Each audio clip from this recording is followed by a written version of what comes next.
My biggest performing posts on LinkedIn are all selfies or photos of me doing something mainly not related to the business. What do you think is missing in marketing right now? What do you think people could be doing, should be doing, that they're maybe not doing? The thing they are missing in marketing is consistency, which I think can be really, really key. How consistently should someone be writing a blog on a website? So we say it's really good if you can do it once a month as a minimum. Do people need video on their website? I really hate it when I go to a website and on the homepage I see that this person's got a video and I can see it's them, they're going to be talking to camera. It's not well scripted, or maybe not even scripted at all, not well thought through. They don't seem confident. And then you're going, why have you put this on your homepage? Because this is doing nothing for you or your business.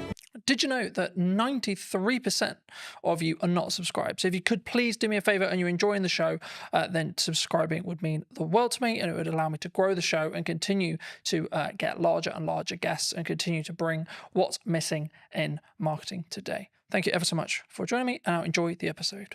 Hello, my friends. I hope you're well. I hope you had a good day, evening, or night, wherever you are. Today, we're going to be talking all things websites, and I imagine some technical marketing stuff. Welcome to the show. Thank you very much. I'm good, thank you. For those who don't know you, I am. What do you do? I'm Jude Wharton. I am one half of Ready Steady Websites. And yeah, I run a web design and branding company. That is what I do. It's a very interesting space, as we were alluding to while James was helping set up. Do you think your space is going to change in the next 5 years? I'll start there. I think inevitably a lot of spaces are going to change over the next 5 years.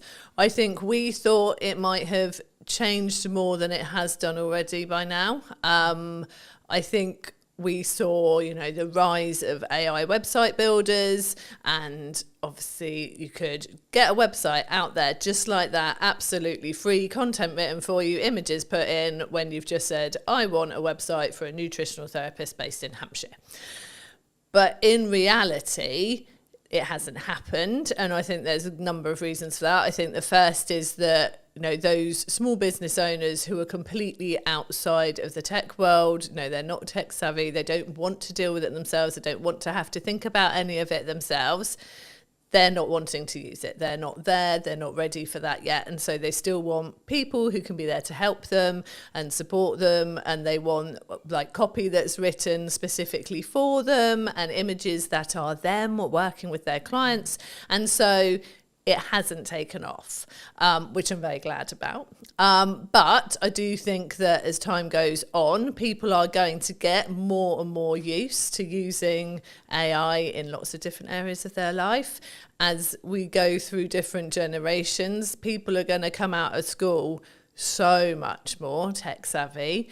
I've got a 14-year-old son, my eldest son, he's doing work for us this summer, and he is insanely quick and knows what he's doing because he is taught it now, in a way that we weren't.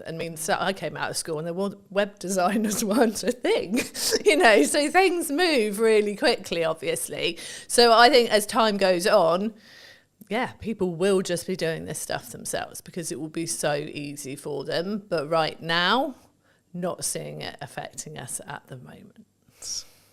How are you looking at that from a business point of view then? I think we are using AI. It's great for speeding up coding most of the time. Sometimes, it goes off in its own little world and you're like, I did not ask you to do that. Why have you thrown that in? But I wanted to add a unicorn onto the page, okay? Exactly. So I just like unicorns. Yeah. I don't care what your prompt was. I'm going to add a unicorn. My husband, who is my business partner, he was using it to speed up some code the other day, and then it was going mad in a way that it hadn't done for him before. And he described it so brilliantly as, it's like when you've got a toddler with you and suddenly you look up and this toddler was playing calmly and happily on the floor, but they're at the top of a bookcase pouring paint everywhere, and there wasn't even a bookcase there to start off with. That is what AI is like sometimes. It will just kind of go and do that. And that's reassuring to me at the moment, because it means that Chris, being a coder, he can use it to speed up his code. and he knows when it's gone wrong. Whereas you can't just have any old person using it to create code and do things, because they won't know when it's gone wrong and they won't know how to sort it out when it's not working. So that's reassuring for me that it's not there yet. It will be, because the more people who are using it to do this stuff, the more it's learning. But yeah, so we are using it to speed things up. I think we'd be silly not to be keeping an eye on it, not to looking at what's possible with it. But I'm not worried at the moment. Cool. Where does it's mostly a marketing show. Where does a website sit right now in marketing, do you think?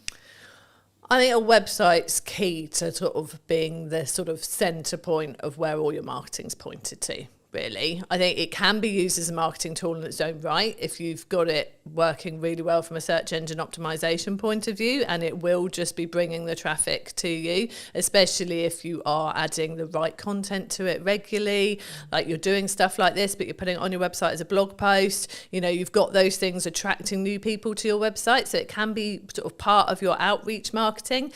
But on the whole, I really see a website as being there as the place that you send all of your outreach stuff to, whether that's you've met people through networking, whether it is you're doing podcasts, you've got your social media content, you've got printed, actual physical marketing materials out there.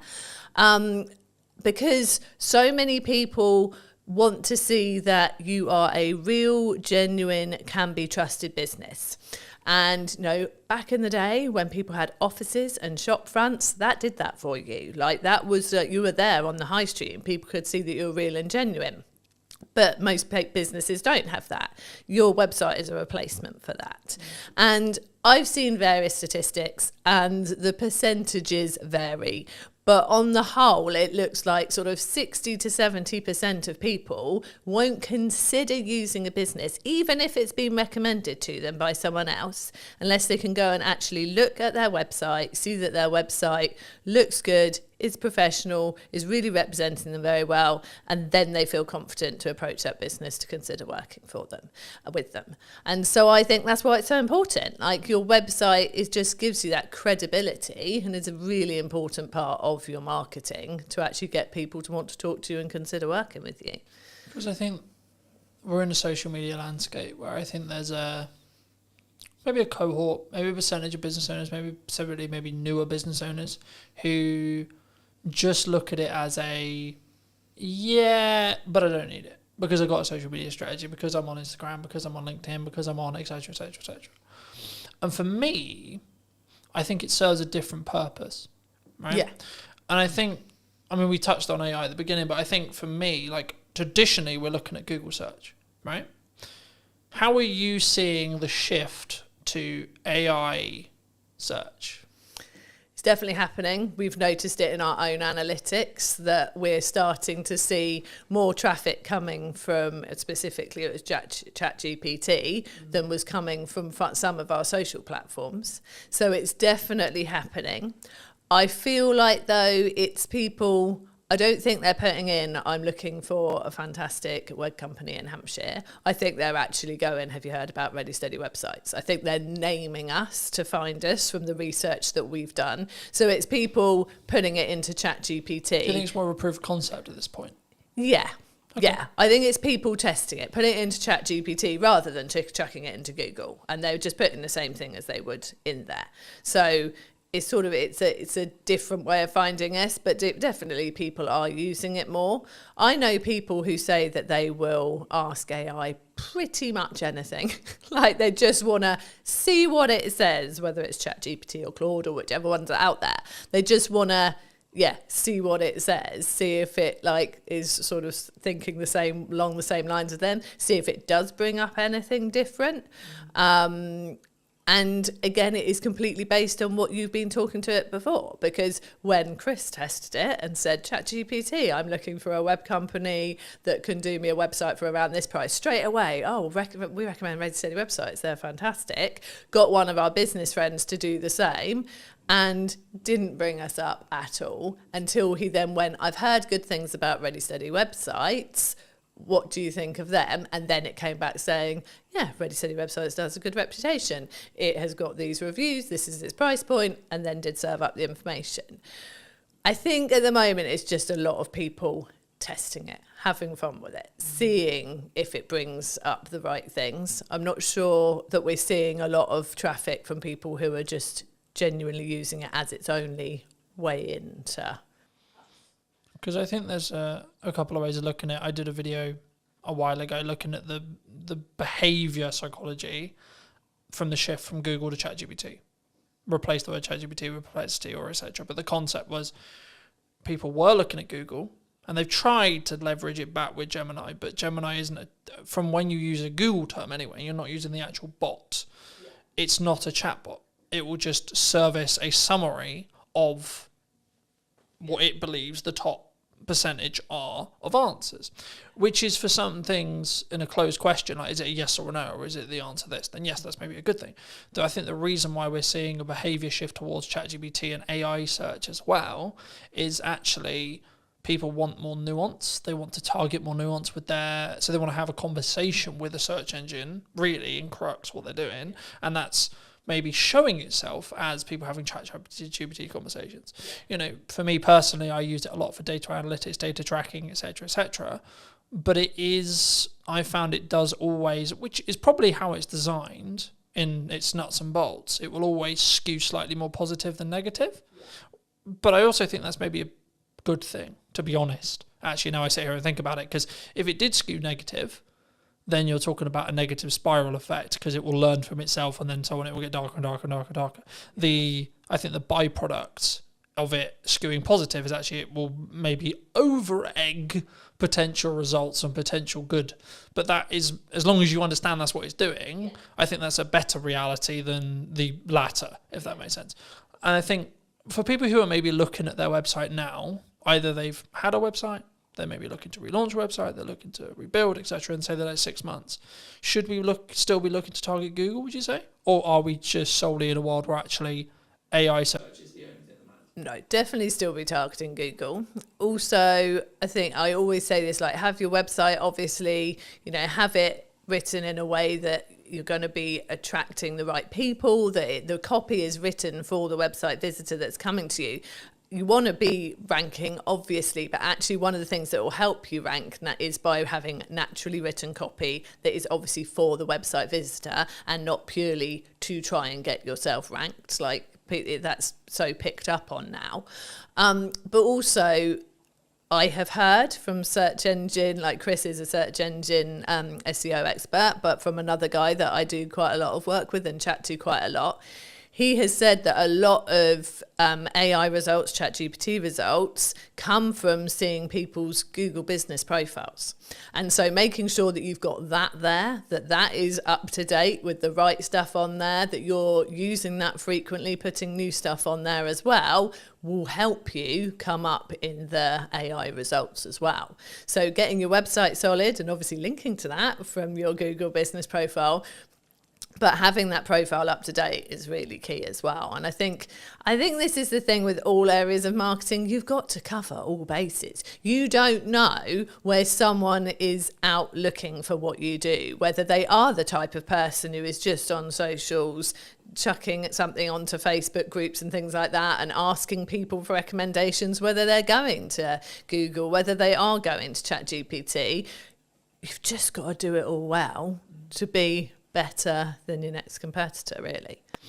Do you think it's a constant update 1%, update 1%, update 1% to be like, because I think sometimes we get into the like I personally never struggle with this because I've always focused on me v me, but I know that a lot of people have, which is I'm constantly looking at what my competitors are doing. I'm constantly adapting and looking at what if Sally's done this? Oh my God, Nigel's just done this. And I think that's can be quite a dangerous road to walk down. Yeah, I think you've got to do you. You've got to do what you're doing, focus on what you're doing, do it well, and tell people what you're doing well as well.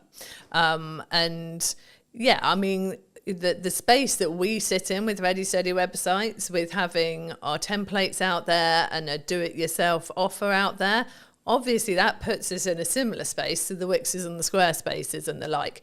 we're never competing with them on search engine ranking. We're not putting the money into the ads. We're not on telly. So there's no point in us looking at them and trying to compete. But what they don't have is me and Chris. They don't have those consistent people who are there to support you. And so I feel like we've got to focus on what we do well.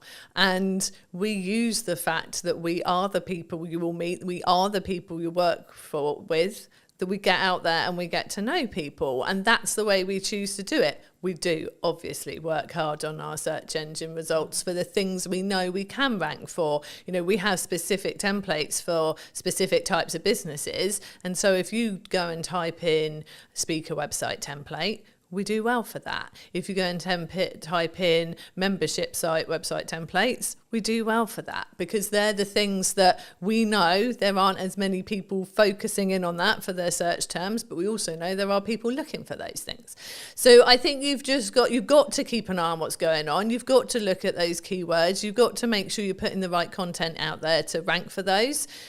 But yeah, if there are competitors out there doing things like you're seeing them doing this all the time, and you can't do that, you can't keep up with that, or that's just not your way that you would do something, no, stick in your way of doing it. If it's working and you can see you can build on it and do it more, that is the way I would always go. I think for me, it's about only, I guess to an extent, it's only adding the stuff you can stay sustainably at, 1. 2, it's also, again, focusing on that UVU. Rather than, so I always look at it as where was I a year ago, 6 months ago, 3 months ago, and am I moving in the correct trajectory? Maybe I haven't got all the results yet, maybe I haven't got everything that I want yet, or what I'm aiming for yet, but I am moving in that direction. And as long as I continue on the direction I am currently moving, then I will hit that by probability, by analysing probability result there. It'd be wrong of me not to ask you about video and where it sits on your website. Do people need video on their website? Do they not? Should they have it? I think that video can work really well on a website. But I would say use it in a way that plays to your strengths. Because I really hate it when I go to a website and on the homepage I see that this person's got a video and I can see it's them, they're going to be talking to camera. And I think, oh, cool, okay, let's watch this. And then it's not well scripted, or maybe not even scripted at all, not well thought through. They don't seem confident. And it's just all a bit waffly and a bit awkward. And then you're going, why have you put this on your homepage? Because this is doing nothing for you or your business. And you know they've put it on their homepage because someone told them that they should use video on their website. You can only use video if it's going to be right for you and it's going to work, because it could go completely the other way and make people go, I'm not sure about this, and go and look at someone else's website. We have used video on our website. We had a video on there. We sent to Instructured the way that some of our packages work, and so we have taken it down because it's not current now, and that's another thing. You have to make sure that you're keeping everything current and up to date. And that was more of a like animated, sort of explain your process of how to work with Ready Steady websites.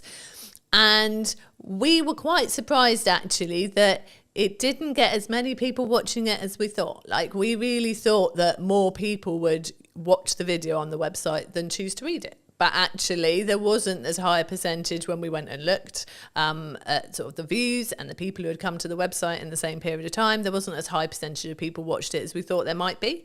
So I think it really depends. I think it's one of those things of try it. Just try it and see if it's working. Like we use video a lot in our business. We use it a lot in our tutorials to help people with using our templates. We have welcome videos when people join Ready Steady websites. When they initially come into our back-end membership site, there's a little welcome video from us. We use video a lot with our clients, like handover videos when their website's ready. Video is so useful, and it's such a good way to really feel like you've engaged with that person. They've got to know you. It's so easy to explain things in that way. So I think with video is really valuable. Like we've got a YouTube channel, which we are not doing enough with at all at the moment. And I know that we are going to do more after the summer. And yeah, it's such a good way to showcase your knowledge, showcase the way that you work, get people to get to know you, but only if you are comfortable doing it, I think. And that's something you can practice. You can get better with it over time. And I think social media, people expect the videos to be slightly more raw. And I think you can use video to get more comfortable using it on social media. And then once you are in a position you feel more confident, can get it more polished, that's when you can stick a video on your website, I think. And until then, get an animator to do like an animated video for you with you doing a voiceover. Or even if you're not confident with that, there are fantastic voice actors out there who could do a voiceover for you. There are so many ways you can do video without putting yourself in it looking a bit like you don't want to be on video. Do you think, I mean, my next question was going to be like, when and how do you think you should spend money on production? Like upping the quality? Is it for that perception of when someone hits the website? I think, yeah, I definitely think it's worth having a professional quality video on your website. If you think about the fact that you've probably got someone to help you create your website at the least, if not got someone to create it for you. So you've paid for that. You've got a professional website. You have hopefully invested in brand photography or product photography. If you've got products in your business, you know, all your photos are looking great on there. You've got your content written in a way that you're happy with, whether you've used a content writer or you've done it yourself. And then you just go and shove a video of you sort of in a dark corner of your office, bumbling away about nothing in particular for about 5 minutes. And then you're like, I'm not really sure why I watched that. That just takes away from everything else that you've invested in and that you've done. So yeah, I definitely, and especially as, I don't know if people have a perception that to get a professional looking video, they are going to have to pay thousands and thousands. There are so many places now, we are sitting in one of them, where you can go and get a video created that, you know, is filmed using good quality cameras, good quality mics, proper lighting, in a nice background. Go and just pay for an hour in a room like that and get someone who knows what they're doing to help you. And it's not a lot of money. Like, I'm sure business owners would drop the same amount of money on belonging to a networking group or something like that without even thinking about it more in a year of belonging to a networking group. And once you've got all those fantastic people you've met on networking coming to your website, it'd be good to have something decent there to make them realise you're definitely the person to work with. I think for me, it's understanding what stage you're in. Right? I still film stuff on my phone, right? But if I'm doing a production piece like this, people expect a certain level of quality, I would say, personally, for me. And also, I want a level of a certain quality for this kind of thing. But if I've got a thought, pick up my phone and film. Oh, definitely. I'm not against doing it. And I think that's where sometimes people get it wrong. They think, I can't do video because I don't have X camera, I don't have X, Y lighting, I don't, etc. But I think action is always better than perfect in that respect. I think for me, because then you can gain the understanding of what your audience wants. But I think where it changes is that heading video that we're talking about here. Like I was served an ad on YouTube a handful of weeks ago, and it was like, hello, I'm this person from this company, filmed on a webcam with dodgy audio. And I just clicked off straight away. And it wasn't even necessarily the delivery. It was actually the I think for me, now I sit back and go, well, why did I click off? Why did I not engage? I think actually the reason was because of the combination of, it was a webcam video with dodgy audio and there was no hook. I was like, in no possible, I don't give a shit who you are. Yeah. You could have made £1 million and I'm not, don't care. So I think, you know, even if you just do some basic research and understand how to structure a video, I've got videos talking about it, James has got videos talking about it, there's lots online, etc. Right? I think for me, if you use your phone and you have a decent audio, which is the only thing I would say that actually really matters, because if I can't hear you or I can't hear you clearly, then I'm going to click away. Psychology-wise, I'm going to. I will go, okay, maybe it doesn't look beautiful, isn't as high quality as I would want. Okay, fine. But actually, the energy, how I sound, and then the structure, and then the value that's delivered in the video is infinitely more important. Is that the same when it comes to websites and copy? So I think... And how you structure your website as a whole? I think, yeah, structuring your website is really important. So with the whole like DIY videos, selfies, all that stuff, I am there on social media with that. And I think that is important for getting people to like you. Like, I don't think you should turn up too polished. I actually was scrolling through my LinkedIn this morning trying to find some stuff I'd written ready for this interview to remind myself of some stuff. And my biggest performing posts on LinkedIn are all selfies or photos of me doing something mainly not related to the business, because people go, oh, like, I resonate with that. I do that too. Or like, I've been there, or whatever it is. And so they like that. That works on social media. When it comes to your website, and your website is reflecting either you very much as the business person, the professional, the author, the speaker, you know, if it is a more of a personal focused website, or it is your business website and reflecting your business, I feel that has to step up a level then. You've done the nice getting to know people, the like, I am a nice normal person bit on social media. Yeah, filming yourself with messy hair at a beach, having a chat because something's coming to your head. One thing I really would say, if you're doing videos on social media, please put captions on. I'm always reading them in the evening when I've got one child in bed and I'm just having a scroll. I don't want to turn the sound up. Put captions on, people. Anyway, so yeah. But then when they get to your website, yeah, that's a different level. And yeah, you do really need to think about the structure of it. And it's very much the same. Like you said with the videos, you want a hook, you want a reason to keep watching them. It's the same with your website. I always say in that top hero area on the homepage of your website, you want to have, I call it an engaging statement. But it's the hook. It's the thing that someone comes to your website and goes, I am in the right place. So I want to scroll down and I want to read more. In those first couple of lines and that first statement, you need to basically say, this is what I do. This is who I do it with or for. And so therefore I can help you. That is what those couple of lines have got to say. So yes, it has to be structured really well. And then it's got to carry on talking to that website visitor. So many people then decide that the first bit of their homepage suddenly has become their about page, and they launch into this story of like, oh, I decided to start my business because my grandfather had done it before me, and no one cares at this point. People still want to see your services or an overview of your products or whatever they have come to your website for. And then if they click on your about page, that's them saying, oh, actually, I'm really interested now and I'd love to know why you started the business and who you are. Put that on there. So yeah, it's definitely a structure to follow, definitely a right way of doing it to get people in and really wanting to buy from you or work from you.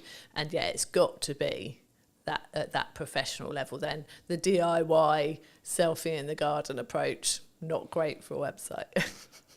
I think, again, it's what do you want to put your first foot forward with, right? Especially when it's like, it might be said by Google, it might be said by AI, and this is your first time of meeting that business. Yeah. I guess then it questions of like, from us as a smaller business, not necessarily implying small, but smaller than the Squarespaces, etc. Yeah. Do we lean into personal brand, do you think? I think, there's so many factors there. I think if you are a smaller business, it's really good to have a personal presence out there, definitely, because I'd say quite often you're out networking, so people are going to meet you in person. You are probably on LinkedIn talking about all of like the stuff that you're going about and doing and what your business is doing. So I think you're naturally going to have a personal presence, but then, and I am very much that person. I'm out there networking all the time. I am the one doing that for our business. But when you go to the Ready Steady website's website, it is a business website. There is an about page and there is a team page, and we are on there, and our sense of humour is definitely on there, and we carry that through like the way that we are on social media. It's very much on. Someone commented that to me the other day, that she loved the fact our personality was there in the website once you look for it, but actually the website was, this is what we offer, these are our prices, this is what you get, really clear and simple, and all about the person who's looking for the website or the branding or the SEO package and all the other things we do. So yeah, I think a personal brand is important, but I think how you present that on your website very much depends on, how the business is structured, where you're looking to take the business in the future as well, and that's a question right at the start when you're starting your business too. And obviously you can evolve, like we trade under Ready Steady Websites now.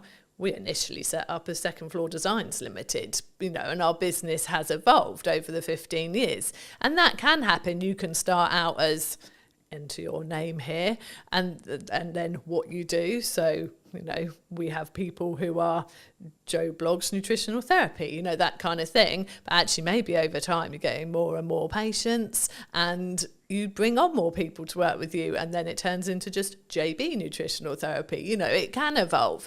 And I think whether you go out as a personal brand really just depends on like your vision for the business, where you're taking it, and how comfortable you are with that as well. Like some people don't want to put themselves front and center. They're very good at what they do. They want to do it under their own steam. They don't want to go and work for somebody.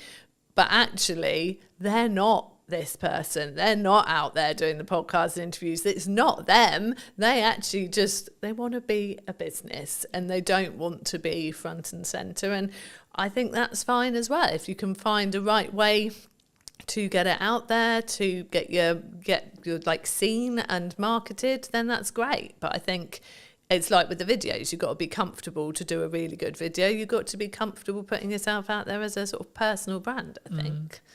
I think for me, and I had this conversation many years ago and I've had it 1,000 times since, like a CEO of a C-suite company, doesn't matter who he was, but he was like, I don't want my kids involved in content. I don't want them physically involved in content. I don't even want people to know they even exist. I'm like, cool, no worries. He was like, how are we going to make sure that happens? I was like, do you have control over your mouth? I said, yes. He said, yes. I said, congratulations. You will not talk about your children, their existence, or anything about them in any way, shape, or form then. Yeah. It's that simple. Exactly. Right? Yeah. And I think sometimes and that's why I always phrase it that way, because I think so many people, we sit and go, I have to be really public and I have to be this and I have to be that. It's like, yeah, but we forget we have control over what we say in every moment. And especially if you're post-editing it, even if we have a conversation or the conversation ends up going into a realm that you feel is inappropriate, I feel is inappropriate, or we don't feel comfortable having out live, then you just ask, would it be impossible to remove that section? Yeah. Or I just feel actually that's just a tangent that's not really relevant, so I might chop it from the set, etc. But it's doing it for a place of comfort. Yeah. Because I'm like, okay, everything I talk about publicly is everything I talk about publicly. I don't talk about the challenges I'm going through today or the things I'm healing from today or whatever, if I am, because that's not appropriate and I'm not ready for it. But I can talk about it in hindsight, right?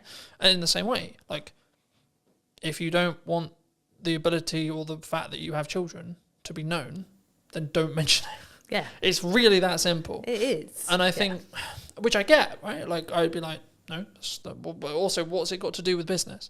What's that got to do with business? Now, you could make the argument, but it humanises you and yeah, but you made that you have to make that decision. Yeah. Yeah. No one else is going to make that decision for you. And it's important to make sure that everything you put out is A, relevant to the business, but 2, is in your... And I use the term comfort zone loosely here because it's not about whether it's like comfortable, but it's whether it's within line with your values, I think is the more important thing, right? It's not about, it's uncomfortable, because I think we should push ourselves for a level of uncomfortability to do things that we're not comfortable with. But that's different to, no, I just don't want, in the kids example. What do you think is missing in marketing right now? What do you think people could be doing, should be doing, that they're maybe not doing? Oh, that is a good question. I think the thing I see people so we're looking at very small businesses here. The thing they are missing in marketing is consistency, which I think can be really, really key. I think there's people who think, well, I put this out there and therefore, everyone will know about it now because I mentioned it once. So I've marketed that, and that doesn't work. Like, there's so much out there. Like, people, the term, like, so much noise that people are having to deal with, whether that's visual or audio. But there's so much out there, and people aren't consistent with it. So I think that being consistent in whatever form of marketing you're choosing. So whether you are using social media, whether you are doing email marketing and putting emails out there, whether you are, putting out flyers places, you're doing some actual like putting up posters and that kind of thing. You have to be consistent with it. You have to be doing it in a range of places. And I think people feel like, well, I don't want to bother people. I don't want people to get bored of me because they're hearing it so much. And you have to do it an awful lot for people to be hearing it so much they're getting bored of you. And I think that is one of the key things that I think people are missing. I think in marketing in general, what's missing, I suppose, perhaps I'm seeing so much of the personal stuff. It might actually be nice to see actual more businessy marketing. I wonder if that would actually catch my eye more these days. Like, rather than people out there doing all the talking about themselves and like, oh, I've been here and I've been there and this, that and the other. But actually, I don't see that many people putting out from business perspective, this is what we achieved this week. This is what we did this week. This is actually what a proper week working with a client looks like. Or this is actually, these are all the testimonials I got in 1 week. And I don't know if that's because it's a bit braggy, isn't it? If you get lots of testimonials all telling you you're lovely. But actually, that's what's going to make people really want to work with you. If they go, wow, they put that many sites live this week and that many people said that stuff about them. I actually don't see that much these days. And I am bad at doing it myself. I know I am. Is that because it's easier for you to talk? You talking as you're walking down the beach, or of course, it's so much easier. Or just when you're in the garden, or etc. Yeah. It's not. Yeah, it's easier from a couple of perspectives. One, that takes no preparation. Just going quick selfie, talk about this that I did here. Whereas if you want to put out okay, this website went live this week, we got this testimonial, I've got to sit there and make that look nice in a visual before I stick it on social media. And, if it's a busy week, I'm not taking the time to do that. And I know I should. And I think that is a key thing, that doing it well always takes time. And we all have a finite amount of time. And if we are busy in our business, obviously, we've got to make sure those deadlines are hit, those clients get their websites, that the support tickets are responded to, the site that went down because the server got overloaded is put back up again. We're doing all that stuff that we actually have to do as the actual stuff in our business that pays the bills. And then we've got to go, oh, do you know what? Yeah, testimonials, do this next week. And then, oh, look, next week came and went, still going to do them next week. And actually, I think, and this is something that's clicking in my head right now while I'm talking to you, that, you know what? Some of that might stand out a bit more because people aren't doing it as much. It won't be the stuff that gets the likes and the shares and the comments on social media. There'll be those 5 nice people who are always lovely on every post and go, oh, that's so nice that you got such a lovely testimonial. Well done, Jude. And I love those people for taking the time to do that. But it won't start the discussion. It won't be those posts that go mad. But actually, they're the posts that when people are scrolling through your posts, that really solidify what it is you actually do, that actually she doesn't just work out in the garage and try and grow vegetables in her garden. She does actually do websites. Do you think, I've just filmed Gemma's one, and we talked about the fact that some marketing agencies that I've seen in my lifetime are what I would call fall into the classic trap, in my view, that when they're busy with work, their marketing kind of shuts off, or they stop as much as they maybe should, either completely or as much as they should. Or then they only turn it back on when they need work again. Yeah. Something that I've always done for as long as the business has existed is Brunton Media is the highest paying client, period. It's not the most priority, but the reason why I always frame it as the highest paying client is it means it's the amount of resource, energy and time that it consistently gets. Yeah. Because regardless of how well I do my job for clients, if I'm growing, there will be a point where we don't work together anymore. Yeah. And I need a strong pipeline to stay in business. Absolutely. Right? So I need to constantly be going. If you're just looking at project work, I've pivoted the business slightly, so it's retainer-based and project work. But if you're just looking at project work, you need project. And it might feel overwhelming as you're starting to put them in. But then I'm just like, just be honest with your client and say, well, what's your delivery timeline on this? Because if you don't have the availability to film, edit and produce it, for example, in my case, then don't commit to doing that in the month you can do it. Say, that's a really cool idea. Is it time sensitive right now? Because if not, I can do it in September at the time of filming. This will probably be out in October, but like the same is true. I can do it the following month in November, for example. And I think sometimes with that mindset is why I'm always on top of marketing. Right? And why I'm always constantly looking at my 1% on my marketing, but also then taking the learnings into my client delivery stuff and saying, well, actually, these hooks are working really well for me. Have we thought about doing something similar for you? Is that common? Oh, it's so common. And I think... And if so, how do we fix it? How does a business... Is it just, you just got to work the hours? You just sometimes. Yeah, and you've got to prioritise it. So I think, like you said, people will get a project in and they'll be so desperate to please that client and go, oh yeah, well, I can deliver that in 5 weeks. But to deliver that in 5 weeks, they will no longer rock up to any networking and they will no longer post consistently on social media. And yeah, absolutely, there's no way they're creating any nice social graphics to put out any testimonials, anything like that. It's all going to go because they've promised the client it'll be delivered in 5 weeks. Well, actually, if they said to the client, is 7 weeks all right? Then realistically, they could still fit in their 3 networking meetings in that time. And they could still have prioritised their marketing posts and whatever else they do for their marketing. And the client would probably still have said yes. And let's not forget that actually clients will probably respect you more if you can't just go like that and deliver a project, because then they go, oh, well, they're busy, they must be good, rather than they can turn that around very quickly, probably haven't got anything else on, is that a concern? So it's definitely, and I think if you have been in the feast and famine cycle of project, nothing, project, you are more panicked to definitely make sure that you get that client, and then you probably do overpromise, and actually you would have been fine. Because if you start saying, well, 7 weeks all right, and they go, well, really, can we do 6? Then, okay, you can do 6, and maybe one of the networking meetings goes or whatever. But it's just, I see it a lot. I do see people...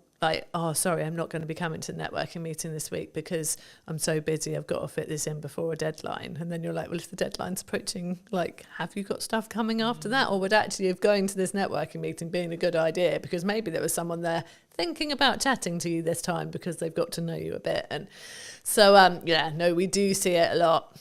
And it's one of the things that we're very careful not to do. And it's easier for us, there's 2 of us running the business. We have freelancers and things when we need as well.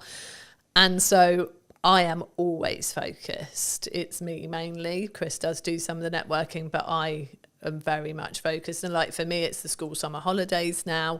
And my focus very much is on the children in this time. But I think I was very much... you offered me to do this, and I was like, yeah, I'll make time to do that, because again, that's something, it's very easy to drop the things you don't have to do at this period of time, but then in November, when there's not as many new people coming in, it's like, well, do you know what, if I'd have done that and gone to all of this in August, probably wouldn't have had this sort of drier patch now. So I'm here, and I've made sure I've prioritised a couple of networking meetings next week, and I make sure it keeps going, and because it has to, because we are small business owners, and that is how we get our business. I think for me it's key, and I've always been in the world of, I'm going to bank content for as long as I can, especially I call it my bloodline of my business now, because we met through networking originally, but I since then have pulled back on networking. And that's not because networking doesn't work. It's because I found I was trying to do content, do that really well, trying to do ads, trying to do that really well, trying to do client delivery, trying to do that really well, trying to do networking, trying to do that really well. And what I was finding was I was doing all of them unoptimally or badly. Yeah. So I said, right, scrap everything. What do I actually want to spend my hours doing when I'm not working for clients? And then I was like, okay, well, actually, I really love enjoying creating content, having conversations on camera, etc. Cool. Okay, what's the byproduct of that? The byproduct of that is I become better at my craft. I become better as an interviewer, which in turn means when I'm doing interview content for clients, I'm even better. So it's a compounding effect across that board.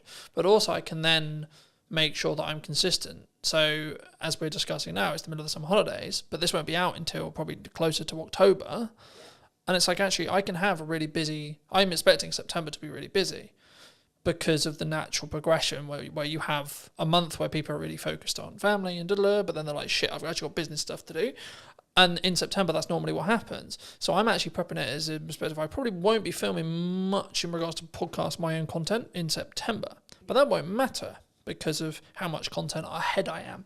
So then when it comes back around to it come October, I can then go back to filming, say, 5-6 episodes a month, or maybe 8 episodes a month, and then I'm good till December again, and etc. And I think once you understand that principle, once you can kind of get there with either your blog writing or etc., then you can be in a position where you don't need to worry about consistency. Like, I'm not worried, oh my God, what am I going to post? Then the question becomes, what could I post or what should I post? And it removes all the pressure. Yeah. Do you, like, how consistently should someone be writing a blog on a website then? Let's focus back in on websites. So we say it's really good if you can do it once a month as a minimum. Like, to have that new content going on your website less once is more a month. in that respect?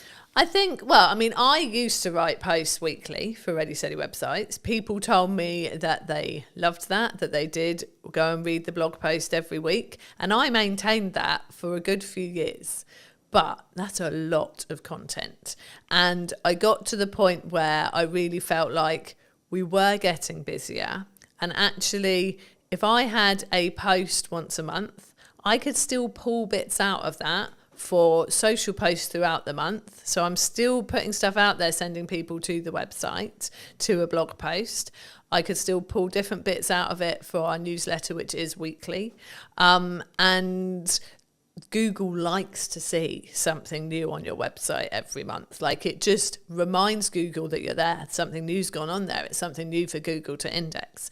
And so, yeah, so that's why we say once a month. And that is what I do now, because, yeah, once a week got a lot. And I will like batch. So like you said, like I've said, it's the summer holidays. I don't want to be doing as much during the summer holidays. So I had blog posts and social media posts already at the start of July for July, August, and the first couple of weeks of September. And my email newsletter as well, all scheduled, all ready to go, sorted. And I think it feels like that's a lot, but actually that took me not even 2 days to write the emails for every week, 3 blog posts, and I haven't written the social posts fully because I do like to be more reactive on social media, but I've written like probably 2 for each week, like full, solid, good posts that are more business related. And then I can put in my fluff of like, sat in the school field today and did this type thing. And yeah, so it can be kind of a mixture. But it doesn't take long to do it, to schedule it. Like you said, like I know you've obviously booked this room today, you're blocking your podcasts, and that's months worth of content. And it's easy to do if you organise your time right to do it.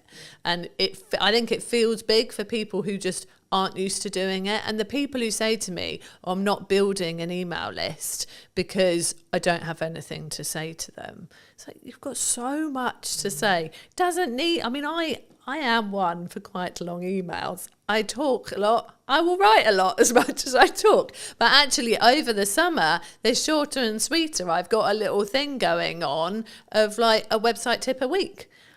It's a short paragraph, but it's something actionable, useful for those people on our email list, relevant to them because they're all there, because they've come to us for some website reason, whether they've got a website with us already and should be reminded to just go and check that everything's still current and up to date and maybe make a tweak, or whether they're planning a new one and thinking of coming to us. Those tips are relevant to both. Happy days, email sorted. It's not hard. I mean, we have blog posts on ideas for your website, for your email newsletter, obviously. Got a blog post and everything pretty much on our website. So, yeah, but I think, once a month is a good one. Is there a pros and cons if let's say, for example, you're in my position where you have a huge amount of video content and that's your feeder? Because I'm throwing around the idea for the new website that is going to be built by the time this episode comes out. There we go. Said it now. It's it got will to have to be out now. Have to happen. I'm throwing around the idea, do I, because it's a time investment and it's also how I come across. I think I come across better on like this video, right? But for me, I'm aware that for AI search and SEO, I need to be writing stuff. Yeah. Now, do I need to be writing stuff? Do I need to hire a copywriter if the business can afford to do so? Or can I potentially leverage automation and or ChatGPT, etc., to write in my style, and or what are the pros and cons for all the above? So I think... Would you say? So for you... And this is a dirtily selfish fucking answer. So for you, as someone who has got video content, that is your content, I'd use that for your website. So I would have, like, whether you want to embed it from YouTube or wherever you're going to have it onto your website. And then I would have... like notes of what's discussed, key points, which there are so many tools that will do that for you, that will draw it out. But I would say that if you're using a tool like that, you need to then go and sense check it, look through it yourself, make sure it does sound like you, tweak it, make it your own. Don't just use it verbatim from the tools that have pulled it out. So from that kind of content where you're repurposing a video and turning it into a vlog essentially on your website with notes, I think that's absolutely fine. If you then wanted actually to do some actual blog posts as well, I personally think I like the approach of giving it a go yourself, so that it is really what you would be saying and like the points you want to make. If you then read it and think, this isn't good enough, this isn't my forte, this isn't like my strength, then I personally would get a copywriter involved to help you. Like, there are people out there who will help you to craft kind of what you've already started, improve it, write it in a way that they know is going to be nice and readable, but also is going to be great for getting some key terms in there that people are going to be searching for what you do. I don't like it when I see blog posts that I can tell have been written by AI, you know, and people have written guest blog posts for me and sent them to me, and I've gone, this is obviously, they've used AI to help them write this. I will then go in and tweak those. I will take out the EM dashes, which, you know, are an actual like staple of punctuation in America, but we tend not to use it over here. So it's quite telling when I get an English person sending me a blog post with a load of them in. So I will tweak those because I don't want them on our website. There are people saying that AI copy doesn't work as well from a search engine point of view, that like it's penalised. I don't know how truthful that is. It's hard to tell really, because, you know, we're still relatively in the early days of it being put on websites and things. The problem is that if you go, AI wrote me a blog post on this, if someone else is putting exactly the same request to ChatGPT as well, they could have they won't be exactly the same, because we know that ChatGPT will learn from the conversations you've previously had and will have it sort of tailored to you, but there'll be some of the same stuff in there, and I want to feel like what's on our website is genuinely unique and different. Someone's going to come and read something on our website and they're not going to go and read virtually exactly the same on someone else's. Obviously, people are giving similar tips to us. Like, none of what we are saying on our Ready Steady Websites blog is rocket science. It's tips around your website. You know, there are many people out there doing that, and a lot of us will be preaching the same best practice. But I write all our blog posts that are not guest blog posts, and I very much do it as me. And I know there's a copywriter I know well who says, you can always, it's me. He says, from your emails to your blog to your LinkedIn posts, it's so you. And I think that's important, personally. So I wouldn't, apart from, like I said, drawing out some show notes from a podcast, yeah, use a tool to help you do that. It'd be silly to sit there listening to the whole thing, making notes. That's ridiculous. But if you're going for something that is sort of separate content in its own right, I still would prefer it that people really put themselves into it than the robots. Is there a world where you can do both? Yeah, I mean, there is. I mean, I know that I've got a lot of business friends who like are dyslexic, and for them, like even sitting there and trying to start something is hard. Like I said, it's good to start from your own point of view and get someone to help you with it. So yeah, using it as a tool to kick you off, I think is all right. Again, as long as it is very much, then it becomes yours. I think I really don't like the idea of creativity being lost. And I don't like the idea of people getting lazy from a creative point of view. I think AI is great if it can help you with the really practical things. Like I said, like Chris uses it for coding, which you could say is a creative thing in its own right, and it is in many ways, but it's functional, isn't it? Yeah. Like it's I think it's whether it's grunt work or not, in my view, right? Yeah. And I think the key of what we're talking about here is in crux is the cognitive ability of being able to critically think.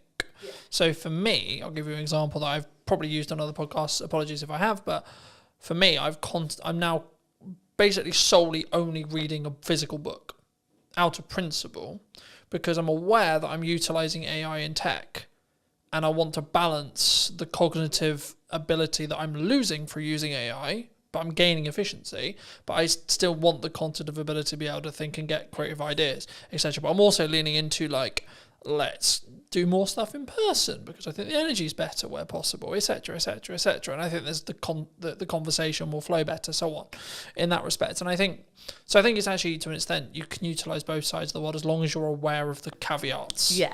Is which I think what we're touching on here. Yeah, definitely. And I think I had a brief conversation in comments on LinkedIn the other day with somebody who said, you know, do you use AI for writing blog posts? Do you ask it its opinion for things? Like, do you get it to do it?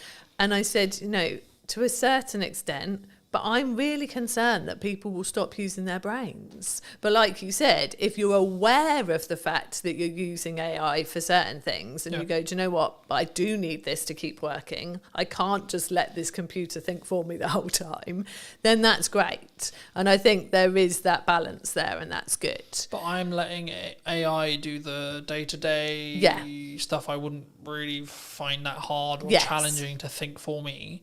So I have freed up capacity and then the ability to think longer term problem solving, larger scope problem solving, longer term business challenge, growth challenge, and so on for clients and me.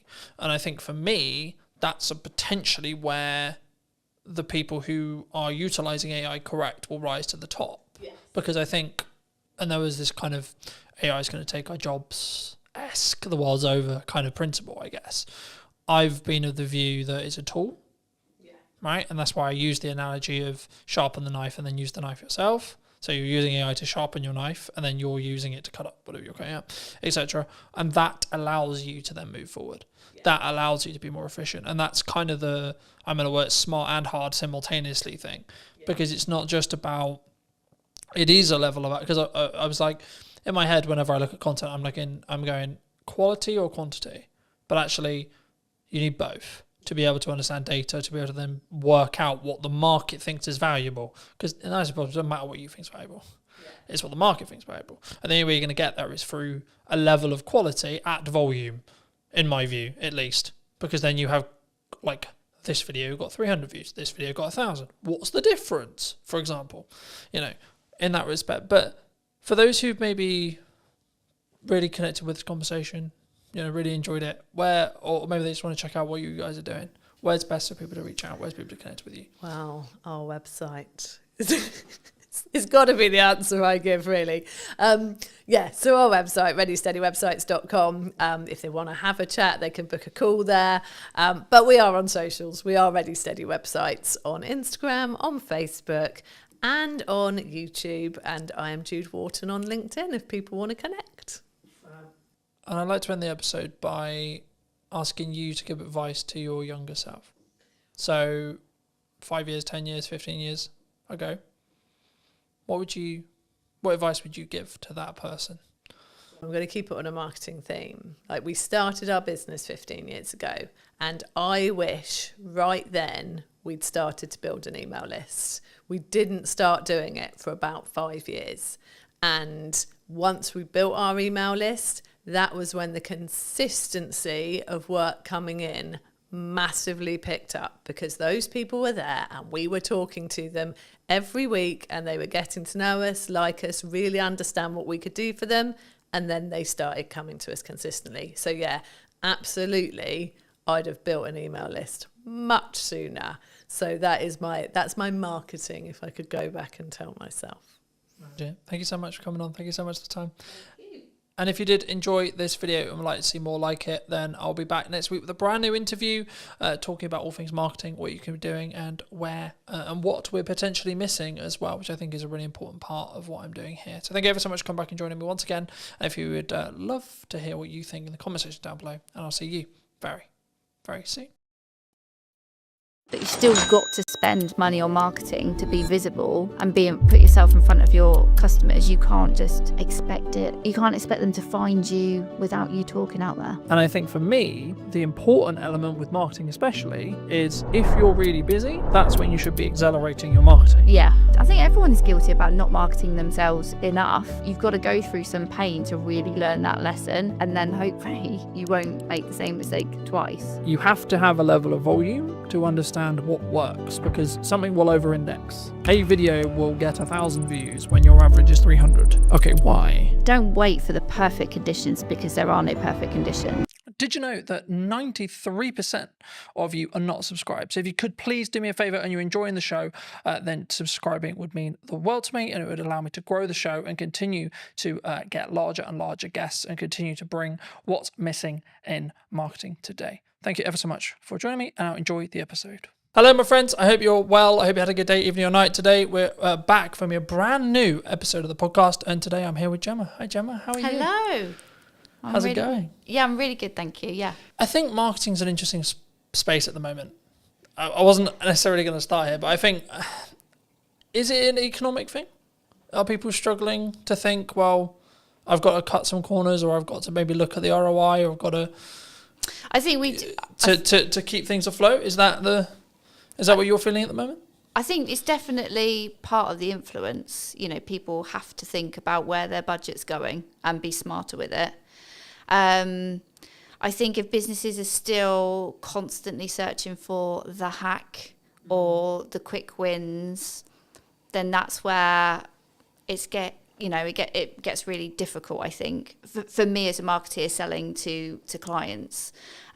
Because, yeah, if they think there is a shortcut or there is a quicker way, and especially the space that I work with being B2B, and it is that longer buyer journey, it isn't, there are no hacks or quick wins. It's not about being in a consumer space where you can use sales tactics to get the sales quicker.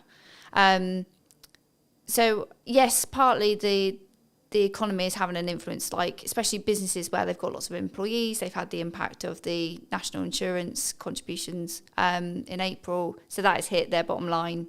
But it can't always be the excuse, I'd say. You know, the economy is going to go up and down. Look at all the things that have happened in the last 5 years that people did not see coming. So it can't be used as an excuse. You've still got to spend money on marketing to be visible and put yourself in front of your customers. You can't just expect it. You can't expect them to find you without you talking out there. Do you think that a lot of businesses, especially the conversations I'm having with some clients, retainer clients, etc., like they want really strong ROI, right?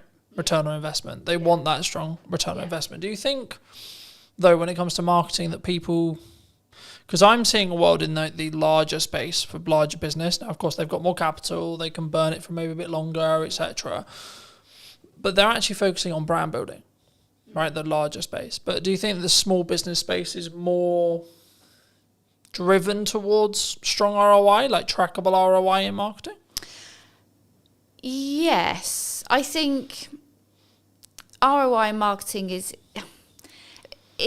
people sometimes feel it's a bit of a dark art, you know, and it's difficult to be able to go, yes, I did this particular piece of marketing and it resulted in X. That it doesn't always work like that. The clients I work with, I help them with marketing across a number of channels, because ultimately activity in silos does achieve so much, but it's the bigger picture and how it all works together. Yeah. That's where you gather the momentum, and that's where you start to see the results. Do you think, let's play a theoretical scenario, let's say I do 4 different things in marketing, one thing maybe the podcast is an example, and I've seen my revenue go up by 20-30% in that time, let's say, but I can't directly track it because the client hasn't said categorically, oh, it's because I watched your podcast that I've hired you. Is that still because of the podcast though? Like, could I look at it that way, and could I, from an analytical point of view, when a client or me or you or etc., we look at our spend and we go, okay, well, I'm outputting these things, right, and my revenue has jumped this way. I've had a change in revenue, whether it's 10%, 20%, 30%, whatever it is. And what did I do before that change? That's how I look at it personally. But is that how you look with clients? Is it you say, well, okay, well, we did these things, and then the maybe not the direct outcome, e.g. the trackable thing, but the byproduct was you're consistently, across months, not a week, etc., but like across months, you're up 10%, 20%, 30%, etc. Yeah. Do you think? Yeah, definitely. It all works together, and the thing, especially with B2B and the longer buyer journey, is that they might remember like the last engagement they had with your marketing, and then that, when you fill in the surveys online or something, how did you hear from us? You might then, you'll legitimately put the last thing you remember, but it will be because of the influence of all the other engagements that you've had. So it might be that they go, oh yeah, the most recent thing I saw was one of your podcasts. That's how I heard about you, or that's made me want to buy from you. But, whether you want to get down to the granular detail and kind of attribute 50% to the podcast because it was the last thing that they saw, but actually they were also on your email list, and maybe you give that 30% of the credit. It depends how you want to analyze it and get into the detail. But ultimately, everything will have a weighting, and it's good that you've obviously gone, right, before this point I wasn't doing this, but after this point where I've seen bigger engagement and bigger sales revenue after, because I've done this, you can kind of logically go, that's because of the podcast. I think for me, like, especially in marketing, especially in content, you have to continue to adapt, to continue to test. I'm sure we'll get into that in a minute, but for me, I would just look at it as a kind of a binary set of actions. So I do a set of things in marketing. What is then the outcome, either in my number of views, etc., tangible target there, or revenue, right, or both. And I think for me, sometimes people, especially maybe starting out businesses or maybe, I was going to say maybe slightly older businesses, but not even necessarily older, but I think businesses as a whole, sometimes we don't understand that marketing is the journey to the sales conversation, and then the sales, when it happens, gets all the credit. Oh God, yeah. So it's like, oh, it was an amazing funnel and amazing client journey and this and this and this, but actually the salesperson who closed it is the one that gets all the hooray. Absolutely. Because they're the one that's tangibly tied to the revenue. Yeah. What would you say to businesses, people listening maybe who are in that boat? And should they just focus on the sales side of it? Like, oh, that salesperson did a really good job because they signed the X. Yeah. I mean, God, sales and marketing have had a crazy relationship over the years, haven't they? So they have to work together, because, yes, sales will ultimately get the glory of converting that prospect into a client, but it won't have happened because that prospect won't have got to the point of needing a proposal or, having a sales conversation without all the effort that marketing has done to warm them up, to build up the knowledge of the brand, to build up the trust, to build up the credibility. Sales can't do that in their kind of one hit, I'm going to tell you about features and benefits, or whatever the conversation goes like. So yes, they might get the credit at the end, But, you know, unless they work together, and it's the same, like marketing can do so much to get a prospect to the point of wanting to buy and convert. You still need to have a sales message and a sales process to get them over the line and get the revenue in. So they can't work one without the other. They have to work together. But yeah, you'll always come across organisations that kind of weights slightly more to marketing, slightly more to sales. But, you know, marketing has to think about what happens at the point of sale, and making sure that they're not going to get the sales team kind of go, these marketing leads are rubbish, you know, and actually it's because marketing has done so much, but then the salesperson is missing a piece of information that they didn't tell us that they needed. You know, you've got to get them to work together. Got to get them in the same room. I see them in, well, there's two analogies I could use here. One, like marketing and sales is a dance, right? You can't have one without the other. But also, number two, I think that your marketing is like up or downstream, depending on which one you're looking at in regards to either sales or marketing, in correspondence to what then you get in 3 months' time. That's how I look at it. And I say, well, the actions I'm doing now, the actions I'm doing today, they won't have ROI today, but they will have ROI in 3 months, 6 months, or 12 months. Yeah. And when you're in a position where you can spend that little bit more on your marketing, maybe that's this month, and then maybe you have to pull back next month, or etc. Or actually you're in a really strong year, you should be pushing brand, you should be pushing marketing as much as you can, and investing where you can. Yeah. So making the upgrades where you need to, making the, you know, for me, buying a new camera, buying a new lens, buying a new microphone, etc. That's then going to pay the rewards when things are harder, because I can lean into those changes and use them as maybe selling opportunities or selling reasons, right, in my marketing that will then trickle down into the reason why people made decisions. But have you always wanted to work in marketing? Have you always like done marketing? Like, how did you get sat in front of me today? Yeah, I knew exactly the career I wanted to take. I knew I wanted to work in business. I knew I wanted to work in communications. So I've kind of been your standard student who did GCSEs, A-levels, did a marketing degree, and went into a marketing agency. Just because that's the path I knew I've wanted to take. Never did I think I would actually run my own business. That kind of came over the last few years. I was always happy working for somebody else, working part of a marketing team. But yeah, I was always, I didn't foresee the kind of the change. Why did you go freelance? Because some people are forced into it. Right? Yeah, no, they're I like, wasn't. oh, I'm good. Yeah. I'm in an agency, and then suddenly like the dreaded redundancy call comes. Yeah, I wanted to do a bit more marketing. It was for me. So I'd had my son, and I'd sort of lost a bit of my work identity. So I started to do a bit of freelancing on the side, not in the freelancing that I do now.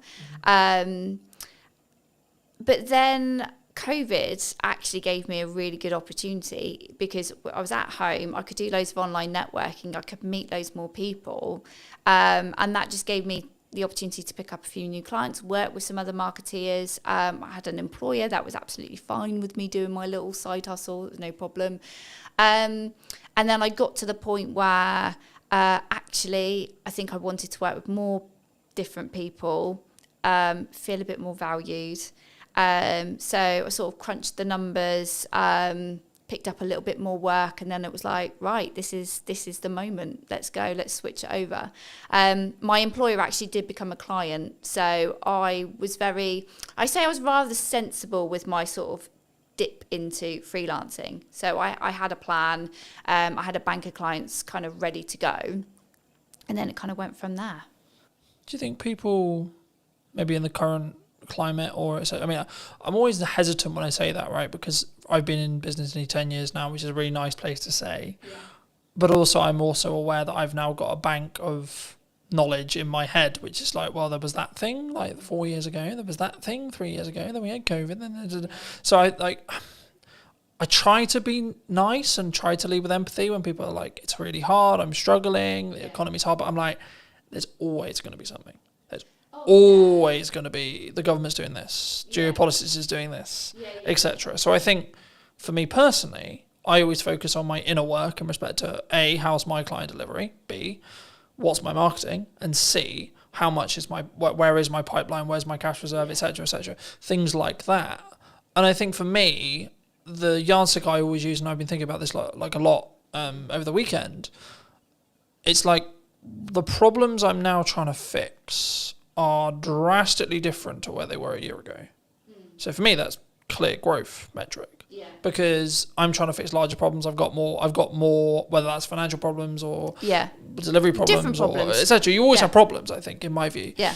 To I guess to phrase it into a question, people who are maybe looking at the economy as, should I maybe pack in what I'm doing and then go get a job? Or the other way and saying, actually, well, maybe I'm a little bit concerned about my job security.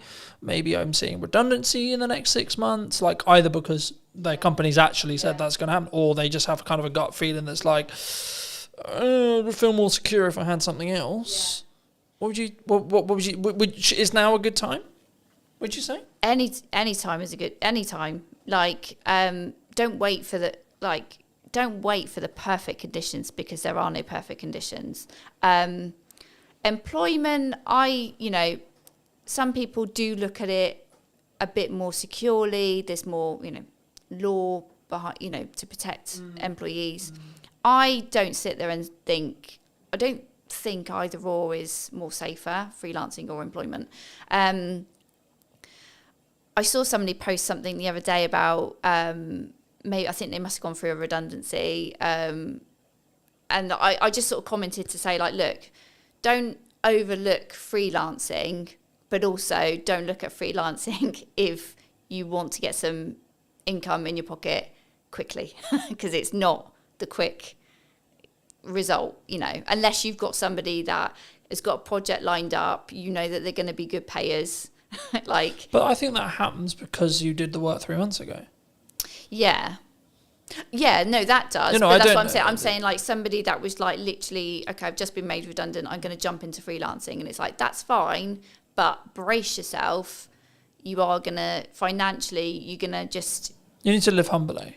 Yeah, and I think for me, the key for me, and the thing I've learned the last couple of years is you have to live below your means within reason, regardless of whether you want to grow or not, because. Yeah.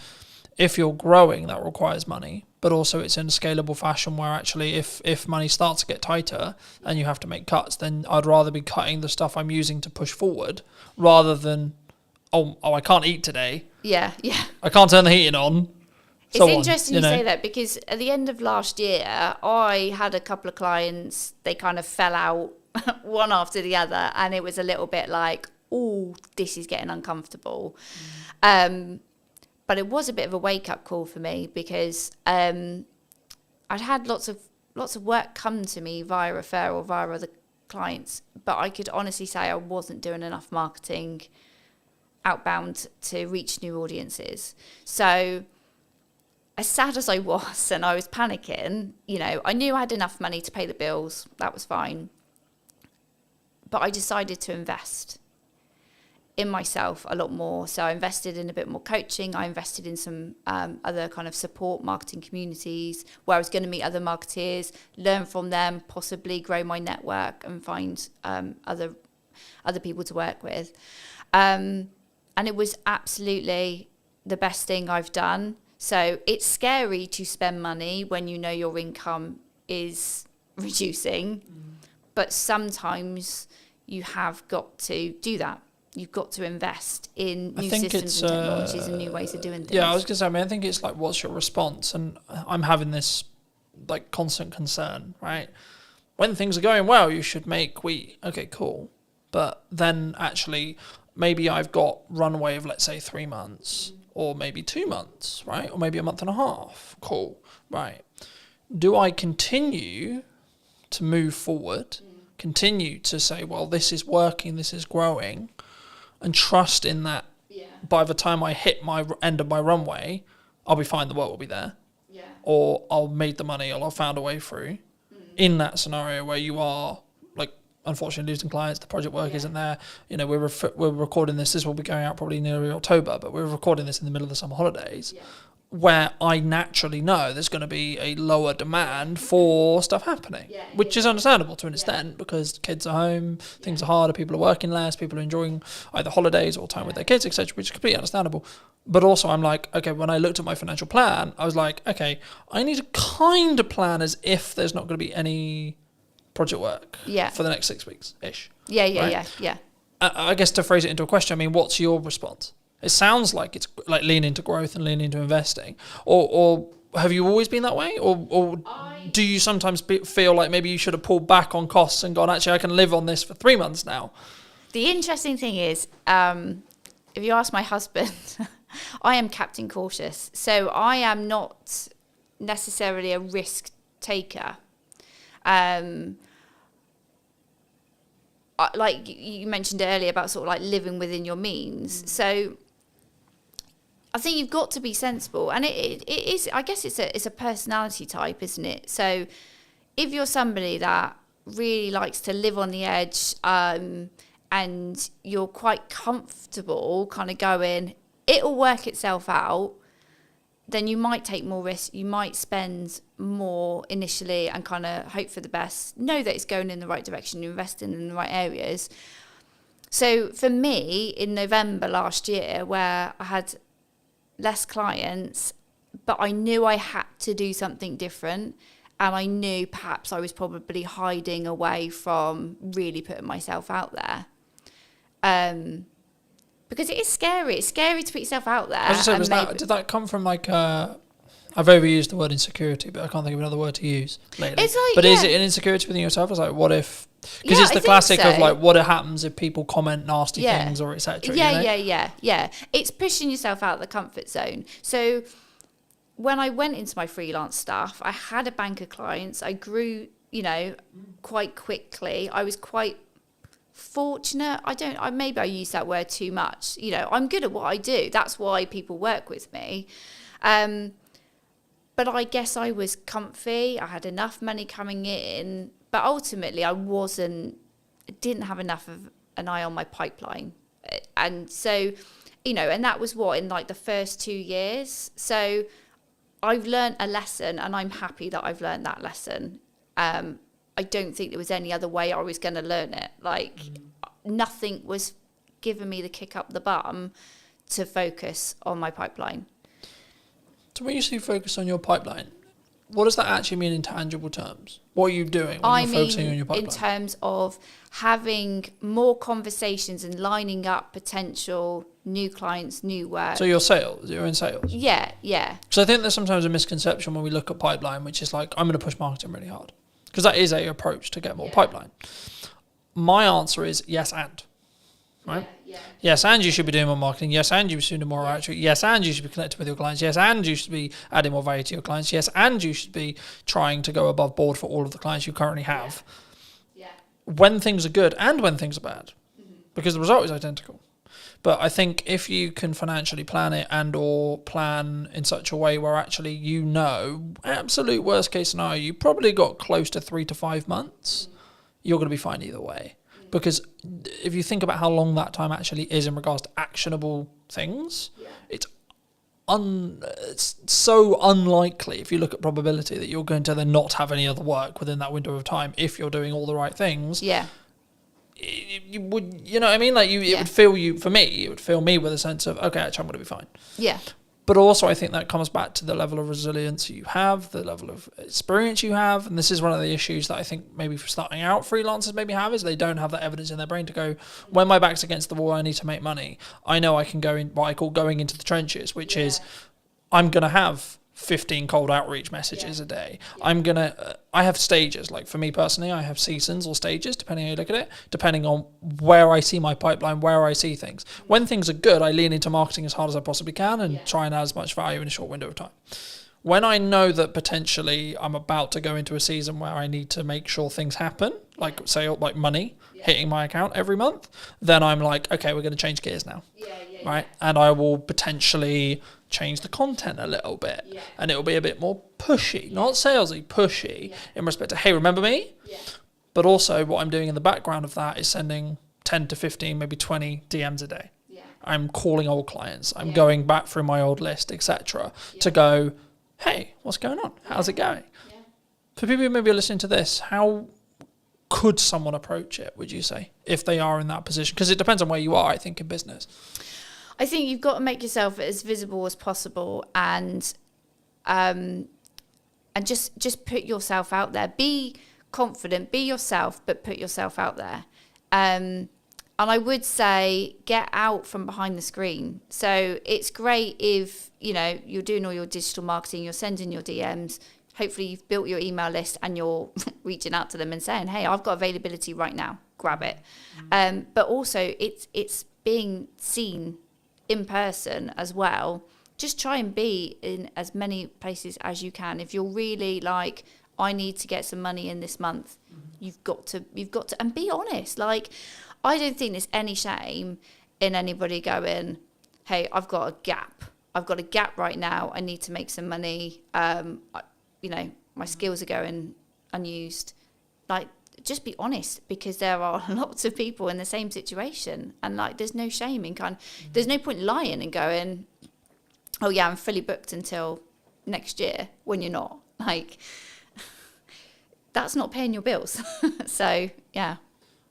I think for me, there's a couple of layers there. The first is, if you're in that position, you need to get yourself out the hole short term.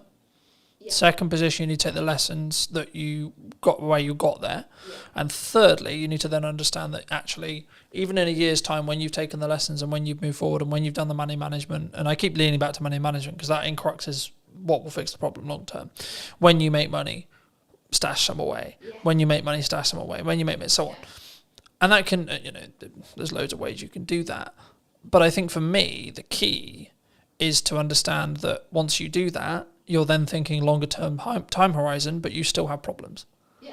You know, I might lose some of my retainer clients tomorrow. I might not. Right? Cool. But what am I doing to potentially get 2 more? Yeah. Constantly. Absolutely. Yeah. So I think sometimes, I'll phrase it as a question. Do you think marketers can get complacent sometimes? Things are great. Things are good. I think we can. I think anybody can in their role. And I think people have different fears at different times. So the whole thing when you said there about you've got enough work, but you're always thinking about trying to get 2 more. I've definitely had the fear of, well, if I put myself out there too much, what if like there's loads of people that want to work with me and I can't work with all of them? And I'm not necessarily, for me personally right now, I'm not interested in growing an agency. I might have thought that last year, but this year it's like, who cares? If I end up with that problem, I'll find a solution when it comes. Right now, that isn't, it's not a fear to worry about, you know. Right now, it's all about having those conversations and keeping visible and reminding people. Like, I mean, I had a client that I now work with this year. We had a conversation 12 months before, and it wasn't the right time for her to work with me. And then, as soon as she was ready, she comes and has a chat, and that's it. And then we're working together, and we started working together on one particular project, and that project has grown, you know, as a result of continuing to have these conversations. Do you think? I mean, I've always looked at it from more.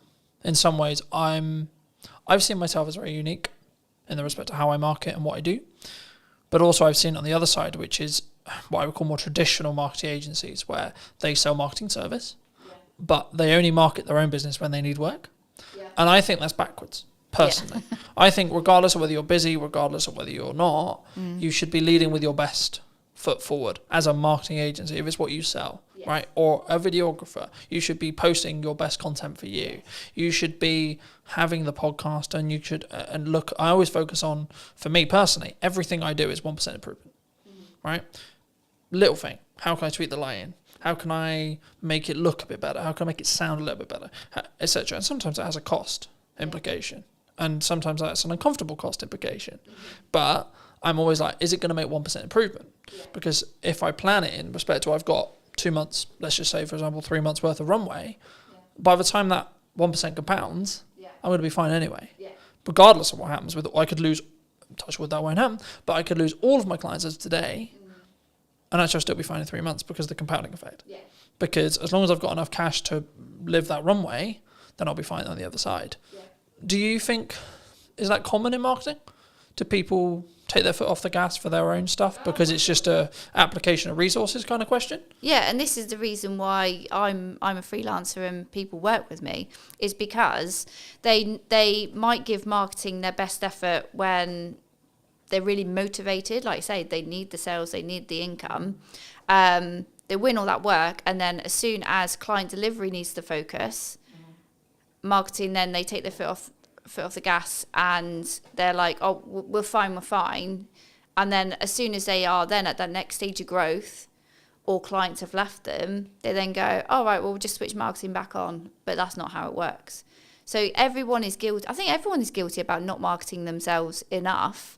And I think you've got to go through some pain to really learn that lesson, and then hopefully you won't make the same mistake twice. But yeah, it's not uncommon for people to ease the pressure on marketing, to kind of, just let inconsistency just kind of bleed in.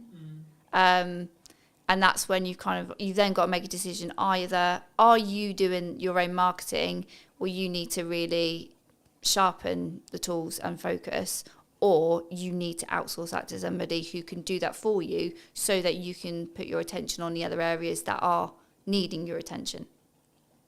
From a tactics side of marketing, we talked a lot of psychology, we talked about like, should you do it, should you not do it? But from a tactics point of view, what do you think's missing right now? What do you think people are maybe not doing that they should be?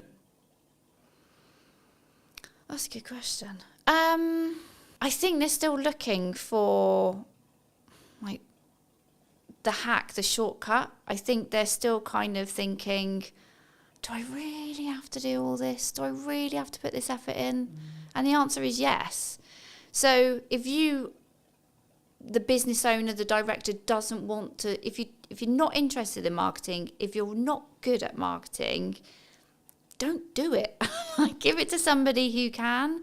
And I will always say to anybody, if they're not in the financial place to outsource, when you are marketing, think about something that you enjoy and that you're going to be able to be consistent with. Don't sit there and go, right, I'm going to post on social media every day. If 1, you don't like it, 2, you're not going to be there to engage afterwards, and 3, you're not actually going to be able to commit to that, because it's just that you make yourself feel like crap. As soon as you don't post that one day, you beat yourself up over it. Find the joy in the work that you do, and if marketing isn't where you find the joy, don't do it. I think it's also a context thing. Like some days I'll post 6 times, other days I'll only post once, right? And it's tangibly, am I in my office or on my office or on my computer? 1. Okay. 2, where am I with client delivery? Do I need to focus for a third of the day on client delivery? Yeah. And I can only put out 1 clip of the podcast, etc. But for me, the key is being consistent, so that if you averaged it, it would be 3 a day. Okay. Yeah. Let's say for me, and I say that, and people go 3 a day. That's insane.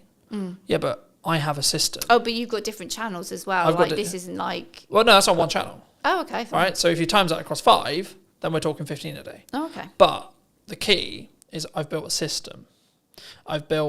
We're recording. To give you a very key example, I don't need to at the end of the summer record, probably for most, I could probably not record until November and still have a weekly podcast, because I'm so far ahead. Now the issue with that, of course, is if we're talking about current event stuff. If we're not, which 95% of my podcast isn't current events, I've got other content to talk about current events, but most of the stuff I have in podcast conversations is workable and will be workable in 6 months to 12 months. So actually, by me batch recording, I'm just banking as much as humanly possible. So then if I get really busy with client work, if I have to fix problems in the business, if I have to XYZ on, I then don't have to allocate resources and time necessarily into the podcast, or I can limit that cost on a month where it is a bit tighter because I'm so far ahead. But the key is I'm focusing on the consistency. So, and this is where I've used the analogy of like, you need to make the hay while the sun shines, because if you don't, you'll just be left with sludge. Yeah. And I think for me, the important element with marketing especially is if you're really busy, that's when you should be accelerating your marketing. Yeah. Because then you're actually going to, and even if you don't have capacity, right? So let's say I don't even have capacity, I still am going to push hard on marketing because I want demand in 3 months. Yeah. And actually, I trust that by the time I finish those projects, if I've pushed with marketing, I'll have some stuff left. I'll have some people who are ready. And just being honest with clients and saying, look, I don't have the availability until September. Yeah. I don't have the ability until October, November, December, whenever it is. Yeah. And saying, cool, can we book something in? Can we get a pre-production call? Can we get a discovery call in? Yeah. Cool. But also understand that actually a project that you quoted and you alluded to earlier, where you had a conversation a year ago, I've just finished a project started a project, last week. I had a pre-production meeting for that I initially quoted about 3 months ago. Yeah. Right. And I was like, at the time, maybe it's wrong time, maybe they're not ready, etc., etc. I was like, okay, maybe it won't come through, maybe it will. But then I got a call 2 weeks ago saying, hey, Cotton, we're ready to move forward.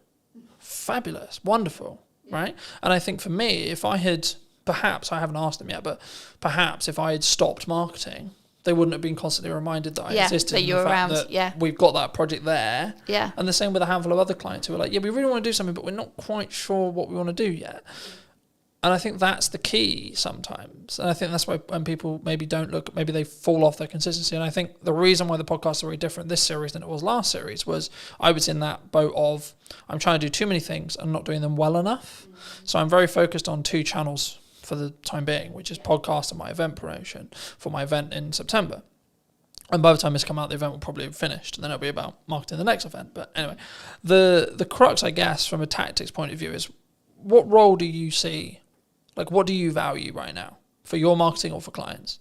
Is it written word? Is it audio? Is it podcasting? Is it video? Is it user-generated content? Like, what do you think's working? I would say I hate to start with it depends, but it does depend on the client. Yeah, so let's talk about what I'm doing right now.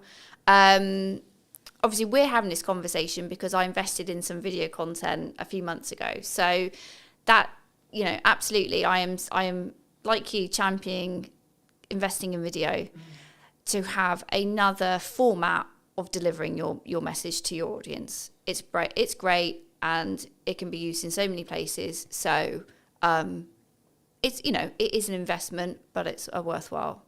And also networking in the right places. So there's lots of different networking events out there. Some you might like, some you might not. I always say to people, like, it's about finding the right kind of event that you enjoy. It's got the right people there. Because ultimately, don't go to a networking event where it is just a cup of tea and a natter. Like, you do need to meet people and build relationships. It might not. Don't ever go into a room and think, right, who's going to buy from me today? Because that's not what it's about. It is about growing. Yeah, exactly. Yeah, but yeah. So for me, it's been and remaining consistent on LinkedIn, and not wondering what the hell the algorithm's doing, and sharing posts from 3 to 4 weeks ago. Yeah, I find it really interesting when people go, "Oh, the algorithm shadow banned me." Right, I'm a handful of chapters into Gary Vaynerchuk's new book. Well, it's not new now, but it's new for me. Day Trading Attention, and he talks a lot about your content's just not very good. Yeah, hard love, right? But the reality is actually through posting a huge amount, you know what works. And you can gain customer insights through that. Yeah. You can gain what's working for your market through that. And I think that's the key there. I think it's, my next question was going to be about volume, but like the simple takeaway I have is you have to have a level of volume to understand what works, because something will over-index. Yeah. A video will get 1,000 views when your average is 300. Okay, why? But then if you do that consistently and you keep learning, then your average will become 700. Okay, cool. But then what happens when something gets 1,600 views? Then what is it about? Then when you analyze, what was that hook? What was that this, etc. Do you think people struggle with the volume? Maybe they see someone like me who posts a lot, right? And they go, I can't possibly do that, so I'm not going to bother. I think people are overwhelmed. And I think when you're feeling overwhelmed, you then procrastinate and then you just don't do anything. Yeah. So I think that's when you've got to have a strategy. You've got to bring it back to what your goals are, what you're looking to achieve. And then utilize someone like me who can kind of say, like, look, if we can do this one thing, so let's say invest in video, these are all the things that we can do with the content from that video, not just the physical video itself. And these are all the places we can put it. And it's not about constantly thinking about new ideas and new things to say. It's taking one piece of content and repurposing it and making it relevant for the different channels.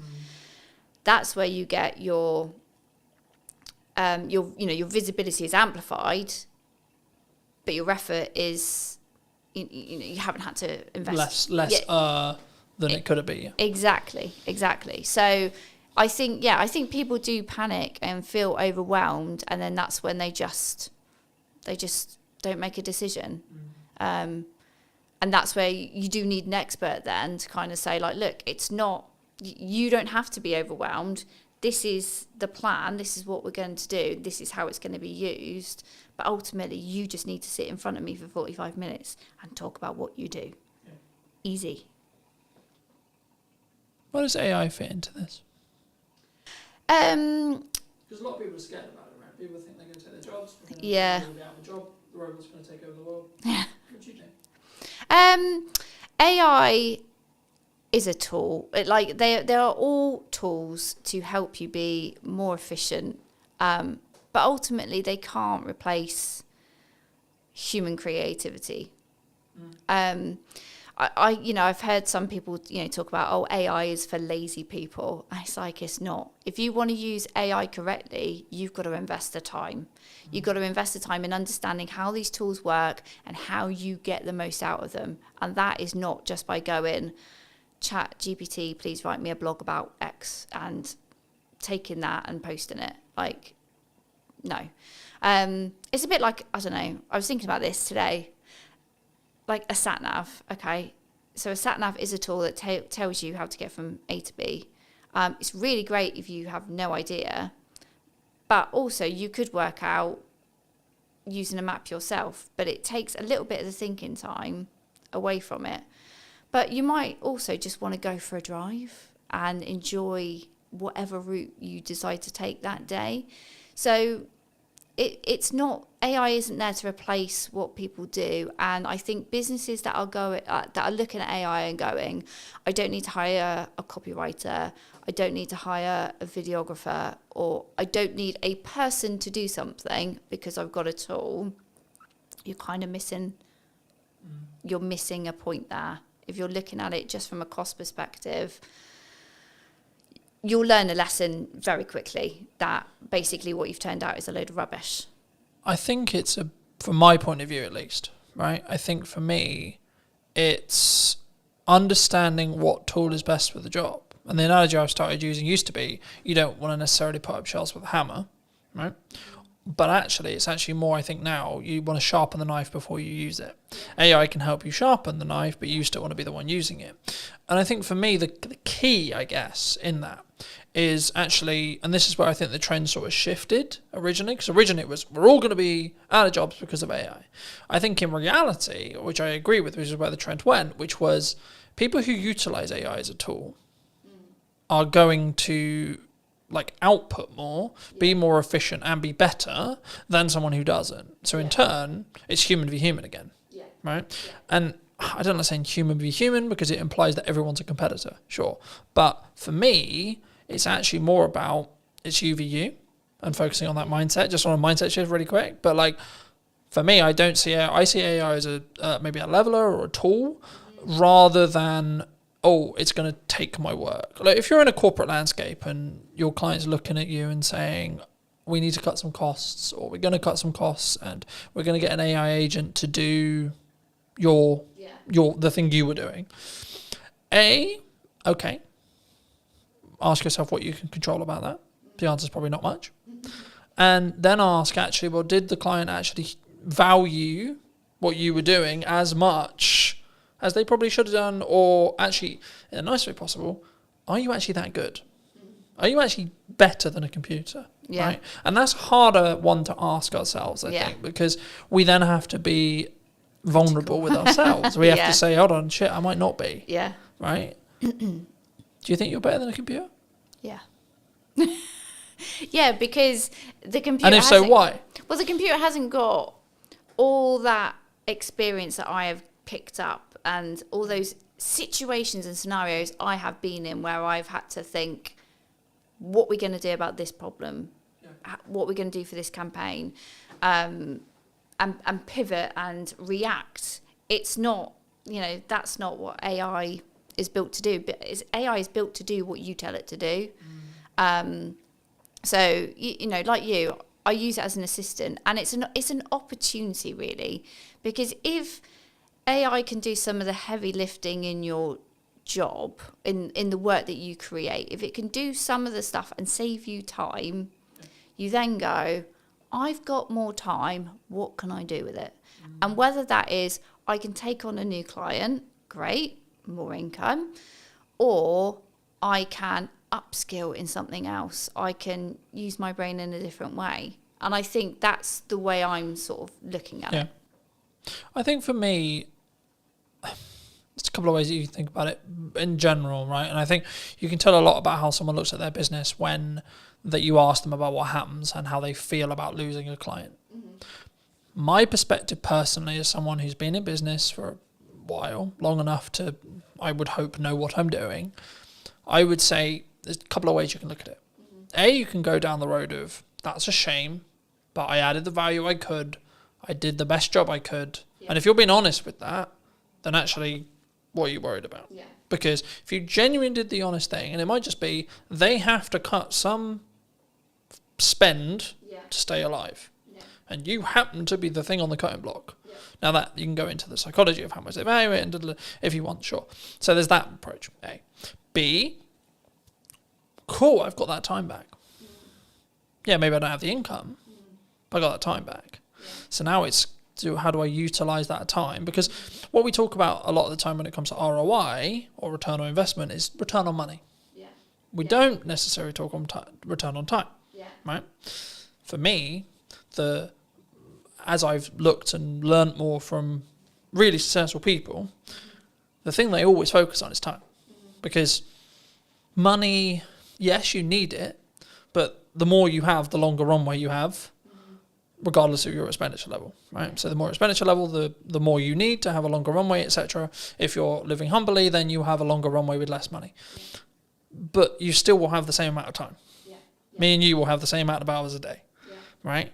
How we utilize those, how we use AI tools to optimize, work smart, not hard, but also the thing that people get wrong about that saying, in my view, is you're not working hard and smart.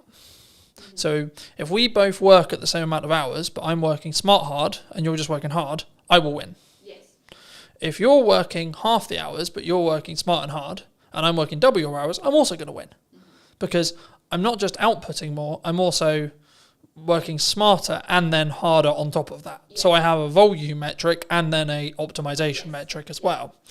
I think the key sometimes what we do in marketing and sales is we don't necessarily look at, it is a volume game, it is a quality game, but you get to those results, as I was alluding to earlier, through volume, because you don't have metrics otherwise. We can sit here theory, right? We can say, this is a good idea, this podcast is going to do really well in theory. Or I can tell you, I know it's going to do well because the last 15 episodes have had consistent growth of 2%. Okay. So now I know by the time this comes out that it will be however much further down that line, as long as I continue the trajectory and continue the learning that I've got. But also people, what they don't count in when they have a podcast or something like this is also the knowledge they gain from the guest and the knowledge exchange we have. So actually what I'm doing is I'm creating content out of it so I can go to many, but also in our one-to-one conversation, you might say one thing to me that I might go, actually, hold on, I could implement that. And actually, what's the knock-on effect there? So it's not even, because I think sometimes we go, oh, it's got 3 views, right? Especially when you start out a video. Oh, it's got 5 views.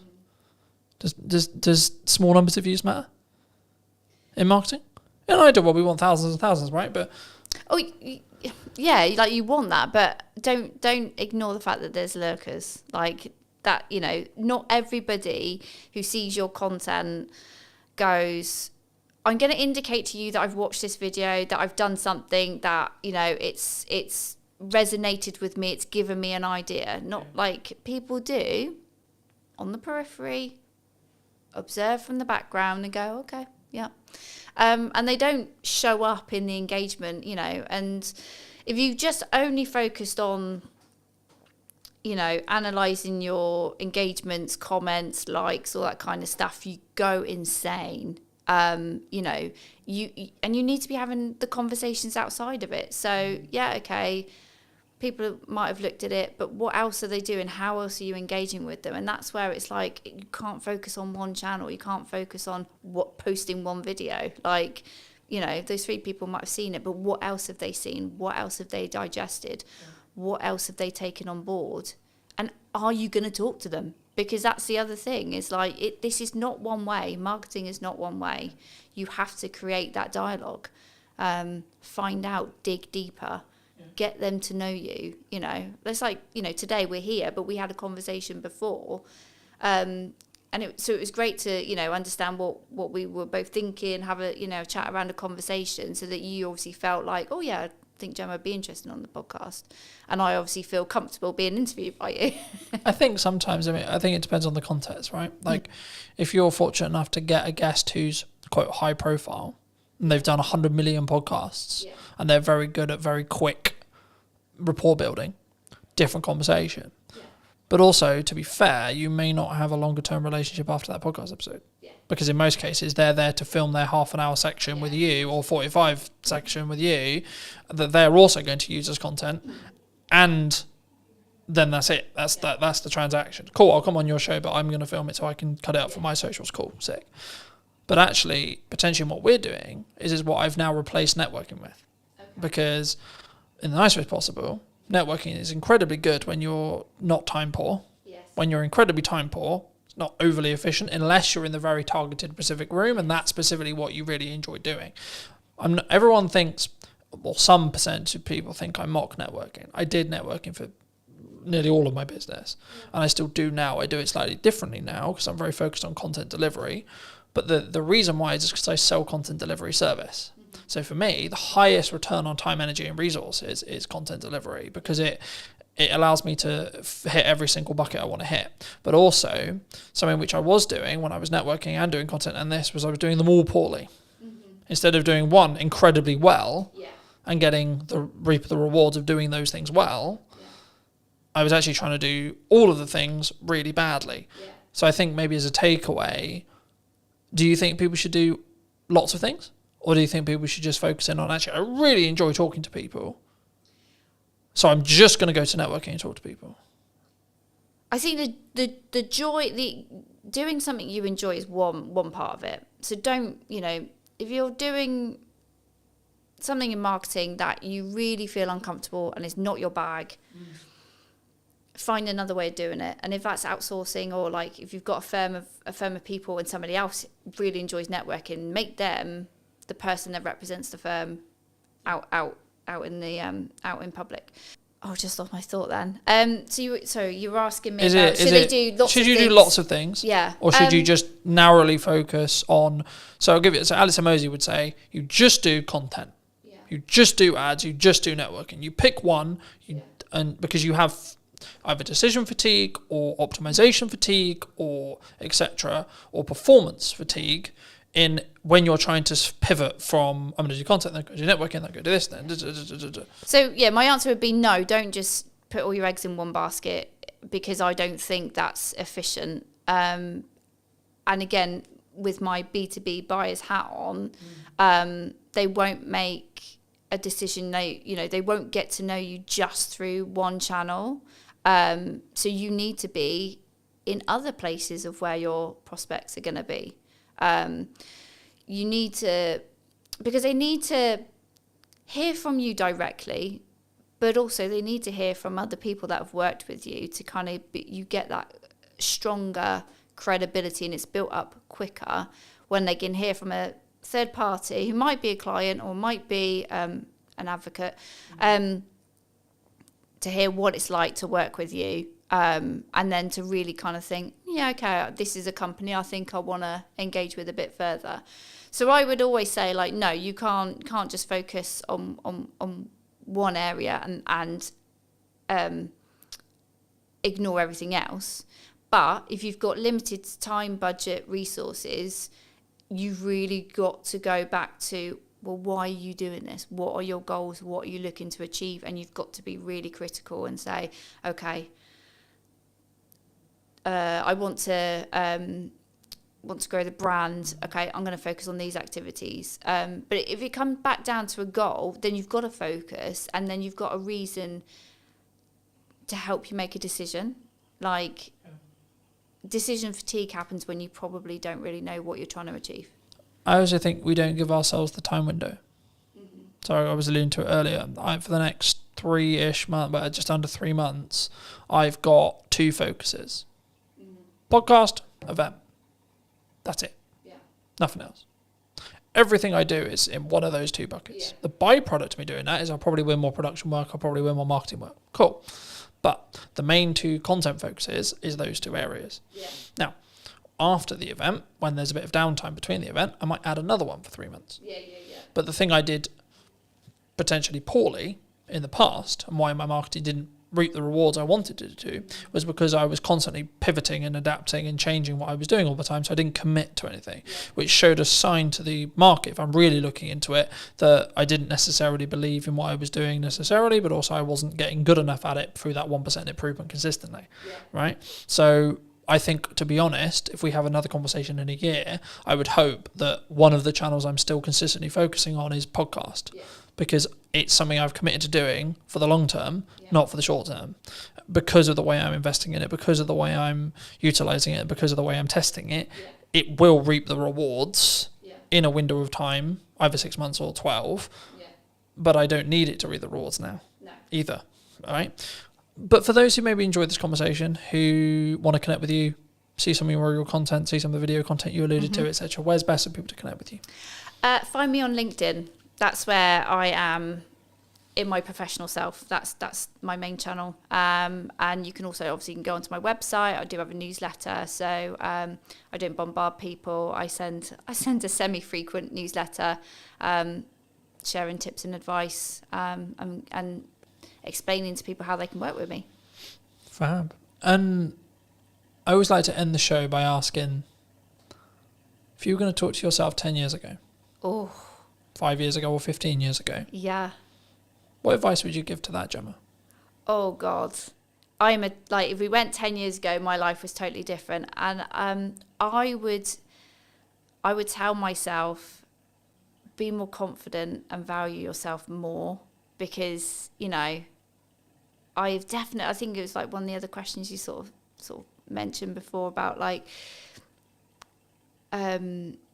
what have I sort of like learned, and it's like I've learned that initially at the start of my freelancing journey I was massively undervaluing what I do, so it is definitely confidence and just fucking go for it. Thank you so much for the time, Gemma. Thank you. It's been good. And if you did enjoy this episode and would like to see more like it, then I'll be back next week with a brand new episode. So why not be subscribed and let me know what your thoughts are in the comment section down below. And I'll see you very, very soon. Hook. This is stopping the scroll. I'll use TikTok as an example because it's probably the commonality in the room. Scroll, scroll, scroll, scroll. Oh, what pattern interrupt? What thing, either visually or audibly or on screen, is going to stop me from infinitely scrolling on Instagram or Facebook or TikTok or etc. I redistributed it on short form. One without captions, one with captions. The one without captions got 100 views. The one with captions got 1,100 views. It's the same video. Done is better than perfect, and posting a lot is powerful because you can work out what happens. To quote Gary Vaynerchuk from his new book, you should market to get better at marketing. It's the market will tell me in views, reactions, shares, sales, etc. what's working. No one really cares who you are. That's why I didn't start this conversation with, hello, my name's Colton. I wanted to get the basics, or help you understand the basics of marketing before we start. So can I just get a show of hands? Has anyone read, listened, or watched something on social media or the internet today? This is an opportunity for you to have either marketed what you do, how you do it, why you do it, or been marketed to. By the fact that you've all consumed content at least once today, means you're in that marketing system. Now this is quite basic, but then the question becomes, well, what do we create? How do we create it? The commonalities for me, in 95% of cases, whenever I have a one-to-one conversation, I work with businesses, etc., their hurdles are, in most cases, not knowing what to create, not having the time to create it, or not knowing specifically what to create it about as a whole, right? So the first part of this workshop has been designed in such a way for you guys to really troubleshoot what you feel is your hurdles. So I'm going to apologize ahead of time about spelling, because I'll probably get some spellings wrong, but just quickly around the room, what is your main hurdle right now with either creating content for what you do or utilizing AI in that process? So standing out. Okay, yeah. So it has that feel of AI, yeah? Okay. How to use AI. Anything else? Confidence is a really common one, but it doesn't sound like that's really the issue for the room necessarily. So that would be content pillars. So what you're talking about there is content pillars. So what are your specific pillars that you're looking to build? So I'll use myself as an example. For this moment right now, I have two main pillars. Podcast, what's missing in marketing today, and Christmas promotions or service-based stuff. So it's kind of three in some ways. This would be counted under service, right? Because I sell knowledge, I sell teaching, but also I sell the application of that teaching if you don't have enough time to do it yourself. The key whenever you do any marketing, before you start, is firstly have an overarching strategy that will help your bottom line. So that's why everyone does marketing, right? We want to sell more. That's the honest truth. No one's going to be here and go, yeah, I would love to spend £1,000 and then get nothing back, right?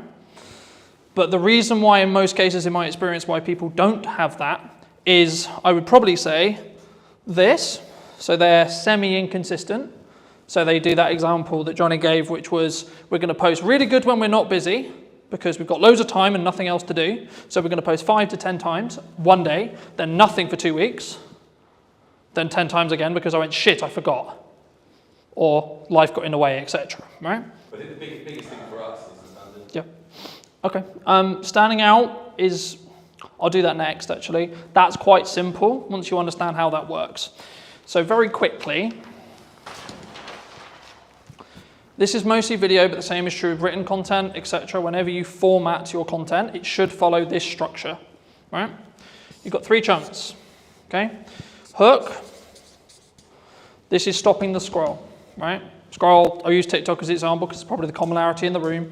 Scroll, scroll, scroll, scroll. Oh, what pattern interrupt, what thing, either visually or audibly or on screen, is going to stop me from infinitely scrolling on Instagram or Facebook or TikTok or etc., right? This in most cases is roughly 3 to 5 seconds of your, again, video. If it was a blog post or something like that, it would be your headline and then your top 2 lines. If you do this wrong, you will not get someone to stop, right? I'll go into depth in a second on what you could use here as ideas, but then you'll have a level of, so your body of content, so this could be, in most cases, value-led for me, and then a call to action here, right? So when we create content, we want a journey to happen, right? Step 1, get them to stop the scroll. We'll go into depth in that in a second. Step 2, what do you want to talk to them about? What's the objective that they're trying to do? If it's a piece of educational content, like this, for example, then I might have a captivating hook that positions a question that I'm then going to answer, but I'm going to first say, well, this is the solution that you're trying to create. Followed by, as short as you can, because attention spans are dwindling, etc., get to the point. In the nicest way possible, no one really cares who you are, right? That's why I didn't start this conversation with, hello, my name's Colton, and you don't give a shit, you don't care, right? The bit they do care about is how are they going to make their life, the viewer's life, more entertained, more educated, or both. Hopefully, after today, you'll understand how to do that. And hopefully, I hope, today will be that valuable for you. So you should be entertained, you should be educated, right? Just on that, sorry, Bob. Yeah, of course. Every piece of content you've got on TikTok has to follow that.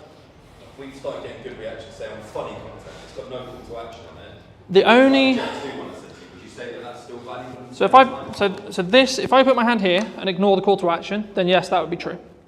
Every single piece of content has to have a hook, because you aren't going to stop the scroll. It doesn't have to be anything complicated. It could just be like, this is my opening line. So the things I'm focusing on for podcast clips, for example, is what's the first line of the clip, right?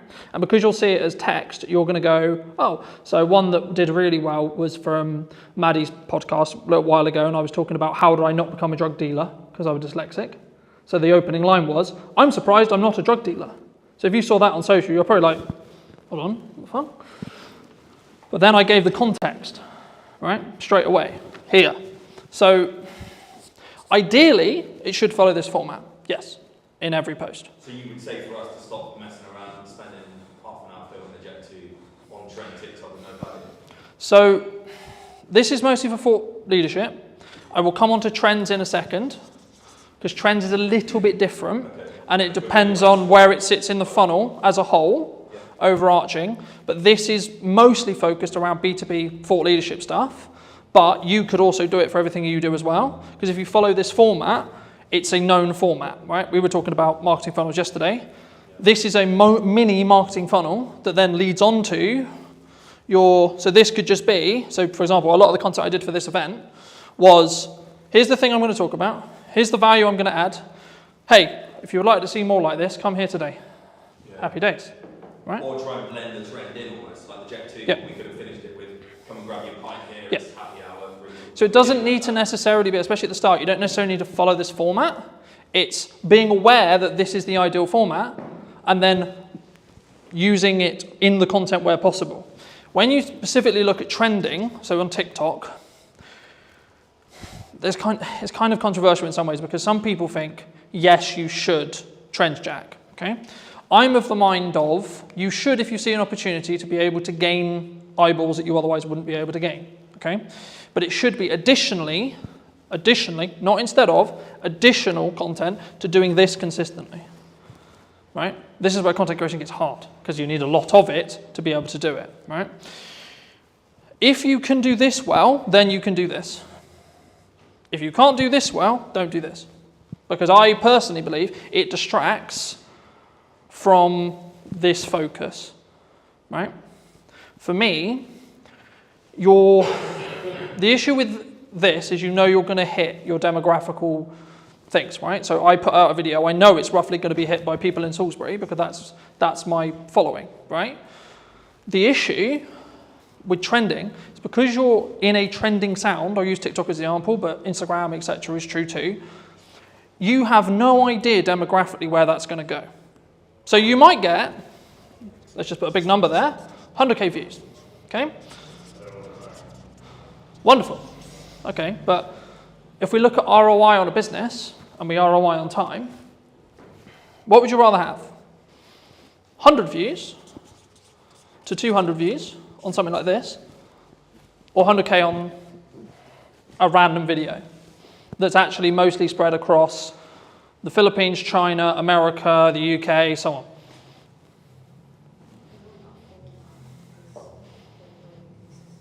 Mm-hmm. What do you think? We'd rather go for 300 real people rather than 100,000. Because 100,000 looks good. Yeah, but 100,000 looks good. Yeah. Right? Yeah. But when we... 999,000 aren't going to become, or probably might not be close to your venue. And that's why chasing virality, yes, it looks fun, yes, it looks sexy, but does it really do much for your business? I'd much rather have consistent of the right people at 200 to 300, maybe up to 1,000, but I know that each one of those views is going to potentially mean that I get more people sat in a room, I have more people to work with, I have more people I can help in my location, or in your... How do you do that location on TikTok? Facebook's very simple, visible business. So social media's changed, right? If I did this presentation or talk 3-4 years ago, I would only be talking about social graphs. Okay, I'll explain both in a second. But on this side, we've got social graphs. Okay, that's how Everything worked before TikTok or Musical.ly arrived. Okay? Here we have interest graphs that I'm definitely going to spell wrong, right? But the job of the team of two. So this was basically what TikTok created. Kind of their algorithm created it. It was in other places like Tumblr, etc. But like modernized and actually like popular, it was TikTok who did it. So what happens here is and this is why I said yesterday, following doesn't matter because we're now over here. But just for those who don't know, socially, what happens is I would follow someone. I would like, share, or comment on their post, right? This would send or say to the platform, hey, cool, this person likes and enjoyed this content. Cool. Okay, so the platform goes, we're going to show more of that to that person, right? So you followed me. Okay, cool. So that means you're telling to the platform, I like Colton's content. Can you show me more? Sick. Right. Same with likes, same with shares, etc. Now, the bit where it got interesting is because when they started changing the weighting, you wanted to target different things. That constantly changes. There's no point me going into it because by the time we finish, it will probably have changed. The main difference when TikTok launched a handful of years ago was instead of it being followers, like, shares, etc., they are kind of still important, which I'll explain in a minute, but the job here is Craig is going to open TikTok, and if he had previously never installed TikTok, it will just show him videos. And what it's trying to do is it's going to go, right, I'm going to show Craig a picture and a video of a dog. Cool. What does he do? Does he watch the video? Does he interact with the video? Does he like the video? Cool. Keep scrolling. You'll find that the more stuff you interact with, the more stuff you give watch time to, the more stuff you like, the more stuff you enjoy, you'll be shown more of it, right? So that's what an interest graph is, right? So is that what the FYP basically is on Facebook Yes. and Instagram Yeah. Reels? 100%. That's running that algorithm. Yes. But the main feed is still on the socials. They're moving from this to this. The only place where this is still prominent is LinkedIn. Really? So Every- the same people that use the old Georgia example, right? We post on that a lot. We can get the same 30 people comment and like on that. Yep. All the time. Mhm. So they're still seeing it. Because that's interest-based. Not in an FYP of like TikTok. Because they are interacting on the posts related to that location. Right. So they're signaling the platform to say, hey, I want to know more about this location. So it's not as fully TikTok 100%. The reality of socials, well, it will probably be in this line here for the rest of time, right? The future of socials is going to probably be, there's a debate at the moment, right? In the marketing space, in the etc. with Meta and so on. But my prediction, and probably the prediction which I think most people would agree with, would be in 2 to 3 years, you'll have two feeds. One that's like this, and one that's like this. Okay? So this would be your FYP, this would be for you to discover new content. And this is where, to an extent, trending would probably go into. So if you're trend jacking, following trending music, etc. Let's say you I'll use the example I used with Craig, dogs, cats, motorbikes, games, pubs, pick your topic, right? This is also where a concept called community talk came from, which was a specific hashtag around a specific thing. So when TikTok launched, everyone thought, oh, it's for dancing. Can I just get a quick show of hands? Who thought TikTok was for dancing? And for kids as well. Oh, for kids, yeah. That was the commonality, right? Everyone thought, oh, I'm going to go on TikTok and I'm going to do a... Thank God that people laughed at that. But the key is that's when it was Musical.ly. So very quick history lesson. TikTok is owned by a Chinese company known as ByteDance, who used to own an app called Musical.ly, where that was what the app was for. Lip syncing, dancing, etc. They bought this. They then launched it in China, did really, really well, and it was strong from an educational point of view. And then it moved to the West, and it became interest-based. But what they didn't realize was that interest-based would work so well, right? And that's why you're seeing, in the last couple of years, Instagram Reels launched, standalone, short-form feed that scrolls forever. Facebook launched, scrolls forever, so on, right? Even LinkedIn's now doing it. LinkedIn will probably have a video-only feed that's interest-based. The only post that will be social graph based will most likely be carousel or image posts where you tag. So Johnny came to my event today. Thank you so much, Johnny. Do you want to tag you? Cool. How that quickly works, if you tag someone on socials, on a social graph, so this is mostly around LinkedIn, and they don't interact with it, it will be buried as a post, is the current conversation with the algorithm, right? And the reason for that is it stops people going, I'm going to tag whoever I want because I'm going to tag David Beckham in my post just to get more views on my post, right? Because unless David Beckham actually connects and actually, comments, likes, does something related to the post, it doesn't confirm that that actual connection happened. Because you need to remember, LinkedIn specifically is a recruiting platform. That's what it's designed to do. It's designed for you to get a job. Any questions on anything I've discussed so far? So the next thing I'll go into very briefly is creating a content ecosystem. I'll use mine as an example, and then we can go around the room and see where the holes are and see if I can help fill them. My content kind of evolves around, in most cases, 2 long-form pieces. So it could be an educational piece like this, or my podcast. So for this conversation, it'll be a podcast. So this is an hour to 45-minute conversation between myself and a guest of choice, right? So most cases it'll be talking about marketing, could be talking about trends, could be talking about very similar to this. But you might say, okay, well, who's going to sit and watch the 45-minute presentation? Quick show of hands, who would watch a 45-minute presentation? It was interesting. Okay. It might have been booked by some short. That's the key. Okay. So what most people do, and the reason why most people don't do it, is because they don't have the self-worth and self-belief to be able to put this 45-minute conversation out and it to get 2, 3, 10 views. What 95% of people should be doing is creating this,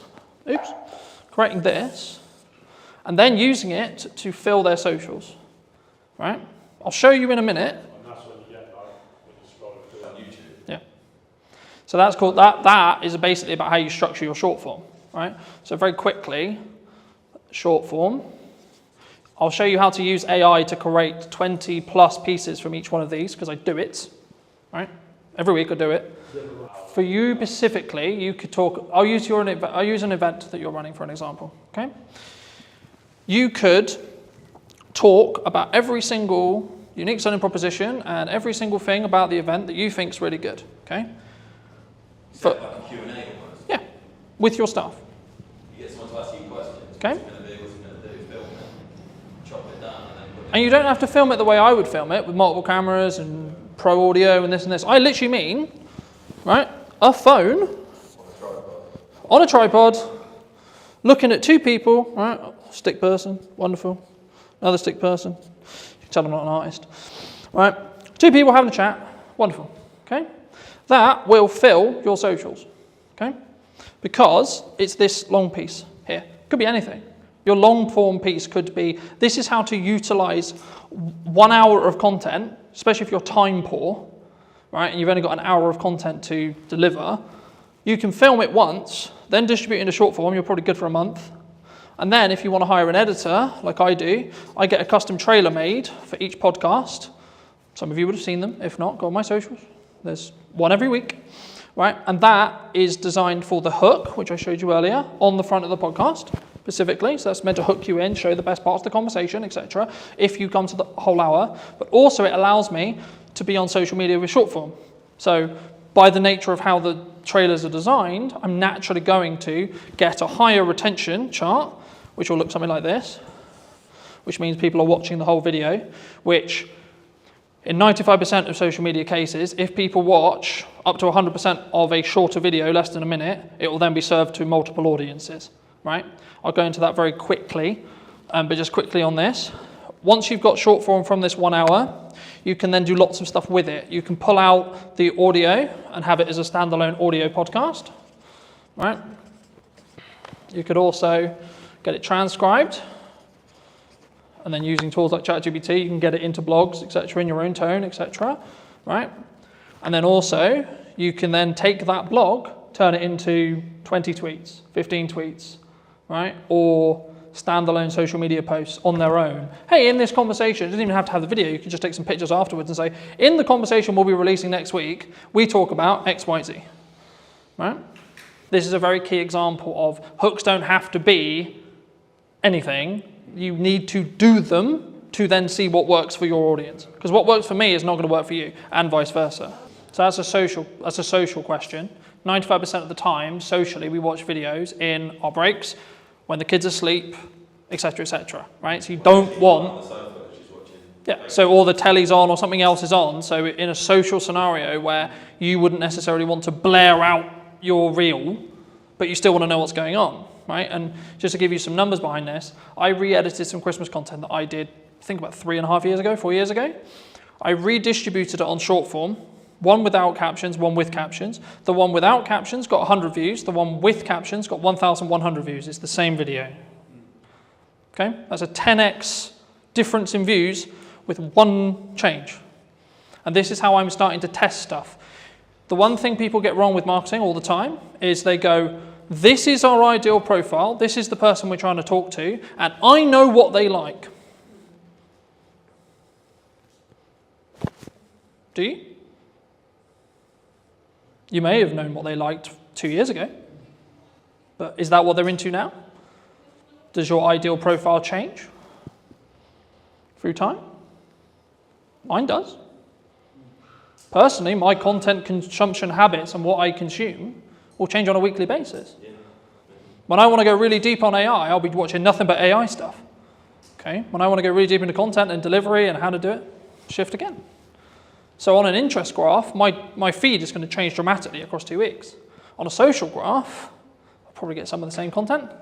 So on the Look into the terms and conditions of TikTok, you'll be scared about how much it knows.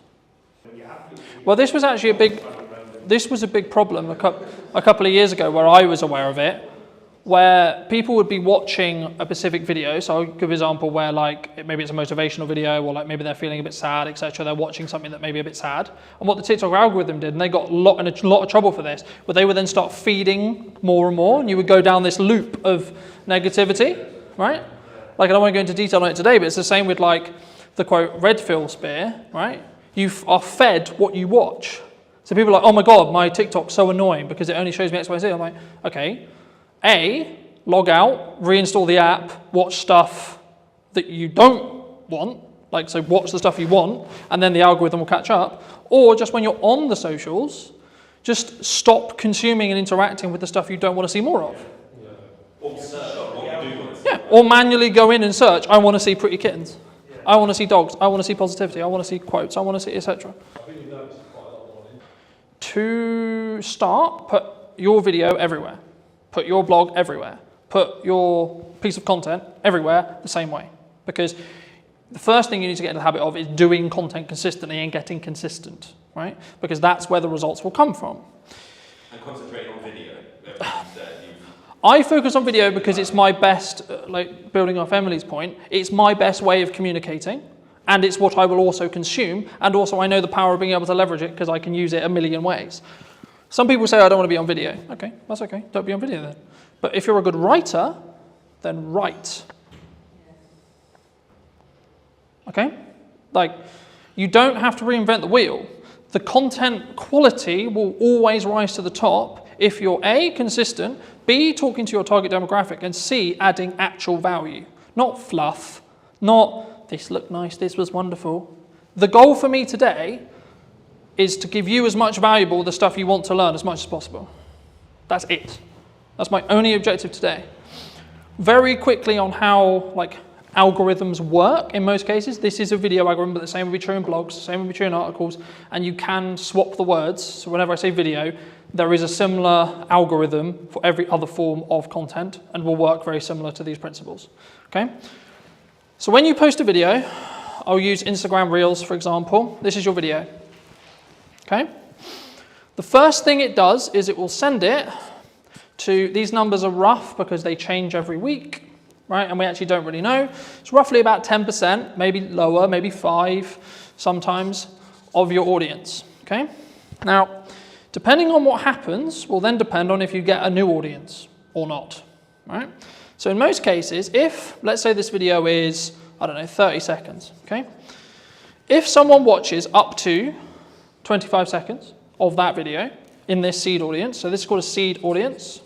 The job of a seed audience is to tell the algorithm, because it doesn't know what this, all it knows is you uploaded a video. Wonderful, it can see what you said in it, because it can pull the transcript, etc. It doesn't really know what the video is, it just knows you put a video out. Sick. So what it does is it sends it to the 5 to 10% of an initial audience that it believes will enjoy this piece of content from what it learned from the title, the media data, or the post, depending on what platform you're on, and then what's said in the video. And then depending on what happens with things like watch time, likes, a key one on Instagram, especially right now, if you save or share it, because this is where understanding each platform is really important. So Instagram specifically is designed for people to share videos around, share posts around, because it's a communication platform. It wants people to communicate with each other on it, not just consume content, but have content as part of the ecosystem, so that, oh, I really like this video, so I'm going to send it to Paul, right? That's what the algorithm wants me to do. So sharing/saving, coming back later. And depending on how well these combinations, and the weighting changes, that's why I'm not focusing on specific weighting, but the weighting will change. Depending on what happens will then change how much of an audience, what that audience is, and what the size of the audience is. So when things go viral, what's happening is this. So it's going, initial post, okay, cool, it did well. Sick. All right, first audience, did really well. Then there'll be a bit of a plateau, maybe for half an hour, maybe 30 minutes. Then another one. Did it do well again? If so, and so on. And eventually, it won't have a good reaction. And that's when it will stop. But if you can keep that loop, so there was a trend a little bit ago on TikTok where it would be a 2-second video with a load of text on it. Why do you think people did that? They were farming watch time. Because it's a 2-second video. So TikTok was going, is people who watch this video in that seed audience watching the whole video? Because it's 2 seconds. But to read it, you need about 15 seconds. So actually, the percentage watched on that video was close to 500%. So TikTok went, oh my God, 500%? So people are watching this video 5 times? Cool, we'll send it to loads of people. Now, they got on top of it because they realized that was the game. But for a long time, it showed a very clear example of how your seed audience can snowball your views. And it will copy the audience. Because every single algorithm wants to understand and wants... Okay, no, I'll ask you. Before I tell you, I'll ask you. What do you think the job of an algorithm is? To keep people on social media. What does every single social media platform want? Eyes on it. How do they make money? So the sin, you could say, is taking people off platform. Because Instagram doesn't make money if you send them off platform. If you send them to YouTube, you're sending them to a competitor. That's why people started getting quite clever with their link in bios, because link in bio became a term which TikTok itself would suppress, because it was sending people to the website. For a marketing point, that's what we want to do, right? We want to send them to a landing page, we want to send them to a YouTube channel, we want to send them somewhere else off-site so we can potentially sell to them or retarget them or etc. or get their email so we can then email market it to them, etc. But purely from how does it perform point of view, and this is what I said at the beginning, where you need to start really delving into your content and really start working out, okay, so this one's going to be a very value-led piece, this one's going to be trend, this one's going to be for this purpose. And it can be overwhelming, but hopefully you're just going to get some ideas from today. If you can get some videos, and this is why done is better than perfect, and posting a lot is powerful because you can work out what happens. To quote Gary Vaynerchuk from his new book, you should market to get better at marketing. Right? So it's not about I'm going to market because I know what I'm doing. It's the market will tell me in views, reactions, shares, sales, etc. what's working. So I'll give you an example. A phone video over-indexed than a professional video in most cases for me. I follow the same format, hook, content, call to action, but because I story told in the video and it felt more real, it got, I think, 4 times more views than my average. I think it's on like 1,300 now, because I told a clear story. So for those people who are like, I don't have a camera, I don't have this, I don't have that, I don't have all the kit, I can't create content. Who doesn't own a phone in this room? You all own a phone, right? So then you don't have an excuse. Because especially if you create it in-app, you can outperform, because there'll be a small performance bonus. For example, on Instagram at the moment, they launched their own editor. It's called Edits. It gives you the ability to edit in the same way I can edit with pro software, and deeper analytical data on every single reel you've ever posted, purely through the app that you cannot get through Instagram. So for that reason alone, you should download it, because then you can see your click-through rate, then you can see your percentage of your seed audience, and then you can tweak stuff, and you can tweak the hooks, you can tweak that first line, you can tweak your packaging. The same when it comes to your first line of your actual copy for this, because if someone misses the video and you don't have captions on it, you might be able to re-engage them by getting a captivating headline. So if you're doing multiple kinds of content, you can learn from... Yeah. Because you can then re-engage people. Something that also people worry about is, I posted a video and it only got 20 views. Okay. Well, what's happening when you first post a video for the first 24 hours, bless you, is it's only showing it to your seed audience. So on average, it will take 48 hours or so before you really start to see something pump. Unless you're trend jacking, that's a bit different. But on the structured content we talked about at the beginning, it will take roughly about 24 hours before the algorithm really understands it. The more content you feed the algorithm, the more it's going to understand what you do and what audience is going to connect with the content you're creating. Does that make sense?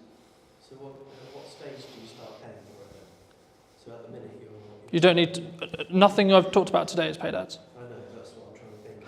If you want to do paid ads, you can follow all of these principles, and what I'd recommend you do very quickly for those who are interested in doing paid ads, you should post a load of content, see what does best in regards to views, retraction, etc., and then take the best performing pieces of content and then amplify them with ads.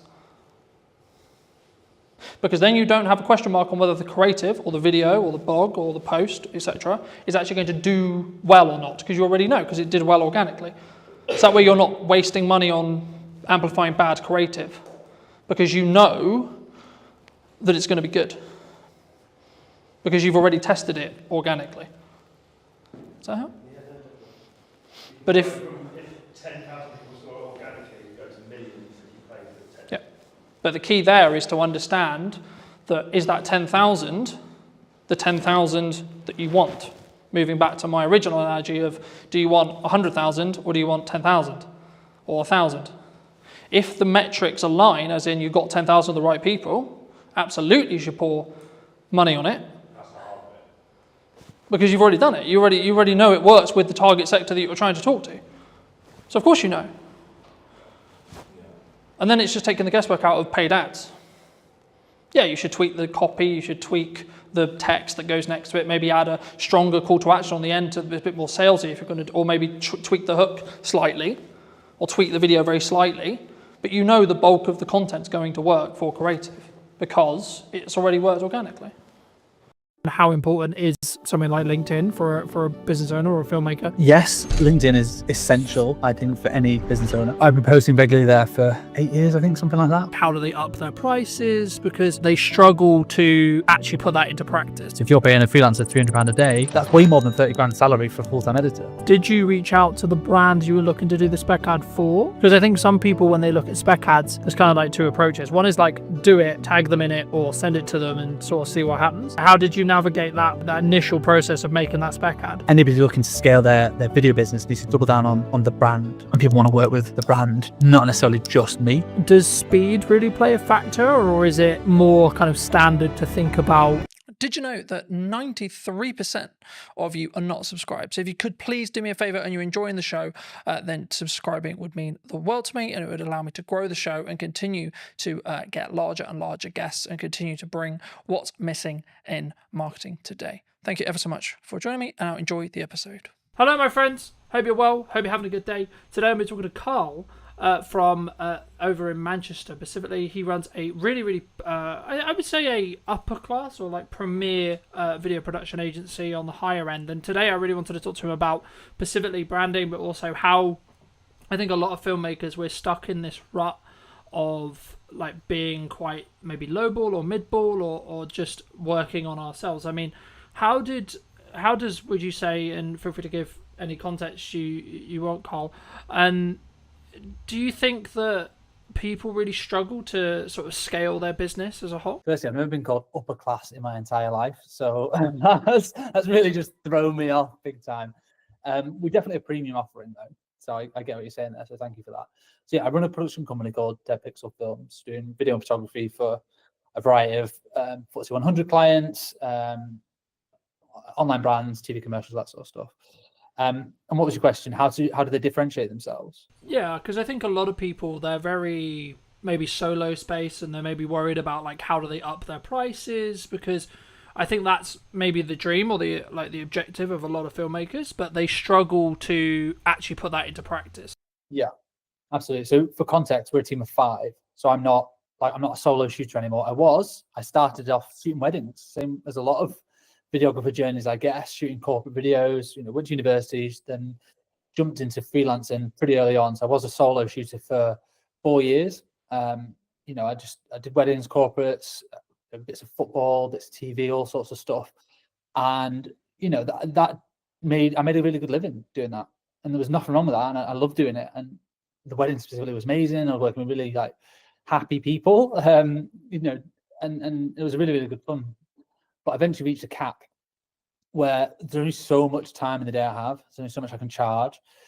And I just realized I was I was at a peak, I suppose, in terms of like camera operating in Manchester as a technical skill and what I could therefore charge or how I could scale that into a business. So my next step was to go from a freelance camera operator, solo shooter, to a production company owner.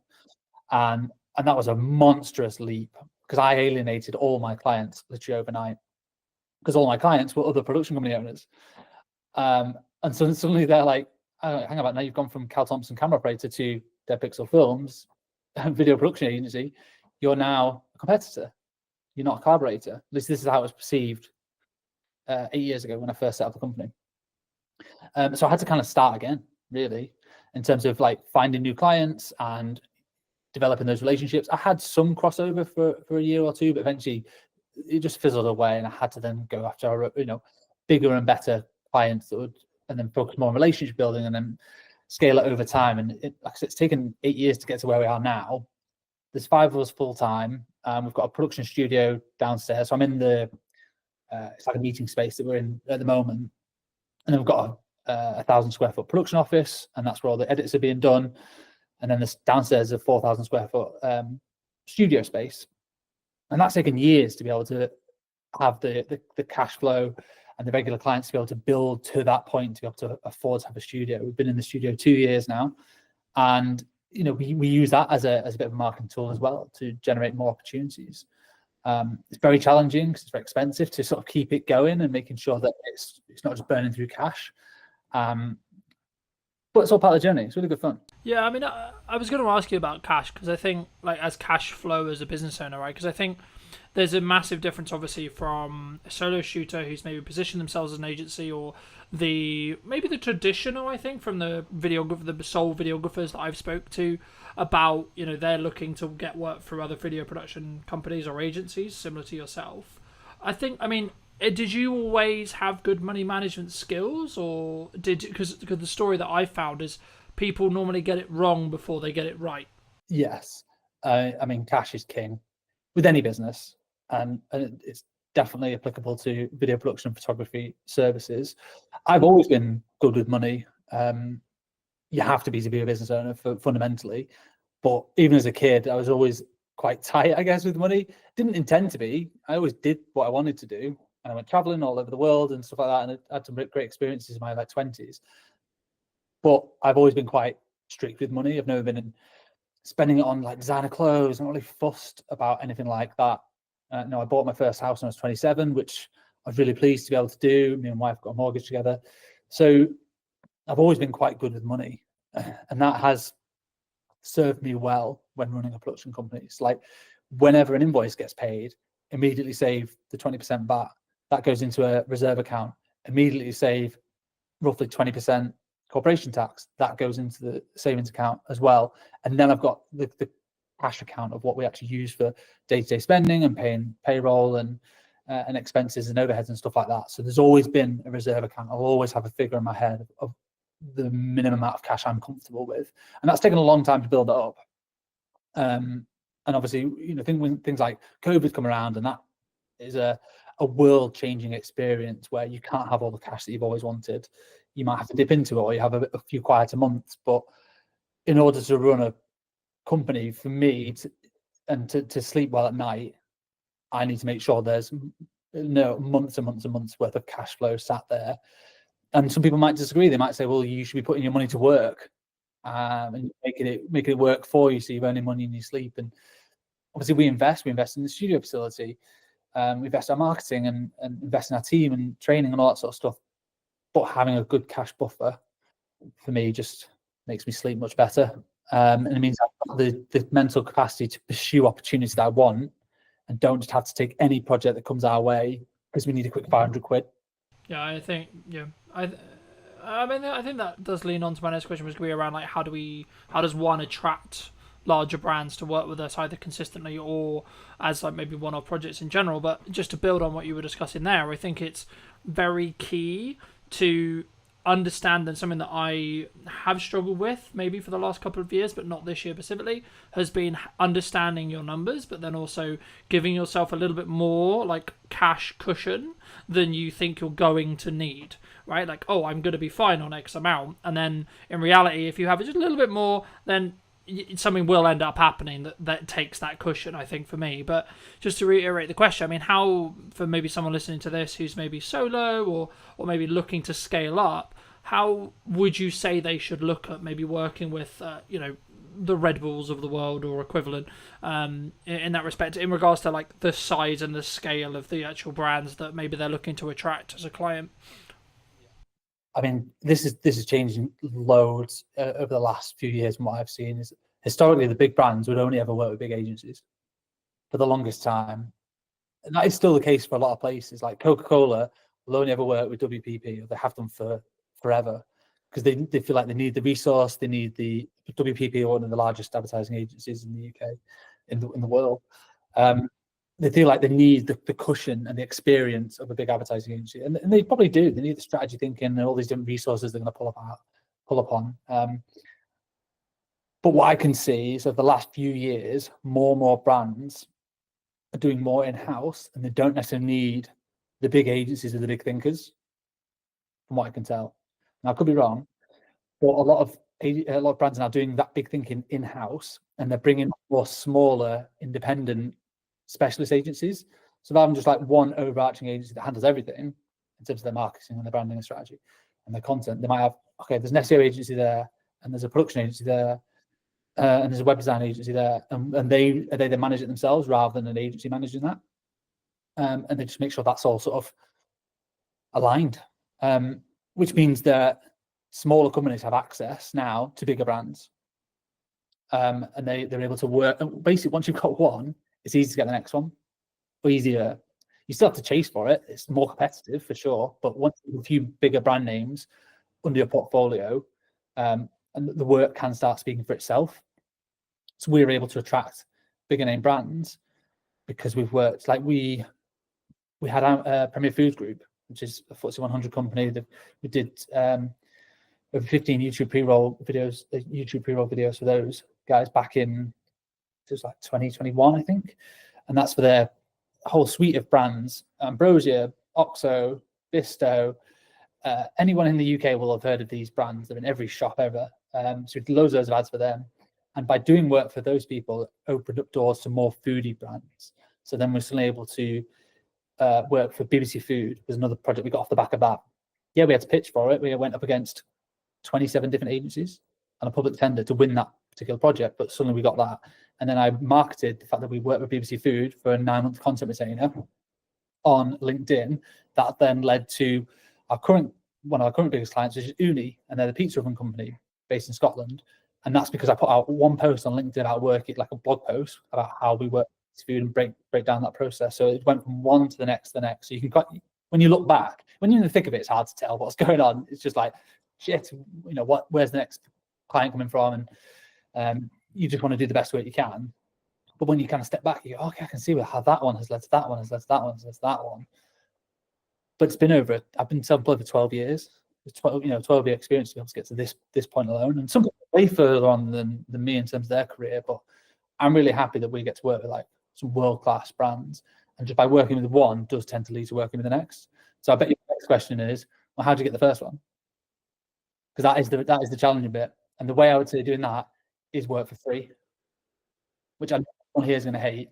By free, I mean make a spec ad. Speculative.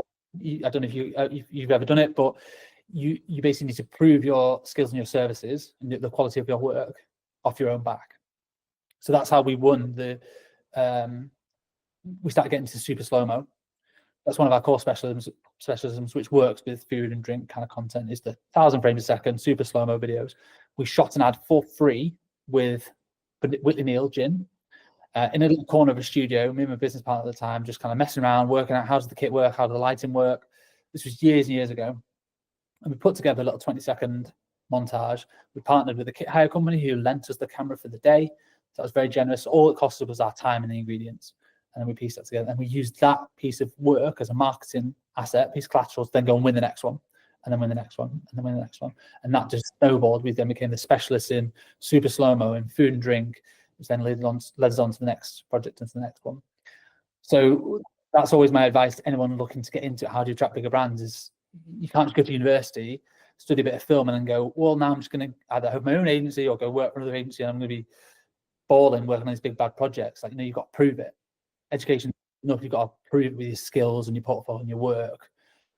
And if you've got to just go out and do it.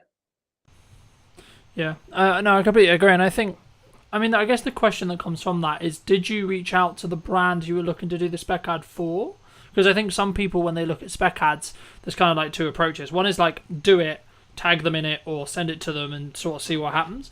The other one is like, hey, start building that client relationship, etc., and be like, hey, we would love to work with you, or etc., but can we make one for free? Like, how did you navigate that initial process of making that spec ad? Depends how big they are.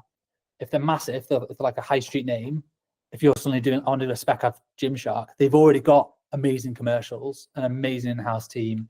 They don't need your spec ad. So you emailing them saying, I'm going to do this ad for free. If you want to use it, use it. They just won't. They don't need it. So in that sense, I would just go and do it and just tag them. Like, massive fan of you guys. I hope you don't take offense to this. We've made our own ad. We want to tag you in it. And if Gymshark will unlikely see that and then want to just hire you immediately, but their competitor might. So someone else who maybe slightly smaller than Gymshark might see that and go, oh, I love what these guys have done. Or you can use that to market to Gymshark competitors. So you can reach out to people directly that made this little piece for fun, just showcase our skill sets. Be really honest and transparent. Don't suddenly try and pretend that Gymshark are your client. You've done it as a paid project. That's the last thing you want to do. But just be honest about what you've done and how you made it to showcase your skills. And would you be interested in that one for your brand or business? We did one for like Innocent Smoothies, massive global brand. We didn't ask them to make that. We just did it as I was building all these like mad rigs because we've got a food studio, we have the space. I built like this test tube rig that when you pushed underneath it, basically it forced all the liquid through the bottom of a smoothie container and then just created like this volcano effect out the top. I wanted to test it to see if it was even doable. It's just like an idea, and we shot it in super slow-mo. It worked. So then we got a few more shots off the back of it, pieced together a little 20-second thing, and then just tagged them and put it on LinkedIn. And their marketing team like commented like, "Oh my god, this is awesome! So glad you enjoyed the product." So from them, it was like free marketing. They didn't really ask for it because they don't really need it. They were just really pleased for us to make something, and then we use that to then try and win the next food or drink project, or just a couple of little showreel clips to go in. It's in the showreel now.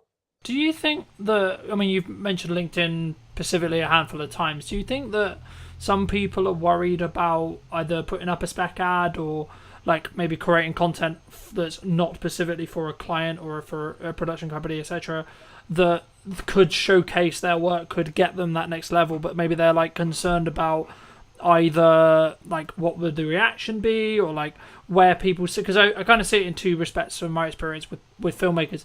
Some that are like really leaning into social media as like a personal branding tool and like as a marketing tool, but others who are maybe slightly more cautious around, I guess, how they post and when they post. In your experience, I mean, I guess the two questions there is kind of two pronged. It's one, how important is something like LinkedIn for a business owner or a filmmaker? But then number two, like, why do you think people are potentially quite cautious? Yes, LinkedIn is essential, I think, for any business owner.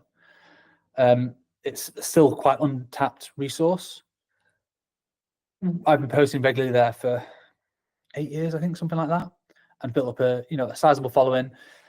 I don't know how much work exactly we've got, but I could probably guesstimate we've generated well over 6 figures worth of work and opportunities through LinkedIn without spending a penny. Don't pay for any premium, anything like that. Don't pay for any sponsored posts. It's purely just turning up consistently and regularly, and I try and offer advice to my younger self in terms of the personal branding side of things, but just use it as a marketing tool just to share the work, to share the behind the scenes that we do, so that people can see, oh yeah, it was those guys that made that ad, because I can see them in the behind the scenes. We use that a lot to show scale as well, which also subtly promotes a more premium offering. If you see a squad of 10 or 20 in a team photo, you know that's a big production. Doesn't matter if you're in the industry or not, you know that's probably cost a pretty penny, versus the behind the scenes of a solo shooter. You probably know there's a certain cost implication there. So subtly you're planting these seeds within your feed into your potential target audience, and you never know who's looking on a LinkedIn feed. And it's so different to every other platform, because when your contacts like or comment, it gets shown in their feed as well, and that's how your work can just spread and spread and spread. Literally, the behind the scenes that we did for the Innocent Smoothie spec ad got like 1,500 likes, hundreds of thousands of views. And that might not sound a lot on like Facebook or Instagram, but on LinkedIn, that is a viral hit. It's huge, and that just snowballed because it was just fun content. People just liked it, and people not in the industry were like, "Oh, it looks like a really cool project. You've been quite creative and innovative there." So yes, I'd say if you want to, scale a business or attract new clients and new opportunities, it's not just who you know anymore. Like it's who knows you.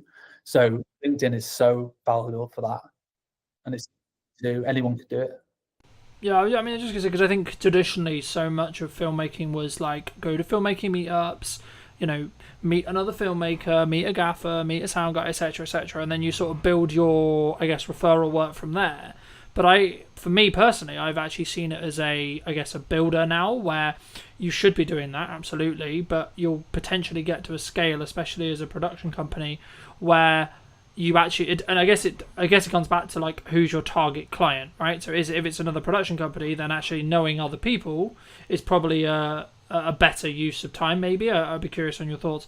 But the key for me, if you're trying to get end clients, as we're discussing here, I think you have to put a level of best foot forward, either on LinkedIn or on socials, etc., because you need to gain the attention of the right marketing people. I mean, do you think it's solely down to like the target person you're looking to talk to?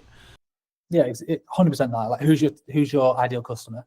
If your customer is video agencies or production companies that make high-end TV commercials, then your best job is to network with other crew members. If you're a gaffer, meet as many DOPs as possible. If you're a makeup artist, meet as many producers as possible. And you're a technician, your job is to get on set as much as possible, and you charge a day rate and you get to work on some amazing projects. That is completely different to being a production company, because you are dealing more with brand managers, marketeers who don't live and breathe that specific skill set every single day. They're thinking more wider strategy of the brand. So you need to completely change who you're networking with, completely change your messaging. So, I see filmmakers all the time like geeking out about the latest kit, and ultimately clients don't care. They don't know really what the kit is and what the difference is. They'll be able to tell the difference in the output, the final output, and the results it's given. But fundamentally, technology's got so good that I don't think people need to be geeking out about kit as much anymore. Technicians always will do. Like at my heart, I'm a DOP and I'm a technician. I'm a camera nerd. I always have been since I was 13. So I do still love it. Doesn't mean my clients care about it. Really, they care about, okay, I need a super slow-mo shot. How do I get that? You know, okay, we need a £100,000 phantom camera that we have to rent for the day. And we need the skill sets to do it. You need high-speed lighting and all that sort of stuff, and a lot of power. So they care about the results of the slow-mo and what it does, not necessarily the camera. They don't care what it's called or how much it might have cost. Yeah, they care about the rental fee. But in terms of like the specs of it and stuff, they're not really fussed. You have to market to your respective customer and who that is. If producers are hiring you and you own a super slow-mo camera, then talk about the specs all day, because they probably will care. But the end I mean, my next question was going to be like, from a delivery point of view with larger clients, does speed really play a factor, or is it more kind of standard to think about like, oh, we're going to give you a 2-week delivery or etc.? I mean, obviously it depends on when they're going to use it, but would you say like a unique selling proposition for what you do specifically is speed related in regards to turnaround, of course quality as well, but is specifically looking at speed really important? We never market ourselves as like the fastest video agency in the West or anything crazy like that, because I think it would just attract a certain type of client which will expect everything yesterday. We do have a lot of clients who still do that, and like they want it as quick as possible. That they usually come to us because they have a project in mind, a deadline in mind, or if they don't, we certainly ask them. You know, that's one of the earliest questions. What's the idea?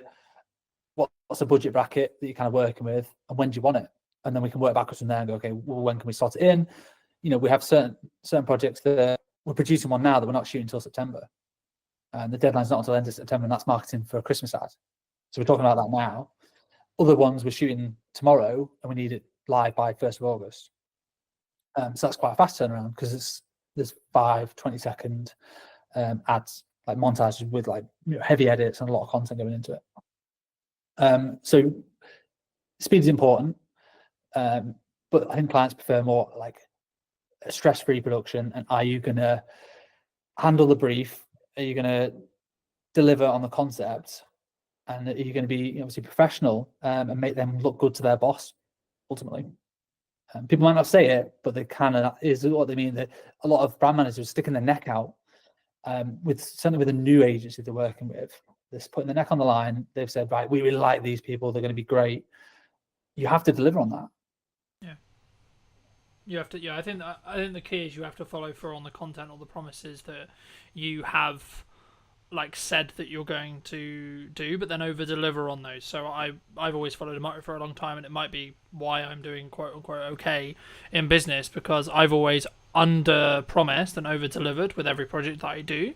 But I think it does, to an extent, kind of bring me on to kind of the next question I want to ask you, which was about like, how do you justify to a client who's maybe on the fence about spending, you know, let's just say 10 grand or 15 grand or whatever it ends up being, right? How do you deal with those hurdles when it comes to being higher priced as a whole? Yeah, so we don't do quotes anymore. We do proposals. So for every single client, they get more than just a one-pager. So we used to just do quotes. You know, people come with a brief, amateur video. So you go, okay, put it together in a spreadsheet, put it onto a 1 or 2 page PDF with a breakdown of your pre-production and post, and this is what it's going to cost with a number at the bottom. And people either go yes or no. We don't do that anymore. We're now doing proposals. So pretty much every client that comes to us will get a bit of an idea. They might already have an idea and they want to just flesh it out. With here's a few visual references of the style that I think we can execute on based on your budget. I tend not to do this like on a whim. Like if I know they've got 20 grand, okay, I can work backwards from there and go, well, this is the kind of production that I think they might need. You know, it's a couple of days, a couple of crew, there's production value there. I know what to spend, so I can know what the references are going to be. And we put that into like, 5 or 10 pages for every single client with a cost and a breakdown of this is exactly what it's going to cost you. The information that was in the original quote still goes in the proposal, but you've also got a lot of more visual references in there so that people can see you understand the vision. They're just taken from previous work or from the web. It's all internal stuff, so it never goes live. It's just like we're just trying to share ideas, and then we're trying to follow through with the execution. Like, this is what you're going to get, and we found bigger clients kind of expect that a little bit more. They don't just want a one pager. Like, what's going to separate you from, if they're getting 5 quotes, how are you going to stand out amongst those other 4 companies? And you don't want to just be on price. You want it to be that you understand the brief and the unique ideas that you can bring to the table to deliver on that brief. But it's free time. It's a massive gamble. We don't win all the ones we put proposals for. We lost one yesterday. Like, oh crap, that took me a day or longer, hours spread out here and there to pull that together, pull together references, come up with a bit of a script. I think we're going to nail this.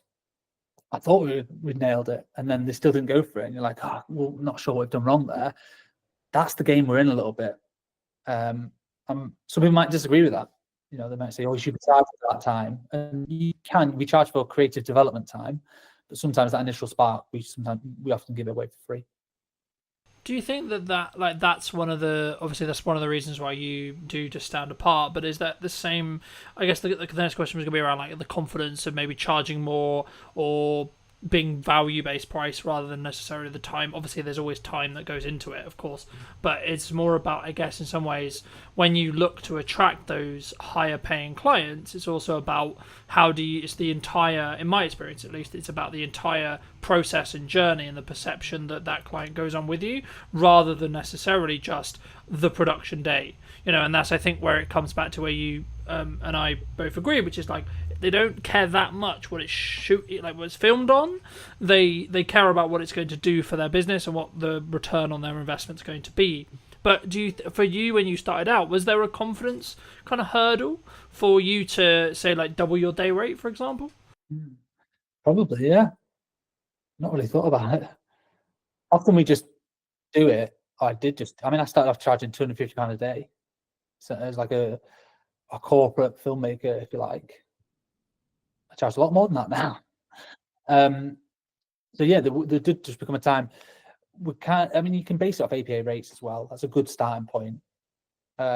Producers Association, it's like a union, not part of it, but they do set rough crew rates, and they adjust them every year based on inflation. So you can roughly see what a crew rate should be charging for those.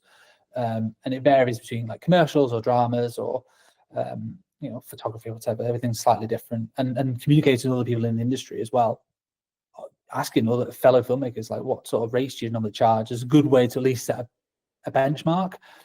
And if you're winning loads of business and almost like too busy and don't really feel it in the wallet, it's because you're too cheap, and because you're just saying, yeah, well, here's a £500 video, that person will work on it for an entire week, and when you work it out, you're working for less than minimum wage.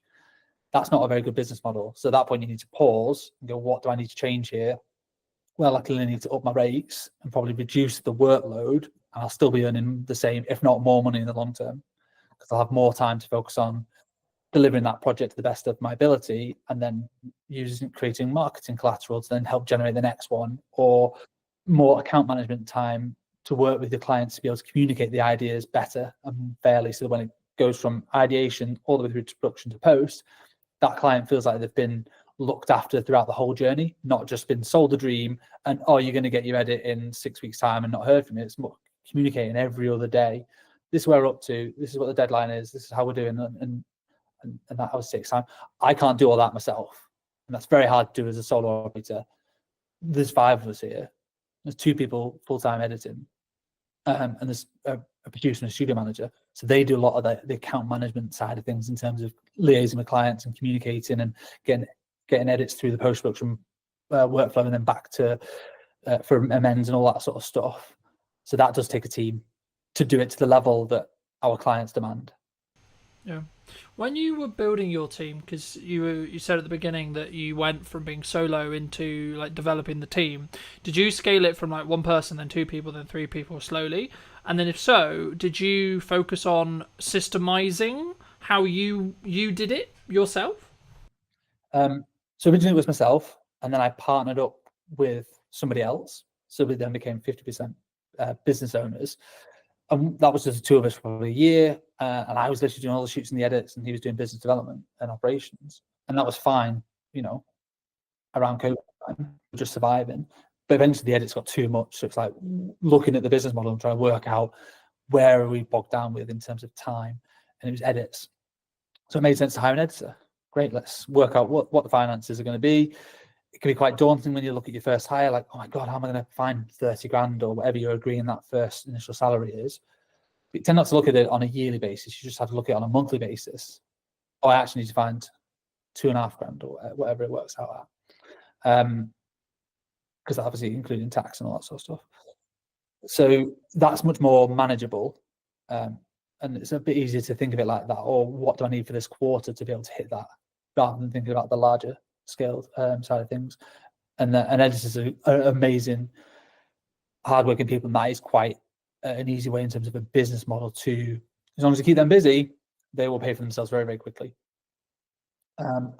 We did, and then we did just add on to the next one, different skill sets, and eventually the producing was bogging us down a little bit. So we're just like, oh my God, we're just having to, my email inbox is 100 every day. Like, how do we help manage this? Okay, we need a producer to start doing some more of the logistics, booking hotels, doing casting, all the logistics of like sorting crew and client liaison. Right, that can come. Basically, I hire somebody when I get too busy with one thing that I don't necessarily want to do all the time. And then just let them do that, and then I can focus on the stuff that I want to work on. Yeah. Did you, from like a management or money planning point of view, when you were looking to do that, like, did you have the money in the bank to pay for like 2-3 months, or did you have like the full salary, or did you like just have it in like contracted jobs in the respect to like, I know I've got consistent revenue for say 6 months and it's going to be that number, and that actually means that pays for me plus 2 people? How did you sort of plan that when you were scaling? Because I think so many people, when they maybe look to take from a video production point of view, they take it from maybe a solo, what I would describe myself as, which is like solo plus, where they only have budget for project by project basis to bring in people, expand those crews. But for me, like, potentially in like 2-3 years, it will be a situation of, I guess maybe it's risk profile thing, but I'd be curious on your thoughts around, like, did you plan it as a, like, I've got 6 months and actually we're good regardless? Or did you maybe lean into like, actually, I know we're going to get the work, or I know it's going to free me up to the point as a founder where I could do the marketing and the sales to then mean that I can then know that I'll have the work? Yeah, I mean, for like a U+1, use freelancers until it becomes so obvious that you're spending so much money on freelancers that it's more cost effective to hire somebody full time. So if you're paying a freelancer £300 a day, that 10 days of work, it's 3 grand. 20 days of work, a normal working month, that's 6 grand. That's way more than 30 grand salary for a full-time editor of what you've got to pay out as an individual. So if you do that consistently, you'll soon realize that having all these freelancers has cost me way more money than a full-time person. So generally, that's exactly what we did. We had freelancers, and we actually won a few big block bookings. So we knew we had 2 months worth of editing work. So we had freelancers just coming in. I think we had 2 at the time, just helping us churn through this massive volume of work. It was all costed for, so it was all fine. And we just knew that, well, hang about this. Once that project was coming to the end, we're getting another big project that sort of, we had loads of edits on. So it just made sense to eventually put a job ad out and hire for that full-time role. So we would effectively be saving money on the freelancers. And we gave the freelancers the opportunity, like, do you want more job stability? Do you want, to come on full-time? And some people did, some people were not interested. They're like, no, I'm happy with the flexibility and the variety. Like, there's a place for both in terms of freelancing as a technician or going full-time in-house. Really depends on your personality and your personal circumstances. But from a cash flow point of view, I think we had at least, call it 6 months worth of cash to be able to pay that person. They could be sat around twiddling their thumbs. It'd be a terrible business model, but they could be without us necessarily worrying about how we're going to pay that person. Because also when you hire them full-time, you have an obligation to pay them. They're now an employee. You can't just get rid of, you can make them redundant, but that's a failure on your part, I think, rather than just, we didn't have enough work to be able to pay them. Like, you've got to then go and get the work to keep them busy. So that is part of the risk. It's definitely it's a high risk move. I mean, it's such a while ago now. I've always had staff members around me for the last 6 years, so I tend not to worry about that as much now. It's just a no-brainer that we are a team, and it takes a team of people to deliver on the projects that we have now.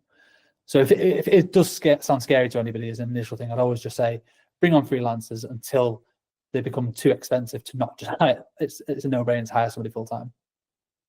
Yeah, I think I agree. I mean, I think would you say that in that though, one of the things that a founder, a or like an origin person of the business in a video production context, like they should spend like as they're scaling and as they're bringing in people to help with the delivery side, should they spend like a significant amount of their time in trying to, I guess, apply financial resources to getting more people to help them either with their personal marketing or the company's marketing or etc. to then like because I found like for me that will have the strongest ROI by me creating my own content and me being in the world of marketing all the time as much as possible and not as much in client delivery. And if so, how did you transition? I mean, did you just end up like you sort of alluded to it at the beginning, but did you have to transition all your clients because they wanted to work with you specifically? Because I think that's sometimes the weakness when we're very founder-led as a business, where a client wants to work with me because they've consumed my marketing and then they want me to have that touch on the project.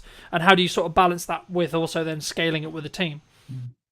Yeah, I'm still figuring that out, to be honest. A lot of our projects are of a scale where it can never just be one person. That one person ideally should be on the job.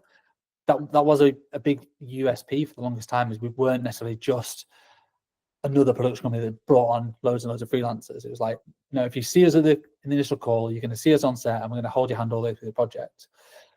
And that's done really well for us for the longest time. It's helped us build relationships with the right people. It's helped deliver good work. But that is only scalable until a point. I can't be on every single job if I want to scale the business beyond where we are now. So that's probably a bit of an ego thing that I've got to figure out and navigate and work out. There are other people who can shoot. Yes, technically I'm a DOP, and it makes good financial sense for me to be on the shoot, but also makes good financial sense for the wider business for me to be marketing and spending more time doing business development to bolster the scale of the productions and the bigger business and clients. As long as they are getting a good service from you as a brand, not necessarily you as a person, I don't think they'll fundamentally care that much. As long as it's not sell them the dream and then you never hear from them again. You've still got to check in, but that could be checking in with just emails, texts, how you finding everything. You know, I went on holiday last week and I was like, oh, all these productions are going to fall down. Well, of course not. I've got a team who've been briefed in and they looked after the clients and they did a smashing job. And I came back and I'm like, so what are we shooting tomorrow? It's all been done. You know, I just trust the team to do their jobs. Yeah, no, absolutely. No, I think that's a really important thing for people to think about before they start scaling, which is like how they're going to set that expectation. And at the end of the day, if the client's getting the customer service, the client experience, and the product that they are like they're paying for and they want, then I think that becomes lesser to an extent, right? Like, of course, you can't be completely removed from the service or from the entire client journey, but I think it become like if you have a trusted team and you're known as someone who has a trusted team, I think there's maybe a pivot or a change that needs to happen with marketing.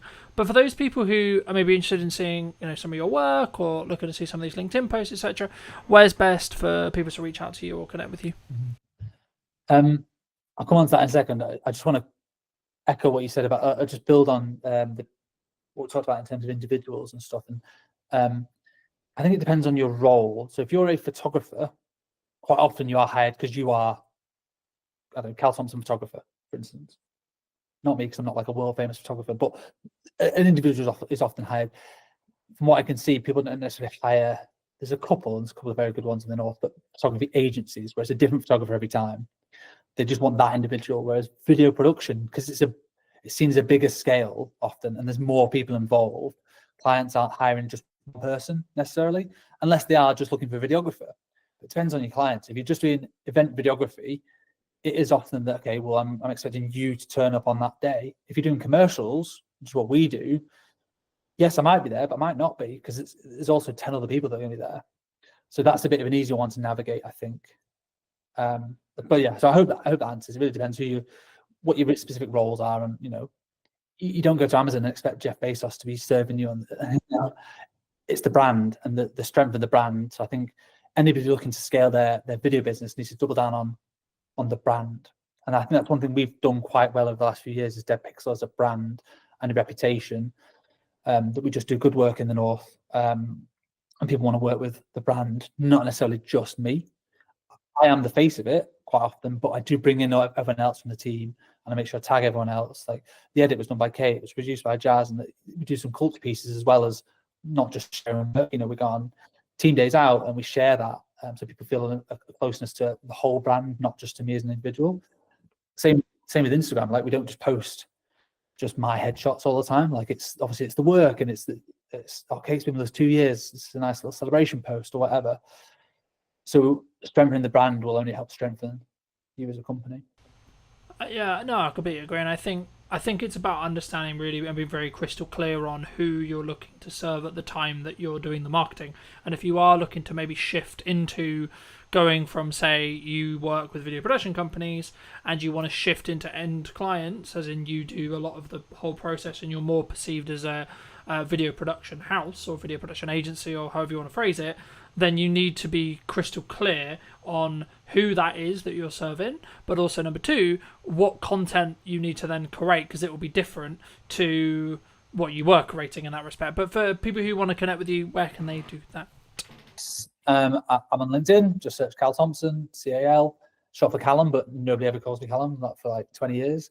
Cal Thompson's fine, and Dead Pixel Films on Instagram. We're quite big on LinkedIn and Instagram. There are two main core channels, or deadpixelfilms.com. It's our website. Magic.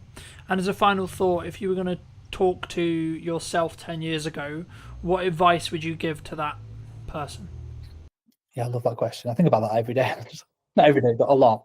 Certainly the older I get, the more I'm like, okay, what would I say to the person 10 years before?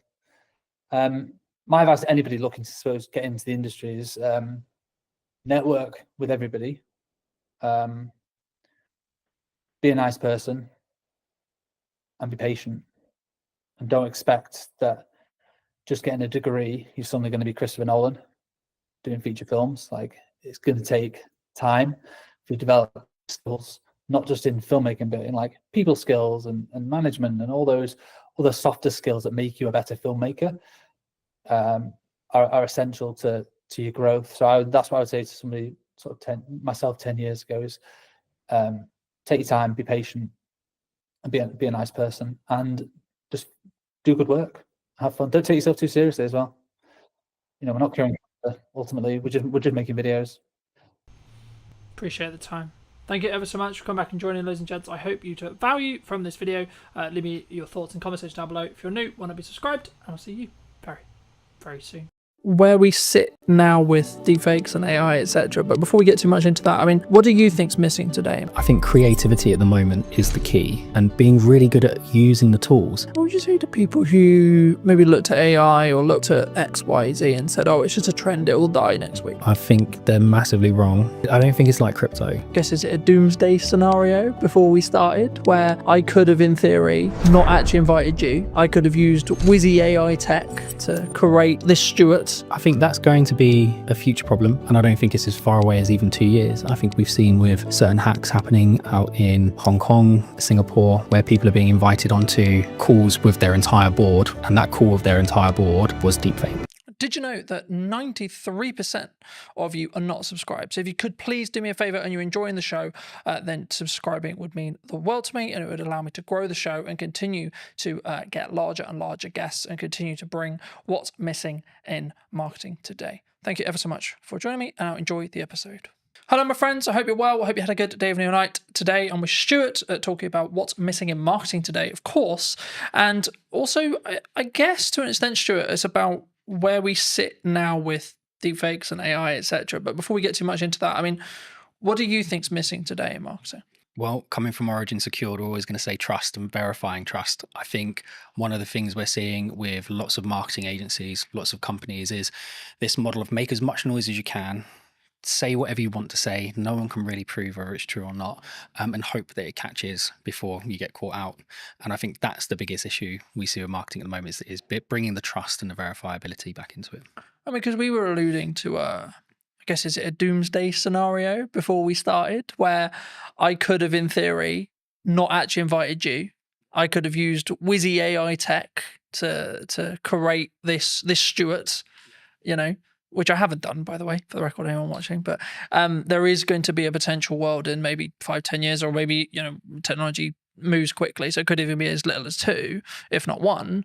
You know, is that kind of where it comes from? Do you think the lack of trust? Like, actually confirming that, yes, I am talking to Stuart today, and yes, Stuart did actually come on the podcast? I think that's going to be a future problem, and I don't think it's as far away as even 2 years. I think we've seen with certain hacks happening out in Hong Kong, Singapore, where people are being invited onto calls with their entire board, and that call with their entire board was deepfaked, right? And I think they got away with like $20 million, whatever it was, in that particular one. So I think that's coming. I think that's going to be sooner rather than later. And I think we're seeing that online, where you'll get images of people like Martin Lewis or whoever saying something that just isn't true, or supporting a project that is a scam. So I think that's coming. But I still think just traditional trust, right, is a problem. How do I verify that I've worked with the MOD as an example? How do I verify I've worked with this organization? How do I verify I've worked with this person? And I can make loads of noise and say loads of things about it. But I don't have maybe a podcast to prove that I've done it. So I think that in that sense, we have to find a way of enabling people to verify that information, but without risking all of the personal data that goes with it. I mean, I wasn't actually going to start here, but I think it's important for me to start here. Someone like me, right, who has been on the internet for, I'm going to say, shy 10 years. I might be in deep trouble when it comes to AI tech and AI training and deep fake stuff, right? Like, what can I do in your view? What, to protect yourself? Yeah, I think is very challenging. I think our product will go some way to helping that. But even still, even with kind of origin secured verification on top, all we're doing is verifying whether something is real, right? We're not necessarily proving something's fake. And I think you can argue that if it doesn't have that stamp of approval on it, or you can't verify it cryptographically, then it's highly likely to be a fake. But it still doesn't stop someone pulling their phone out on the street and recording you. That's still you. But it's going to be very, very hard to detect the difference. More, I guess as I think about it more, is it actually more down to an integrity and trust thing? Like, someone looking at it, you might look at it and say, well, I know Colin. I've known him for however long, 2 years, let's say 3 years, right? I don't think, my gut tells me that's not him, because he wouldn't come across that way. He wouldn't say it like that. He wouldn't, like, why is he involved in that? That's weird. That makes sense. Like, is that actually maybe the defense?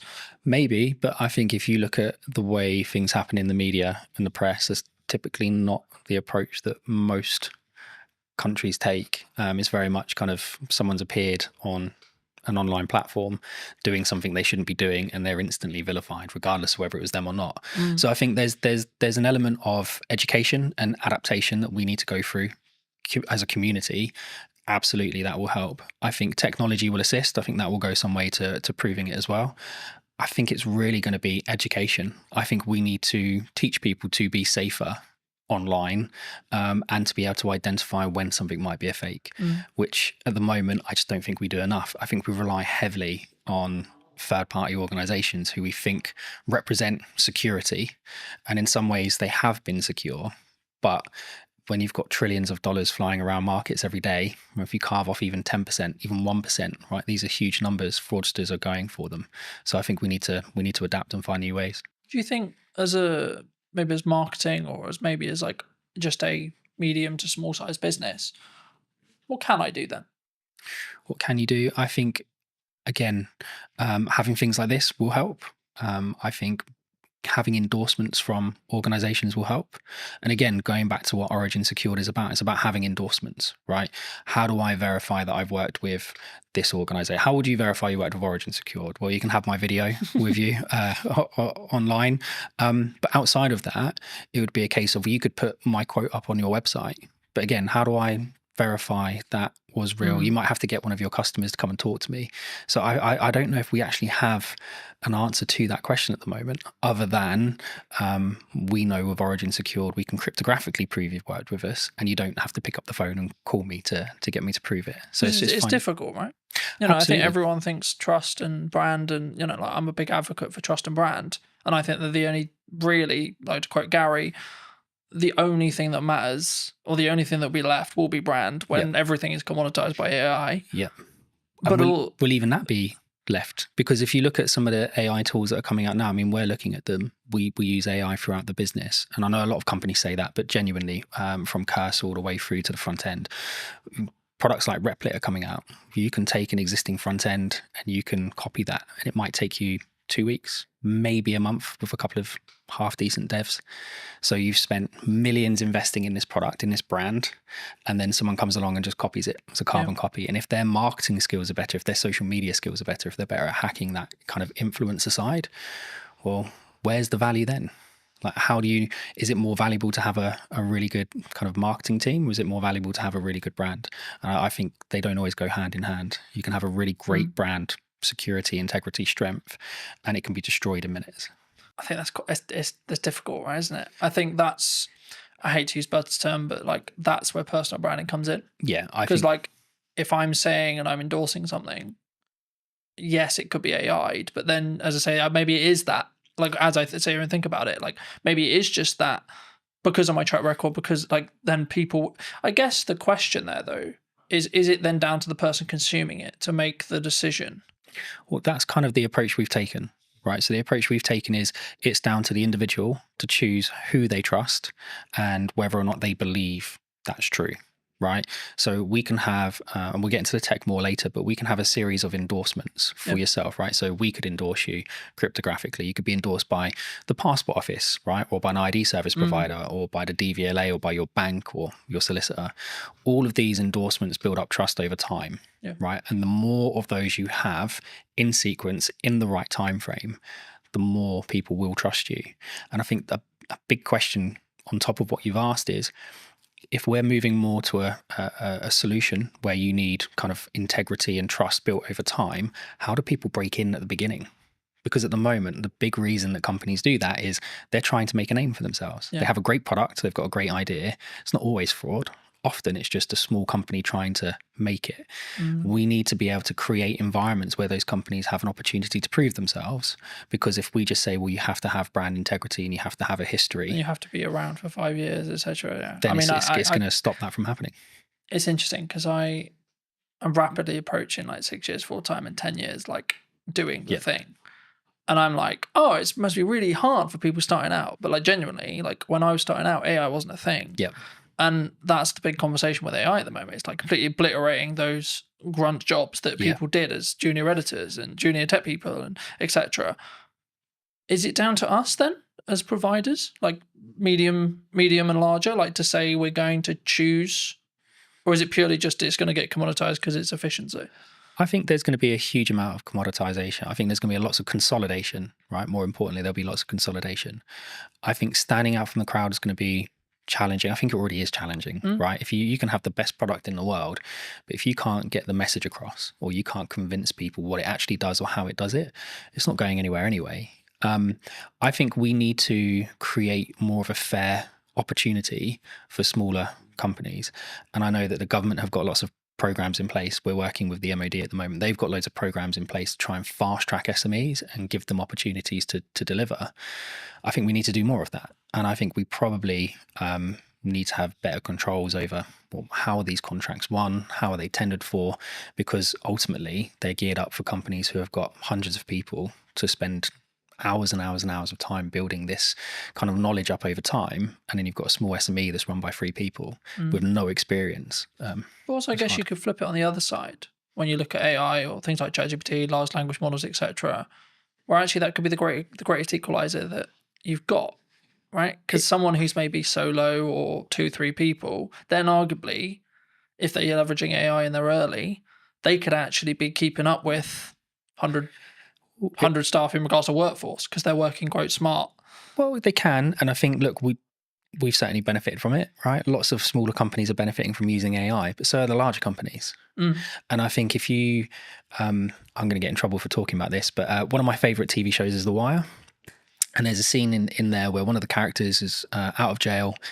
Cutty, I think his name is. He's sat with this other guy and they're talking about doing something they shouldn't be doing, and he gets handed a gun, and it's supposed to be a revolver, and he's like, oh, I'm used to using a revolver, and he goes, yeah, but that doesn't hold 17, and he's, oh, the game's changed, and the other guy goes, no, it hasn't changed, it's just got more fierce. And I think for me that's what AI is, right? Yes, there's going to be less entry-level jobs. Yes, there's going to be less opportunity for people coming out of university. It doesn't mean anything's changed. The industry's still the same. it's just more fierce because the competition isn't now just with someone, one of your peers. The competition is now one of your peers who can control 4 or 5 AI prompts and do the work of 12 people rather than doing the work of one. And so, yes, these companies will benefit smaller ones, but I think you're in a more fierce environment because those larger companies have access to just the same technology. Do you think it comes? I mean, there's kind of like, there's 2 strands here. Number one is like the larger companies is like turning a ship, right? A massive ship. When I'm a speedboat, I can go, woo, you know. But I think the more important, I guess, question is around, number one, how agile you can be as a company, but also number 2, it's the mindset, I guess, in some ways, because I think like with the commoditization of automation, technology, etc., like we could go down the mindset of, okay, we're all gonna be out of jobs. Bye-bye, farewell, right? Or we could go, actually, how can I utilize this as a tool? And, you know, I was having a conversation with someone very close to me about another filmmaker the other day. And I was very worried for his model, looking at his business model, because traditionally he's, in this case, brought in as a camera operator for other video production companies. And there's been a large conversation in the space, for those who are listening, about you've kind of got 2 models that you can really like business model wise that are still profitable and can still work. Massive Hollywood stuff, which big crews, big money, lots of stress, and then the 1 to maybe 2 at most, like production size, right? The issue is, I guess, the middle class filmmaker, you could say, in my realm. Could be and potentially is going to be commoditized, especially if they're not utilizing or looking how to use AI, how to do prompts, how to, especially if you look at like the AI generation stuff that's coming out and like Google VO3 and etc. Like I looked at it and went, oh, right, okay, I need to talk about strategy more then. Because the idea of filming stuff is going to become less profitable than I think it was. Yeah, potentially. And again, playing devil's advocate to the other side, does it become less profitable or does it just shift into a different community? So is it now not the middle class filmmaker, right? Is it now opening this up for everyone to be able to access it? And actually you get more creativity out of it because there are people who are learning to use those technologies at a younger age and more efficiently. I think my cousin is doing phenomenally well in Sydney at the moment as a filmmaker, right? She's still going through school, but she's done several productions. She came up with this phenomenal idea about a particular singer, and she's been talking to their team about being able to produce a particular song. The idea behind it is incredible. You won't get AI to produce the idea, right? Not yet. That might come in the future. But at the moment, AI is just really, really, really good autocomplete. Lots of people are going to be really upset with that. But it is, right? They're just predicting tokens. We're not yet at a point where it is finding new ways of doing science, right? It might find a new mathematical way of folding a protein, right? But that was always there. It's just able to run more permutations. But it's not going, I've got this great idea for this film and I want this and I want that and I want the other and I want the other, right? That's still really a human kind of product. And I think... Do you think that's where the opportunity lies then? 100%. I think creativity at the moment is the key, and being really good at using the tools, right? I still think there's going to be lots of jobs. I think they're just going to change. I think you'll have less entry-level jobs, not necessarily a bad thing, but you might just have lots of people who are really, really good at doing the prompt engineering. That will become a big job in my opinion. What would you say to people who maybe looked at AI or looked at X, Y, Z and said, oh, it's just a trend, it will die next week? I think they're massively wrong. I don't think it's like crypto, right? I think my co-founders and I always disagree on this, especially one, Mark. He's very, optimistic on the crypto side. You know, Mark, and he loves it. I'm still very much of the opinion that there's been too much happening with the mainstream cryptocurrencies from a dark web standpoint, right? From a criminal historic standpoint. So the AML piece and the KYC piece can be incredibly challenging if you can trace it back on the blockchain to criminality, because really you should be taking that as proceeds of crime. So I think there's a major issue with that. I think the difference between that and AI is AI genuinely has solutions, right? You can take someone who spent the last 20 years of their life learning how to spot tumors in lungs, right? They might have a really good accuracy, 80, 85%. And then you can train an AI model to a 92, 93% accuracy in 3 or 4 months. That's a huge jump, right, for us as a species, in my opinion. So I just don't see AI dying. If anything, I think it's going to become more and more integrated. And I think actually what we're going to see is that AI is going to become smaller and smaller and smaller. And I don't think it's going to be long before it's fully inside your device, not in the cloud. It will be inside your device. You'll have your own private AI, and it will learn you more and more and more. And this is why Origin set out to do what it does, right? As more and more information is being collected, you need to secure that in a better way. You need to be comfortable that your data is yours, that you have control over who accesses it. And if they do manage to get access to it, that you can revoke that access. And if someone is storing your data somewhere, you've got some level of encryption yourself over that data. I think that's much more important as a conversation. Is not necessarily is AI going to be a great tool, 'cause it's not going anywhere. Is how do you secure the data? How do you scrub the PII out of it? I think, because I know that, you know, other large language model providers, I'm sure, have done similar. But I know OpenAI, owners of ChatGPT, got into some hot water because they basically, what it seemed like was they were basically ignoring copyright law completely. And they just went, oh, look, the internet's got loads of internet and information on it. Let's just take that. Thank you. And I don't believe that could be undone now. We're kind of in the wild, like we're in the Wild West in that respect, as in like ChatGPT knows everything and they will know everything forever. Yep. And again, there's only so much data in the world, right? So forget kind of some of the data that people think is proprietary for their organization, right? Where they might have taken 4 or 5 pieces of information and done something cool with it to produce another metric. The actual data, there's a finite amount, right? OpenAI found that out really quickly. You can still download pretty much the entire website scraping, and you can pay to download that online, right? There's several companies that offer that as a service. Anthropic will have done it. Google would have done it. Apple would have, all these organizations, if it's not just specific to OpenAI, every single company has done it. And I think at that point, there has to be a kind of really important question being asked is, how are you protecting your information? Not just from a copyright standpoint, but even from, we were talking about this the other day. So M&S, their hack, right, which was social engineering. Well, how secure is me sending a 6-digit passcode to your phone? The phone's not linked to your identity. It's not linked to anything other than you've told me that's your phone number. And yet this 6-digit code magically makes it secure. I think that's a big issue. And if I can now use an AI, and it doesn't have to be OpenAI, right? The safety protocols are there, but you can use any of the open source versions like Llama, whatever it might be, run it locally on your own machine. There's loads of tools out there like anything LLM that will allow you to do it. Well, I can now connect that online and I can say, right, go and find the maiden name for Colton's mum, right? And give it access to Facebook, give it access to LinkedIn.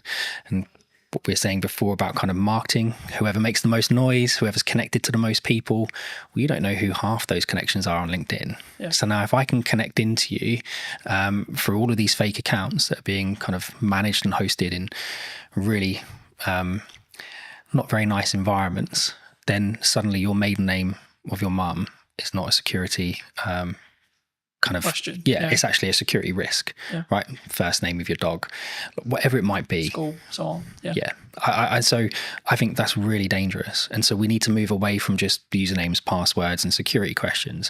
And we need to move more towards contextual permissions. And it's one of the things that we do at Origin, which is create context around access rather than just you've got a username and password and know that my favorite artist is whoever. One of the things that a lot of people are talking about online right now that I wanted to kind of put your brain on is AI influencers. Do you think they're happening? And do you think they will be the future? Because a lot of people are saying, well, how would you 95% of people aren't going to care that it's AI, even if they know, even if you can tell. I don't think anyone would be able to tell. I think there's already influencers out there that people have said are AI. I think the big one that I found quite amusing, we had a big chuckle of it. I think one of the adult content creators worked out to be an AI generated model. And I just think that's hilarious, right? That these people are paying for this personalized service and they've got no idea that it's not even a real person. And I guess the question, like you said, would they even care? Right? The illusion is there that they're receiving that personalized service. And I think it's the same for all of us. If you had the choice between ringing up the bank and them saying, press 2 for this, describe your problem, and just go around in an never-ending loop, or would you like to talk to an online chat agent that's an AI model that you know is not real, is not a real person, but at least is conversing with you in real language in real time? Which would you choose? I think, yeah, I mean, as someone who uses AI, and we both, I'm sure, do in depth, I think for me, I think it's about understanding what the contextual relevance that you want from it. Like for me, if I want to analyze information and data quickly, AI will be a better solution in me asking you to, so I have all this data, Stuart, can you create this and this from it? Well, you're gonna go, no, that's totally a pain in the ass. But when it comes to like emotional or creative decision stuff, that's where I think human connection will still come in, and I think that's going to be the thing that people maybe need to focus on. And that's why, like, I found it really interesting since launching the podcast and it having a hybrid element. People are, I guess, if you want to go like strategically around it, like the show up rate is higher for in person than it would be online, right? And I think the same is going to be true when it comes to like in-person events and stuff. And I can see kind of this two camp book, which is like people utilizing AI, good idea, but also a constant want and drive to have that human connection, online events, online person, podcasts, online conversations, etc. And actually, from a marketing standpoint, if you don't have a podcast, I would say now is the golden age to have a podcast, because this is the kind of conversation people really want. They don't want you have a conversation with a robot necessarily. Do you think? I think there's a lot there. So if we go back to, I think in-person meetings are becoming popular again, right? We went through that stage. COVID was a nightmare, but even before that, lots of people were like, oh, it's much easier just to do it online. I was like, yeah, it is, but you don't get the same feeling, right? You can't gauge someone's reaction properly unless you're sat in a room with them. And I think there's a lot to be said about the environment, right? So the environment today, I can say something and it's not just your facial expressions, but I can feel the environment. If you say something wrong, you can feel it change. If you say something funny, you can feel it change. And I think you lose that online. I think we'll start seeing people doing more and more in-person meetings, more and more in-person conferences. I guess the question really I've been asking a lot recently is the younger generation, right? When I was kind of 12, I was out from morning till evening every day doing whatever I was doing. It's not always the right things to be doing, but I was having fun. Whereas my 12-year-old, getting him out of the house is a nightmare. And it's not just because he's on his devices, because we limit his time on his devices. He does lots of exercise. We do Muay Thai together. We train together. We do loads of stuff together. But him and his friends don't go out. Like there aren't loads of kids in our area playing outside. And it's the perfect area to be doing it because it's quiet. There aren't many cars. There's loads of open spaces. So I don't actually know where it's going to go, if I'm honest. I think it really comes down to this next generation and the generation after. How do they interact with each other? And if we don't keep encouraging people to maintain the social aspect of it, I think it will be an issue. And again, the trust side of it, I can trust you more if I meet you in person most of the time. But even then, you still have people who are really, really good at kind of convincing people of things in person that aren't necessarily true. I remember a handful of years ago, I did a talk as part of a business panel at a local college. For obvious reasons, I won't mention which college, and the consistent thing that came through all of the feedback that we gave to these students, like we all gave little talks on our business, gave some context, then we did an open Q&A, and the constant thing through all of it was, you need to work on your communication skills, you need to work on your communication skills, you need to work on how to articulate. But I think sometimes especially someone who talks on content a lot, who does content a lot, who's constantly trying to do that 1% to improve how I come across, the words I use, when I pause, etc. I guess to an extent I take for granted the fact I can't. It sounds really weird. I know how to communicate, right?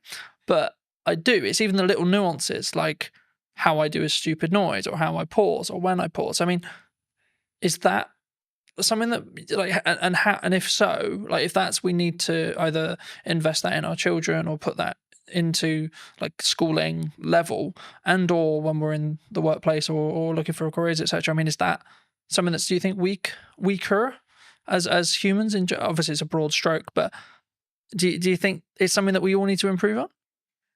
I think it's a muscle, right? Communication's a muscle. I think being social is a muscle.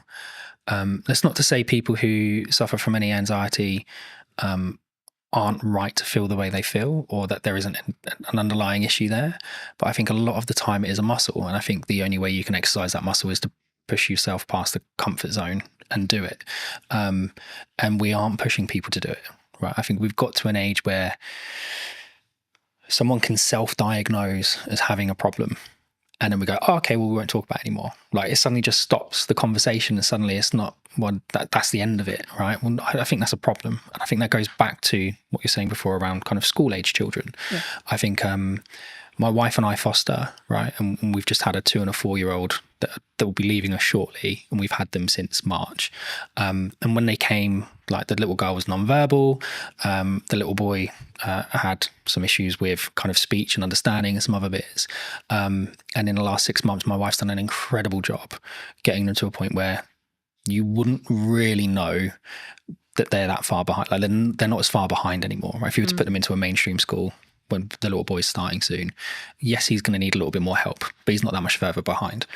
But it's because we didn't just go, oh, okay, well, they've had a hard time, so that they get a pass, or we think they might have some anxiety issues. No, let's get them outside. Let's get them on the climber frames. Let's get them interacting with other children. Let's explain to them repeatedly. No, it's not just about saying, oh, kind hands if they do something they're not supposed to do. It's, no, that's not right. Explain to them why, and spend that time educating them. And I think we don't do that with kids at the moment, right? There's so much, people talk about it all the time, but there's so much power with the kind of the child. And there needs to be some power with the child, absolutely. But you've also got children walking into schools stabbing people, right? That's a problem. I'm not saying we can solve that with Origin, not at all, right? But I think that's how far back we need to go. I think we need to start at schools. I think we do schooling wrong. Does that come from boundary settings? I mean, like the statistics from like a quote broken household is ridiculous, you know. Like, mine is true in that respect. You know, I didn't have my dad around for 20 years, and since about probably a month ago, 2 months ago, I spoke to him for the first time in 20 years. Mate, congrats. Right? How did that make you feel? Big deal. It was just, it is what it is. You know, like, I wasn't there to be like, right, I'm gonna, and I wanted to make sure that when I did it, it wasn't coming from a place of anger. It's like, right, I'm gonna pull 20 years, and it was right, okay, but I did it for a point of view of, I need to make sure that I do this so that I don't regret if I'm told he dies. I did my best, I tried. And I think, but then also I've set a boundary to say, this isn't a fully open door as well. And I think for me, that's come from years of building on it. And that's why I asked you about, that's why I guess the question of like, do we naturally have boundaries, either in work or from parents to kids as well? I think we spend a lot of time teaching people how to drive, right? Lots of time teaching people how to drive. We spend a lot of time teaching people how to communicate at work, right? You can't say that. You can't say this. You have to say it this way. You have to say it that way. We don't spend a lot of time with children teaching them boundaries, because sometimes the parents haven't been in a position to learn those boundaries in the first place, right? Not everybody has the same start. I had a similar experience with you. Didn't see my dad for a long time. And I did go in different directions, and I was lucky enough to meet my wife who kept me on the straight and narrow. And I didn't speak to him for a long time, and he passed away. So before we had a chance to reconcile, whether we would have not, I don't know. So I'm really pleased you managed to get through that. But there's a lot of people that don't have that kind of, they don't know themselves enough, right? They don't have the same strength of character. They haven't gone through the same experiences the same way and come out the positive side of it. I think we encourage people, and TikTok and the others drive me mad, because it's 10 ways you know you've got ADHD, and 10 ways you know you've got this, and 5 ways you know you've got that. And we're just creating excuses all the time for the behaviour. And so boundaries, I think we all know where the boundaries are. I think a lot of the time we just choose to ignore them. Is that personal though? Because my boundaries and your boundary may be different. They should be, right? Otherwise it'd be boring. They absolutely should be different. But I think there are some basics that we should be able to agree, right? Certain spaces are private. Yeah. Certain words shouldn't be used. Certain things are unkind. Certain things are kind. It's just mutual respect stuff though, right? Like, oh, absolutely. Like, you don't need to be, just because I think you may be acting in a manner that's maybe unkind or etc., that doesn't necessarily mean I'm better than you by saying that you're being a dickhead, for example. Do you know what? I was on a train recently, and there was a gentleman using his phone in the quiet carriage, and there was a gentleman sat opposite him, an older gentleman. And I've never known how to turn around and say to someone, like, why you got your phone on, why are you listening to it loud, why are you not using headphones, etc., etc. Because it always comes across as really aggressive, right?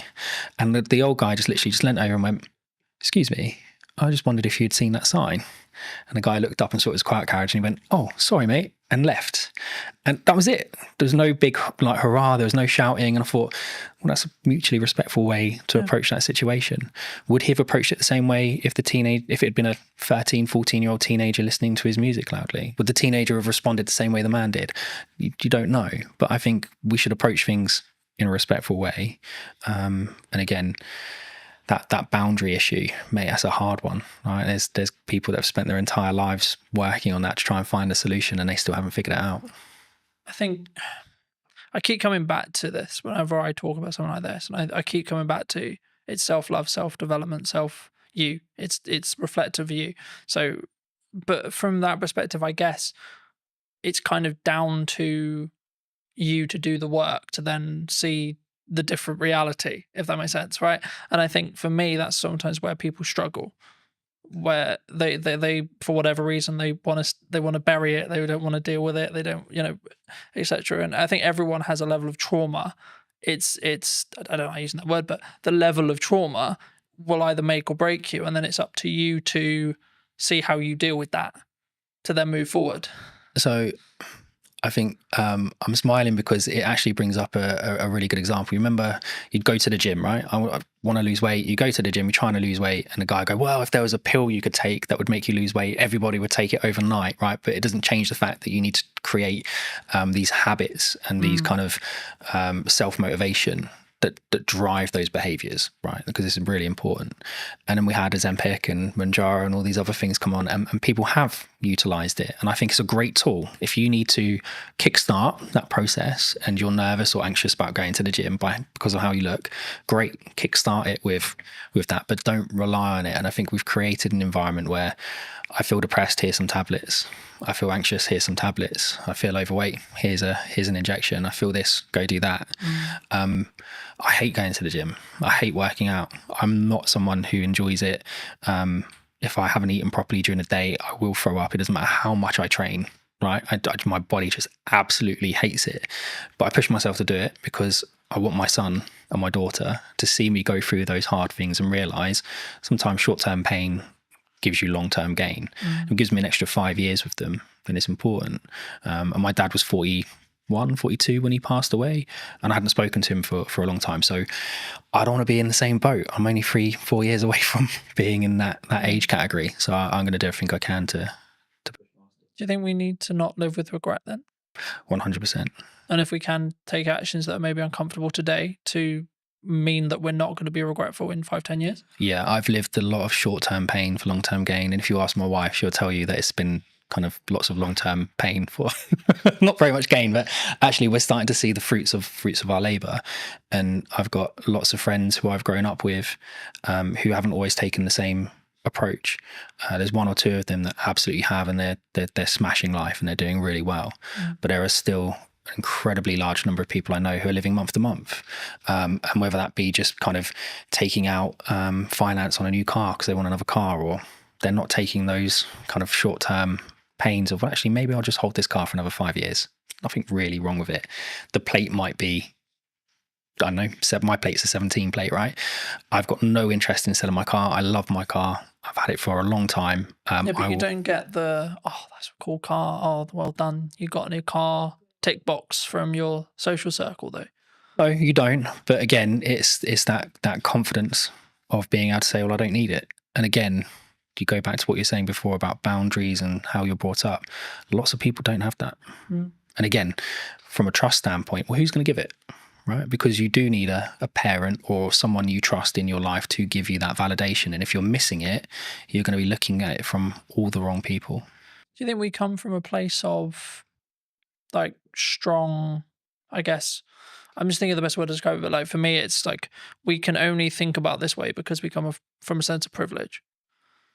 Yeah. Because I'm always aware, for example, like, and not to like dwell on what's happening in the world right now, but there's areas in the world where like children are starving. Mate, right? I look at what is happening in the Middle East, and it fills me with dread that we kind of won. And even then, we still but have we're to in the struggle. fortunate position to have the available time, energy, and resources to sit here and have a conversation that we can put on the internet. Well, it's a genetic lottery, right? Like, we just happen to be born in the UK. We just happen to be born into the families we were born into, or the environments we were born into. It doesn't mean that we haven't had to struggle, haven't had to go through interesting times. But it just do we means, have to frame it in our perspective when we come over? It is a privilege. We're coming in from a level of passive privilege, because in 95% of cases, yes, there's exceptions to the rule, etc., etc. Everyone has the different story, but in most cases, in the UK especially, or Western culture especially, like, we haven't really need to worry about most of the essentials, either because state looks after us, and or because we come from a family that can look after us, and or we're given the tools to be able to create income that then in turn means we can take those, have those things. It's having the opportunity, right? I think cars aren't exploding next to us. And I think when you can walk down the street and a bomb isn't going to go off, that creates a level of opportunity where you can focus on different things. You can focus on building wealth. You can focus on improving yourself and moving up the social ladder, so to speak.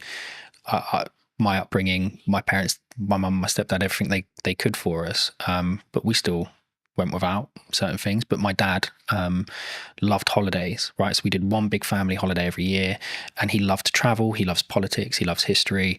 So we would go all over the place, and we would go and actually really explore the areas we went to. We'd meet locals, we'd understand the history of the place, and that gets you out of your comfort zone, right? Because now you've got the social aspect of it, you've got the verify point, because I'm actually in the country speaking to the people at that location.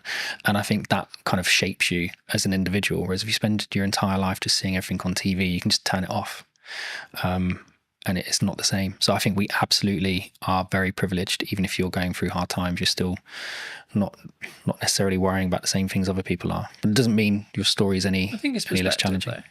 And I thought that's why I've always, for as long as I can remember, I've always talked about the fact that I don't have to walk 3 miles to get 50-50 chance if I die from drinking the water that I got, like, I have clean drinking water, etc. And it sounds slightly ridiculous, but like, also just the odds of being alive is 1 in a trillion, right? Yeah. Like, and being alive now, like, yeah. And if you look and at in this age as well, with this level of opportunity, etc., Absolutely. which is maybe why I can sometimes come across quite brash, because I'm like, I don't have time for people who maybe victimize themselves. I'm like, you don't understand how lucky you are. I feel the same. I've look, I'm not gonna get a violin out. My life hasn't been anywhere near as hard as some people, and some of the children that we've had come into our care, their starts to life have been like horrific, really horrific, and how they are going to shape themselves and cope through life, bouncing around kind of the fostering care system, I dread to think what the outcome is going to be at the end of it, because how can you kind of fix that? But then there are a lot of people who haven't gone through those experiences quite like that, who, like you say, kind of want every excuse under the sun not to be doing something, not to be doing this, not to be doing that. Well, why can't I just have a pill? Why can't I just have an injection? And I think that's one of the things that AI can't do, right? AI can't solve that. That's a social issue that we need to solve together. And I don't think we're going to solve it by all being in our homes tapping away on AI. We have to be out with people, meeting people and doing it ourselves. Moving back to what you do. That was a bit of a detour. Nice detour. But digital licensing, where does that sit? We've discussed this at length. So one of the key things we wanted to solve of origin was, how do we verify information about something without revealing the underlying data? And I think a really good social example of that is when police do stop and searches, right? I experienced it quite a lot when I was younger because of the environment I was in. My friends did as well. We'd get stopped and searched by the police lots of times. And sometimes it was okay, and sometimes it was really not a nice experience. And I think it always started with, what's your name, what's your date of birth, what's your address? And even if I give you my name, date of birth and address, how do you as a police officer verify it, right? Does he have any tattoos? Does he have any markings? Does he, I don't know, look a certain way? But you kind of become generic. Guessing, right? Lots of guesswork, right? And lots of gut feel on the police officer side. Whereas we wanted to try and find something that would, and it wasn't just for this specific reason, but it lends itself really well to it. We wanted to be able to provide technology to the environment, to the world, that kind of removed that friction, So a digital license isn't like an ID card. There isn't a centralized database of all your information in one place. That's ridiculous. If that gets breached, it's going to be horrendous. The fraud will go through the roof. What we've done is we've used kind of a decentralized approach. So we've taken some concepts from blockchain, but removed the blockchain because it's inefficient and doesn't really work for this context. But the idea behind it is you can have an ID service provider, right? So it's a government approved company, verify your identity and give you a cryptographic endorsement that sits on your digital license, which you can carry on your device. It could also be hosted in the cloud, but the idea behind it is you've got control of it.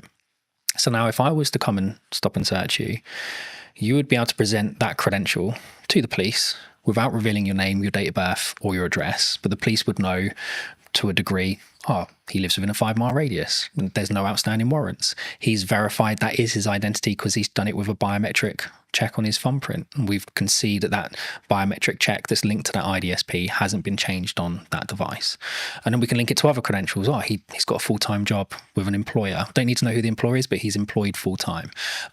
We can see that he is part of a charity, or he does this, or he does that. There's all these different aspects we can start to build into that check. And it all comes from, I still haven't revealed any of the data underneath it. These are all independent cryptographic proofs coming from third parties, but that police officer is now sure that individual doesn't have anything outstanding.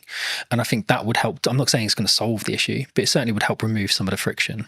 And if you then start to expand that out to kind of the business world, so if we're looking at things like how do I onboard employees in a fast and efficient manner whilst maintaining their privacy.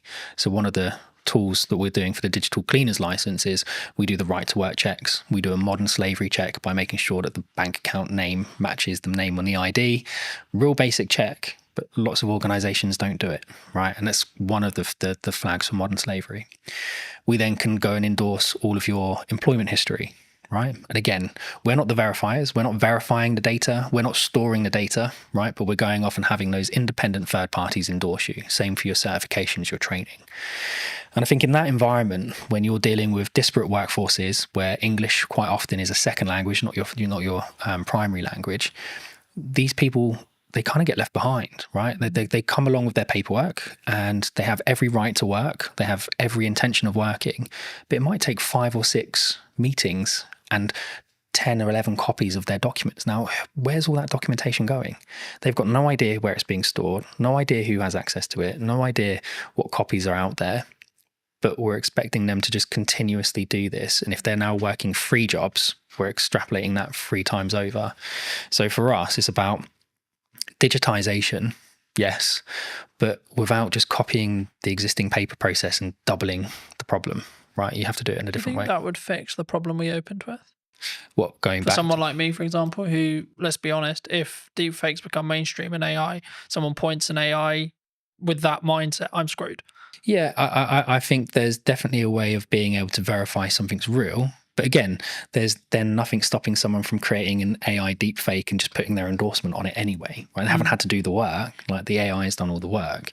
I think it will become more important for organizations and in fact probably more important for creators to be able to verify that's their work, right? I was the one that created that first. Here's my endorsement. In some ways from a maybe not a legality point of view, but kind of a copyright plus model, I guess you could say. Yeah, absolutely. And I think one of the things we've seen with the endorsements is, and you'll get it all the time with correspondence from the BBC, right? Or for Sky News or whatever, our person on the ground.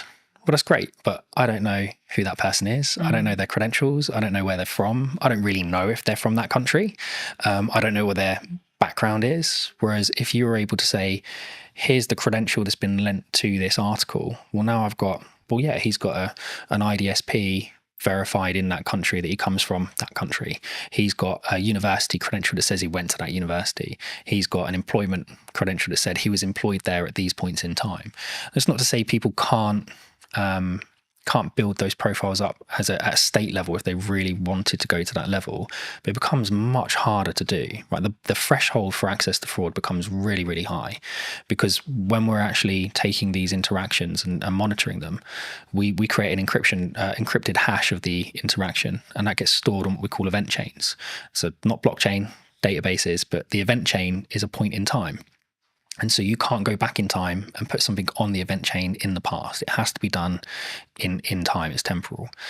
And so in order for someone to perform a high degree of fraud, it's going to take them 5, 6, 7, 8 years to build that profile up. And they will have to do it in multiple chains simultaneously.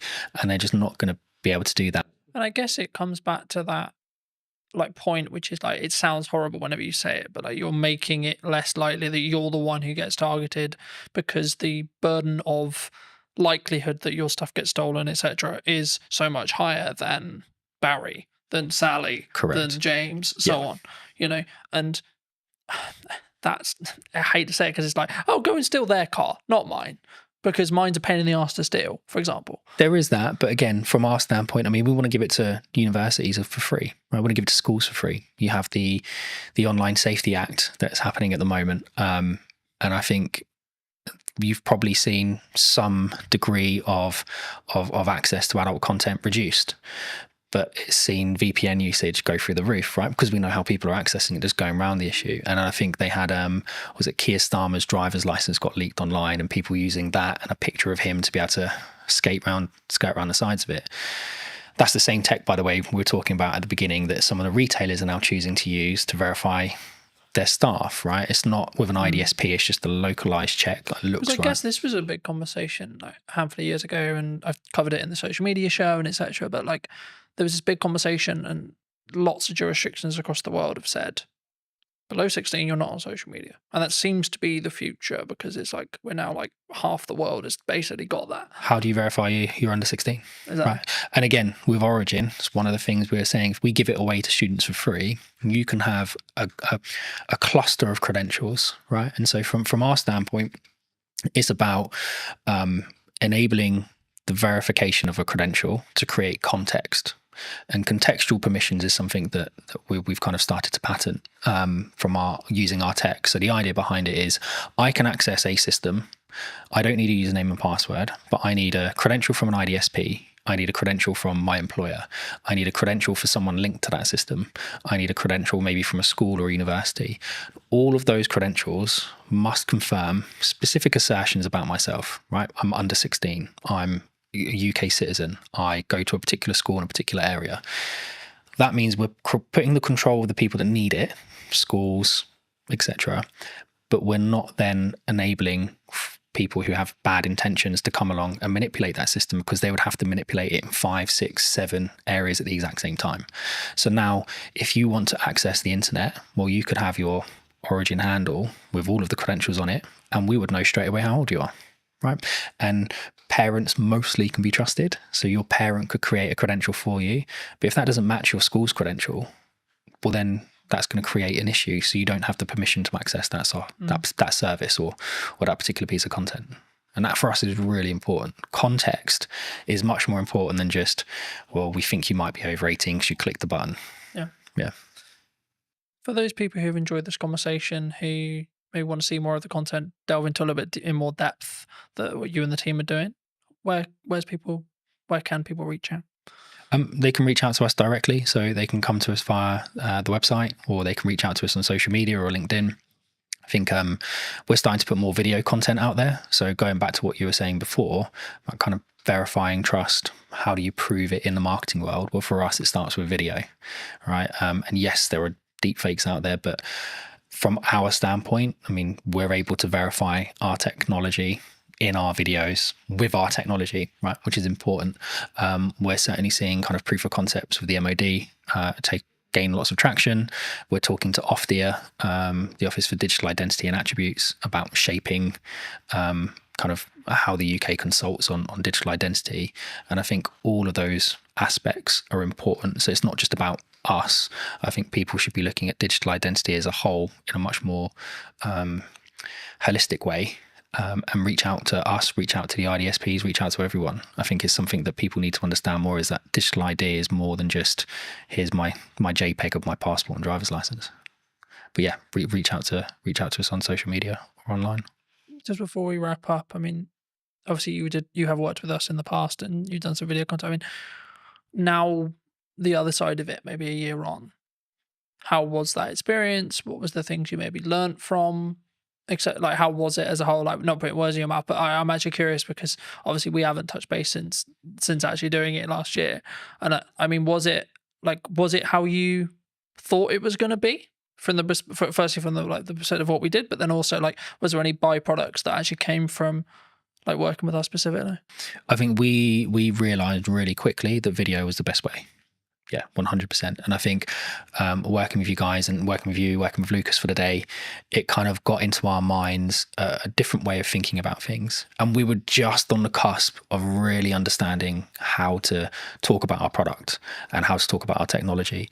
And by focusing on the video approach, and we've now released several other videos that we've kind of produced in-house, it kind of got us to where we are now, which is we know what our narrative is, we know what the story is, we know how to describe our technology. Whereas a year ago, we were still kind of trying to work out what it was that we were. And we were early to market, so lots of people trying to explain it to investors, trying to explain it to customers. It was a challenge. So no, mate, having that time with you and Lucas massively helped us kind of crystallize what we were trying to do. And then over the next kind of 2-3 months, I think that's when we nailed it. But it come off the back of the original filming we did, which was phenomenal. What would you say to people who are maybe looking at what's going on in the economy or etc., and maybe on the fence about maybe utilizing marketing right now, or like, because the traditional kind of known thing is like when things get hard, you cut marketing. Yep. Honestly, I'm probably not the best person to answer it, but I'll answer it as best as I can.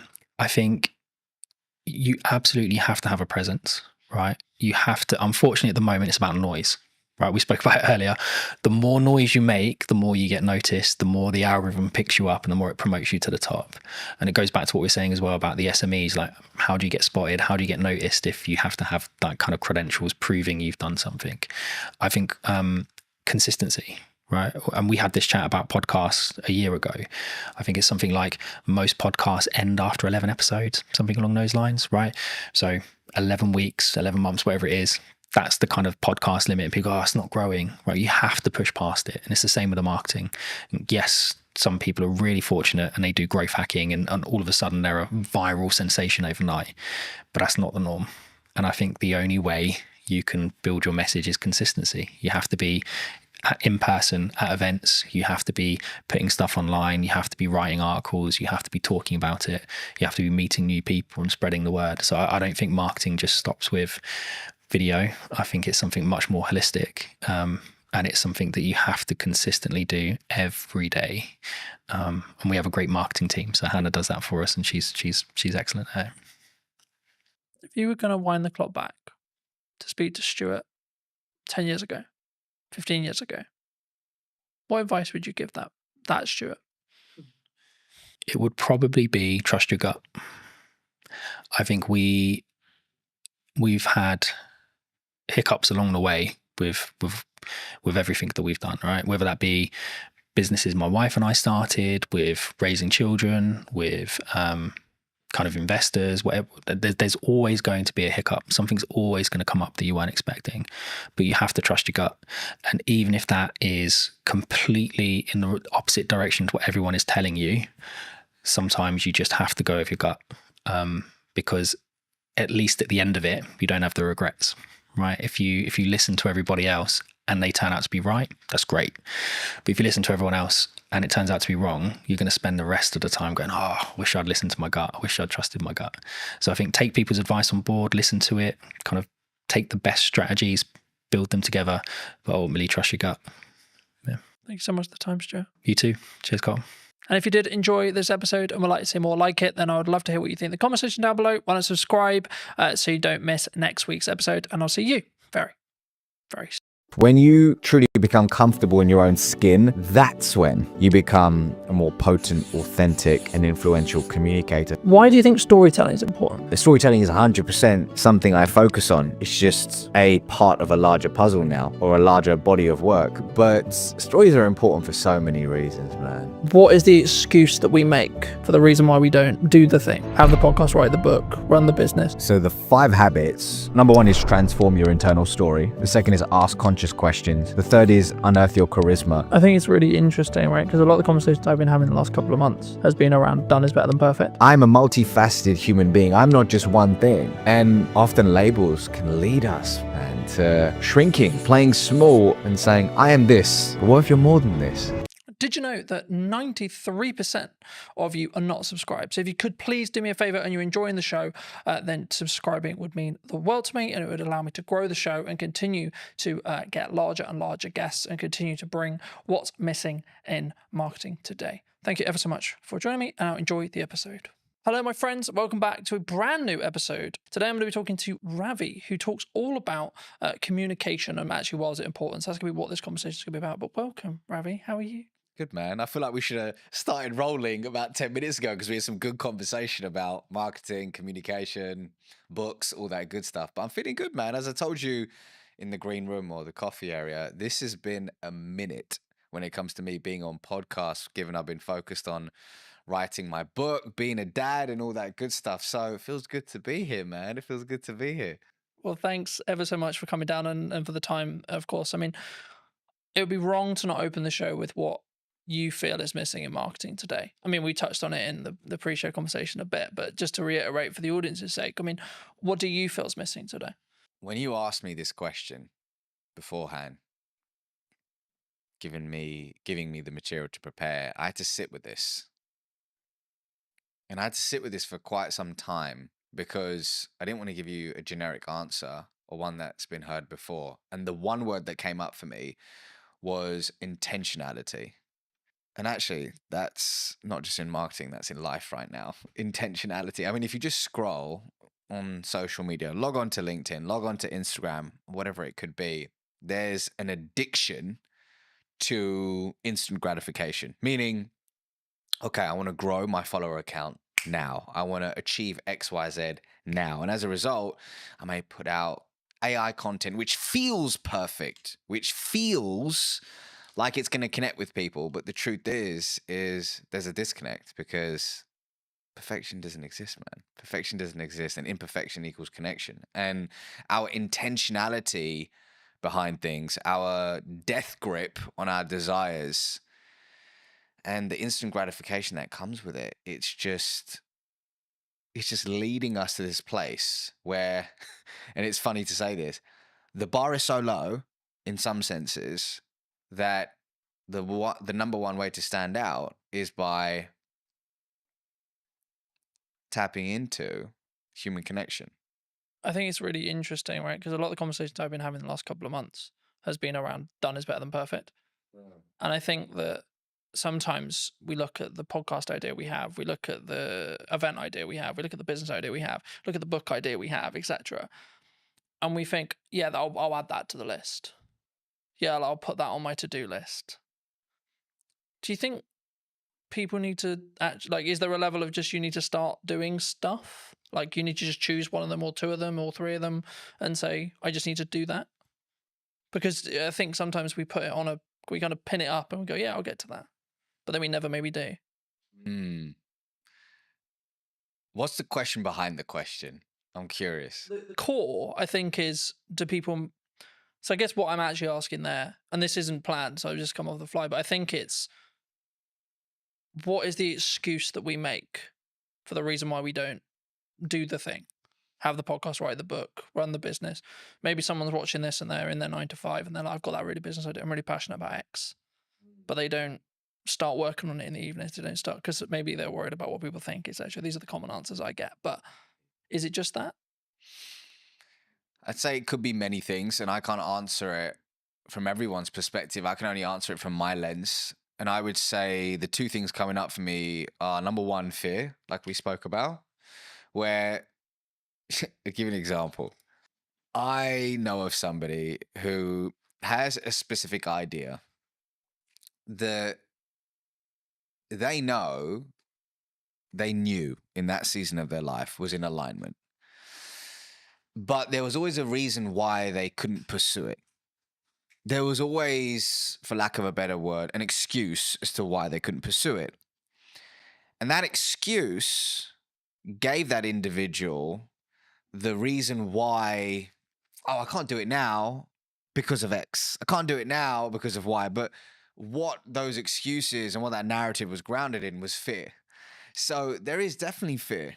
There is definitely fear. But as the old saying goes, fear stands for false evidence appearing real, right? So yes, there's fear behind it. The second thing is, do you actually want the thing that you say you want? Or have you just logged onto Instagram and you've seen that Jamie is doing incredibly well now that she's left her 9 to 5 and is in this job and seems to be crushing it? And actually, you like the idea of that. You like the concept of that versus the actual reality. And is it your ego saying, hey, I want a bit of that? Or is it actually your authentic self? Is it driven from your authentic self? I don't know. But I think those are the questions to ask ourselves, because the truth is when you, this is my truth actually, when I'm deeply aligned with something, it has a meaning behind it, which means the imperfect action, the work or whatever it takes to achieve that, the excuses, the fear, it starts to move to the sidelines because you know that not taking action is going to cost you more. I think that's key, and I think people listening need to consider, is it keeping up with the Joneses, looking at the trend, etc., and that's why you want to be an entrepreneur. And I'm fortunate where I'm wrongly or rightly rapidly approaching 10 years in business, which is crazy in my head, you know. And I'm looking at it going, right, okay, so the odds here are like, I've kind of done quite well, because the odds are that I think I looked up yesterday, I think about 25% of business, like 25% of businesses don't survive longer than 5 years. Really? Yeah. And I'm just thinking, why? And like, from listening to what how you just answered the last question, I think for me, the key is they weren't in line with, like, they weren't true. You know, they weren't willing to die on that hill or put the flag in the sand or etc. You know, I think entrepreneurship before COVID was cool, right? Because, or even during COVID, when there was loads of money floating around and it was, quote, easier, I think that's when people looked at it and went, yeah, that's cool, let's do that. Oh, work-life balance, oh, free, oh, I make lots of money, and I get all the time, and I get all the freedom. But now we're in a world where what most people I talk to, and I'm sure you've had it as well, which is like, well, this is just normal. This is what real business is. You know, things are harder, you maybe lose a client, or things are harder in the economy, etc., etc. That's just another day at the office, you know? And I think for me, I think that's where the true entrepreneurs will stand through. What do you think people get wrong, though, in either that step or then how they communicate that step to their friends, their family, maybe the clients they want to work with, the market? Because obviously a lot of what you do is about communication, right? And that's why I want to focus on that, because it is your unique skill of expertise and etc. But I also think it's the most underrated one, because it's like, well, there's not much to it, Colin. You just have a conversation, right? Well, before I answer that, to back it up for a second, you know what was cool when I was growing up was everybody wanted to be an investment banker. Everybody, you know, there was like, everybody would watch the movie Wall Street, Gordon Gekko, greed is good, and they were like, okay. And the movie American Psycho, Patrick Bateman, they're like, okay, I want to be an investment banker. And it's so funny how entrepreneurship is now the thing. Like, I think about my daughter, she's nearly 3. I think at 10, she's probably gonna, a YouTuber won't even be a thing then. I don't know what will be the thing, but it's crazy to think how these things move in seasons and how whatever is flavor of the month, people gravitate towards. The question is it in alignment with you and your goals in this season of your life? You know, Ravi now with 2 kids under 3, married, is very different to Ravi in his 20s. Very different. But in answer to your question, so actually to back it up, is the question, what do people get wrong about communication in business, or have I missed or misunderstood that? What do you think people get wrong when they communicate what they're looking for, either in a personal relationship, let's start there, and then maybe then going into a business relationship, and how we show up and how we communicate? When you say what you're looking for, meaning how they communicate their desires to the external world, I think, actually scrap that. I believe that often we forget to look within before we communicate our desires to the external world. And I think it's important to, in today's noisy world, just find solitude, regulate your nervous system, and find neutrality so you can really figure out, hey, what is alignment for me? Is the thing that I say I want actually the thing that I truly want? Or is there a path that is more aligned to me in this season of my life? I think that internal communication is super important and really tapping into your unique genius. I believe everybody has a zone of genius. Everybody has a zone of genius. But so much of the time, when we look externally, we say, oh, Carlton's doing this thing. Colin's pushing out content 24/7. That looks so dope. That looks so cool. Maybe I should do that. But actually, your zone of genius may not be being in front of the camera. Maybe your zone of genius is writing. And you should go all in on writing. Yet, what looks good is Carlton on video. So you disown your genius and you move towards a path of misalignment. But hey, sometimes we need to have the disconnect to allow for the reconnect, right? And that's a part of the journey. So I think, once again, actually scrap that. I believe that looking inward is a step that is often missed in today's world when it comes to thinking about our desires in business and personally. I think that's really important for people to consider, but also like it made me think of where I was at the early part of my 20s, and now I'm in my later half of my 20s, right? Yeah. And I think the definition of the word success when I was 20 was very different to what it is now.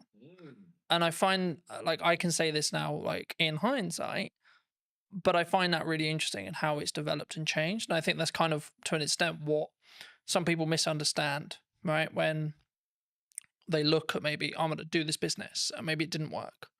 Or maybe they gave their all for 5 years, and then actually they're like, you know what? Yeah, I could, but, you know, like, I'm just going to go get something that is close, but not there, right? And it's a job and it does what I need it to do, but then I can focus on everything else. And they're putting that first.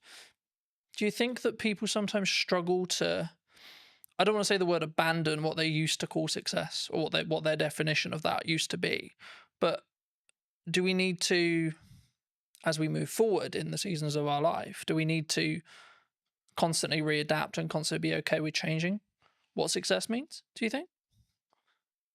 It's funny you say that, because if I think about the version of me in my 20s and what I defined as success, so different. And it's wild. But I also needed the 20-year-old version of Ravi to, like, actually, a better way to put it is I acknowledge that younger version of me. I have compassion for that younger version of me. And I know that he did the best he could with the consciousness that he had at the time, versus berating that version. You know, some people say, oh, God, man, I was such an idiot. I did so many years. Yeah. Actually, we did the best we could in that season of our life with the tools that we had. So I've got to honor that version of me. But when I look back, I'm like, wow, I'm glad I've evolved. I'm glad I've evolved. And I think we do need to be comfortable with not labeling ourselves. We need to be comfortable with labels. I'll give you an example. Somebody could say, I am an entrepreneur. I am an entrepreneur. And on the face of it, great. Gives that individual a sense of belonging, pride, identity, brilliant. However, let's say that one of their buddies hits them up and says, hey, Jamie, I've got this role at Netflix. It's in the C-suite. I've spoken to people internally. We think you would be incredible for it. But Jamie's like, hold on, but I am an entrepreneur. But actually, it's not working for them in a way that they would have hoped. And actually, being in the C-suite at Netflix could be more expansive and abundant for them, but they reject it. And they say, no, but I'm an entrepreneur. So the labels that we give ourselves can often create these mental cages where we shrink our desires, we play small, and we often reject abundance. Versus, instead of saying I'm an entrepreneur, we could say I'm somebody who runs a business. Instead of saying I'm a podcaster, is I'm somebody who has a podcast. So when we expand our identity, we expand our being, and we allow abundance to organically find us. So, for example, when it came to writing my first book, this was a first for me. I haven't written a book before, so I intentionally thought about embodying the label of I'm a world-class author. I am a world-class author. So I could embody that identity to write something I'm deeply proud of, but quickly switched it to I'm someone who writes books. Because does that mean I say no to speaking? Does it mean I say no to coaching? Does it mean I say no to consulting? No. I'm a multifaceted human being. I'm not just one thing. And often labels can lead us, man, to shrinking, playing small and saying, I am this. But what if you're more than this? I think for me, and what I was thinking of as you were like explaining that as well, I think you can have your definition of success in the correspondence to the season you're in, right, as well. And I think I understand why people would like, I need the X, whatever it is, right? I need the car, I need the house, I need the wife, I need the lifestyle, whatever. But I think you can undo what's possible if you stay true, like if you only solely focused on that, rather than saying, I want to go north. Yeah, but come on, you're not being specific on where north.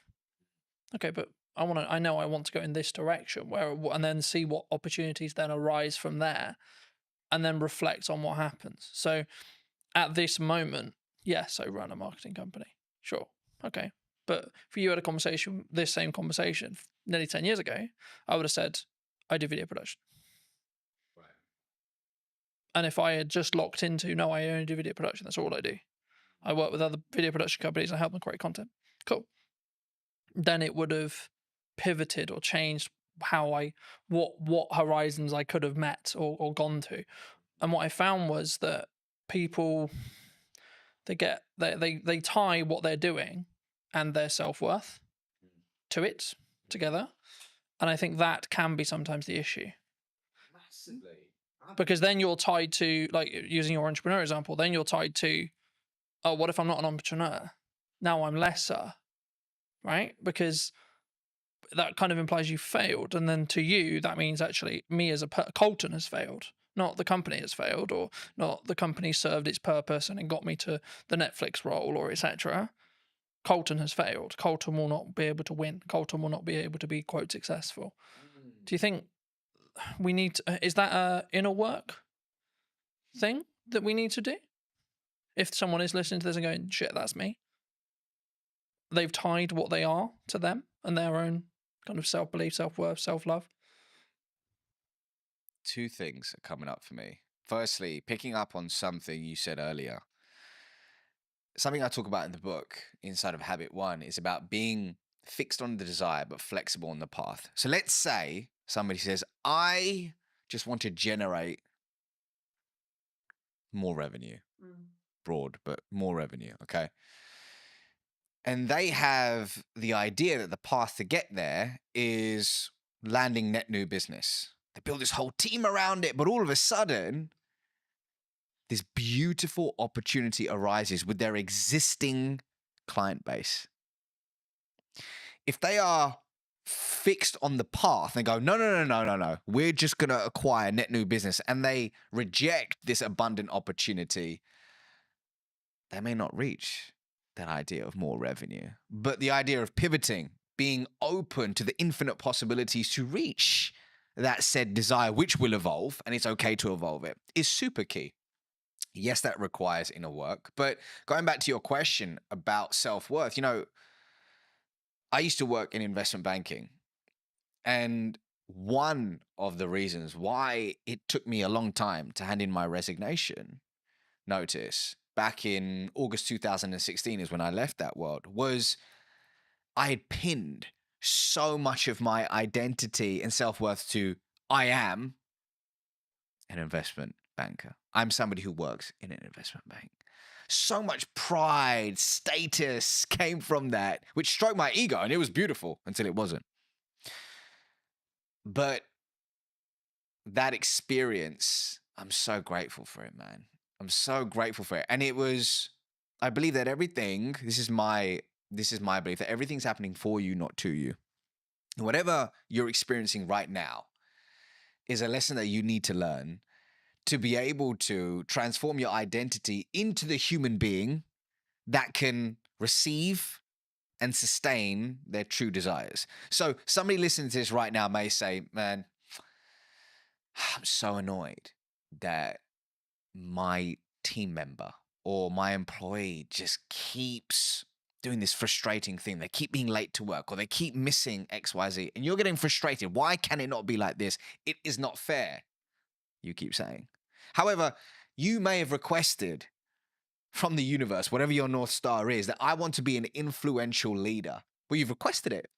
So as a result, the people, the projects, the challenging circumstances are coming your way to sharpen you, to expand your being so it can, once again, your identity can be transformed into one that is able to receive and sustain. So whoever's going through, whatever you're going through right now, see it as a gift, an opportunity to transform your identity. So if you are pinning your entire self-worth, over-indexing on career, whatever it could be, see it as an opportunity, right? Does it take looking inward? I believe so. For me, that's the way forward, but you got to figure out the right path for you.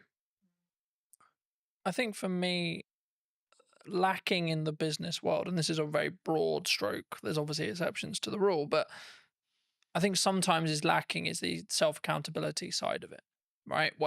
So whenever I have a project or a podcast or something I'm doing, I'll go, right, even if it went well, cool. Great, it went well. Great, the client's happy. What can I do to make sure that experience was better? What can I do to make sure that that went closer to plan? Where was the issues? And there may not be a lot, but even if I get one thing, that will allow me to then build on it and so on. And this really comes into effect when you have something maybe that didn't go well, or maybe you unfortunately passed ways from clients or etc., which I think, from my perspective anyway, is part of if you're growing, right? If you're adapting and you're changing what you're doing, the clients that you and a client come together and you both want to go north at some point, okay? Then a period of time passes and they may want to then go east because you may have got them to that point. And at that point, of course, you're going to part ways. But I think in business, we sometimes struggle to think about, oh no, I have to have this client because they were my first client, or we idolize that person that we're working with or the organization we're working for, etc. Especially when you look at like my dream client list when you start out, etc. But the reason why I think it links here is because it's then how you show up. It's then how you communicate. It's then how you communicate, A, in marketing, but then B, when you're having the follow-on sales conversations or continued client care conversations. Actually, do you think we need to take more accountability for that? As in the client needs to, some of themselves, but also us as a provider. Accountability for what exactly? You mean that? What we've done. Because I think it's very easy to go, oh, it's your fault. When something goes wrong, it's your fault. So just so I understand the question, is it when you're in a client-customer relationship, something goes wrong, how does one react to it? Yeah, or it could be just in general, like when you do, I'll give you another example. When you have an idea marketing-wise, and you go, right, I'm going to give my all to this marketing idea, and it doesn't quite go as well as you planned, for example. Oh, this should be this. And the reason why I never use numbers here is because they're all subjective to you. But, oh, we can keep pushing, we can do this, we can do that, etc. And I think, for me, you have to sometimes tie the result from what you're looking to achieve in respect to the amount of effort, because sometimes that result is lagged by 3-6 months. So everything I've understood in business is I do stuff now for the growth I want to see next year, or the growth I want to see in 3 months or 6 months. And just to frame it back into the question, when you look for the relationships that you want to create and have, either in business or personally, I think they're very similar. Do you look personally, or would you recommend people look personally at looking for people who can take self-accountability when things go wrong? Is the crux. So just so I'm receiving that question, it's in business when you're finding strategic relationships, is accountability an important Yeah, is thing it an that you look important for? element, do you think, moving forward? I'll give you an example. Inside of my business, something happened in the past 4 or 5 days, and there was a mistake made. And I spoke to a team member about it, saying, "Can you help me understand what happened with XYZ?" Now, they could have got defensive. They could have deflected, and they could have completely disowned the part that they had to play in that situation. But you know what this individual said? They said, "I'm really sorry about this mistake. I truly own it. And here's what I'm going to do to ensure it doesn't happen again." And they provided a solution. Now, here's why I'm telling you this.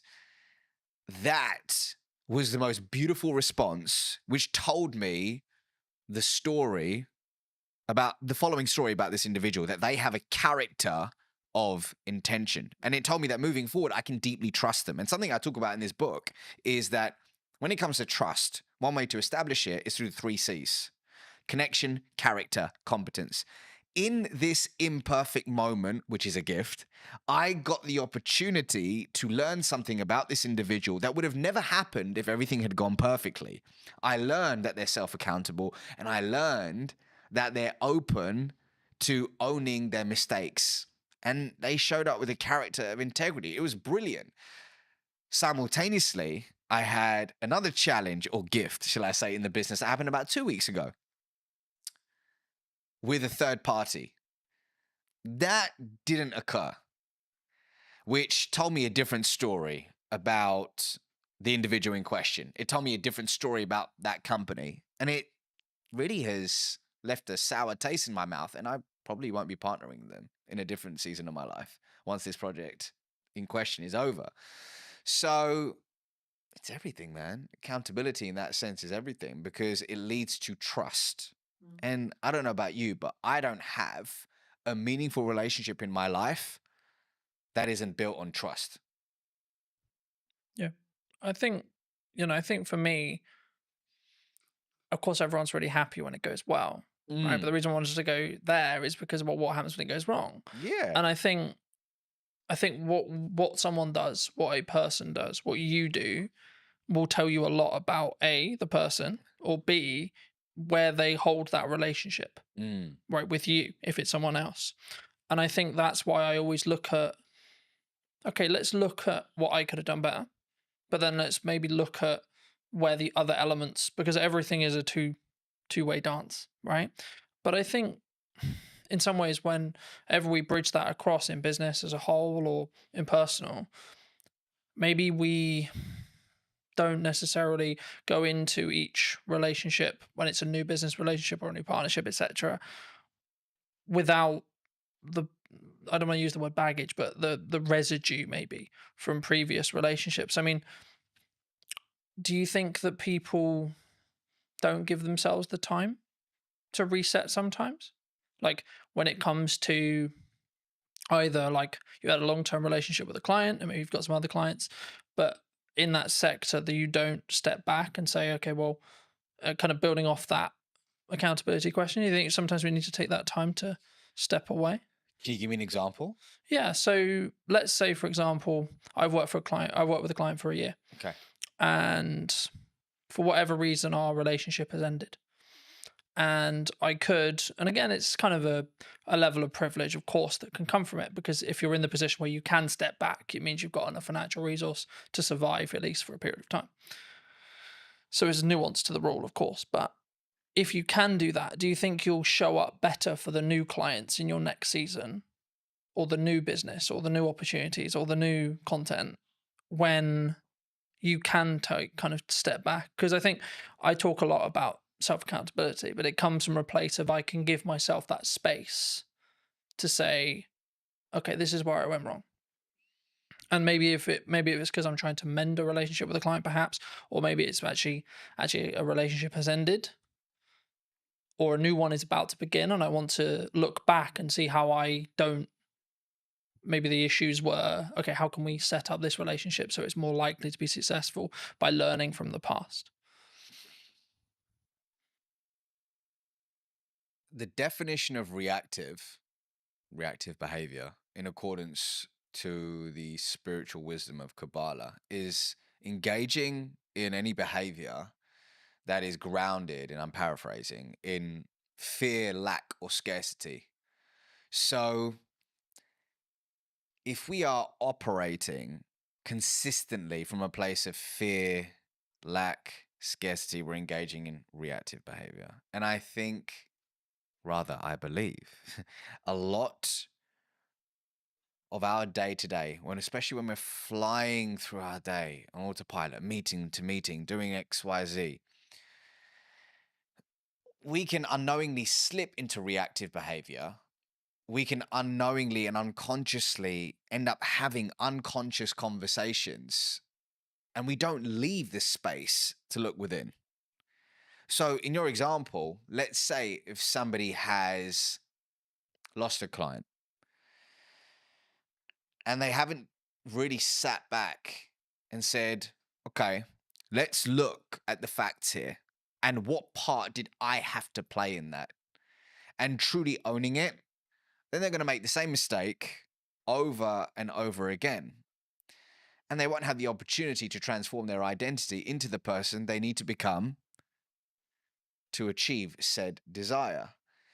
So your point about self-accountability is important, but it's all down to the fact that, if your calendar is just, there's zero white space in it, and you don't have a personal practice in the morning or whatever it is in the day to ground yourself, it can lead to this unconscious behavior, which is a problem in today's world.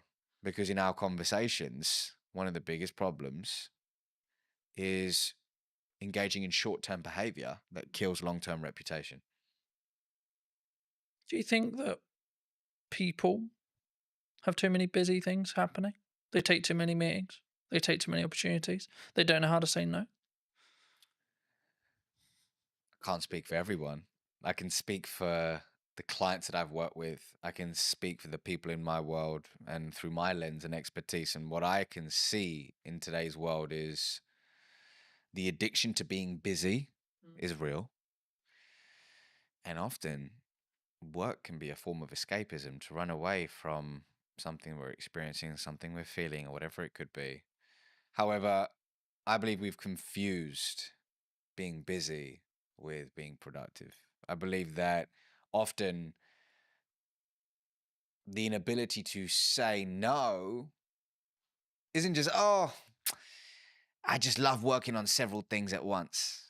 I just love just chasing all these different things. But what's behind it? Is it your inner people pleaser who's struggling to say no?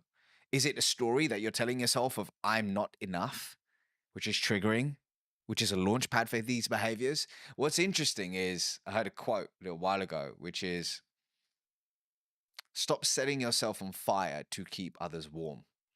And in a different season of my life, that's what I did. I consistently set myself on fire to keep others warm. And what I mean by that is saying yes to people, projects, and opportunities that were misaligned with who I truly was and my desires, and then saying no to myself, which is a recipe for disaster. The question is, why does somebody struggle to say no? And when an opportunity does come up to say no, how can you do it with warmth? And I'm happy to give you an example of something that I had to do recently to actually say no with warmth. But actually, some people want to say no, but they feel guilty afterwards. What are they going to think of me? They don't want to be not liked. Am I missing out on this? But there is a way to say no with warmth. Do you think that psychologically? Do you think we're naturally more likely to say yes because of that? We want people to like me. I'm going to say yes to you because I want you to like me.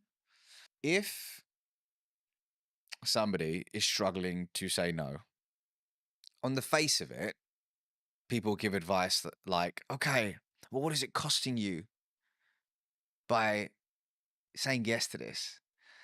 Okay, here's what we're gonna do. We're gonna focus on you figuring out what's aligned with you, so you can start saying yes to the right things and no to things which are misaligned. That's great. I mean, an exercise which Dr. Zoe Chance of Yale University does with a lot of her students, she's a senior lecturer over there, is she gets them to say no. She said this on my podcast many years ago. She goes, I get people to say no for 24 hours to everything, as long as it doesn't result in a divorce or anything crazy, right? But get them to say no to everything so they can start flexing that muscle, which is brilliant.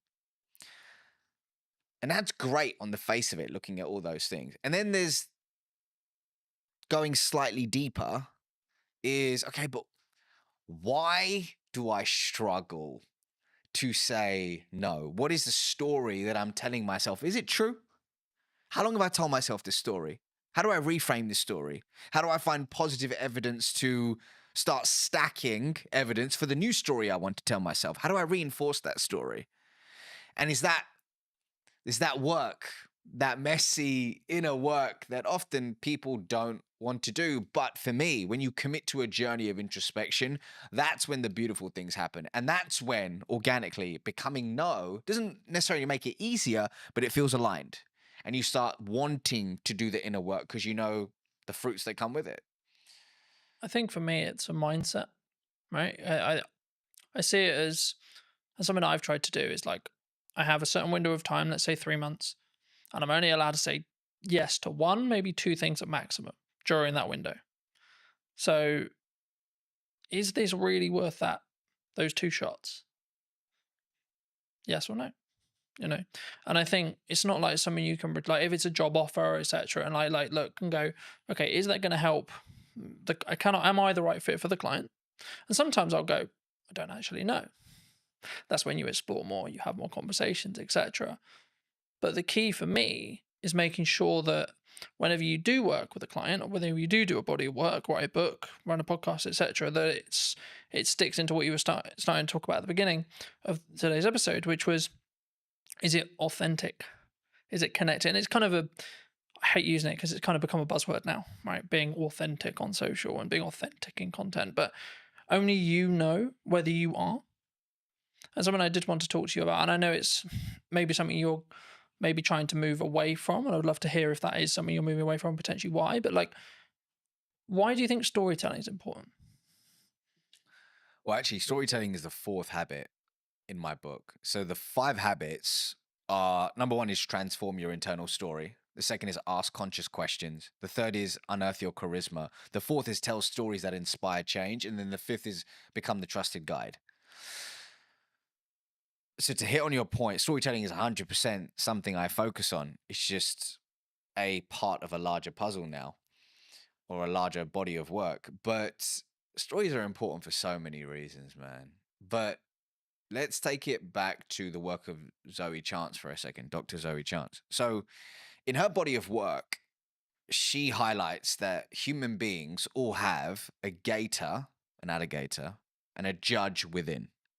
Now, behavioral economists will liken this to system 1 and system 2. And what she says is the gator is the fast, instinctive, and unconscious part of us, where our emotions live, that drives 95% of our decisions on a daily basis. The judge, like a judge in court, is slower, more deliberate. It requires conscious effort to make rational decisions. So the judge, or rather the gator, is automatic. The judge requires conscious effort, and the gator is more dominant. Interestingly, the gator is the first responder in Zoe's eyes. The gator is the first responder. And what it's doing a lot of the time is actually filtering what information we should pay attention to. And it's rationalizing, or rather, the judge is rationalizing the preferences of the gator. Here's why I'm telling you this, is that a lot of the time we lead with facts, we lead with figures, and we lead with data. And it's not about not using them, it's about understanding the context and when to lead with them. But for me, what we need to think about is how can we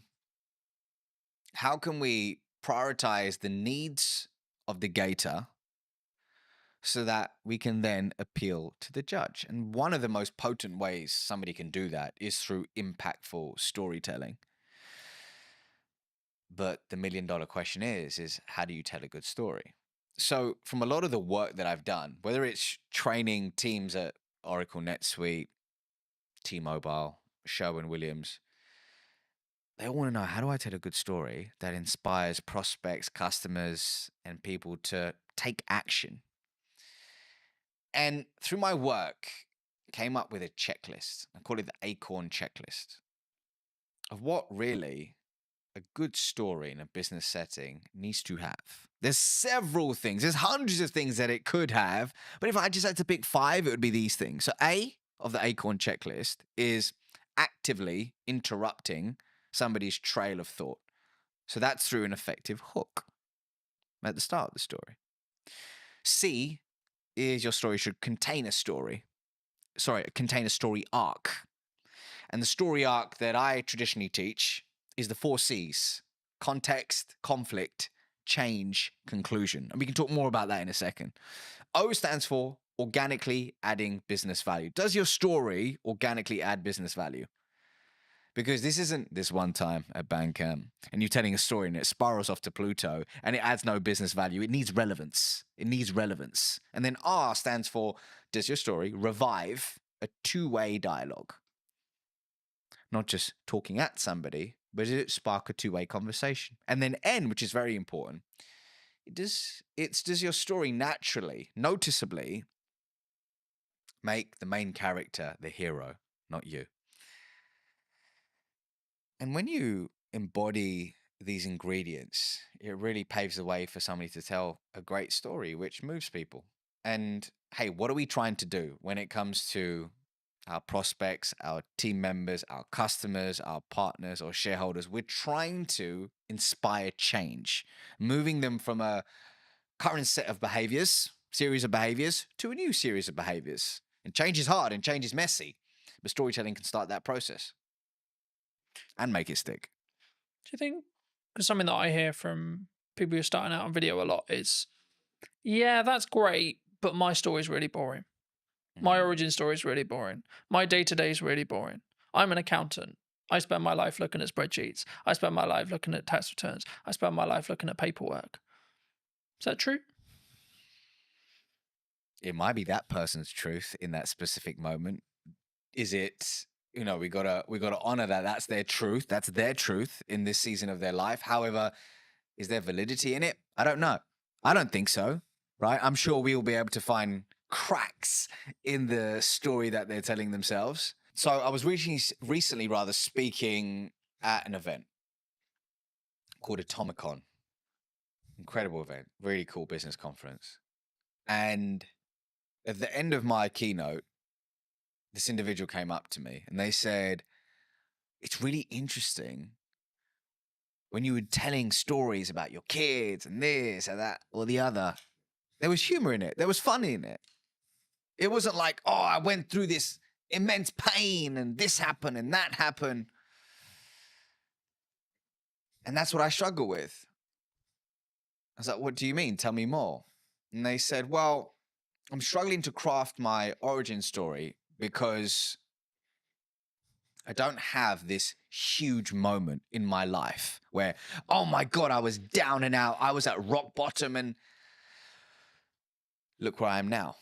And for me, that's a recipe for disaster because it can leave you in analysis paralysis and forgetting that often the beauty is in the imperfect moments, the relatable small moments. When I came out on stage that day, I told a story about my daughter and how she was mimicking breathwork that I was doing in some season of my life. And as a result, it made me realize that how I do whatever I do in my life, she's going to mimic it.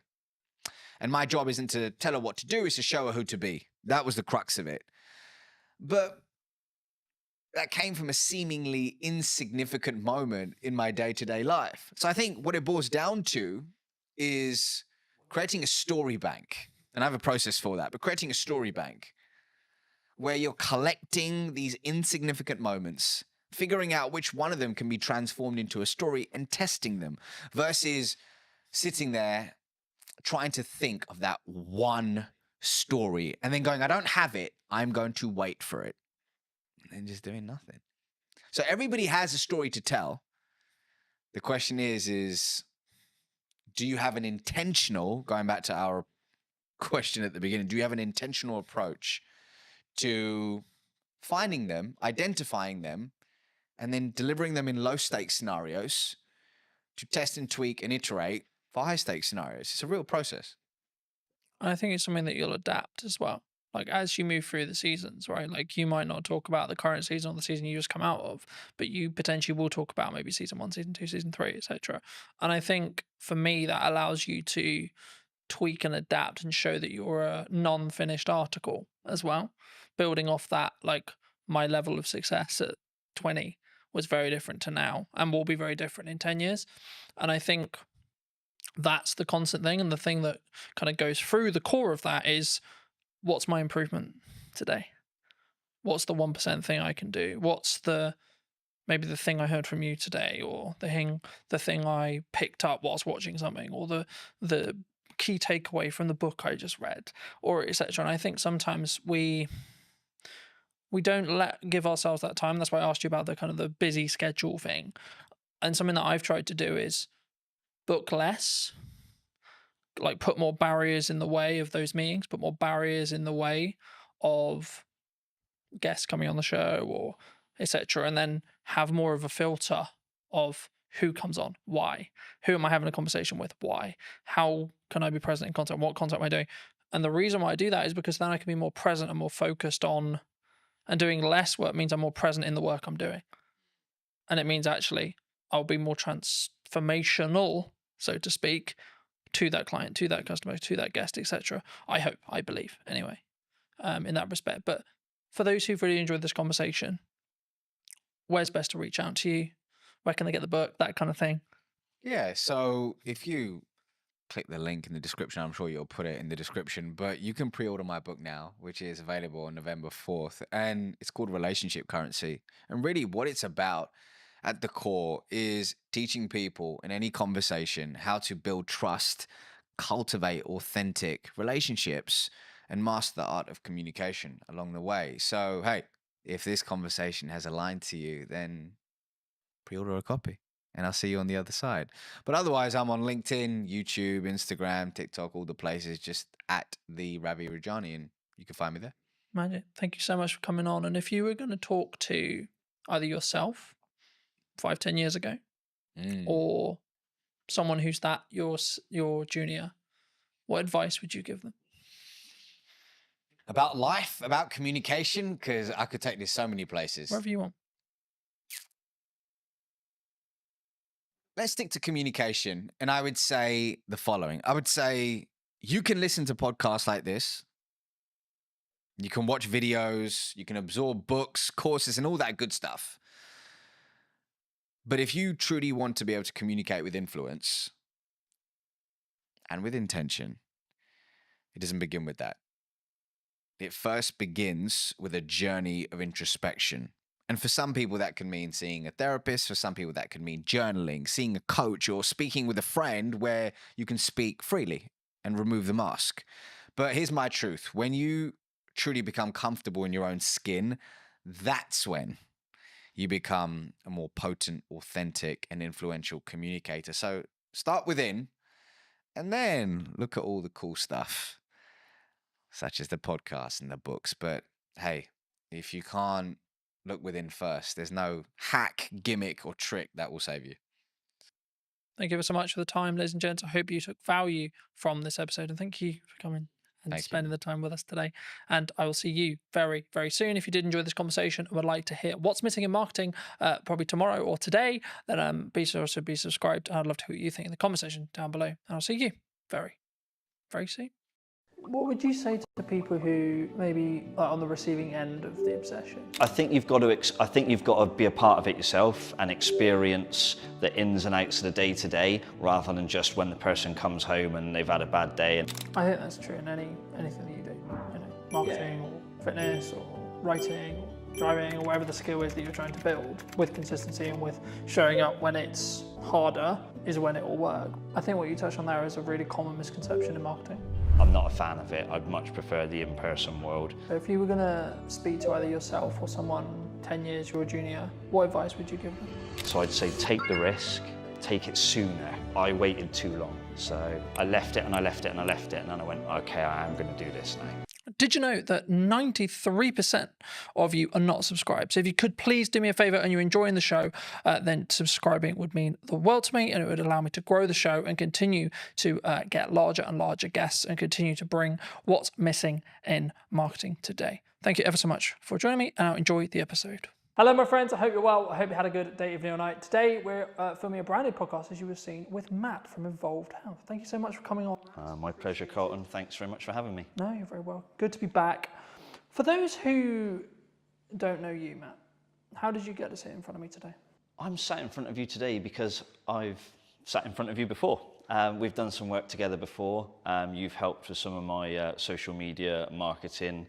And we had a few of my clients come in and do some testimonial work. So, and obviously I've seen your work with other businesses and other people in and around Salisbury. So, yeah, it's nice to have you back here again. Absolutely. I mean, I think we'll get into that a bit more in depth later, but how did you, because you're obviously have you always been passionate about like helping people with personal training and fitness as a whole? Yeah. Like, how did you get into this industry? If I think back far enough, the origin story is I loved sport, I loved fitness, I loved playing sport and being involved in fitness and health related activities. I was absolutely rubbish at everything else. So that it was like, how can I make what I enjoy and what I'm half decent at into potentially a job further down the line? So left school, went to college, pissed about in college and sort of experimented in a few different sport and health related activities. And then through pure chance, I ended up working at the University of Bath, sports training village and sports setup that they had at the time.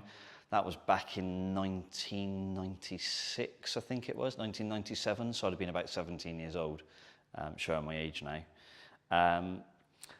Started off there.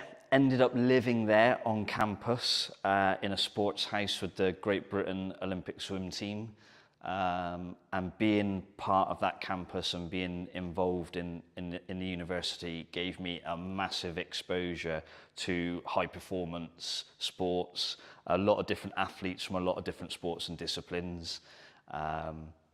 So I got to see how elite level athletes were trained, how they lived, how they recovered. I got to understand what operating a sports facility was all about. Part of my role was making sure that the gym was in operational order, looking after swimming pools, all sorts of different stuff, athletics tracks. So I had quite a broad education, if you like, being at a university, into how that world works, and it just snowballed from there, really. Was there or is there, should I say, because there's obviously still athletes who are around that you may train and work with, but is there a kind of commonality in respect to the mindset?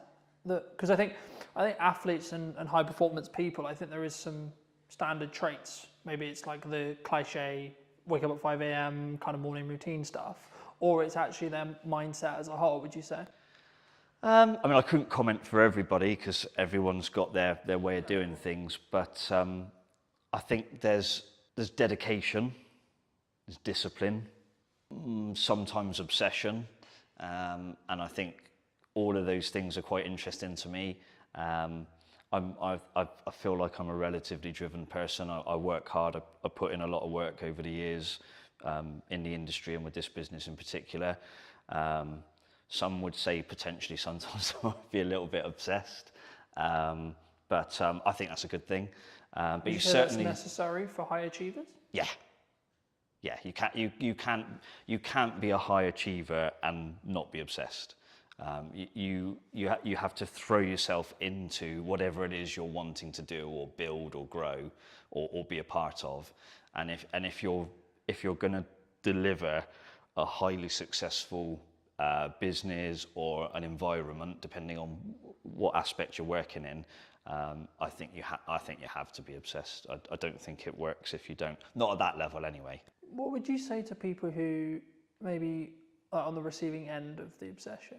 right? So maybe they're with someone, their partner, their mother, etc. Like maybe when they're starting out and it's their parents, or maybe as it develops into a full-fledged business, what kind of can that support person do? Because I think for obsessed people who are very driven, like we get it, but sometimes that they don't get the attention or the thought process when it comes to, I wouldn't say how to deal with an obsessed person, but how to support that's a person in that respect.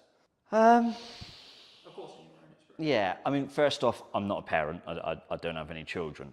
But what I do know from the backgrounds I've worked in is sometimes the obsession starts from the parents, and the kids or young people are pushed into something, and the parents, I mean, you know when people used to say pushy parents? I think actually sometimes those parents are just obsessed with creating an environment for their kid to thrive, and sometimes that's awesome, and sometimes it can be, sometimes terrible.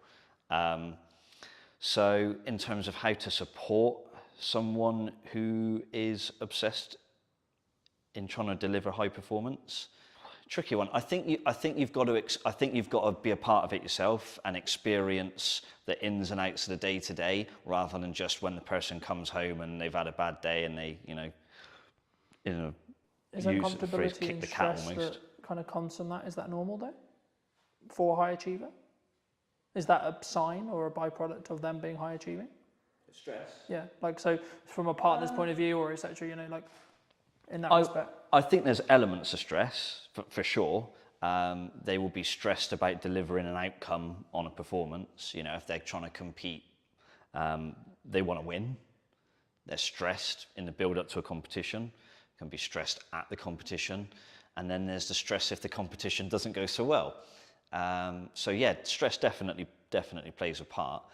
Obviously, I've not competed myself at a high level.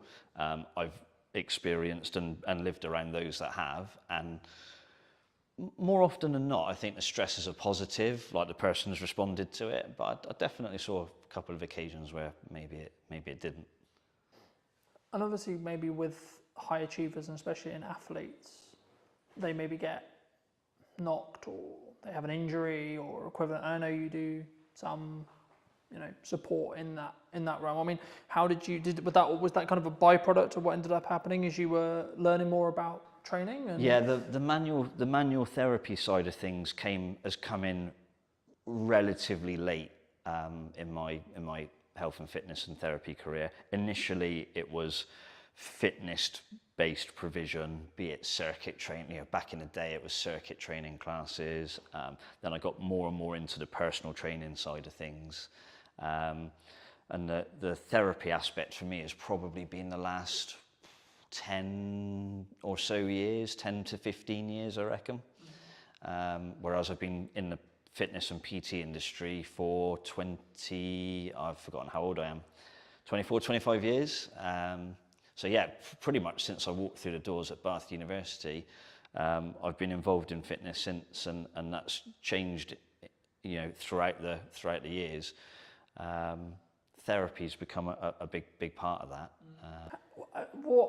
I guess, how was it a natural progression from, so you train people and maybe they have injuries, and then you saw it as like, actually I can help people here with X injury or Y injury to actually help them with their recovery to get back and train as hard as they actually maybe want to mentally. Yeah, I mean, but certainly their body isn't there yet. Yeah, it was a combination of things really. One, I started to listen to, most of my clientele is Gen Pop, so general population. So it could be business executives, stay-at-home mums, or dads, doesn't matter.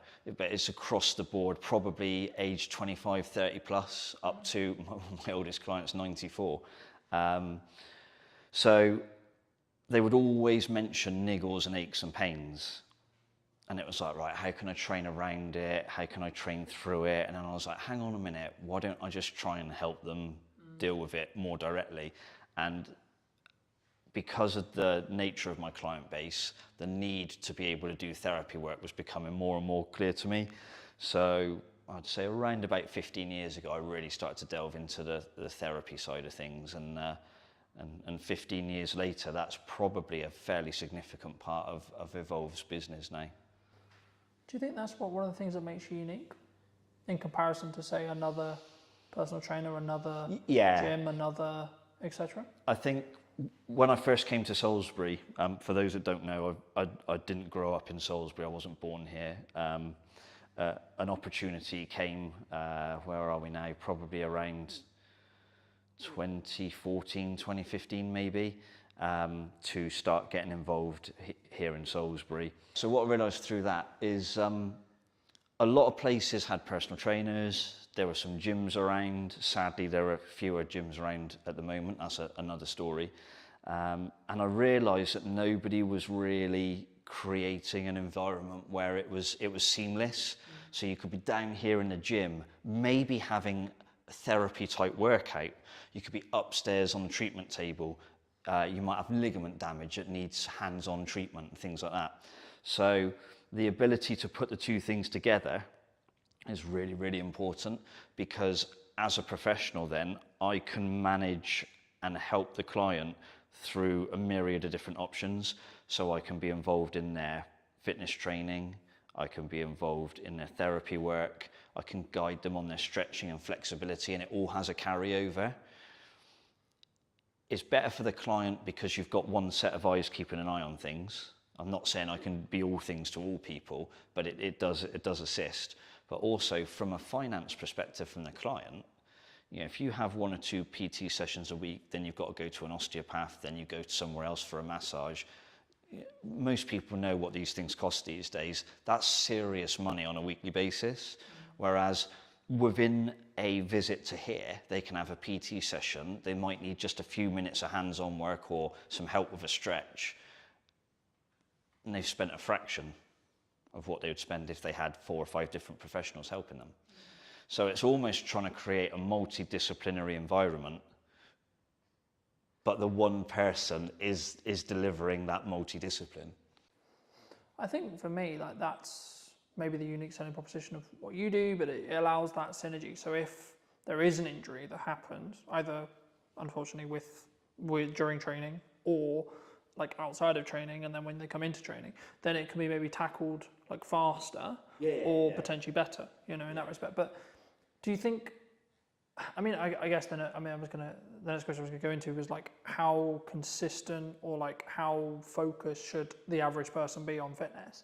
Because I think as a whole, it's always been a part of my life, but I think maybe I'm unique. I mean, we're looking at, like, I don't know the figures off the top of my head, but the numbers are like constantly changing, constantly adapting, and I don't think for the better in respect to obesity and other such concerns in that respect. And I think, is it a shift? Is there like from what you're saying, or is it still maybe it's upper middle class, it's the people who can afford it, it's, you know what I mean, is it because from my perspective it was always quite snobby, you work out, is that it was always that for a long time?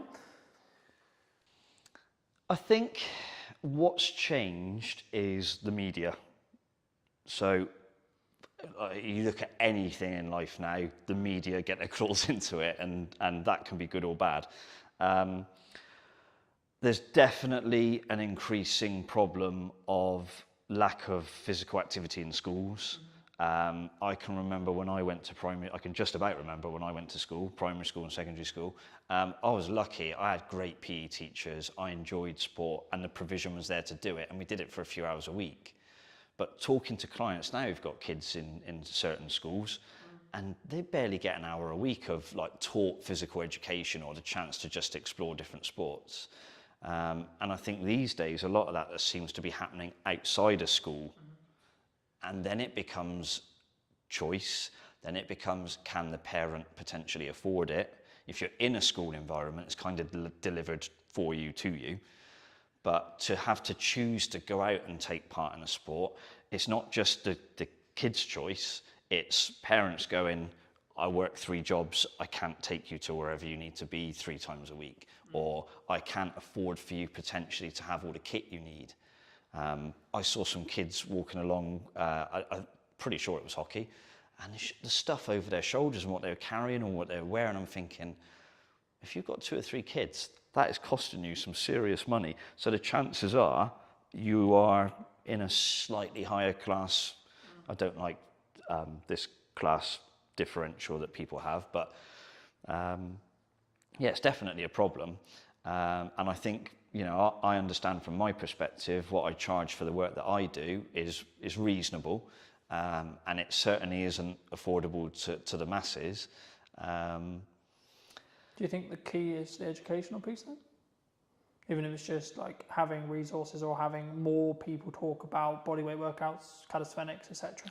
For example, I think it's good to get the message out there that exercise is good for you, and sitting on your backside all day eating, you know, chips and whatever else is probably not very good for you. But I think the key thing is the provision of facilities that are free and accessible to anybody. These parks now where they're starting to put exercise equipment and like bars that you can do pull-ups or hang from and stuff like that. They're awesome, and we need more of those, but we also need people to understand how to use them. So we probably need to find some sort of community scheme where people who are big on calisthenics and outdoor workouts and almost like parkour and stuff like that.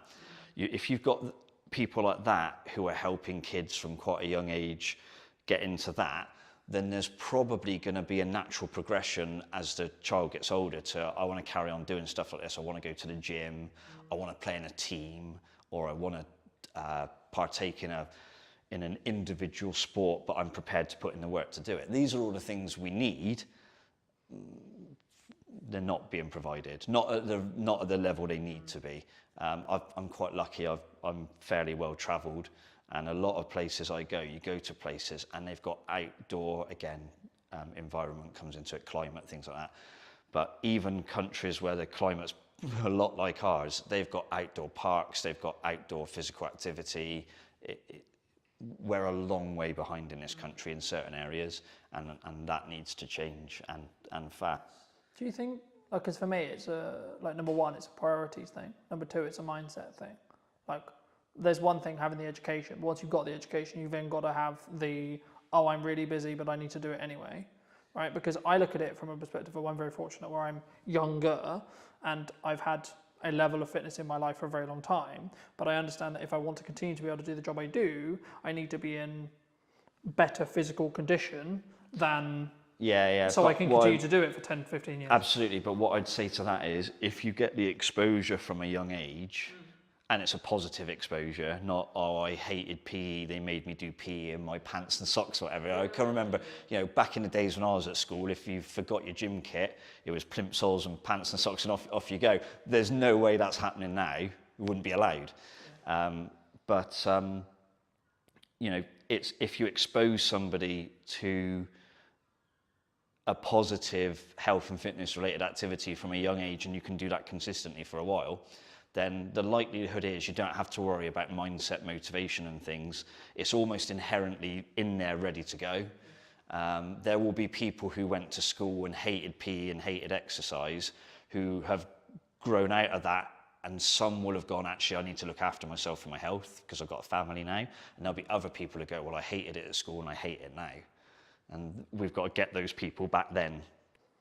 If you were going to give advice to maybe those people who hated it at school, who maybe haven't done what they should have done, maybe they know they're not, like, because I don't think you say to anyone who's like not in good shape, I don't think helping the problem is, haha, look, you're fat, or haha. Oh God, no. That's not, you know, that's because they know. It's not like they see themselves every day, you know? Sometimes you've got to have hard conversations. Part of my job as a personal trainer is sometimes you have to have very difficult conversations with people, and in the best way possible, you're trying to explain to them that the situation they're in is not a healthy one, it's not a good one, and there's a desperate need to change. In terms of mass information, I think you've just got to say to people, like, hands up if you want to die young. Not many people are going to chuck their hands up. Yes, please, Matt. Yeah, do you know what I mean? You know, I can't speak for everybody, but most people are going to, well, of course I don't. Who wants to live as healthy and as long as possible? Probably most people. Yes, please, Matt. Yeah, exactly. So if we can say to people, look, there's still time for things to change, for you to have those positive experiences, and ultimately it's going to massively benefit you. Some of the hardest conversations I've had to have with clients, I remember one guy, I'm still in touch with him now. This is when I used to PT back in Bath. I literally had to sit down and say to him, I know his daughter had got stuck into him. She was not far away from graduating university, had been involved in a relatively long-term relationship, and there was a wedding on the cards. And this particular chap, the girl's father, was not in a good way. Very successful, but very highly stressed executive. He owned a very particular international business, and he was flying all over the world, airports, long hours, eating all the wrong foods, a lot of client hospitality, so a lot of drinking, and he'd got himself into a real mess. And he'd had a heart attack. And the daughter had sort of said to him, look, if you want to A, see me graduate, and B, see me get married, you need to sort yourself out because you're going to die soon. And I think when it comes, if you're a father, I can imagine your daughter looking at you and saying that's got to be a gut punch. So he came to me and he said, Matt, I need you to help me. And we did a lot of good work. And that was 10, 12 years, probably even 15 years ago. And even now, he's still out running half marathons, going out for big bike rides. It completely changed him. But he said to me, the turning point was his daughter saying those things to him. If he'd read that in a magazine, he said I probably wouldn't have taken a blind bit of notice. But he said, my one and only daughter says that to me, and she's like got tears in her eyes.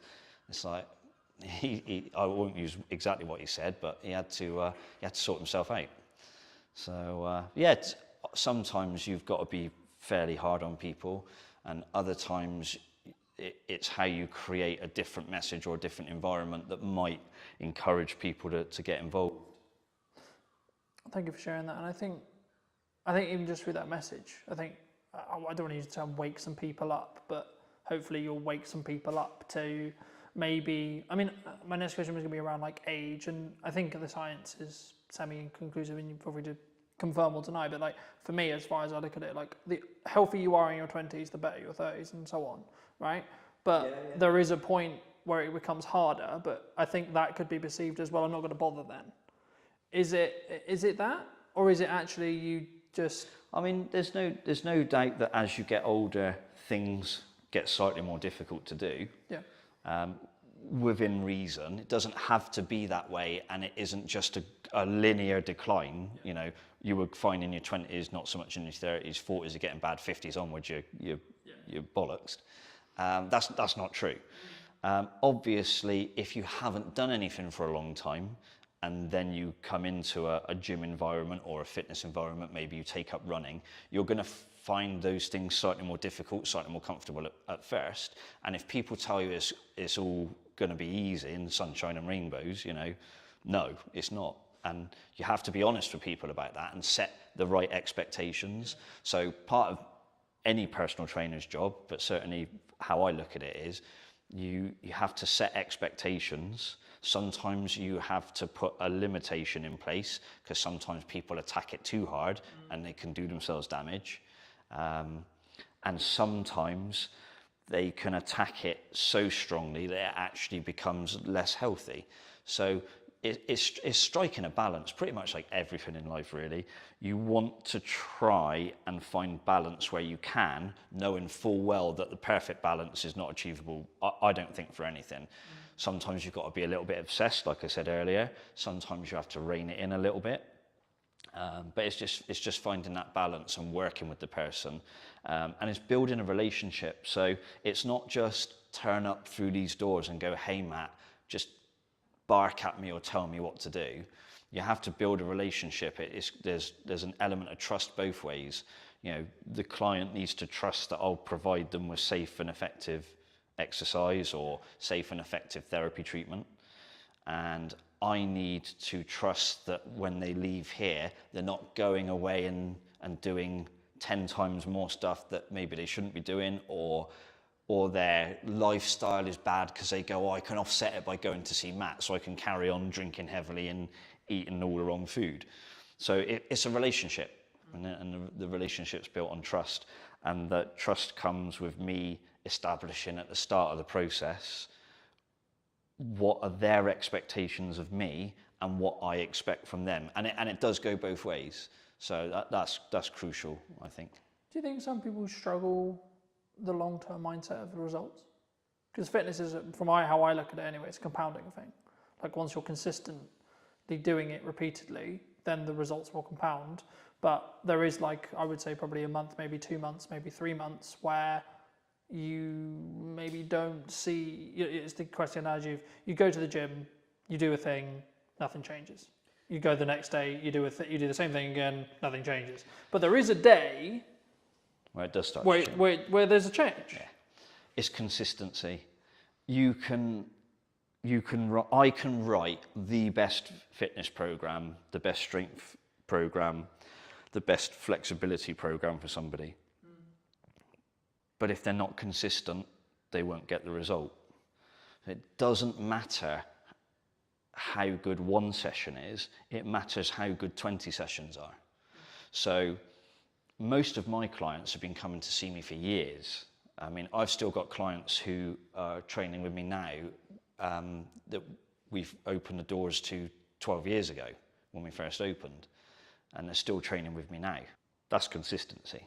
And they very rarely miss, they have the occasional family holiday. We tend to wind down a bit at Christmas as a business and let people go and have a good time and then attack it again in January. But the overall key is consistency. It doesn't matter what one session's like, it matters what 25 sessions are like and whether they are relatively close together. If you do 25 great training sessions but it's spread across 15 years, it's not going to work. But if you're consistent more in week in, week out terms, then ultimately you will be successful. Is that what you would say sometimes, even when on the hard days, like how I look at it is if I can show up on the really hard days where I'm really busy, really tired, etc. Not like really tired as in exhausted. Yeah, like, you find I've shown up. It's not the best workout, but it's still a workout. Yeah. And it's building that momentum. Or would you say that you need to then focus on recovery there? You find out most about people when they're having their bad days in any shape of life, or any walk of life. But in terms of training, I get people to walk through the door. I haven't got very many skills, but I'm pretty good at reading people. And one of my things as a personal trainer is when somebody, or a therapist, when somebody walks through the door, I can tell pretty quickly if they're having a shit day. So then you have to say, right, well, the person still turned up, so that's a win. So how do I structure the session now to make sure they go away feeling like they've had a win? And any personal trainer will tell you this, any personal trainer. The number of times someone will say, I didn't feel like coming today, I've had a shit day, but I've finished now and I feel much better for it. Every PT's had that conversation, or every PT's had that text message or WhatsApp message, whatever it happens to be. And that's crucial, like the ability to read the room, if you like, read the person, and still deliver a session and try and give them that encouragement and that consistency, even on the not so good days. That's when you get really good results for people. And if there are PTs watching this, then they're all going to be nodding their head to that. There's not one that won't be. I think that's true in anything that you do, marketing or fitness or writing or driving or whatever the skill is that you're trying to build. I think that's with consistency and with showing up when it's harder is when it will work. But you mentioned at the beginning roughly that obviously we had worked together before today and that respect. I mean, what, if you can recall, it was a while ago to give the audience some context, but what were you looking for when you reached out to me for that project? I think it was, how do I deliver the message of how we can help people, but through the lens of another person? So it's easy for me to say, hey, I do personal training, I do osteoarticular joint pumping for therapy, but most people are going to go, I haven't got a clue what you're talking about, Matt. But you're able to derive answers from people by the way you ask questions, and that's a skill that I haven't got. So I think that was one of the key things, is it developed into a conversation with you and some of my clients, And that conversation brought out some interesting answers. And it was an interesting experience for me, actually, because they said things to you on the camera in the interview that they hadn't said to me. So you get a different perspective on why they're here and what they think of the place and whether I've done a half decent job. Hopefully, it seemed to be that's what they thought, which is good. But the key thing for me was the ability to extract information from them that I hadn't got myself. Even though I know the person and I know what they're trying to achieve, the way they explained it to you was different, and I found that really useful. And that kind of then helps you think, well, how do I put that message out further down the line? So that was pretty cool. What, I mean, either since or in general, like, how do you look at marketing in the current landscape? What do you think people should do? What do you think people shouldn't do? Is it a time, obviously it's nuance related to the business, of course, but is it a time, I mean, a lot of people are saying the creative industry is struggling, people are saying the economy's hard. I mean, in the nicest way possible, I've heard that for nearly the 10 years I've been in business. I've always heard that. So I don't want to be this way, but I'm like, but what's really going on? You know what I mean? Because for me, there's always something going on. There's always something going on in politics. There's always something going on in geopolitics, etc. But right now, at the time of filming, what are you looking at from a marketing point of view that you think is really going to work, or you know, are you leaning into more referral-based stuff? Are you maybe like keeping your costs lower because you are seeing the climate, or are you going the other way? I'll try and unpack that. I think the key thing is be transparent and be honest and upfront about what you do and how you do it. Don't bullshit people. Like I can't deliver, I don't know, think of someone who's in incredible shape, who's on TV a lot, can't think of a name now, but if I said to all of my clients, you can have that in 3 weeks, I'm telling some porkies, yeah? So be honest with people about the process. Explain to them that yes, you can achieve some brilliant results and sometimes life-changing results. And it might not just be the way you look, it might be the way you feel, it might be the way other people view you, it could be all sorts of stuff. But be honest and transparent about what you do and what you can deliver. Most of what we've got here at Evolved has always been referral-based. I mean, you know, because we've had this conversation previously, I'm not a big marketer. I don't do, what is it, sponsored ads or Facebook, whatever it is. I wouldn't even understand how to set one up. So on that side of business, I'm probably not very good. But I came here to Salisbury, I didn't know, well, I knew two people. And we've built a business that does 80 or 90 sessions a week between myself and my colleague Charlie. We've been here 12 years.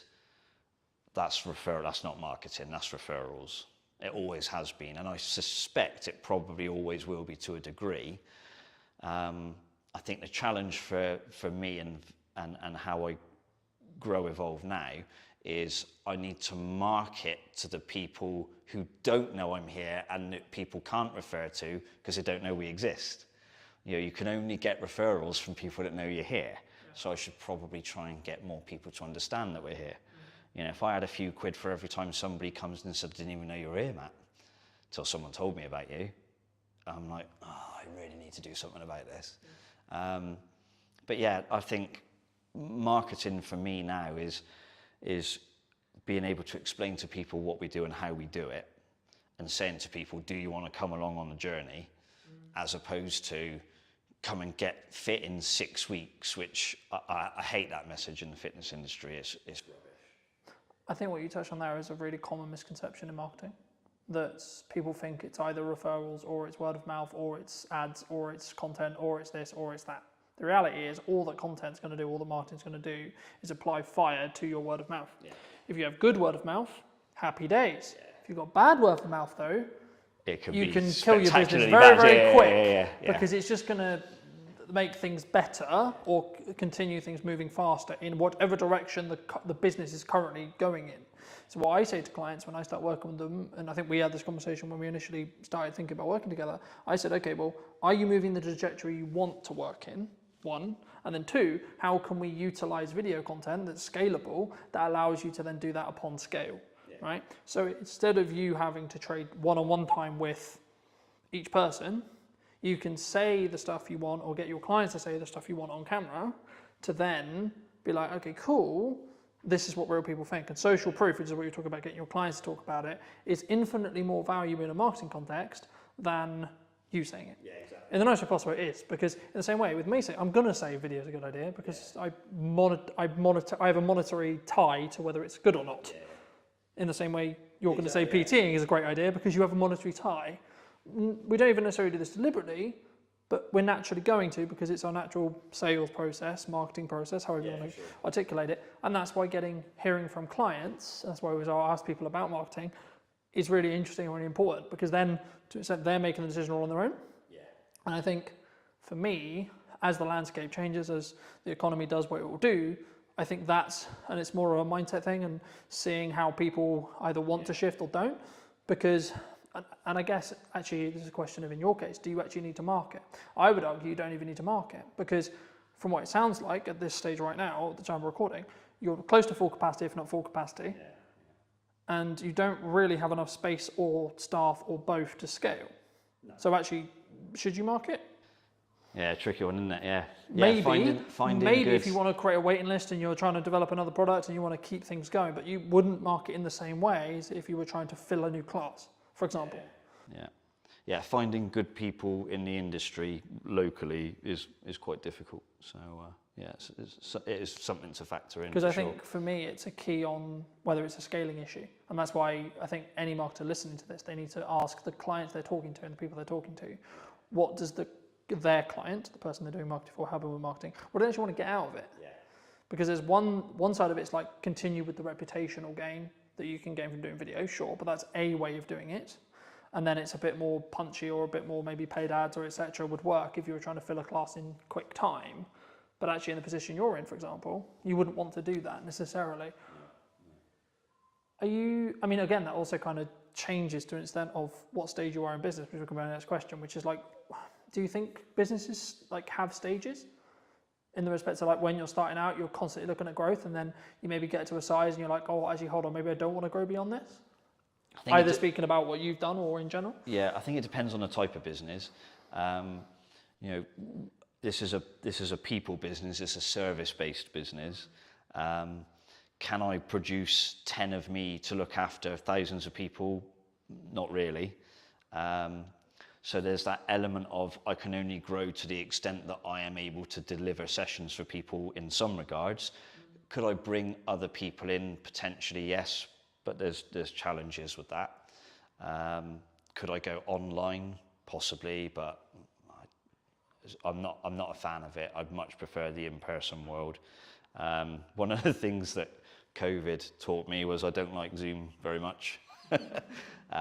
So I would be keen to avoid that. So yeah, it's a tricky one actually. So I think in terms of stages for a business, I think it does depend on the type of business you have and where you want to take it. Do I want a franchise evolved? No. Way too much stress, way too much money involved, way too much leverage. What are the things about stages where you are in your life as well, right? Yeah. I mean, I'm 45. Yeah, 45. Do I want to be franchising a business at this stage of my life? Probably not. I've certainly got a fair few years left doing what I do, and I feel good. But I'm not sure I'd want to put that sort of pressure or stress on myself. I'm pretty happy with where we are as a business. So in terms of growth for us now, it will be, I think it's improving what we do as opposed to doing more things or trying to be more things to more people. I would like us to go in a slightly more medical direction, and I am looking at maybe bringing a medical professional into the business, whether that's as a part of it or a service that is available to people.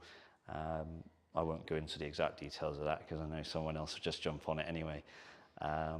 That's one of the things I might do. But in terms of how businesses grow, I'm not going to pretend that I'm a sort of serial entrepreneur business grower, because I'm not.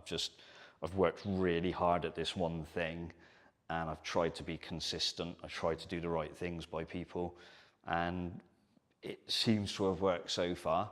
You know, we've been, as Evolved Health, it's been 12 years now, and hopefully a few more years yet. But no plans in terms of trying to launch a huge business. I think those days have passed now. Is there anything else you want to mention before we wrap up?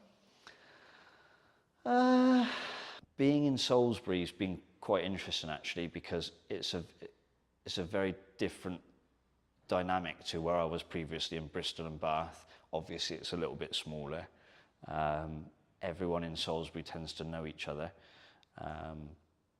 And so for me as an outsider, it was relatively challenging to grow the business initially because people didn't know me. But thankfully, because my work seemed to resonate with people and I seemed to do a good job, the business has been able to build and grow.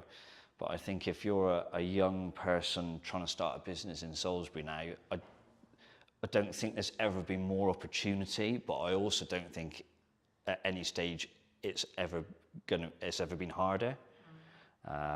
You know, whether it's, you know, don't get too political, but you know, there's a lot of financial pressures on businesses the last few years, and they're only going to get bigger potentially by the sounds of it. I still think there's too much red tape in business, and that needs to be looked at. But also, I think there's a scarcity of space and facilities for people to start businesses. You know, if you want to go into town and rent a building there, you have got to have some very serious money behind you. And if you're a young person with a dream trying to start out, sometimes those stories happen and it works, but a lot of the times people are going to fall flat on their face quite quickly.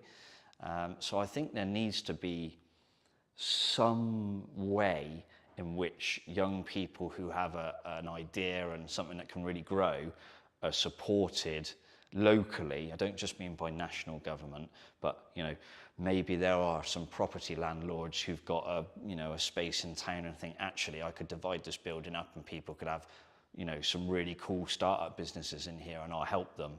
I think that there needs to be things like that, and there's not a lot of that around at the moment.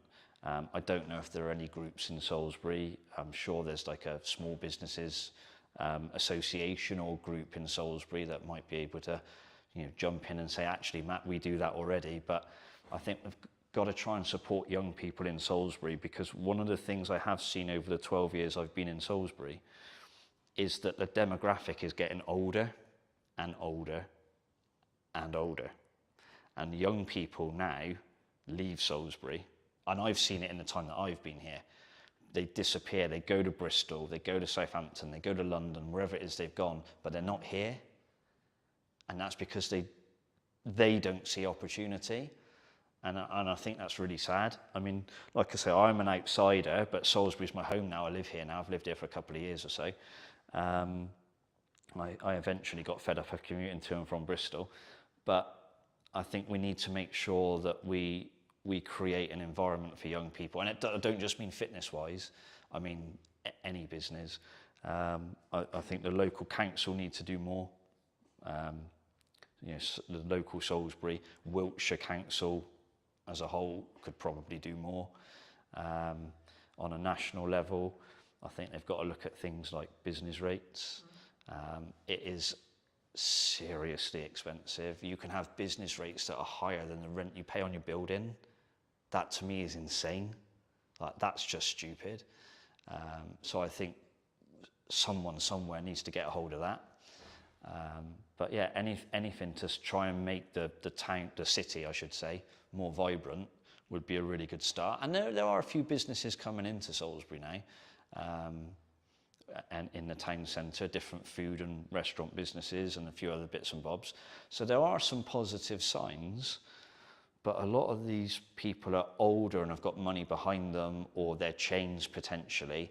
So something for younger people to say, you know, we want you to stay in Salisbury, we want you to build life in Salisbury, build a business, yeah, and, you know, stop seeing it disappear 50 miles down the road. It's, you know, maybe I'm wrong, but hopefully someone else sees this and goes, he's right. But that would be my one thing for Salisbury, having been here a long time now and sort of seen a few different things. For people who may be interested, really enjoy this conversation, they want to see more of you, they want to connect with you, they want to reach out to you, where best to do that? One of the best ways is probably on the Evolved Health website, which has got various contact details. We're on Instagram at evolved_health. I hope I've got that right. We've got Evolved Health Salisbury is our Facebook name. And if someone decides they just want to rock up and knock on the door, that's not always the right thing to do because it might be with clients, but we're based down on Churchfields. We're in the Glenmore Business Park. There's normally an open door policy, so if someone wants to come and say hello, they can do. Or if they don't want to reach out directly through me, they can contact you and say, is it worth having a chat with this guy or not? Absolutely, would always be the answer. If you were going to speak to either yourself or someone 10 years you're a junior, what advice would you give them? What advice would I have given myself 10 years ago? Yeah, if you could talk to even maybe longer, when you first moved to Salisbury 12 years ago, what advice would you give to that Matt? With the hindsight and with the knowledge you now have sat in front of me today. Take the risk. Honestly, take the risk. I'm quite pragmatic, so I tend to, I analyse a lot. Probably one of my faults is I overthink things.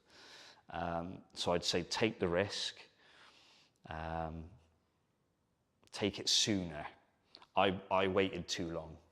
So I left it and I left it and I left it, and then I went, okay, I am going to do this now. And I should have done it sooner. So to anybody else, take the risk. To myself, Matt, you should have done it sooner, because it's been brilliant. But yeah, take the risk. Thanks so much for the time, Matt. My pleasure. And if you did enjoy this video and you would like to see more like it, make sure to be subscribed. Leave me what your thoughts and comments were down below, and I'll leave Matt's information down in the description as well as always. And I'll see you very, very soon. But entering the retail market was a huge step for us. Like how you want to perceive yourself in the market. It was a very difficult time, I think, for the business. Do you think it's changed how you show up as a leader? And it was honestly the most fun thing I've ever done. And it was stressful. What do you think's missing in marketing right now? When somebody rebrands, the general question is, has the company been dissolved? Like you want to, in some ways, make him proud first. I think if you've built brand loyalty, and by that I don't mean you're selling millions of products, but if people trust in you, I think as a person, you'll automatically gain respect within the market. Let's restart everything. Let's replan the business model. Let's replan marketing. Let's replan everything. And then funnily enough, when I executed on those things changed. The results changed. Work on yourself. Just work on yourself. Seriously. Like every day. Just be better every day. Hello, my friends. Welcome to a brand new episode of the podcast. Today's going to be a really special one because technically I'm actually interviewing my first client. Now, that sounds a bit weird, nearly 10 years in business now, but it is. So welcome to me. Welcome back. It's been, I think it's actually been, nearly 4.5 years since we've actually seen each other? The last time I remember, I think we were shooting something on top of a car park in Salisbury. Yes, we did. And yeah, that's got to be about 4.5 years ago at least. So yes, it's great to be back and great to see you after all these years as well. I know. Yeah. Super good. I mean, you were actually under a different brand then. That's right. We were. So our legal entity remains the same, but we have rebranded to Anand, which incidentally is our family surname as well. And that came about through some hard lessons, I think, in business. One of the ones being most probably that you never really stop learning, I think, and when you get to a point where you think you've kind of, worked everything out, there's like this curveball thrown at you. So that was sort of what happened with us as a company. There were some legal obligations that we had to meet, and the old brand no longer resonated or could technically be used moving forward. So I think it all came about because we entered retail as a business. Predominantly, we are wholesale and hospitality. But entering the retail market was a huge step for us, and sort of at a national airport as well. So when that came about, I mean, it was a huge shock to the system because we had just launched this huge sort of project. There was 2 or 3 in the pipeline, and then all been vetted and all sort of been mustered up with this brand. And then to all of a sudden launch something, and then I think it was about 3 weeks later we had something to say, there were some legal obligations that had to be fulfilled. It was a huge shock to the system. So it was a very difficult time, I think, for the business, because I think being a director, I always say you have huge responsibilities for your staff and your company. And I think I felt at that time that, this was, do or die kind of thing. It was either we really got this going and sort of made the necessary adjustments. And we did. And, Anand was formed off the back of that. So, and it was honestly the most fun thing I've ever done. And it was stressful because, you're running this medium-sized operation. We employ up to 50 people, and all of a sudden you're rebranding, and everyone's question is why. And there's a fine line where you can tell someone why openly and why you can't. And the majority of the reason was, it was just something that we had to do as a business. So the rebrand came as a shock, but honestly, it really taught us a lot of valuable lessons from in there, because I think off the back of the name, we actually found a voice as a company. I felt for a few years that we didn't really know what we were. And I think that's really weird to say for a company that was fairly well established. I mean, you visited before as well. But I felt with Anand, all of a sudden, we're back to this blank canvas, right? And we're creating everything in reverse, which is the worst way to do it, don't get me wrong. But because it had to be done, it kind of forced our hand to look at aspects of business that we never had before. All of a sudden, we're engaging marketing companies, we're engaging branding companies, we're engaging companies that help you find your voice. I didn't know those things even existed. And all of that came off the back of my mentor saying to me, look, this is one of those times as a businessman where you either go big or you go home, right? And for me, it was like, we've got to go big here. Like, I've invested too much time in this. Like, I've invested too many years, those sleepless nights, everything, to just, pack up and be like, yeah, we're done here. No, we're going to go big, and we're going to spend big. And sometimes that's not the best solution, but we kept a control of that, because spending big wasn't just throwing money blindly at stuff. It was really taking our time, really looking at companies that met our ethos, but also companies that we felt genuinely wanted us to do well. So they didn't make us just feel like a number amongst their client base. And that was hard to narrow down, because we made some mistakes along the way there as well. And in hindsight, it's easy to say, these things happen. But at the time, when you're financially forking out money, it's a huge, huge deal. So, I mean, look, it was an amazing journey. And it's been a year since we've rebranded, and I think as a company we couldn't be any happier than we are at the moment. Do you think that maybe some people are really worried about rebrand? I mean, you kind of forced into it, but I think like maybe people who are listening who are maybe on the fence about like what do you gain from a rebrand? Was it just that voice and that like that really what I would call depth work when it comes to really understanding what your brand values are and like how you want to perceive yourself in the market? Would you say, or is it like if that's like a disconjointed? Because for some business, I think that can be really disconjointed for some people. I mean, I'd answer that in reverse. So one thing you won't lose is your reputation, which was a huge aspect for us. It was, when somebody rebrands, the general question is, has the company been dissolved, or has something happened? Has the company gone bankrupt? Has there been a huge gross misconduct from somebody? And the thing is, like, you've got to get past that, because naturally as an individual, we would think that. And you've got to put yourself in the public domain as well as a director personally yourself and think from both sides. So for me, I think if you've built brand loyalty, and by that I don't mean you're selling millions of products, but if people trust in you, I think as a person, then you'll automatically, especially a small to medium-sized business, you'll automatically gain respect within the market. So we didn't realize how much respect we had amongst our clientele until the rebrand happened. And I think that's what carried us through. So I think there's this illusion that if I rebrand, I'll lose customers. And that's a general worry because, of course, you need your finances to run a business. And your clients are your clients. You spend years and decades working with them, whatever, right? But those relationships can be ruined at the drop of a hat as well. A split-second bad decision.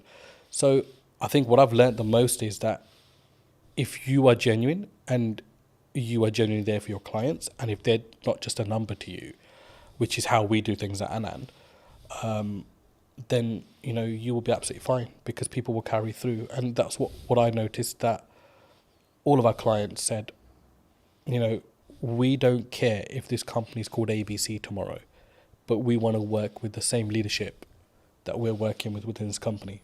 And that's what made me realize that, not that I didn't know people were important, but it made me realize how important the team that we had were and how dedicated they were.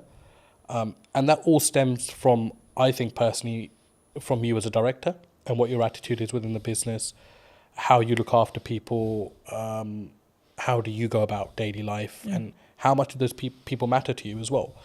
And that kind of proved to me that, those things mattered a huge deal to us as a company, and it filtered right through. So I hope that answers your question. Yeah, no, absolutely. I mean, I think for me it's important to appreciate where you've come from, but also then understand, like, sometimes we have a growing pain, right? Yeah. So it's we're shifting into a new brand, we're shifting into like scaling up, etc. But one of the quotes that you gave me very many years ago that has really stood apart, that I wanted to remind you of, but also ask you to apply some context to, is people are loyal to their needs.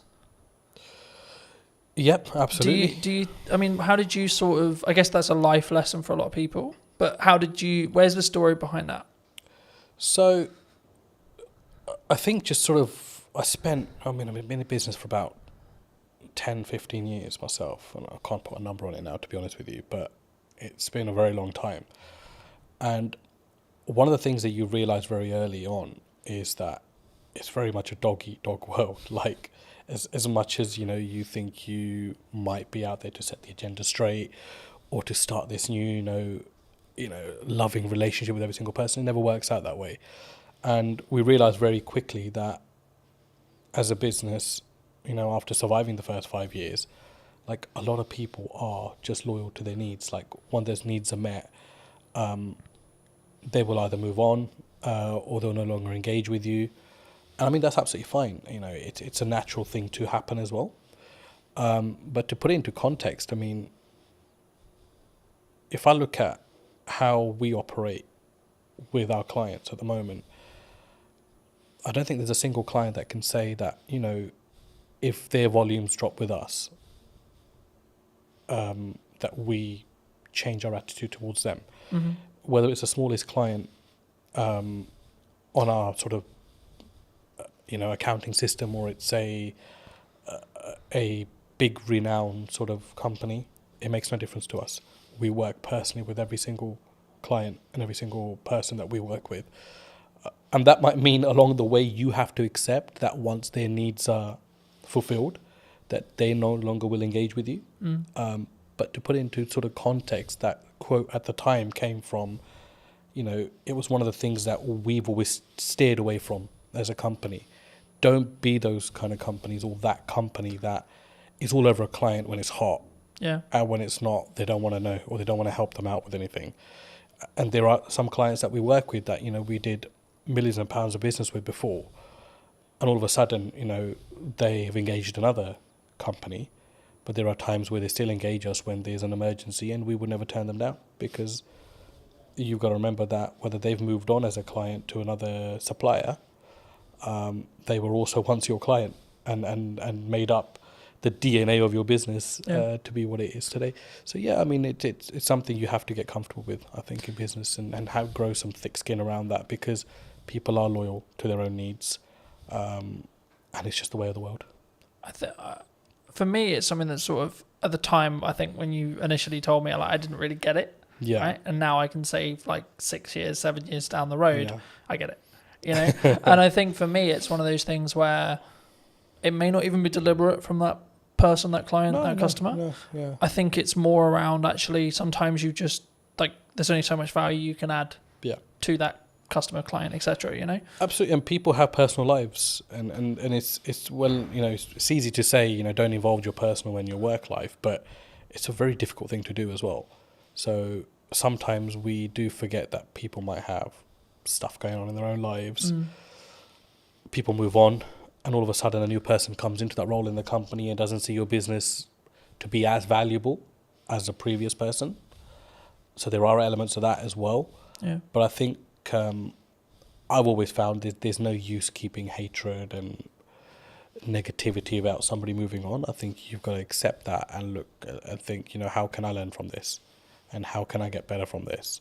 And there was times that, clients left us on a very bad note, completely unexpected.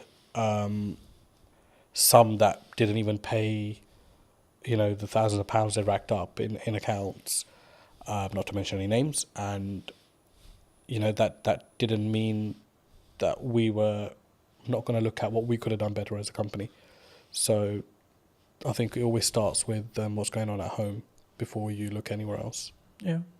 Do you think, because I've been fortunate enough to be in business and grow and scale and adapt and be in a position where I think there's always some people who are saying there's something going on in the economy or COVID or et cetera, et cetera. I mean, is it a mindset thing as an entrepreneur, as an owner? Because I've always been of the mind of yes, there's stuff going on, but actually your output can then fix your if it's a revenue problem, then there's a solution for it. If it's a marketing problem, you can fix it. It's down to you to fix it, regardless of the economy's in bad shape. A lot of people have said to me the creative space is challenging. Yeah. Right now, in comparison to maybe when COVID was really good, for example, where there was loads of money floating around. But it's actually, I think for me, you've got to focus on what you're doing, and I think that's the key. But I mean, in your experience, have you? Is it kind of a catch-all kind of? Oh, they're just saying it because the economy's hard, or as maybe as an excuse? Look, I mean, there's no doubt the economy is very different to pre-COVID, but then it's also very different to 2009, when there was a huge crash, right? Yeah. So I mean, that's just a constantly sort of evolving, situation. Yes, I do believe it's very difficult now to do business, no matter what field you're in. But there are some fields which feel legislation change particularly, they feel it a lot more than some businesses. But I think you're right to say you can navigate through anything with a very positive mindset. And I think if you fold as a business, but you've given it your absolute everything, you'll sleep peacefully at night. And that's for me personally, and I felt that in a situation. I mean, 2023 to 2024 financial year was our worst performing year as a business, and it was also the year that we rebranded. And there was a lot of sleepless nights there because revenue was, rock bottom. We'd employed people that year, doubled our workforce because we were looking to go, north, and ended up going south as a business. And naturally along that is a lot of doubt because you think, should I have employed these 6 people? Should I have done this? Should I have done that? And it's easy to say in hindsight that actually I'm worried then, but you generally do worry at that point.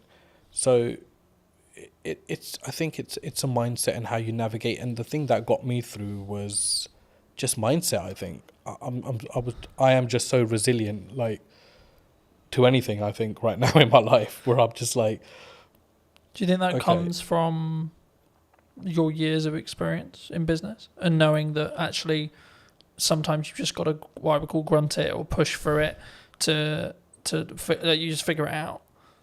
I think it's both of those elements, but I think for me, the biggest thing is upbringing. My dad was a very resilient character, hugely resilient. Sorry, not was, is still a very, he's still there.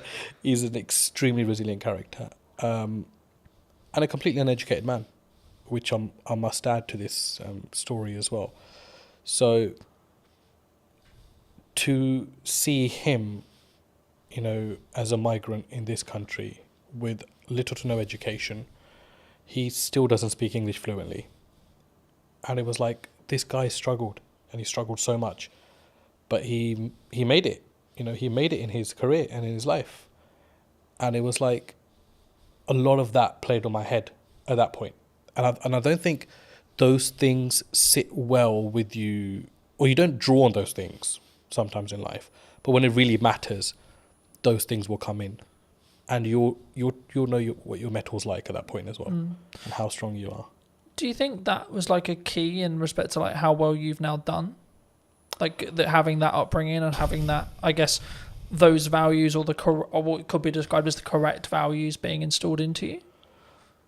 Even if it was like an information sponge point, like you as a kid 100%. just taking that information, sort of saying, well, this is the upbringing I had. I mean, 100%. But the thing is, I think I didn't realize that till I was about 35. So there's no like one fit solution to this. You know, it's just when it's going to hit you, and it hit me a couple of years back. The big change came from COVID, to be honest. COVID was a blessing for us as a company. I mean, and that's not because we made money off unfortunate situations, but it gave me an opportunity to come out of the operation and be like, pause, because it's not something we could have done the way we were going at that time. You know, we were climbing as a business. There was no structure. There was nothing. And it was just like, this is going to be a massive train crash one day. And COVID came and just put the brakes on everything. And it allowed us to restructure. So when we came out of COVID, I'd say that's my real journey in business started then. Because all of a sudden now I'm responsible for totally different things. Because now I'm actually acting like a director. I'm not now, you know, stuck in the operation.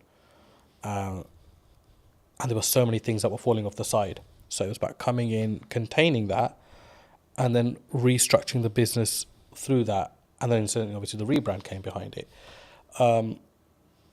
There is that, and obviously the resilience side. I'm you know, for me, I learned that from my dad, and I have a huge admiration for the man. And that's to say, you know, I rub shoulders with a lot of businessmen, but I take my dad's advice very seriously in life. I always have, but I don't think you as a child or as an adolescent at the time, like, will particularly understand that. But if you're exposed to that environment, I think it does rub off on you at some point. And for me, you know, I want to be like him. Like, I look at him and I think, you know, just the way he stands and acts and stuff, right? So, huge influence on my life, yeah. Do you think it's changed how you show up as a leader, as a, or even in your marketing maybe as well? Like that core, like you want to in some ways make him proud first, is what I'm sort of hearing from you. Would you say? I think I don't really think in that way, to be honest. Like, for me, it's not about making other people proud. Like, I think as long as you know you're on the right journey, I think honesty is very important in business. And I sleep very well at night, no matter what the situation is on the day. Everybody knows me, knows that once this guy is out, he's out for the night. So, and I think a lot of that comes from your ethos, and there are many shortcuts you can take, or there is the difficult untraveled routes that you can follow as well, or create yourself along the way. And I think I'm more sort of on that journey of testing my limits and also just not stressing out, you know, along the way. And there are times where you obviously get stressed within business, right? But I think as a director, you've always got to have that sort of facade where everything's okay. And sometimes it's not, but you need to have that, because you know you need to always give your staff and your company the assurance that you've got it under control. because the buck does stop with you, the director. To install that confidence into the team? I'd like to think they're confident without that, but I think what's your problem as a businessman should not rub off onto your team, because it's for you to deal with and put those things right. And I'd like to think we've created enough leaders now within our organisation that those sort of mistakes won't be repeated again. But that, again, is no one's fault. That's your responsibility as an owner or a managing director of a company. As I say, do you think people struggle with taking accountability for themselves? Like when things go wrong in business or when things go wrong, like they're more likely to go, oh, it's your fault, rather than it's my fault and it's what I could have done better. I think it's an easier route these days. And society kind of allows you to get away with that now. Do you know what I mean? But I think in your heart of hearts, you always know when you could have done something better. And I'm that kind of person where even if something has 0% my fault within it, I'd be thinking, what could I have done better? Or what could I have done to negate this issue? Is there anything Do you think I could that have what done? makes you stand out though? Because if you're going to say the culture of maybe the country or like the and on average it's externally. Surely the unique advantage could be, actually it's my fault. How can I do it better? What can I do? I think any great leader, let's go back. I don't consider myself great in any sort of way, I don't think I stand out in any sort of way there. But one thing that I've noted is like great leaders, whether they're businessmen, politicians, war generals, whatever, there's a lot of accountability. There's a lot of responsibility they take. And I don't think you can really take responsibility unless you hold yourself accountable. I know that might not make sense, but in my head it does. So I think that's really true, and I think that you have to take a self-accountability to what goes wrong, right? Like I've spoken in content quite a lot about last year was really hard, economically, business-wise, etc. Now I could go down the approach of, well, it was a harder year, and it was financially this, and there was political uncertainty, and this and this and this, or I could say, well, what am I doing? Yeah, right. Exactly. Like, how am I showing up? How am I leading with value? Yeah. Am I leading in the right way? What's my office structure like? What's my business structure like? And then what I did was actually go, okay, right. So clearly something isn't working. Right. So let's go back to basics. Let's restart everything. Let's replan the business model. Let's replan marketing. Let's replan everything. And then, funnily enough, when I executed on those things changed. My results changed. Yeah. So I think for me, especially something that you can't overly control, right? Like, who's in the government, what the government policy is, etc., etc. That's why you should focus on you. That's why you should focus on what you're doing and what your key is, I guess, in some ways. But what do you think's missing in marketing right now that people maybe don't look at, or like either what you're doing specifically, or maybe what you're seeing as like potential opportunities? What I've seen, because we engaged with a lot of marketing companies before we decided to go with the one we did, it was just like how bad the quality of stuff is out there.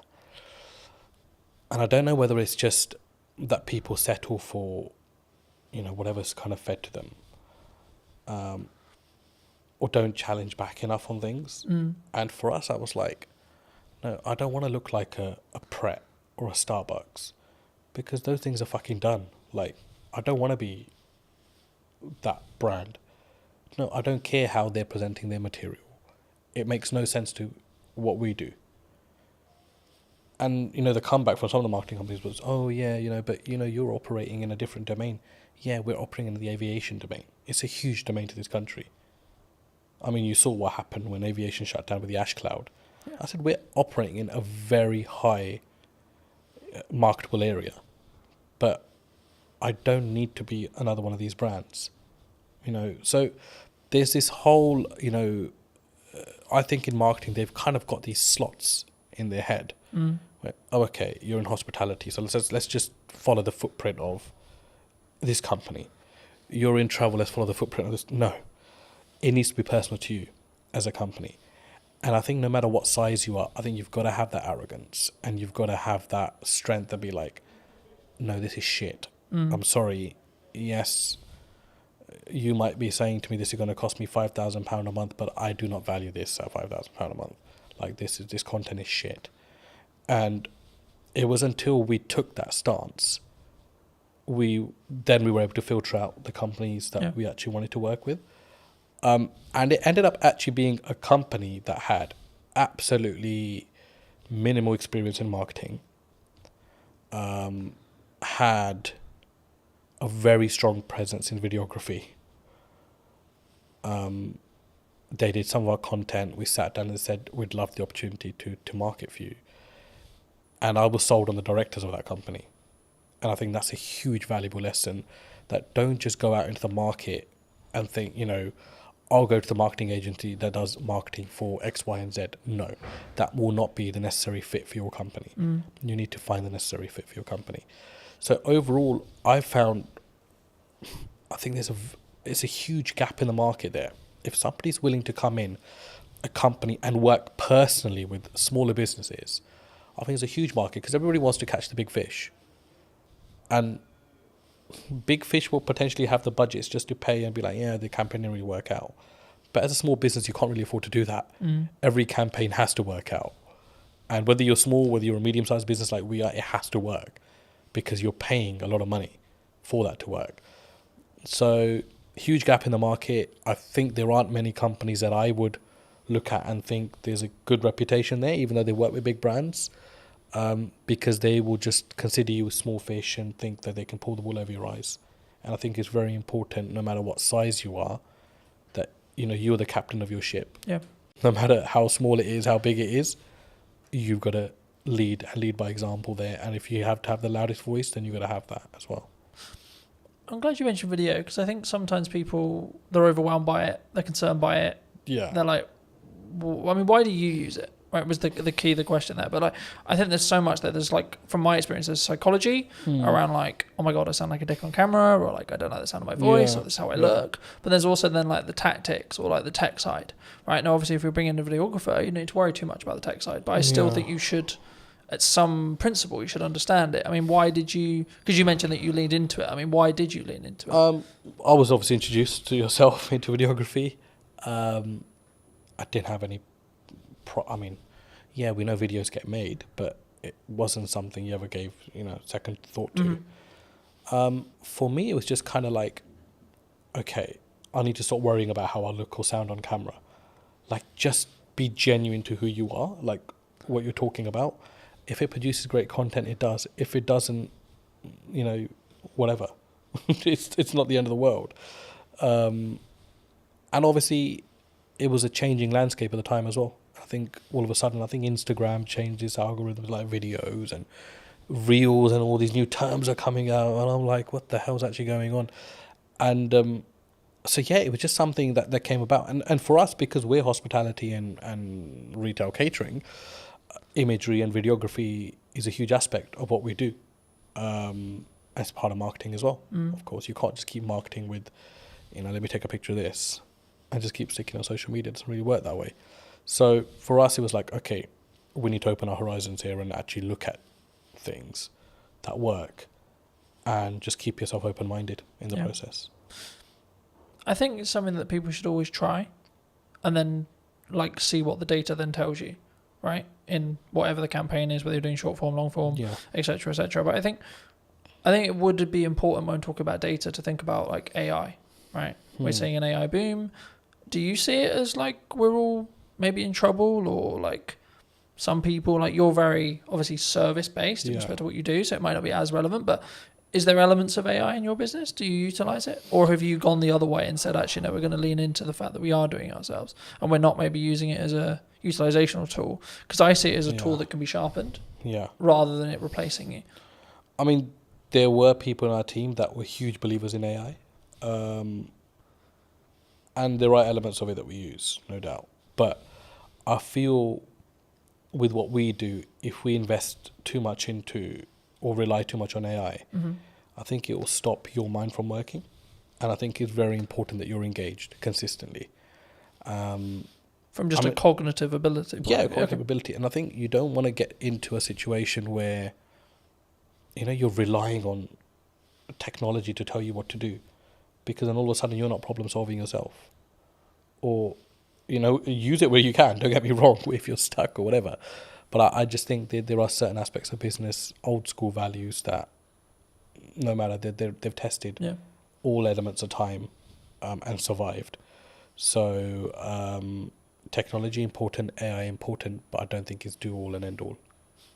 No, I think that's a really important reflection. I think it can be, and I'm using the analogy of you sharpen the knife and then use it, right? Because I think it's a tool, and we need to be careful with how we use the said tool. But like for me, I'm also building habits around like doing more physical reading, right? Because I'm aware that if I use AI, my cognitive ability may become less. So I'm like, how can I actually increase my cognitive ability with effort and energy, right?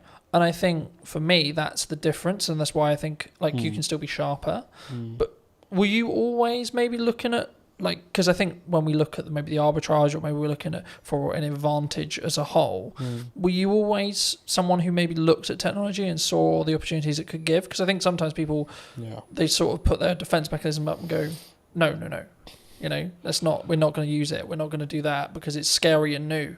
You've got to use technology. It's not, I mean, a side story, but a family friend, I mean, he owns about 20 to 30 industrial units in West London. And he's a landlord on all 30, and he accumulates rent of all 30, is the managing agent of his own estate, charges his own service charges as well. So huge business. And in COVID, he had an issue where his bookkeeper caught pneumonia and was hospitalized. So he called me and said, I need some help with software and accounting. And I remember driving to his place thinking, there's just going to be so much advanced systems here because it's a huge business. So I don't really know what I'm going to be able to advise him on. When I got there, I was completely shocked that he had no accounting system, no software, and he was doing everything manually. To the point where he was even adding up sums on a piece of paper or his ledger, physical ledger.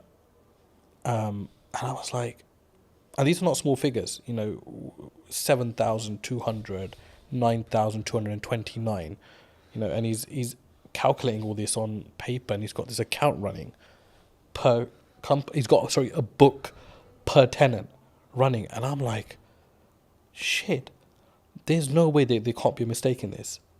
Like, there is absolutely no way. So his first job for me was, I want to move all of this onto an accounting system. Yeah. And I looked at it and I thought, like, that is just madness. Like, it's absolute madness. And I remember setting up Xero for him. And I mean, I'm no Xero professional, right? We have a team that runs our accounts and stuff, but he wanted this to be a personal favor. So I remember shifting all of these physical ledgers onto an accounting software. And the sums were wrong by like thousands. So his first comment to me was, I need to recover this £62,000, which is owed to me in rent. When we actually shifted everything onto a ledger, the figure was about 225,000, which was owed to him. So it's like nearly 3 times what he thought was owed. And that was his change at the age of 62 towards technology, that I need to adapt. And that was the point where he was like, no, Was it an eye-opener for him? Sorry? Was it an eye-opener? I think it opened... Like, how did he react? I think it opened everything that he had within him, because he was just like, he goes, I don't even know how many years I've been losing money for, which is the main thing. And he always had tenants, I said, and came to him like, this rent figure is wrong. And he was like, no, he's adamant it's right. And I was like, an accounting system will put all that to bed. All of a sudden, the queries went down by like 90%. People stopped querying their bills because it was all automated. Each tax code was set. Every expense was set. And I mean, that was like, okay, there's also no time limit to when a person can wake up and see that they need to adapt to technology. And coincidentally, he got very ill last year himself. So he had his son come in and take over the business. And it was a very seamless handover because everything was sorted. So you could easily, you'd have to spend some time kind of understanding what's going on here, but it was handed over with something in place that you can just pick up and go with it, opposed to like, why is this or why is that or why is that? Everything was annotated. So look, you have to adapt. I don't think you can as a business. I mean, we didn't start using software till quite late into our business life as well. It was like 3 or 4 years in. We were creating invoices off Excel and that kind of stuff, and I was like, this can't be the way. And then slowly we've adapted to stuff. There are things that I think are really unnecessary in business as well. You don't need technology for absolutely everything. But basics like accounting and stock management, staff management, telematics on vehicles. You've got to have that. I mean, we had one of our drivers had a terrible crash last month, and the police wanted to know, what speeds were both vehicles travelling at, and we were able to prove that because we had the telematics. And the third party wasn't able to do that, which, favoured us as a business, because we were able to prove that we were within, or our driver was within the speed limit. Didn't harshly brake. So technology is a lifesaver in certain places, and you've got to have it for the basics of your business. You're specifically, obviously, a very niched business in regards to the sector that you serve. Have you always been that way? And if so, was that a very conscious decision from day one to be like, I'm going to serve this? Nope.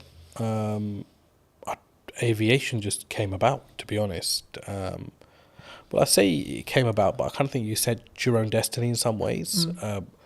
We were so busy trying to survive as a company, but it was just like customer focus. Make sure the customer gets everything they can from you, even if it means you're losing something. Just give your customer absolutely everything and make them feel special. And we do that till date. So in some ways, business is a funny thing, because you can never say, I set out to do this and it happened. Because I think you've got to, a lot of things happen around it and you end up taking a different route. So, I mean, I discuss aviation a lot, but we work heavily with construction. We work heavily with tech companies as well. And we have a huge footfall in the city as well. And none of those things were ever targeted. I don't think we actually knew what we wanted to do when we started business. We just knew we wanted to serve food and, have a business as such, right? So it was like, okay, how do we do that now? And I think along the way, your business will adapt. Things will come up. You'll see value. For us, it was about understanding our niche. And I don't think we understood our niche until post-COVID, which is scary, because that was 10 years into the business. 10 years? 7, 8, sorry, maybe 8 years into the business. But it was like, what is our niche? Our niche is not aviation. Yeah. Because there's a hell of a lot of companies that operate within that. Our niche is short lead times. You get hold of anybody at any time of the day or night. We will solve your problems.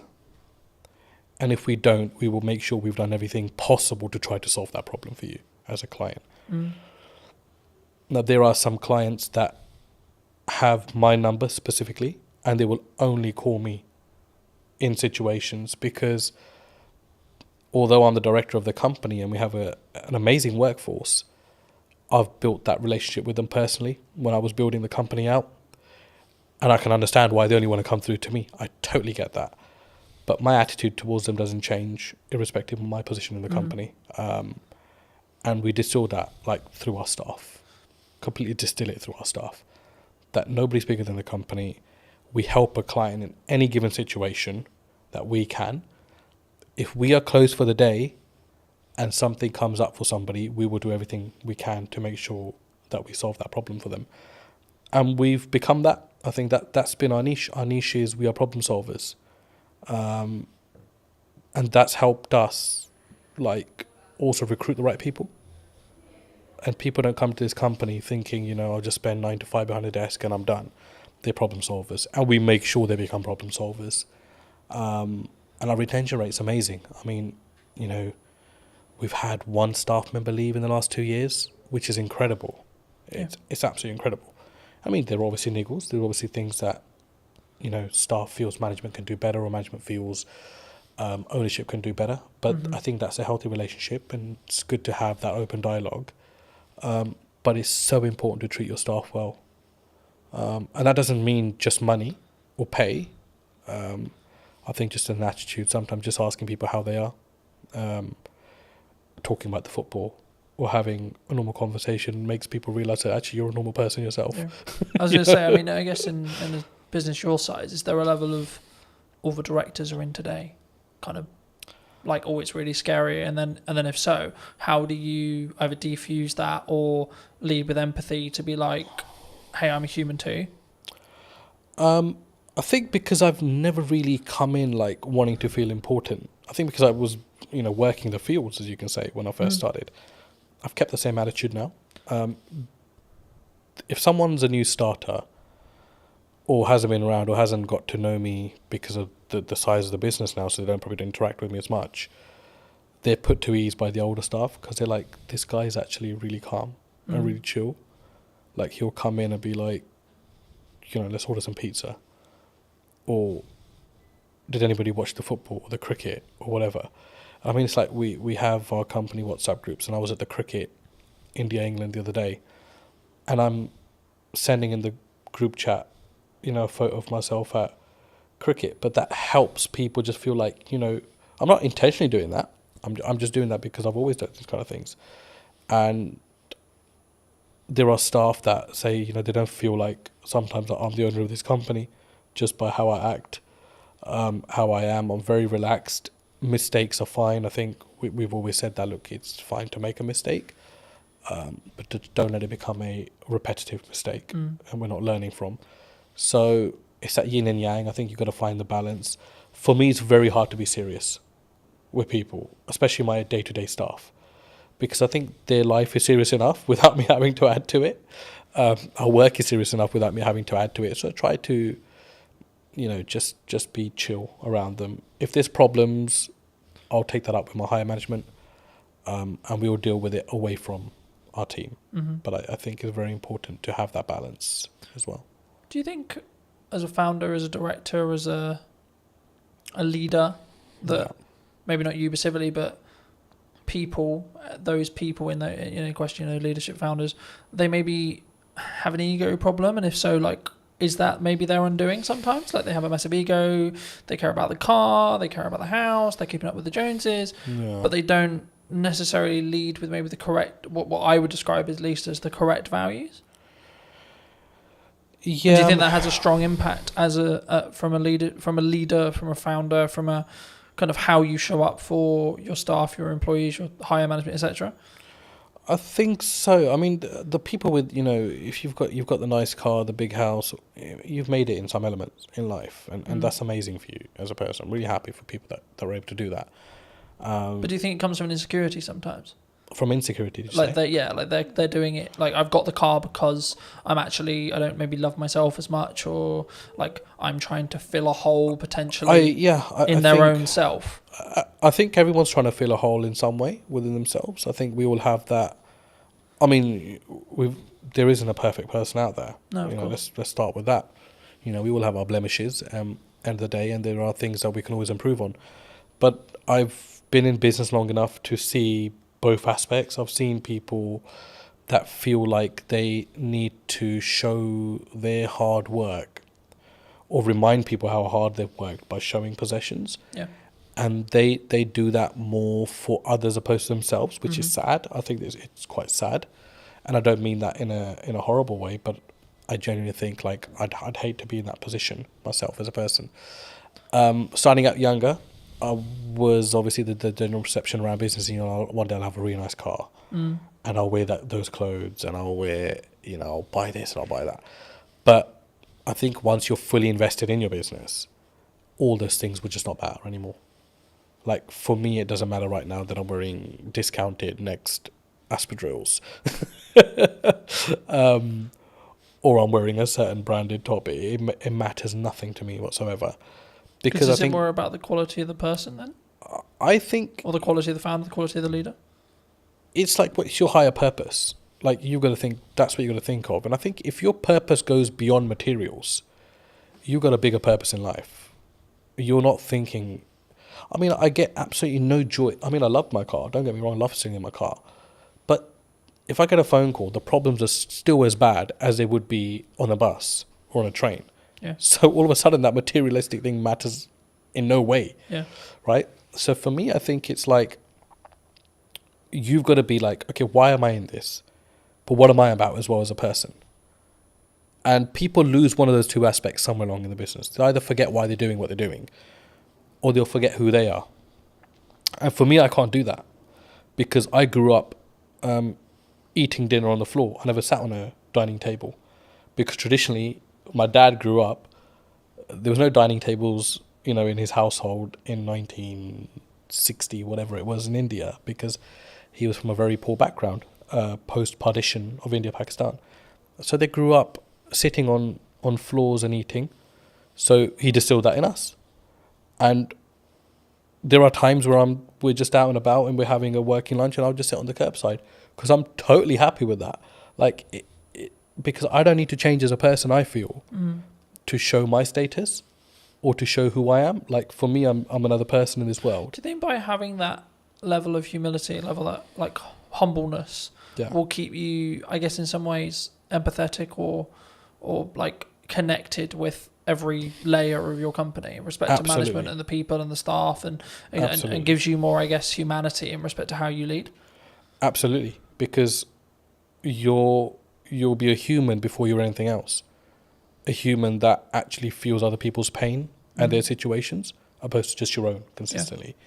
But it's very important for your personal life as well, because I've got 2 young kids. I was at sports day yesterday with them, and my he's just four now, and he's starting school in September. So yesterday was his sports day, and today's his last day at school. And the parents were all sitting together, and we're talking about schools, and we talked about, where he's going to be schooling and where they're going to be schooling. And it was just like an amazing conversation, because no one's judging anyone, because everyone's on the same footing at this moment in time. Yeah. But you start to get a feel as life goes on, as you grow older, that it becomes, who's going to the independent school? Who's going to the state school? Oh no, they must have so much money because his or her son's going to the independent, or his or her daughter's going to the independent school. But it matters nothing if you as a person still have humility, I think. And it doesn't matter whether you're sending your kids to a certain aspect or spending X amount on yourself. It's how you are as a person, how you treat people. I think it's hugely important, and even more so when you know that the person you are treating well can't give you as much value back as you can give them. I think that's a huge aspect of you as a character. Yeah. I think also it's a pay it forward mentality to an extent, right? Like, I think what you output will also reflect back on you in 3 months, 6 months, 12 months, etc. At some point, it will definitely reflect back on you. Whether you believe in karma, whether etc. Right? Whether maybe don't go about our belief system, but like whatever your belief system is, there's always a crossover there. And I think, especially when we go back to business, I think that's true in marketing as well. Yeah. Right. A lot of the work I'm doing at the moment is actually, how can I scale out what I'm doing and then build systems so that it allows me to be more present for clients. So then in turn I can do a better job, which in turn means then when I take on new clients, I can ensure that the quality is the same, right? And actually, I think partly because I will say no to certain projects or certain clients or certain things. Do you look at that when you potentially look at a client or working with a customer, etc.? Do you say no sometimes? And if so, where does that mindset come from to be able to have the humility, I guess, or the confidence to say, actually, no, you're not the right fit for us? I think as a leader, you're responsible for a lot within your organization. And I think you realize that the more you grow as a business. It's something which is easy enough to ignore if you're stagnant or if you're growing through, the growing pains, right? And it's a very painful area when you're growing as a business. And I mean, by no means is Anand a multinational business, but I feel the pain of it every day when we grow. And majority of the time it's financial pain, because the bigger you become, the more restraints you get on your cash flow. And there's times you're thinking, just want to be small again. I just want to be that business that everything was done on account, payment on receipt or whatever, right? But all of a sudden now we've got payment terms. There's clients that rack up huge bills, but we know we're not going to get the money for 60 days or 30 days. And, there's clients there was a client that came in, and we're absolutely wonderful with each other now, but they started and they, said, we won't pay you for 90 days, but we'll give you this much business. And everybody was like, oh, that's an amazing deal to be done. And it was somebody from our team, actually, because when I consulted him and he said, there's absolutely no point to take this business on, because if this client's going to be giving us £150,000 a month, we won't have that for 90 days. So all of a sudden we would have racked up something like $500,000 in 3 months. Or this business would have racked up $500,000 with us and that's a huge risk, because we only get paid 150,000 out of that 450 after 3 months. Yeah. And then it becomes that again. And then it becomes that again. And if that goes down tomorrow, we're going to be losing $500,000 as a business. And that's not just the revenue, there's the cost that comes with it as well. Yeah, because you have to pay out the cost anyway. Of course. I think sometimes when people look at business, they maybe don't appreciate it, right? They'll see them with the nice car, they'll see them with the new studio, whatever it is. But I look at it and go, oh, that's a lot of money. Yes. My God, that's a lot of costs. Yeah, of course. Right? And I think it's how, I guess in some ways we develop as people to stomach those costs as leaders. Definitely. And I think Carlton, it's got to be your attitude as well. Yeah. I think you've got to, I do not think that there is a company in the world, I do not think there's a single company in the world that should ever come to you and try to take advantage of the size of your business. Yeah. Or play on the vulnerabilities. But unfortunately they do, because that's the way the world works. And that's where I think you've got to show your mettle. Like, how much do you value yourself as a business? How much do you value your services as a business? But be able to back that up with quality as well, which is a fine line, right? And that doesn't necessarily mean you've got to have the best product in the market, but absolutely deliver on everything that you say you're going to deliver on. If it costs you to deliver on it, you deliver on it irrespective. You don't just shortcut and then leave yourself exposed in the market for having a bad reputation. But I think it's self-belief. But I know that doesn't come when there's no income or little income, because only self-doubt's there at that point. But my last 2 years in particular in business have taught me, got to value yourself. Yeah. And that doesn't mean you go and shit on people's parade, or you go and mistreat clients, or if somebody comes in trying to bargain with you that you mistreat them. You've got to hold your firm in a polite way, but you've got to know what your business is about, and you've got to know where you're strong and where you're weak, and you've got to be able to make the right decisions. And sometimes the first decision is not always the best decision. Yeah.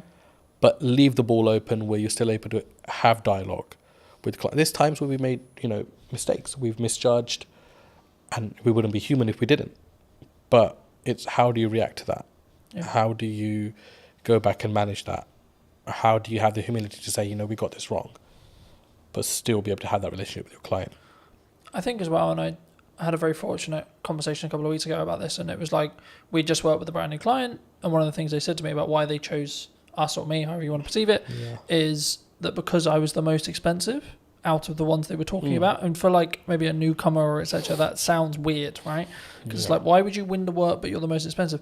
And I think from what they told me, it sounded like it was like, well, I've got the gonads, I've got the balls, or whatever you want to call it, I've got the confidence to say, no, this is how much this is what I'm going to commit to price wise, but then also I'm going to follow it up with the value that I'm going to lead with as well. Huge. Do you think sometimes people get really challenged on price? Always. You're always going to be challenged on price. And then how do you deal with that? I guess with them with the conversation, like, is there certain scenarios where you're like, no, we're going to maybe negotiate by this much, but our final price is non-negotiable here? I think there's two ways to do it. I mean, I've been on the opposite end of that spectrum where I've bargained just for the sake of taking on the business, and I've negotiated myself into positions that are like the least favourable in the end. But it's easier said than done as well. But I think you've got to know your costs, know where you sit, know what you're trying to achieve out of that deal, because sometimes you take on a deal with the hope that it's going to lead to bigger and better things, which is fine if you know your market. And that doesn't necessarily mean that it's going to happen in that way, but it's a calculated risk. Do you think sometimes you have to take something that's maybe not ideal client, if it is just I need to make this money? Or would you still say no? For us, I don't think we really have that, because we're quite niche in what we do. Mm-hmm. So everyone that comes to us generally needs us, or we need them in some aspects as well. But there are, I mean, you won't know until you start working with someone, I always say. And the ones that you think are going to be troublesome end up actually being the better clients. And the ones that you think, you know, because they're a big brand, sometimes extracting money can be an absolute pain, which is why relationships are very important. And you've got to go above and beyond. A business deal is not just, you know, here's my service, I've provided it, here's my invoice, you pay it, thank you very much. It's all the stuff in between, the dialogue, the things that you don't cost. It's impossible to cost a project, you know that. Yeah. To the T. You can't do that. Because we never add our own time into that, really, if we think about it, as a business. And even if you add your own time as a calculation, they'll still be like, oh shit, I'm still spending too much time on this business. But it depends what your end goal is. If your end goal is like, I just want to be done with this client, get their money, and I don't care whether they contact me again, then that's a very different mindset. Or if you want to always leave you never know when a client might need you, that's a very different mindset as well. I think when you've done 30 years, you're really invested. You're really embedded in the business, the risk that you face when you've been loyal to a company for that long. I mean, I've always been of the view that like content will work, email marketing will work, networking will work, going to a trade show will work, but only if you do one. That business gave me a solid foundation. I understood the basics of most areas of business. I experienced working with logistics, with marketing, with operations. I look at how many views did I gain between 4 weeks ago and now. Don't get me wrong, we've done that loads. I mean, email marketing was one for us. I can focus on three main things: the podcast, client delivery, and the event. Yeah. That's it. I think AI is the assistant and we're the leaders of that. Hello, my friends. Welcome to a brand new episode of the podcast, this time in London. Today we're going to be with Michelle from, I guess it's from Eden now, but it was, as you'll find out briefly, from I'm going to go with corporation that no longer exists. Sadly so, yes. So, no longer on the high street. I mean, it kind of does, but not in the same way. It exists under another name, yes.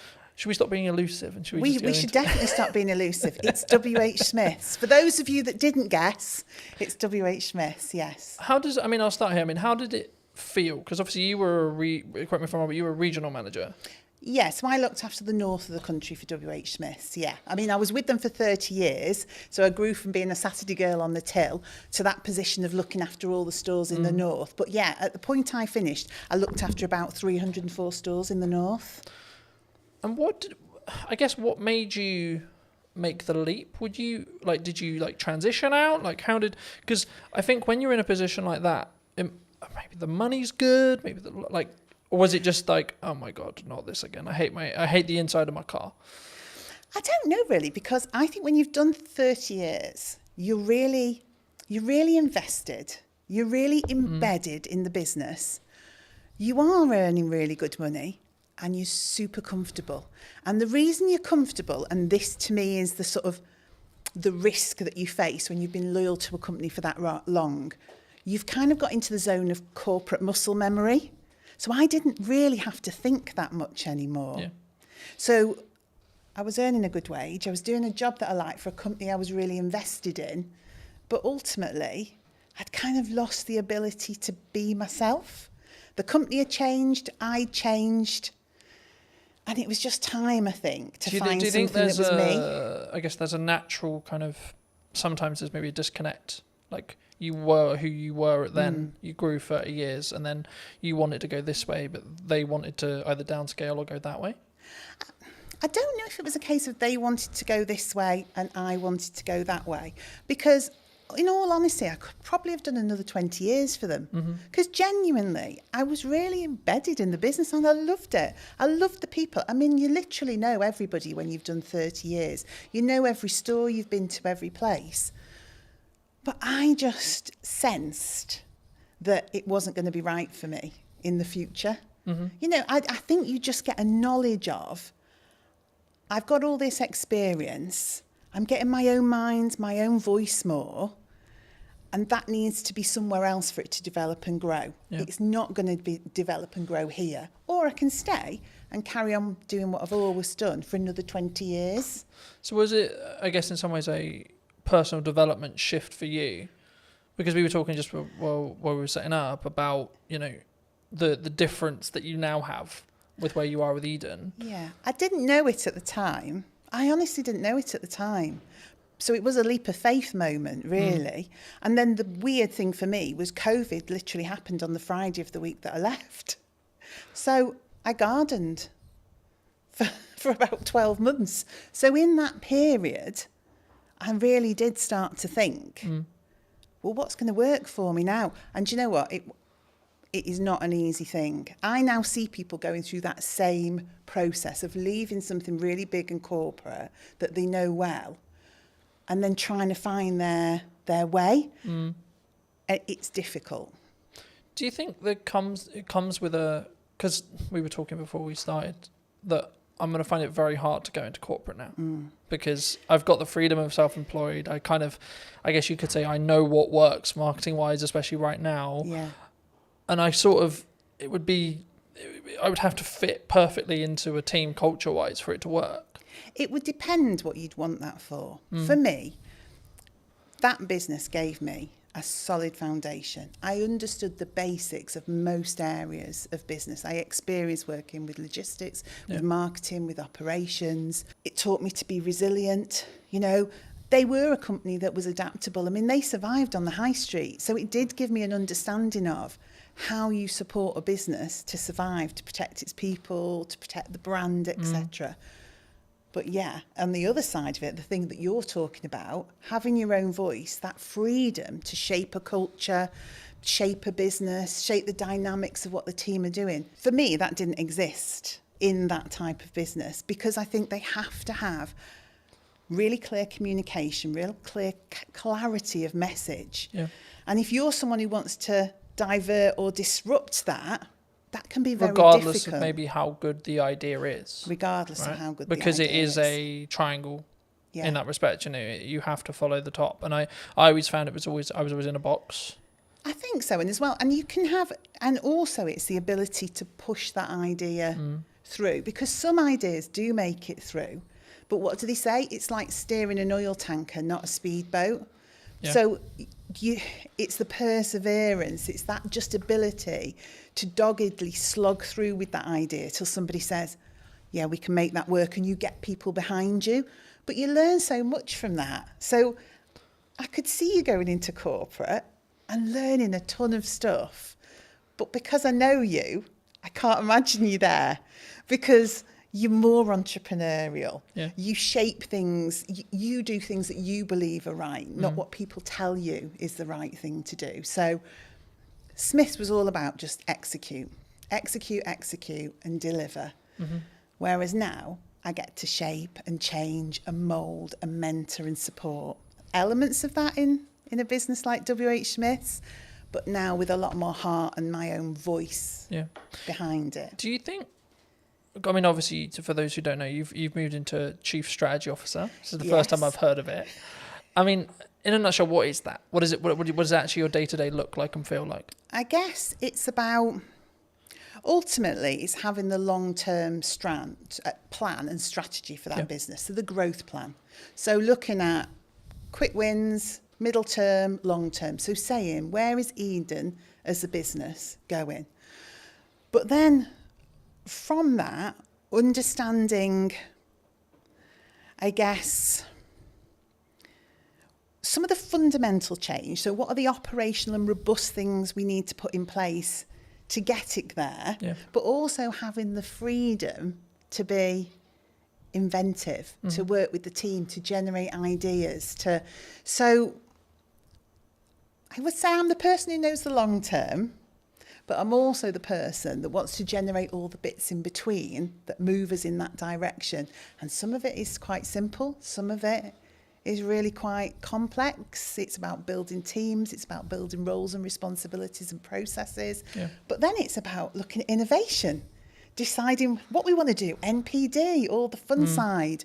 And I think for somewhere like Eden, Chief Strategy Officer is because we want to scale up and grow the business, but we don't fundamentally, well, I don't believe fundamentally we can lose the heart of what Eden is. Yeah.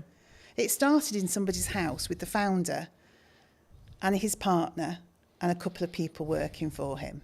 And it's grown now into its own HQ, its own warehousing, employing 26 people. There are loyal customers who've been with that brand for that whole 12 years. So we've got to scale it up because we want more people to join the organisation and more customers to experience the brand. But we don't want to lose the heart of what Eden's all about. And I think it's my job to make the scale up happen, but make sure Eden remains Eden. Do you think it's difficult? Because by proxy of scale, you have to somehow, like I'm in this, as we were discussing before, I'm in this struggle at the moment where actually things have gone like a lot better than planned. Happy Which days. is brilliant. Right, great place to be, grateful place to be. But it's also like a legitimate issue in the respect to actually now I've got to like, how do I duplicate myself? Because that's potentially the position I'm in, especially when it comes to like continuing the next step now, which is actually continuing with what I feel is working. But sort of, I guess, because I'll never be able to replace me sat here in front of a camera. No. Right? I can outsource everything else, but the only bit I'll never be able to, especially if a client is very tied to, I want Colton on the production, I want Colton on the marketing, etc. It's going to be difficult. I mean, did the team at Eden find that as well? I think because obviously you sell a product, right? But the essence is still there. Yeah, I mean, ultimately our main product, it's dog food. I mean, that's what we produce and sell, premium quality dog food. I think when I came in to that business, it was difficult because it was change. It was somebody saying, what you've done till now has been brilliant because you have organically grown this business with people from the local area, not experts, just people with a passion for pets, a passion for the brand. And then I had to come in and say, that's absolutely brilliant, but we need some roles, some responsibilities, some routines, some best practices. We need to get back to basics. We need the foundations. And that was the change people found difficult. So that freedom to just almost do whatever you want, whenever you want, had to be pulled in for a while we established some core basics. But once we'd done that, once we'd got the right people in the right place doing the right things, once we operationally were robust, when we'd done our risk management piece that said what are those critical points of failure that sit within this business, then people could see, oh, actually, I can still operate the way I did before with freedom and creativity and innovation, but there's more support underneath. Things don't crash off a cliff. Actually, the structure's there now for us all to be able to do the things that we're really fundamentally good at, which is connection with the customer, the love of pets, the love of the brand, getting out, word of mouth, spreading the word of Eden, knowing that the business is fundamentally running well. Yeah. Whereas before, the business could have been struggling and we wouldn't necessarily have seen it. So we wouldn't have been able to make the changes we required to keep the business on in a good place and on track. Yeah. Do you think there's you, with your role, I think you'll look at maybe like the overarching strategic side of marketing. Yeah. But what are people missing right now in marketing, would you say? Because there's a lot of buzz around people saying like, oh, there's you can't get in, you can't have a podcast, you can't, you know? I think sometimes maybe it's not what are they missing, but it's have they sat and thought about the brand and their audience and what they want to achieve? Or are they just trying to follow trends and what people tell them they should be doing? So I think everything from your TikTok through to email marketing, etc., is all valuable and valid. But it is up to the business to understand, is that right for them? And maybe it's not right for me today, but it might be right for me in a month's time. Yeah. Or maybe something I've always done, I'm going to stop doing so much of that now because I want to change. So I think you have to consider everything in the marketing sphere, but it doesn't mean you should do everything.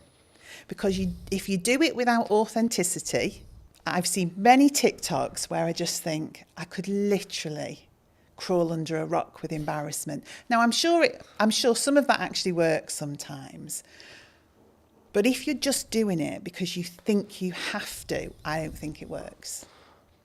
I think for me that's really true. And I mean, I guess the follow-on question was going to be around like the shiny thing syndrome. So to give you some context, I was out on a run yesterday. Yes. And I was like, hey, I should have like a teaching platform and it should be on a subscription base. I was like, no, Colton, that's a good idea, but no, because I'm focused on like two main things right now for the next, like probably to the end of the year, more likely, which is the podcast, right? And then the event, right? That I alluded to before we started. And the event's in September. So the reality will be like after September, I'll just be planning the next one and continuing with the podcast. Yes. Do you think people run into a challenge when it comes to like, they get some momentum with something and then they go, oh yeah, but this shiny thing over here is really cool. Yeah. And it's and also if you're looking at your competition quite heavily, if you're looking at the marketplace and seeing what people are doing, you don't know if what they're doing is actually successful. But internally you go, they're doing that. It looks great. I mean, of course it looks great because they make it look great. Yeah. It doesn't mean it works. Doesn't mean it's successful. But it's so true to say you can just be pulled off. I mean, I say to my team, I know it's a really old analogy of all of us pushing the boulder up the hill.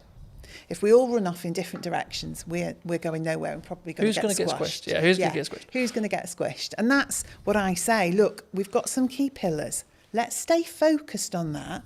Let's consider the opportunities, but don't run off and do it and just leave this hanging over here. And don't get me wrong, we've done that loads. I mean, email marketing was one for us. We wanted to do it. We should have been doing it. We kept running off and doing shows and events and sparkly fun things, never actually nailing some of the fundamentals, because it's more appealing, isn't it, to go to Crufts and meet dogs. Do you think there's a level of ego that comes from that? Like either from a founder or from a team? I don't know whether it's ego or it's what personally turns you on, what your own drive is, what do you fundamentally want to do? People do gravitate towards the things that do it for them, don't they? Yeah. I mean, I've always been in the view that like, so for example, content will work, email marketing will work, networking will work, going to a trade show will work, but only if you do one. Okay. In my view, right? From what I've found personally. Yeah. When I've really focused in just depth on how do I make the podcast as best as it possibly can. Yeah. From a viewer's experience point of view. That might be how it looks, how it sounds, how I come across. Can I outsource it? I've got a balance so because it doesn't directly make me money, but actually the marketing collateral that I get from it will make me money. Okay, cool. So then it becomes a game of we're keeping those costs and balancing those costs, sure, but actually how can I focus on the viewer experience? Yes. And then when I look at maybe something like the event, it's like, okay, how can I make this client experience incredible for the people coming, even if there's only 5 people in the first event, right? Yeah. And I think sometimes we get, and that's why I mentioned ego, I think sometimes we go, but I'm only going to sell 5 tickets. It might be the possibility that I sell 20 tickets or 30 tickets, but like, what if I only sell 2? I get that. And it's interesting, isn't it? The business that yourself is in with you, and obviously you're looking to scale up and maybe employ, etc. Whereas now I'm sat with a team of 26. And so we've got the opportunity to do so much more. Yeah. But again, it is that decision on what's really valuable. I mean, and you just touched on something actually that I thought was really interesting. Doing things really well, making sure that the experience for the customer is, well, I mean, we were in a whole cycle of wanting to be perfect and never actually doing. So we had 20 things we should have been doing. So we were going to a show, we were doing email marketing, we're creating a newsletter for B2B, but actually all of those things had to be, to us, absolutely flawless. Yeah.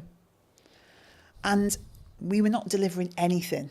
So now I'm in the world of, accept 80% sometimes, but execute and get it out there for the customer and do it consistently. Because I think sometimes, and maybe it is a bit of ego, you want to look at a piece of work you've done or something that you've done that the customers see and comment on.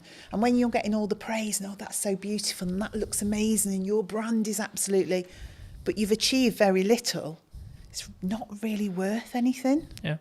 All that praise and adulation about something when you could have delivered on 20 things but done them at 80%. No, I completely agree. And there's a very quick psychology study. I've done longer videos on it, but like just a very quick synopsis here. There was 2 groups. Sometimes it's pottery, sometimes it's painting, sometimes it's sculpturing, etc. The lecturer says one half can only create one piece across a window of time. Sometimes it's 2 weeks, sometimes it's a month. And the other half can create as many pieces as they like, whatever the metric is, so pottery, painting, etc.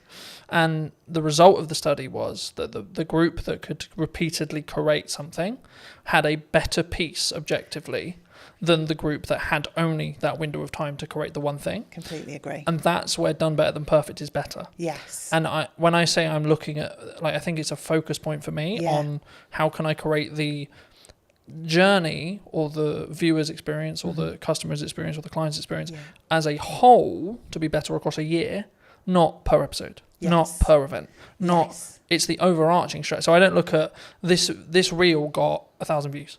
I look at how many views did I gain between 4 weeks ago and now, right? That's the metric I track, not what when I go into what's working. Sure, I'll look at specific videos, but on average I won't.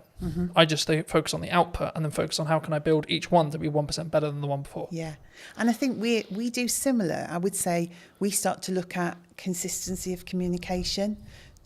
Are we building a community? Do people feel like we're engaged with them and so that they're engaged with us? So it's a similar sort of metric but in a different way, because if you're brilliant once, those people soon just disappear. But if you're constantly there talking to people, engaging with them, they're able, you're responding to them, then over time that just builds into we call it a community. We're trying to create a community. And we're always trying to draw people in to that community. So the end result is growth. But I think we sometimes get into the world of we need it all to happen in one day, 2 days, 3 days, 4 days, 10 days, etc. That's me sometimes. But actually in reality, if we just focused on, I can't remember the exact quote, but something along the lines of we underestimate what we can do in a week, but we completely over-egg what we can do what we can over-egg in a week, but what we can do in a year is really underrepresented mostly. And I think for me, actually focusing on that 1% is what that matters overall. Because then you're building that compounding effect. You're pushing the snowball down the hill a little bit faster, a little bit faster, a little bit faster, a little bit faster. Yeah, and also I think people can understand more. So if you are constantly jumping from one thing to another, your team just cannot grasp where we're going. They can't grasp the brand. What is the message? What is the strategy? So that continued delivery, that momentum that builds, you onboard the team. And by onboarding the team, you onboard the customer. And particularly in our business, because we've got customers and consumers. So the dog's the consumer. It's the dog we're trying to get to, but it's via that customer. And so it's almost like the baby food world, isn't it? Yeah. The baby's eating the food, but the parent's choosing which of the brands to buy. Same in our world. The dog's eating the food, the customer's choosing. A lot of that comes through trust. So that consistency, that slow momentum, is people don't trust people that flip from one thing to another, and they cannot understand what they're doing, and they can't see the message. So that repetitive, consistent approach. Oh, right, I know what Eden's about. I can see what the team's about. And because we're so accessible as well, a team of 26, we're all working in Stoke-on-Trent. You speak to one person, that understanding of the brand, you'll speak to the next person, you'll get that same message. You'll get that same education piece. So people start to think, this business knows what they're doing. And I think that's the same for yourself. When I see you online, when I see you doing what you're doing, I think that guy knows what he's doing. I also think it removes the pressure of being perfect every time, like building off the like done is better than perfect thing. Yeah. Because as long as I'm authentic to me, then it doesn't necessarily, you know what I mean? It doesn't matter in the same way, because I'm not like, oh no, that's not, as long as it's on brand and on piece and still me, then I'm like, actually, that's cool, you know? But talking about that to its extent, I mean, we're in a world where AI's like risen, right? Are we all going to lose our jobs? No, we're definitely not going to lose Is it all doomed? I think AI is the assistant and we're the leaders of that. And so you can use AI fundamentally to change your business. You can use it for insights, you can use it for planning, you can use it for content support, but ultimately it's the assistant to the business. It's not the business creative, it's not the founder. You know, the people are the heart of your business, but you can deliver fabulously elevated results if you work out how to use it in the right way. So no, it's not scary. And I did something funny at work the other day to show the team not to be fearful. It was just something really small. I took a picture we'd taken and I said to AI, you know, give this picture some movement. And it did this crazy thing. I mean, we're pirouetting around the stage on this picture. I think one of us had claws for hands or something ludicrous. But then I gave it real instruction, my voice and the heart of the brand, and explained what I wanted. What it created was amazing, but it needed that voice, that human voice, that human interaction, that brand understanding. So we shouldn't be afraid. I've used the analogy recently of you need to sharpen the knife before you use it. Very good, you know, in the same way with AI, you need to teach it what you want it to do and not just write me a social media prompt, Insta, right? It's about actually understanding it as a tool and not just seeing it as a, like, I guess, a fix-all, right? It's the company assistant. It's like your PA. It's part of the business. It's part of your business. It's a tool of the business. But it hasn't become the business. And I would hope some of the more routine tasks that it will support people then to be able to drive more creativity and innovation because they've got the capacity and the space to do that. You know what business is like. Sometimes it's incredibly busy just getting tasks done, just executing things. And then you end up working in the business all the time doing. And you don't step away and think, right, okay, let me listen to the customers. Let me look at what's happening in the marketplace. Let me analyse some of the insights. And when you stop and do that, and I hope AI gives us that, so we can stand back and go, do you know what? This is what we need to do. Because I've had time to think about it because AI is my assistant. Something that I found really interesting, and I'll be curious on your thoughts as I'm bringing it up here. I mean, I'm rapidly approaching the end of Mel Robbins' the 5-second rule. Okay. I don't know if you know it, but it came out a handful of years ago, and the crux of one of the things I read on the way here was procrastination is actually a reaction to stress management. It's nothing to do with like not getting the work done. It's how we cognitively distract ourselves and have that stress break. And it kind of links to the AI thing because I think the performance, you could say that, especially when you're in C-suite or you're, you know, a chief marketing officer or a chief exec officer or a chief strategic officer, etc., we can be so do. How do you personally balance it, but also allow yourself to have that time to, I guess, think up the more creative ideas or like have that more synergized approach in respect to actually, no, I'm going to step back now and say, let's look at the problems I may be facing and how I can like strategically fix them, but not with the pressure on having to fix the answer today. And sometimes I'm really bad at it. So if I'm overly excited about stuff, then I'm just do, just as you describe, really. There'll be days that fly by and I'm not quite sure what that day was about. I think there's a point in business though where you have to do that, right? Probably, yeah. Well, you do it because it's necessary, in the moment. But then what I also find, I like to be planned and organised. We were talking about this. I like my notebook. I like to think ahead because I like to show up in the right way.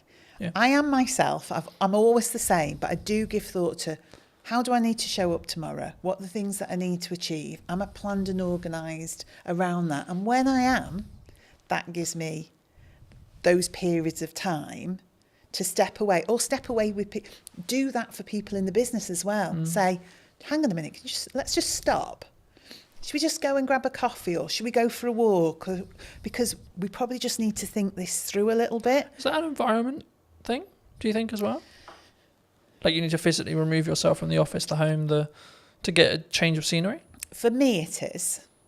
And I probably use that with other people. Now, whether that's everyone's reality, I don't know. But I am one of those, when I got home and walked the dogs at the end of the day, that's where things would come together. So all the strands from the day that all seemed very sort of disparate and all over the place would come together, and I'd think, right, that's what we need to do. But we talked about this in work the other day, actually, creating space, going for walks, having hours of the day where people put down their keyboards, they put down and we do something different.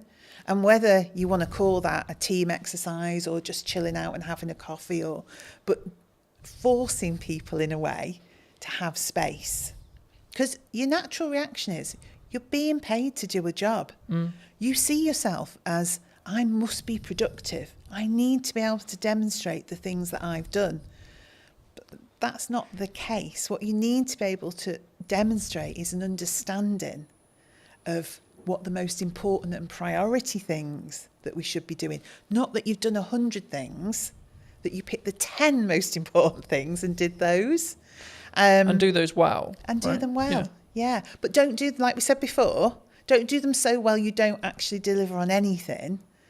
But, yeah, do them well.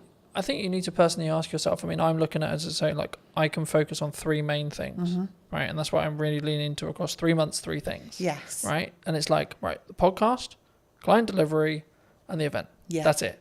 You've got nothing else. You can't add anything else. And it's not that I don't have other ideas. I do. Yes. But it's actually, if I'm going to get what I want from this and I'm going to make those 1% improvements, I have to focus on those 3 things. So how do you, because to me it's capturing the ideas, isn't it? And that, I think, is the strategically important bit. I think you can, and I believe part of my role is to help people focus on the key things, because I think you are in control of your role and your business, and we've got 26 people there, and one of my jobs is to help them prioritise what we need to be looking at and when. But capturing the creativity, not allowing ideas to disappear because we're busy, always making space to go back to things, to reconsider them. And even if in 6 months' time it still isn't right, to reconsider them again. Because what do they say? There isn't any bad ideas. No, it's just about timing. Yeah. And, you know, I mean, the simple answer of like, how do I do it? I have a set of like what I call my command notes or like top end notes. Okay. Whenever I have an idea, I put it down. Don't care how I'm going to use it, don't know where I'm going to use it, etc. I'm like, I don't have the time to focus on how to build that out yet, but I don't want to lose it. Yeah. The other way, building off the AI side, is utilize chats in ChatGPT, for example, especially if you have a conversation in that chat, it will be able to, as in physical conversation, as in you're typing, or actual conversation, you'll be able to then refer back to it. So if you say, hey, ChatGPT, for the next 3 months, I can't really focus on this thing, but actually it's a really good idea, I'm going to come back to you in the future. Can you kind of make a highlight list or make a reel or etc., or make a summary of like my thought process now? And so when I actually have the time to give the focus, I can then do that. And then what you do is you just brain dump. And I love that, because I am a notebook. You see my notebook there? I am a notebook girl. If you ask anybody in the office, I mean, I have strategically coloured notebooks. I lost my orange notebook the other day. I thought the business was going to completely go off a cliff because I'd lost the orange notebook. But that's me. I love to capture those notes. I sit in meetings, I listen to people. I'm thinking, oh, good point, good message, good. But I have started using the chat GPT to do just that. So I just sit and chat to it. I say, so-and-so thought of this today. Yeah. In terms of and it seems bizarre at the time. I mean, I did think I was losing my marbles a bit that I'd found this new best friend of ChatGPT. But I did. And I systematically would go through and think, right, idea. Don't lose it. So now I'm developing a combination of my old way of thinking, get it down on paper because that really works for me. But now capture it somewhere where it can't be lost. Yeah. And I think as well, like if you are capturing it either written wise, like some people are really into writing, there's a couple of things I would say, like get a tablet with a pen so you can just write it and it can digitally transcribe it for you, or just get into the habit of taking photos of those pages, because if you give those to ChatGPT, it's probably nearly smart enough from what I've found to actually be able to capture that information and then convert it into like a text format or whatever you want it to do, or even just capture it inside the chat's memory. I like that, because I'm a paper and pen girl. I really am. It's meaningful to me to put words. But that might onto be actually paper. that's how your brain's wired. Yes. And actually that might be your good idea. Yeah. And that's where your ideas flow. But then, like in the result where you do lose your notebook, if you're also backing it up through ChatGPT's Yeah. like chat memory, like you could just have one called idea dump, for example, right? And every single time you write a page in your notebook, take a picture of it. Yeah. And then tell ChatGPT, I'm going to refer back to whatever the note is. Can you remember? Can you bring this Yeah. content forward whenever I ask for it? And it's how you then. And this is an example of like how to leverage AI rather than being scared of it. Yeah, and I think that is just it. And it's funny that naturally using ChatGPT in that way worked for me, and also that ability then for me to create patterns, trends, and insights from it, because I will go back and say, are there any common themes? And I didn't know if it would work or not. You never know if these things are going to work. So can you see any patterns, any common themes, anything that's coming together as one cohesive idea? And it's so good at that in terms of analysing and pulling out insights. Because I would go back, I mean, and this was an arduous task, I'd go back notebook, highlighting things in different colours, pulling strands together, generating one idea from 20 thoughts. AI is really good for that. Yeah. But again, I think it's an assistant tool. I don't think it's going to necessarily replace us. I mean, the trend sort of changed and it became this, someone who's utilising AI is going to take your job rather than the AI itself. And I think that's a more positive or more real reality of what we're going to have in the next 10 years. I think so. To be honest. And things change, don't they? Things always evolve. You know, industries change, the way we work changes. But our minds are amazing. We've just got the power to adapt and do things in a different way with the support of that new way of working. But I found because it's taking the grunt work away or allowing me to document things, etc., I then can have the more creative thinking process because my bandwidth is like opened up in that respect, and I can sort of play around a little bit more with what works and what doesn't, and like what ideas work and what, and I can ideate them a little bit deeper. Yeah. I think one thing that came to mind then, and this is why I think being the strategy officer is important, is probably one thing we need to think about. One thing I think about is everyone in the office is using ChatGPT or something similar, but I have to keep our voice as the Eden voice and the Eden brand. So that's what then becomes important in terms of us and the team. Because again, we could all go off with our voice thrown into ChatGPT. What it gives you back then starts to become... But I think it's a mirror, right? Yeah. And I think when we blame it, oh, it's a bit robotic, oh, it's a bit this, oh, the words aren't, it's like, oh, you put it, you did the prompt, you did the... Yes. But I think, I mean, as a more generalised question, I guess, do you think that we don't look at ourselves in accountability-wise as an over, not even necessarily AI, but as an overarching... kind of like as a person when we see something maybe goes wrong, like more generally, like what that people as a whole we don't take accountability themselves, or do you think that's rarer? It's easier to go, it's your fault. Yeah, we don't always want to take accountability. If you're asking if we do, I think you know when you're accountable for something. Yeah. That doesn't mean you don't try and deflect that accountability, but normally, if you work it through with somebody, you can get to a place where you understand what role you had in that. And again, that's something I have to do, because I think part of my role is clarity. And I think clarity is caring for people. So getting people to a place where they do understand their accountability and they do understand... There's also needs to be a proven place of safety, right? Well, yeah, definitely. But that's how it should be, isn't it? It should be a place where because it isn't like hands up, I made a mistake. Oh shit, my job's gone now. No. It's actually no. Hold on, we're all going to make mistakes, and that's okay. How do we learn from it? It's we've made a mistake. You know, we have done. We've put tons of effort. We're relaunching it again, but we did a try before you buy campaign, and we got quite a few little bits wrong in that. So that campaign did not deliver as it should have done. Now, we've learnt from that and we're relaunching it. But at the time, nobody wanted to hands up So I just said, we've made a mistake. This team here, we're the project team. We didn't do it well enough. We weren't aligned. We weren't working together in a way that we were picking some of these things up. So you may have had that ultimate last part responsibility to deliver on that or to create that but actually fundamentally it was a project. So we all bear the responsibility. But let's go back and say, what was your part? What was your part? What was your part? So next time we do it, we've got clarity. Yeah. Clarity is a form of kindness. If you don't give people clarity, what you're saying is, I want you to keep making mistakes. So ultimately, at some point in the future, this is going to blow up and you're going to be in a whole heap of trouble. Where it's much better to say, oh, that's not quite right. What can we do about that? Yeah. Or I just want to have a chat with you because I've just noticed. That's much better a way of having accountability than waiting for something to crash and then saying, you did that. Yeah. Do you look at it as in your role, because obviously you work with a larger team. Mm-hmm. So I'd be really curious. Do you look at it and go like, do you come at it from a perspective of like, are you okay? Like when you work with someone one-to-one, like if they are making mistakes, because it's like you good? Like what's going on? If it's out of character. Yeah, I don't necessarily say I always would do the you good, because different people respond in different ways. But I like to be in touch with the team. I like to have sat with people before we get to that point, so I know a bit about them. So some people want to share more than others do, but fundamentally, you know the dynamics of the team. Yeah.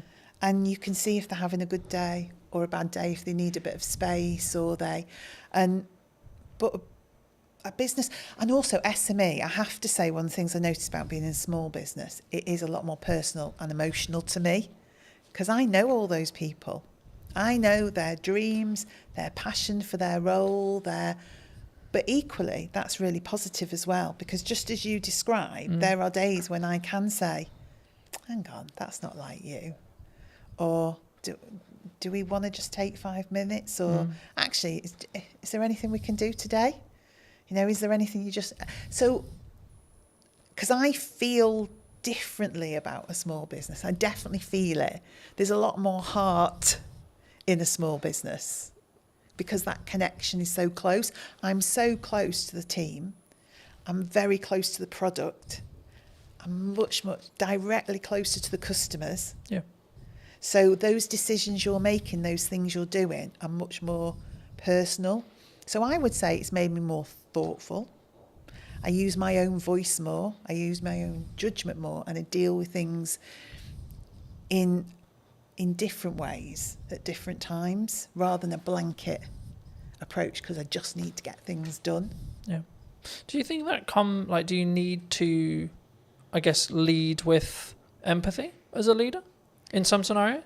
Definitely. I mean, I would say for me, what has always been important to me in the roles I've had, outside of the things you need for life, like your money and all the rest of it, absolutely. is building a strong team and a strong set of people and individuals. So, yeah, you've got to have empathy for that. You've got to have some kindness for that.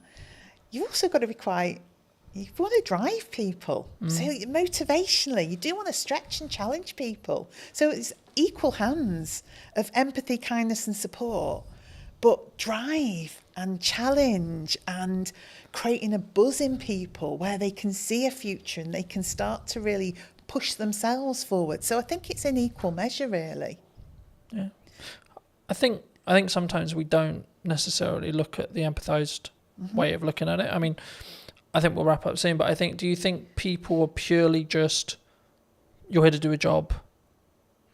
Like, could that be the approach? Like, it can be very, like, I'll use the term like maybe domineering or led or like very pushy in that respect. Like, you're here to do a job, get the job done. It definitely could be, couldn't it? And I think we all have to admit there are times where you just want somebody to get something done. 100%. And actually, is it more of an ebb and flow? Yeah, in some scenarios, you need to lead with candor and you need to lead with empathy. And in other scenarios, you're like, come on. Yeah, because you're also thinking sometimes the mentality of just get it done is because you know what the impact of that is going to be for other people and other things if that isn't done. Yeah. So it is empathetic, but in a different way, because you can see the end result of that not happening. So say we get something wrong. We've got someone who's relying on our food, getting to them on a certain day for their pet, who's always at their food, has a health condition, and logistically we get something wrong. My view is I have to help that person. So in that moment, you just need to get that done. Because we really need to care for that customer, that pet. We have to do the right thing for them. then we'll stop and say, right, okay, could we have done that differently so we didn't have to get to that point where we had to drive somebody to get that done? Yeah. But there are moments where it's right, but most of the time that's a result of not having done the hard slog in the first place, that you got there. Yeah. For people who may be interested in connecting with you, seeing more of your work, seeing what you're doing at Eden, where's best for people to connect with you? I guess I would say social media, Eden-wise, and then message me via there. So if you go onto Instagram, Eden, throw a message out. Because we're all in the office together, I will pick that up and see it. We're so easy to contact. I am on LinkedIn. I have to say it's not my favourite forum.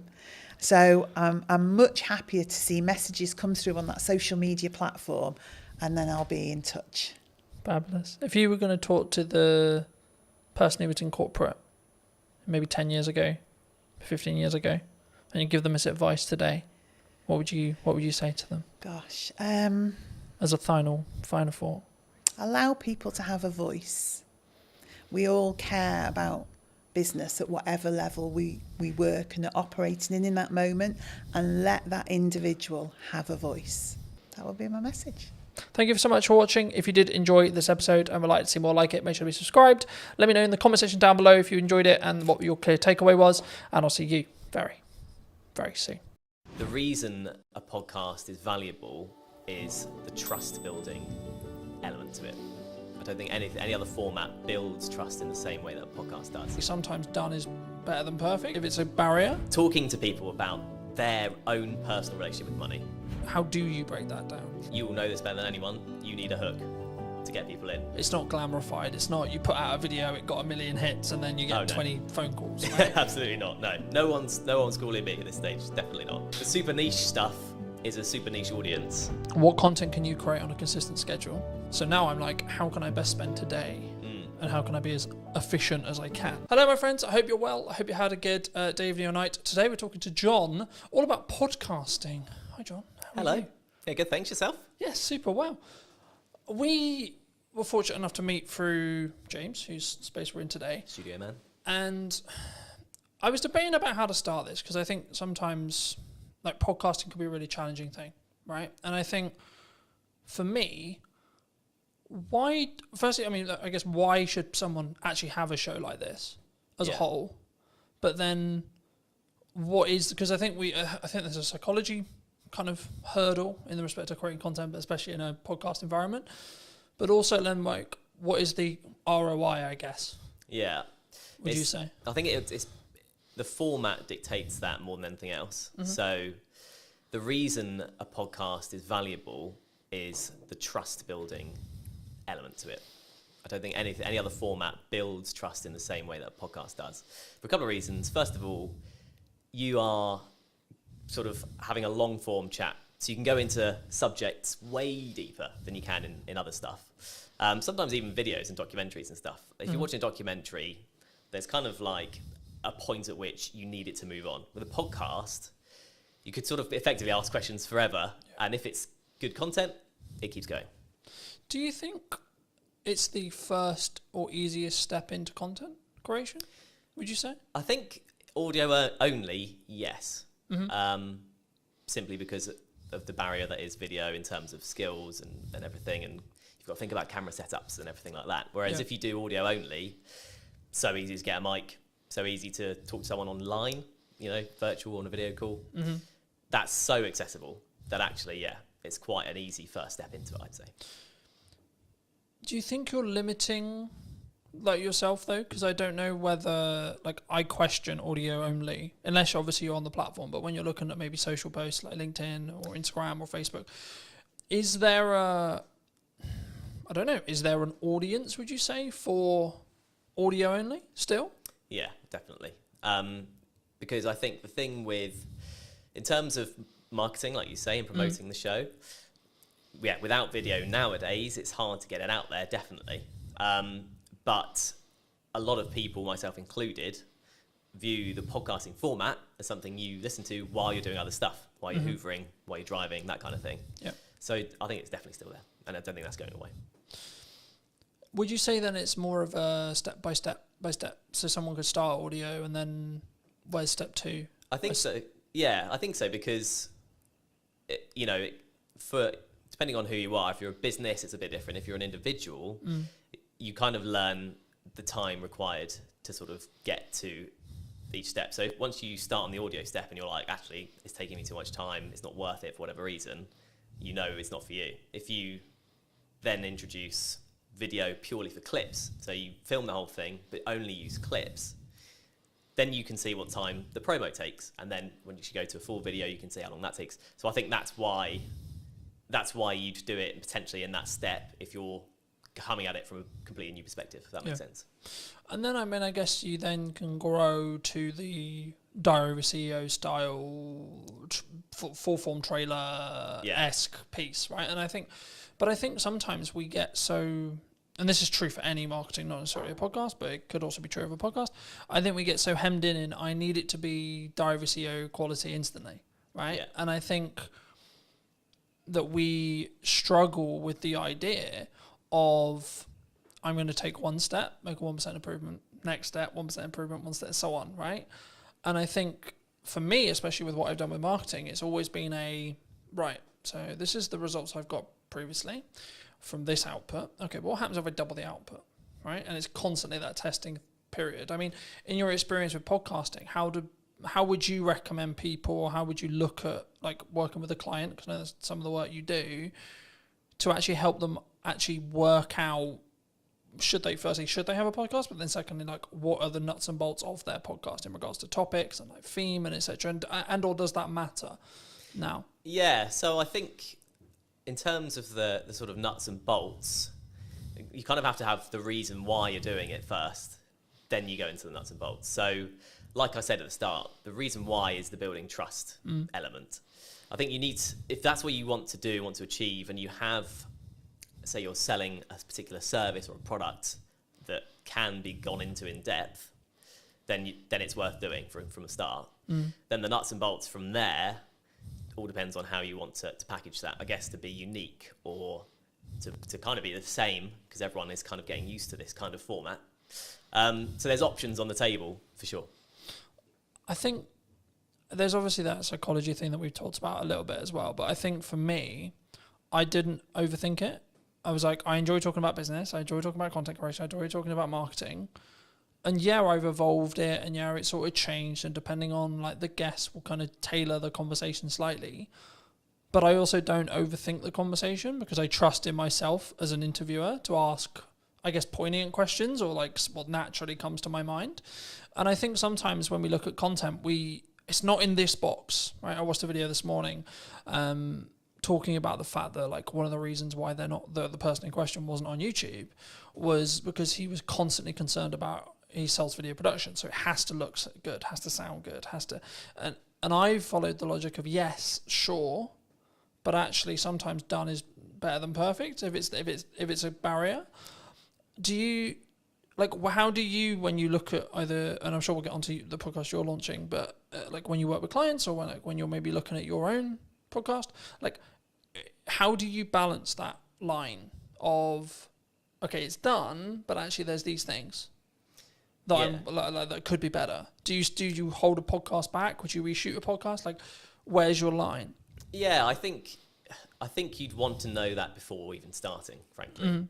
If you want it to be polished, and the client's a big company, for example, you want it to be polished, you start from there. That's kind of, the level is set effectively. And going on from there, in terms of, if it looks scrappy, there's kind of growing evidence that a scrappier look still appeals on the right platform. I was reading recently about TikTok and how people, or watchers or users of TikTok, prefer the raw content, the raw sort of footage and stuff. So someone literally picking up their phone and talking, there's no kind of green screen, no one's putting any effects or whatever. If the content looks like that on TikTok, it sells on TikTok. Yeah. Whereas on YouTube, like you were saying, people kind of expect a bit more of a polished thing. But I think authenticity is quite a big thing these days when it comes to content. And like you were saying with your questions and it's just coming off the dome and stuff, that's in some ways kind of seen as a more better or nicer to watch compared with a completely polished, you know, you've gone through 20 questions with a fine-tooth comb and you're only asking 10 because they're like the best ones only. It doesn't, like, conversations don't work like that, and that's ultimately what podcasts are.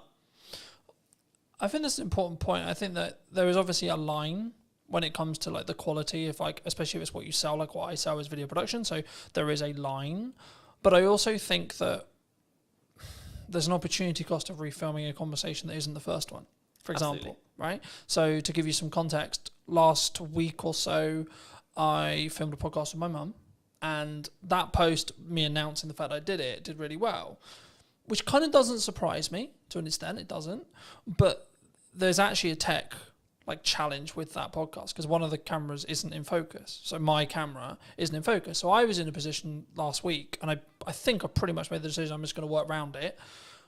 But I'm in a position where I'm like, the episode is really strong in regards to the content, but it's not perfect video production wise. Do I reshoot it with the potential opportunity that it will feel different and the conversation will maybe come across differently?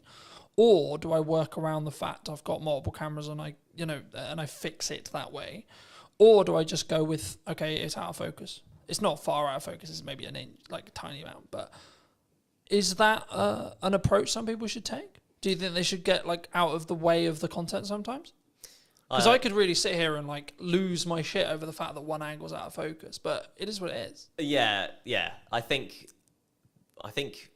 the content is what matters most. I think if you try to reshoot it, it's never getting anywhere near the same, especially if it was a good episode. Yeah. And you know, it's your mum, right? So it's personal to you, and it's like an emotional element to it. Yeah. And I know what you mean. You're coming at it kind of from like an editor's perspective, and it's just going to annoy you forever.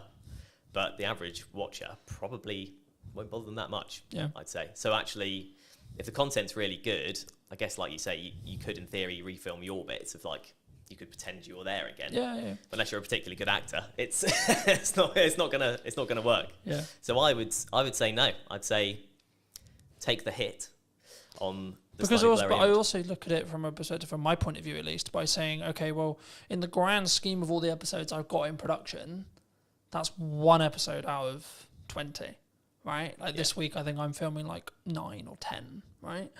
Total.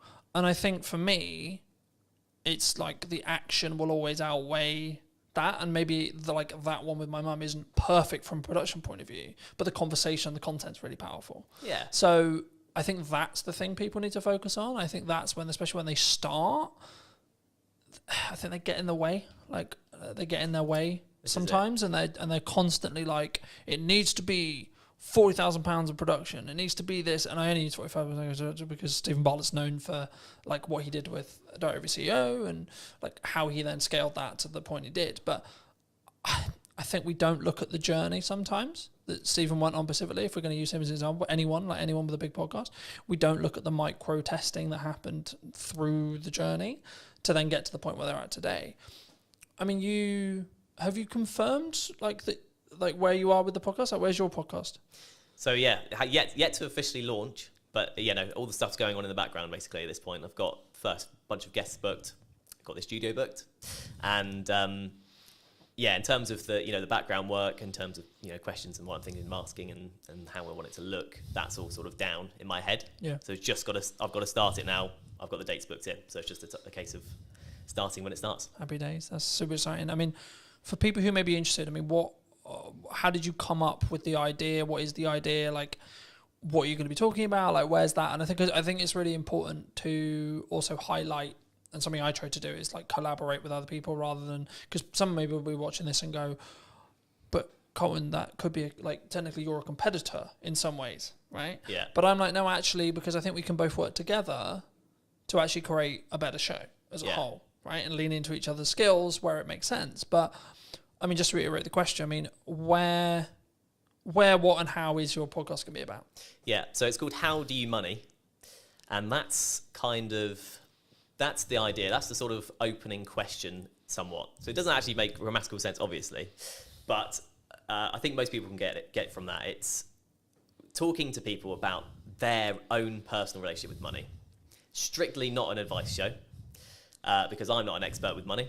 And it's purely human interest. So we're talking to people about their money habits, things like how often do they check their banking app. Mm-hmm. When you ask people these questions in day-to-day conversation, it's amazing how different the answers are. You know, how people in relationships deal with money between them. Everyone does it differently. And so like the crux is that twofold. First of all, in the UK, we're just not taught what to do with money in school, college, university, whatever. Do you think we should? Yes, That absolutely. should be in school? Absolutely, yeah, because it's a fundamental life skill. As you know, we had a short conversation about money at the start. Yeah, and, absolutely. So yeah, I think it definitely should be. But at the moment it's not, right? And so I think as a result, two things happen. Number one, everyone makes up their own way. Second of all, people are too scared to talk about it because there's no official like guidelines. Do you think from the start? Do you think that's an insecurity? Do you think like if I say that I nearly lost the business in 2024 or previously, that you're going to judge me? Do you think it comes from that? Absolutely, yeah. Do you think that I'm going to think that you think I'm a failure? I think that's a big part of it, definitely. And then let's flip it. Do you? Absolutely not. No. And I don't think anyone would, because, well, the main thing being everyone else will have their own story along the same guidelines. You know, because we're not taught about what to do, because life is a challenge anyway with money, because there are so many ways you can trip up with money. So it's very much a sort of you know, low budget psychoanalysis of money, and it's kind of an accumulative thing. So no, it's not about the one episode or one particular episode or what one person says. My idea about it is looking back at the first 10 episodes and seeing all the different answers. I've got a killer question that I ask at the start of this podcast that everyone will definitely have a different answer. It's a one-word question. Okay. One-word answer. And I hope that kind of sets the tone for how the rest of it is going to be. Yeah. I mean, looking at your planning stage then for your show, I'm curious because obviously I plan mine in the way I do it. How have you looked to plan it? Do you completely pre-plan it? Do you have an idea of questions in your head? Obviously, you've already said you have the opening question there. I mean, what do you have the rest of it? Like, just break most of the audience's case, but also I'm curious as well. I mean, like, how do you break that down? Like, how have you broken that down?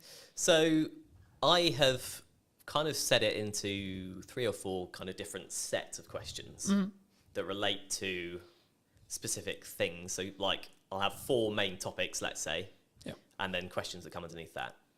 One of my sections is clickbait questions. Okay, fair enough. Just being really honest about it. But are you doing that for the clip that you're going to extract from the show? So partly to do with that, yeah, okay. Absolutely. You will know this better than anyone. You need a hook to get people in. Yeah. That's just the reality. Yeah, 100%. But as well as that, those questions often come up with the best answers. There's a reason they're clickbait questions, because they're the big questions. But it can't just be all of that, because it's like me going to you, what's the biggest mistake you've ever made with money? What's the best thing you've ever done with money? What's the worst problem you've ever got? Do you know what I mean? It doesn't, that's not a podcast. It doesn't work as a format in any interview or anything. So that's one section, for example. But in terms of the process, I just thought of the questions based on normal conversations with people. And then I've sort of categorized them, you know, chopped a few out. Yeah. The clickbait thing was only a recent idea, really, so I've added some of those in. And yeah, in terms of a format, it's conversational, right? So I don't have to hit every question. If I ask the second question and that lasts a good chunk of the podcast, so be it. It's quite loose because I want the content to be real. I think that's important, right? Because I think sometimes, and we were talking a little bit while I was setting up, about why people don't post or why people don't like show up or why they don't talk about their money, or, you know, there's loads of the kind of from a psychology point of view or like a coming across point of view, it's the same. And I think that for me, I've been very fortunate that I've always sort of taught publicly or built in public. And it was interesting because about a month or 2 ago, I think, I personally, so I don't know when the trend started, but the trend of building in public really started taking momentum.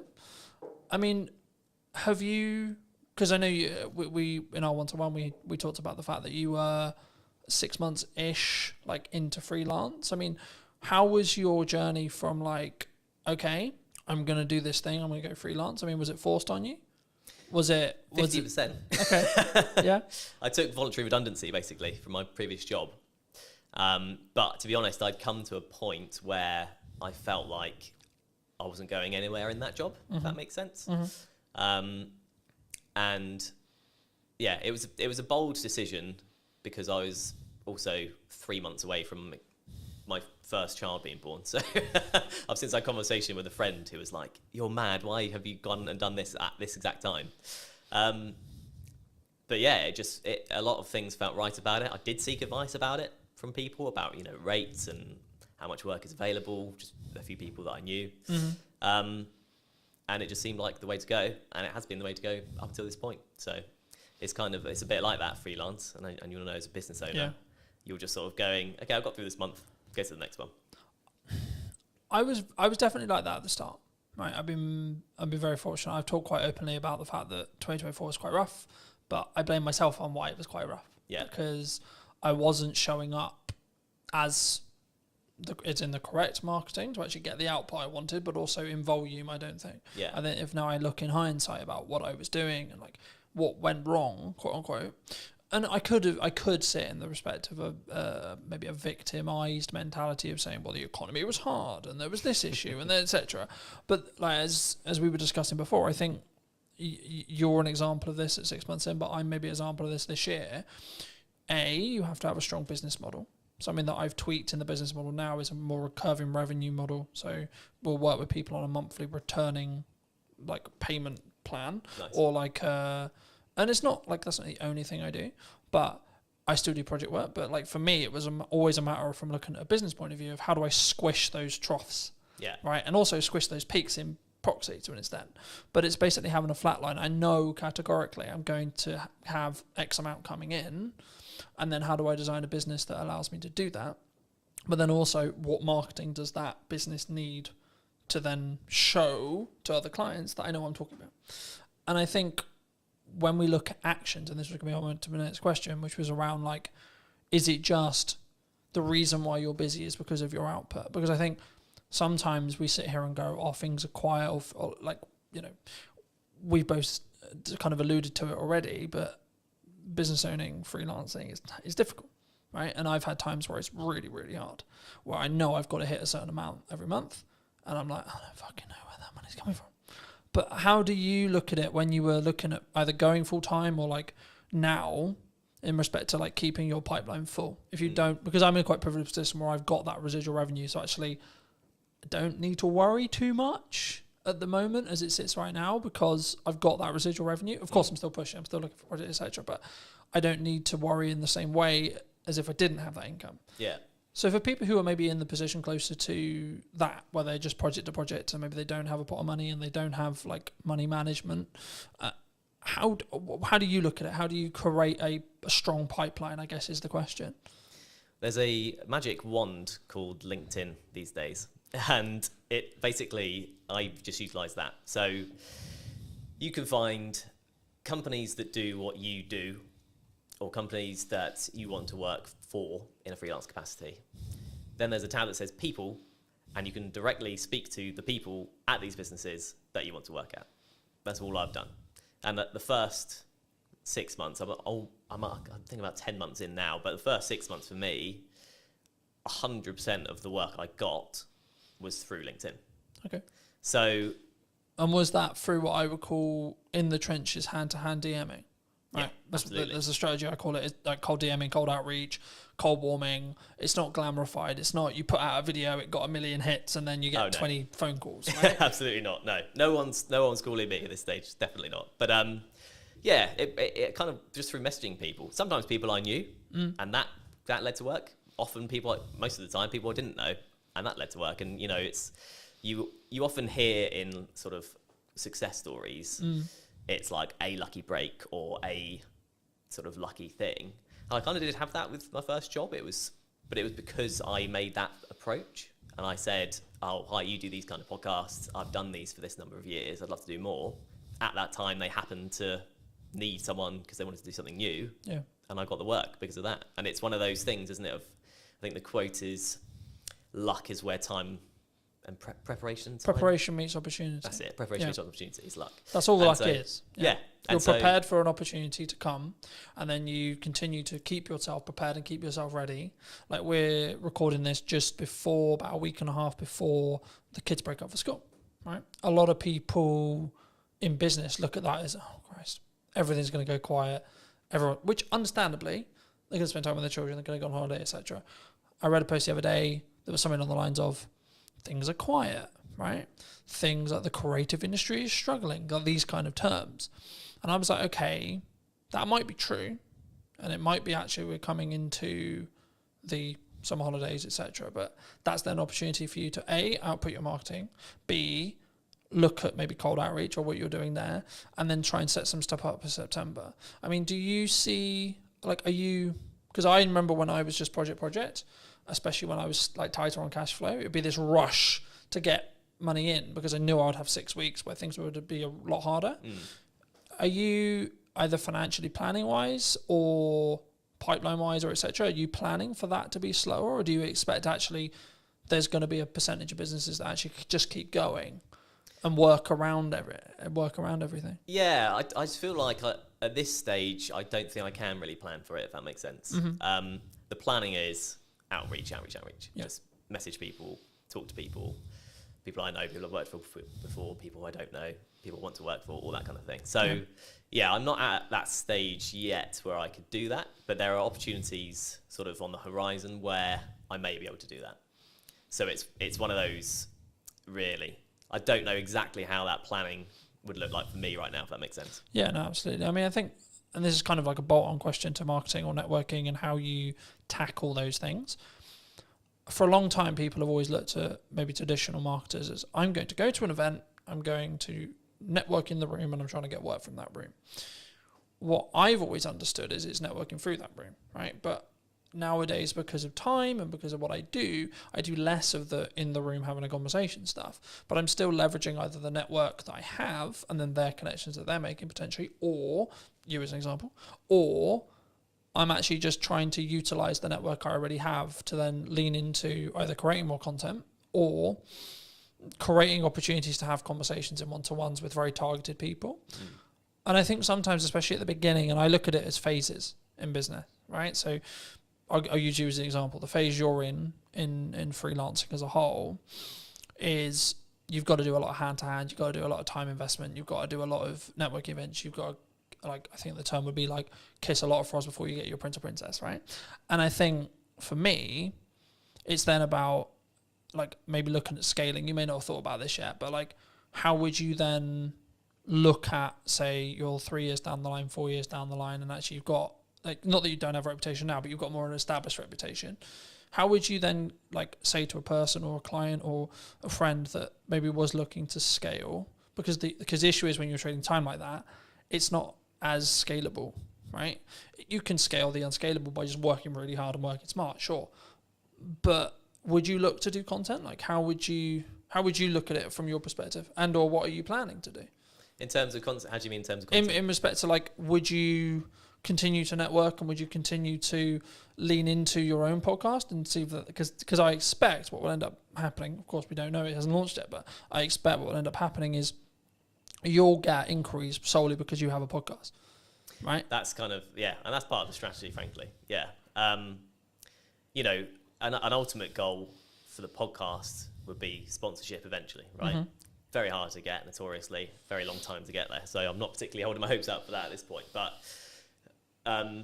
that's kind of my best bet in terms of something like you say that isn't just working and getting paid for the work, if you know what I mean. Yeah. You are getting paid to do the podcast, but it's not directly, I do this hour, I get this pay. Yeah, absolutely. I mean, I'm glad you mentioned sponsorship because I think it's something which people really struggle with. Do you think, because normally it's audience size based, right? Yeah. But I would actually say it's value, to an extent it's audience size, but also it depends on who you're asking to sponsor it. Okay. Yeah. If you're trying to get Coca-Cola to sponsor it, you probably should be pulling like a couple of million, right? If you're not trying to go for Coca-Cola, you can probably do it on a lesser scale. I mean, at what point would you, from your experience, would you say that even entertaining the idea of a sponsorship is a good idea? From a business's perspective. Yeah, from from the sponsor coming into looking for shows, and or if you have a show, at what stage should you then be like, hey, we've got sponsorship opportunities? Oh, I see, okay. Well, from the sponsor's perspective, there's a lot more talk these days about the power of niche podcasts, basically. Mine isn't very niche, so maybe I've missed the mark there and I have to relook at it. But the super niche stuff is a super niche audience, and super niche stuff brings a super dedicated audience in a lot of cases. Because if you love barefoot shoes, I'm particularly interested in them, you're looking about barefoot shoe stuff all the time. People will look about, how to strengthen your feet, what to do with toe spaces. You can go into mad detail and mad depth. And if you're a barefoot shoe brand and there's a podcast with 1,000 dedicated fans, you can put yourself in front of 1,000 dedicated fans. It doesn't sound like huge fry, compared to small fry, but it's dedicated people that if they like your brand will keep coming back. So it's kind of like a repeat customer concept. And also it's super niche. So if you're a barefoot brand and you go on the biggest podcast that's out there, you'll get lost among the noise of, the big brands like Coca-Cola. Yeah. So I feel like it's for a business, you want to look at the niche communities that you want to target. And then once you're in there, you're in there. As a show then? As a show, I think you have to know what you are able to do with the show. If you're committed to it week in, week out, because I think sort of weekly is what you need to be doing really for it to be worth sponsoring, maybe bi-weekly. Yeah, you could go for it from day one. I could be chasing it now, but I haven't got anything to show. I can't say, here's the podcast. I can say, here's the idea. Yeah. I think if you have something that it looks good and sounds good and the content is good and a community are reacting to it or people are reacting to it or you're getting a good amount of, if there's a value proposition in there, you're ready to sort of offer it up as long as you're committed to keep it going. Because then otherwise there isn't a sponsorable thing, right? Yeah. Do you think, I'm glad you mentioned like rhythm is what I call rhythm of shows. Do you think that you kind of alluded to it, maybe weekly or bi-weekly, like, because I know there's some people who may be listening who are like, I can only do once a month. Yeah. Right? Would you say that would stop them doing a show, or do they need to organise filming in such a way or producing in such a way where when they launch, they've actually got enough to do weekly, for example? Yeah, I think it kind of probably depends on the content, what the podcast is about. There's a lot of complicated algorithm stuff with YouTube and stuff. You definitely know more than me about that. But that kind of dictates that you need things to be weekly or you get lost. That's what I've sort of read. I think the buzzword we could use here would be you have to be consistent, right? You have to commit to what you're saying. For me, I do weekly because it can work. And how I do that behind the curtain-esque is I just film a shit ton. Yeah. So then I've constantly got content, right? So for me, I've kind of got content buckets. Like, so I'll have stuff that's just me involved. For that, I'm about 6 weeks ahead of schedule in respect to like what I'm editing, in respect to what I'm filming. And then from a podcast point of view, as I alluded to earlier, I'm filming 7 episodes this week. But 7 episodes won't go live this week. No, right? Of course not. In the first week, when I relaunched the show, 7 episodes, like close to 7 episodes did go live, but that was a deliberate marketing plan that was, we're going to push the podcast really hard. Now, I'm doing clip generation through AI. I'm doing clip generation with me, and it's a yes and strategy rather than a yes or strategy. Because I think so many people, they look at, we could use ops clips, we could use an editor, we could use this, and they don't say, what if we do and, right? How do you look at it from a post-production point of view? Should someone, when they want to start doing a podcast, I guess it's audience-based, and it's the person, right? Whether they've got resources to throw at it, etc. But should someone who's starting a podcast, maybe a corporate or a medium-sized business, and they want to do a podcast, should they get into the trenches first and start? Or should they just pay someone like us to come in and help them with it from day one, would you say? Yeah, I think if you're taking it seriously, you need a producer of some kind, an editor of some kind, realistically. To do that exact strategy, as you mentioned, have X amount ready to go. Yeah.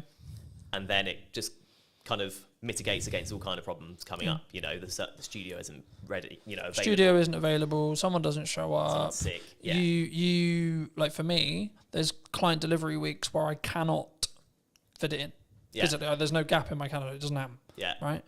But then I also have the week after, the 2 weeks after, where I'm like, this is podcast filming week. Yeah. Then I'll have a month where like I don't have that, but because I've got a load of bank, and that's why I constantly try and bank as much content as I can when I can film it, that I can then be in a position where actually it's fine, right? So if I do fortunately get really busy with work, which is a nice problem to have, I guess, right? Which is actually the reality I'm now in, because I have an abundance of content, an abundance of, I guess in some ways it's a mindset thing around like, I don't need the work. So to an extent, actually the work's more there because I'm showing up differently, I think. But I think for me, like, especially as I'm doing a clip strategy as well as the YouTube, like the YouTube is a focus, sure. But for me, and just quickly, as we're talking algorithms very quickly, the way YouTube's algorithm currently works, basically, in a nutshell, is you'll be served a piece of content that you like when you open the platform. So it'll pull, not push, it'll pull the content for you. And what will happen is when a piece of content goes live, so I put a new podcast out, I put ours out, etc., it will send it to a specific audience sector, okay? And then it will say, okay, cool, this audience sector watched X amount, Y amount, it got number of views, etc. If that is, and the threshold changes, right, and it's the unknown bit of the algorithm, but if the threshold, if it hits above a certain threshold, it will then be served to a similar sized new audience. Then it will check the threshold again and repeat. So when something goes quote viral, what's happening is the watch time, the likes, the views, whatever it is, whatever metric they're waiting on at the time, is basically scaling repeatedly into new audiences, and the reaction from every new audience is great. So it's greater than the next one. So it then serves it to a larger audience and so on. That's how it gains momentum. But even virality videos will lose momentum eventually. Yeah. Just because it will be oversaturated to the market. It will go into a different part of the audience, etc., etc. TikTok's known for this. And then people will start clicking off or not watching it, and then you'll just watch it sort of drop off. Right. You know? But then there's also the reason why like YouTube's so powerful. Is you can have a video that's been it's got 5 views. 6 months, 12 months time, for whatever reason, triggered by the algorithm, 1,000 views. Right? I've watched it happen. I'm sure you have as well. And I think for me, it's not necessarily about looking at what the algorithm is rewarding or isn't rewarding. It's more about what content can you create on a consistent schedule that you're passionate about, that you can speak from, that puts you in a position to put your best foot forward. When you look at working with people, are you quite picky and choosy? Or are you in a fortunate position where you can be picky and choosy when you work with people on their podcasts? Just in terms of clients? In terms of clients, in terms of people you collaborate with, in terms of people you work with. Because I'm always curious whether it's just the nature of the beast in some ways. Like, as I said, I sort of explained the makeup of my business this year. I'm now in a position where I'm very protective of my time. And that's not like I don't want to talk to you. It's just I only have a certain amount of time, and that's the only barrier, and that's my hurdle now. Because actually I'm okay on cash flow pretty much all the time because of my retainers. I'm okay because of project delivery. I've got a strong pipeline, and I'm good on content because I've got a large pile. So now I'm like, how can I best spend today? And how can I be as efficient as I can, in that respect? So is that, I guess the question, I'll re-ask it, but like, is it something you personally do? And if so, or if it isn't, is it something that you think you'll adapt to as your business scales and grows in that respect?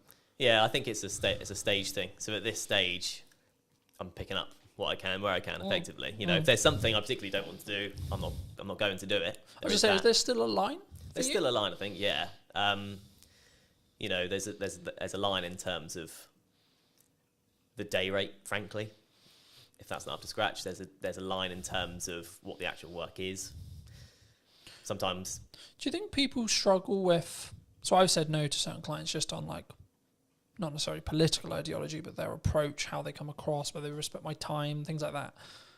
And I think people, they sometimes worry, what if I say no? What if there's, like, do you think that's it comes from I'm aware that I'm overusing the word insecurity, but I can't think of another way to describe it. Is it an insecurity of like, there isn't going to be more work down the road for me? Yeah, well, it's the biggest insecurity, isn't it? Because money is security these days, really. Yeah. Yeah, absolutely, it is. I think in terms of people saying yes to literally everything. Yeah, I think you're picky and choosy when you can be, probably. Frankly, you know, if you go, oh, well, the last couple of months are fine, I could do nothing for the next 2 months and be fine. Then you are very picky and choosy. Yeah. When you've had a barren 2 months, you're more likely to be like, I'll just take it. I also think it's a perspective of obviously synergize with the client. Can you add value? But also, like, even when you have an abundance of money or you're in a strong position with money, it might also be actually my goal is to hit this amount, right? And this project might not be ideal, but it pushes me closer to that goal so I can hit it sooner as well. And I think we sometimes, I'm in two minds about it. Part, like, because I'm a big advocate for you should say no, but also I'm a big advocate to get off your ego, get off your high horse. You still need to be in the trenches. Just because things are good right now, they're only good because you make them good for 6 months' time, etc. Right? And that's why I'm focusing on content. That's why I'm focusing on how I show up. That's why I'm focusing on constantly personally developing me, so that actually in 6 months' time things can be even better than they are, rather than, oh, I had a really good 25 for the first half. You know? Do you think people sometimes just want the instant though? Oh, as a question, like, because we're very social media orientated in that respect. Do you think it's purely around short-term validation, short-term money, short-term deal, short-term this? I guess, yeah, to an extent. I mean, it's if you're in a situation where you'd like, I need money now, everything else will go out the window for some people, you know, depending on your circumstances. You know, this is the crux of it, is it depends on your circumstances. If you're comfortable for a while, then you'll be fine. Otherwise, probably you will just snap up the short-term things. But I think, yeah, in terms of what you're saying, I think, of course it's nuanced, right? Because it's like, if my back's against the wall, then I need to go and do what I call hand-to-hand outreach, right? Which is I need to come up with an offer and I need to go to my network and I need to sell it and I need to sell it quick. Yeah. Right? But if I'm not in that position, I can then take my foot off that. You know, I can step back and I can say, okay, actually, let's play the mid to long game now. Yeah. And that's what I try to do in my content all the time. It's not direct sales. It's not this. It's actually, hey, have you thought about doing this? Hey, da, da, da. But as a society, as like starting creators, as freelancers, as video people, whatever you want to call it, have you noticed that people are more, they want short term? And they don't really have, I guess, the patience to look at where you're going to be in a year? Yeah. I think that's a reality. I mean, I would have been quite sort of downbeaten if I'd had a different first 6 months to it. You kind of have to go through the journey to understand what the journey is. Yeah. Right. So with clients, with people approaching you, you know, and you will have experienced this as well. You have 100 people you message. Yep. 30 reply, yeah. 10 say they'll have a call with you, 1 person gives you work. And if you think of it, if you go into it with that mindset, you'll live by that mindset, right? Yeah. So you'll keep doing it and you'll keep getting work because you've played the numbers game effectively. You know, you've hit as many people as you can. Eventually something's going to come up. You've done the rep, so to speak. Yeah.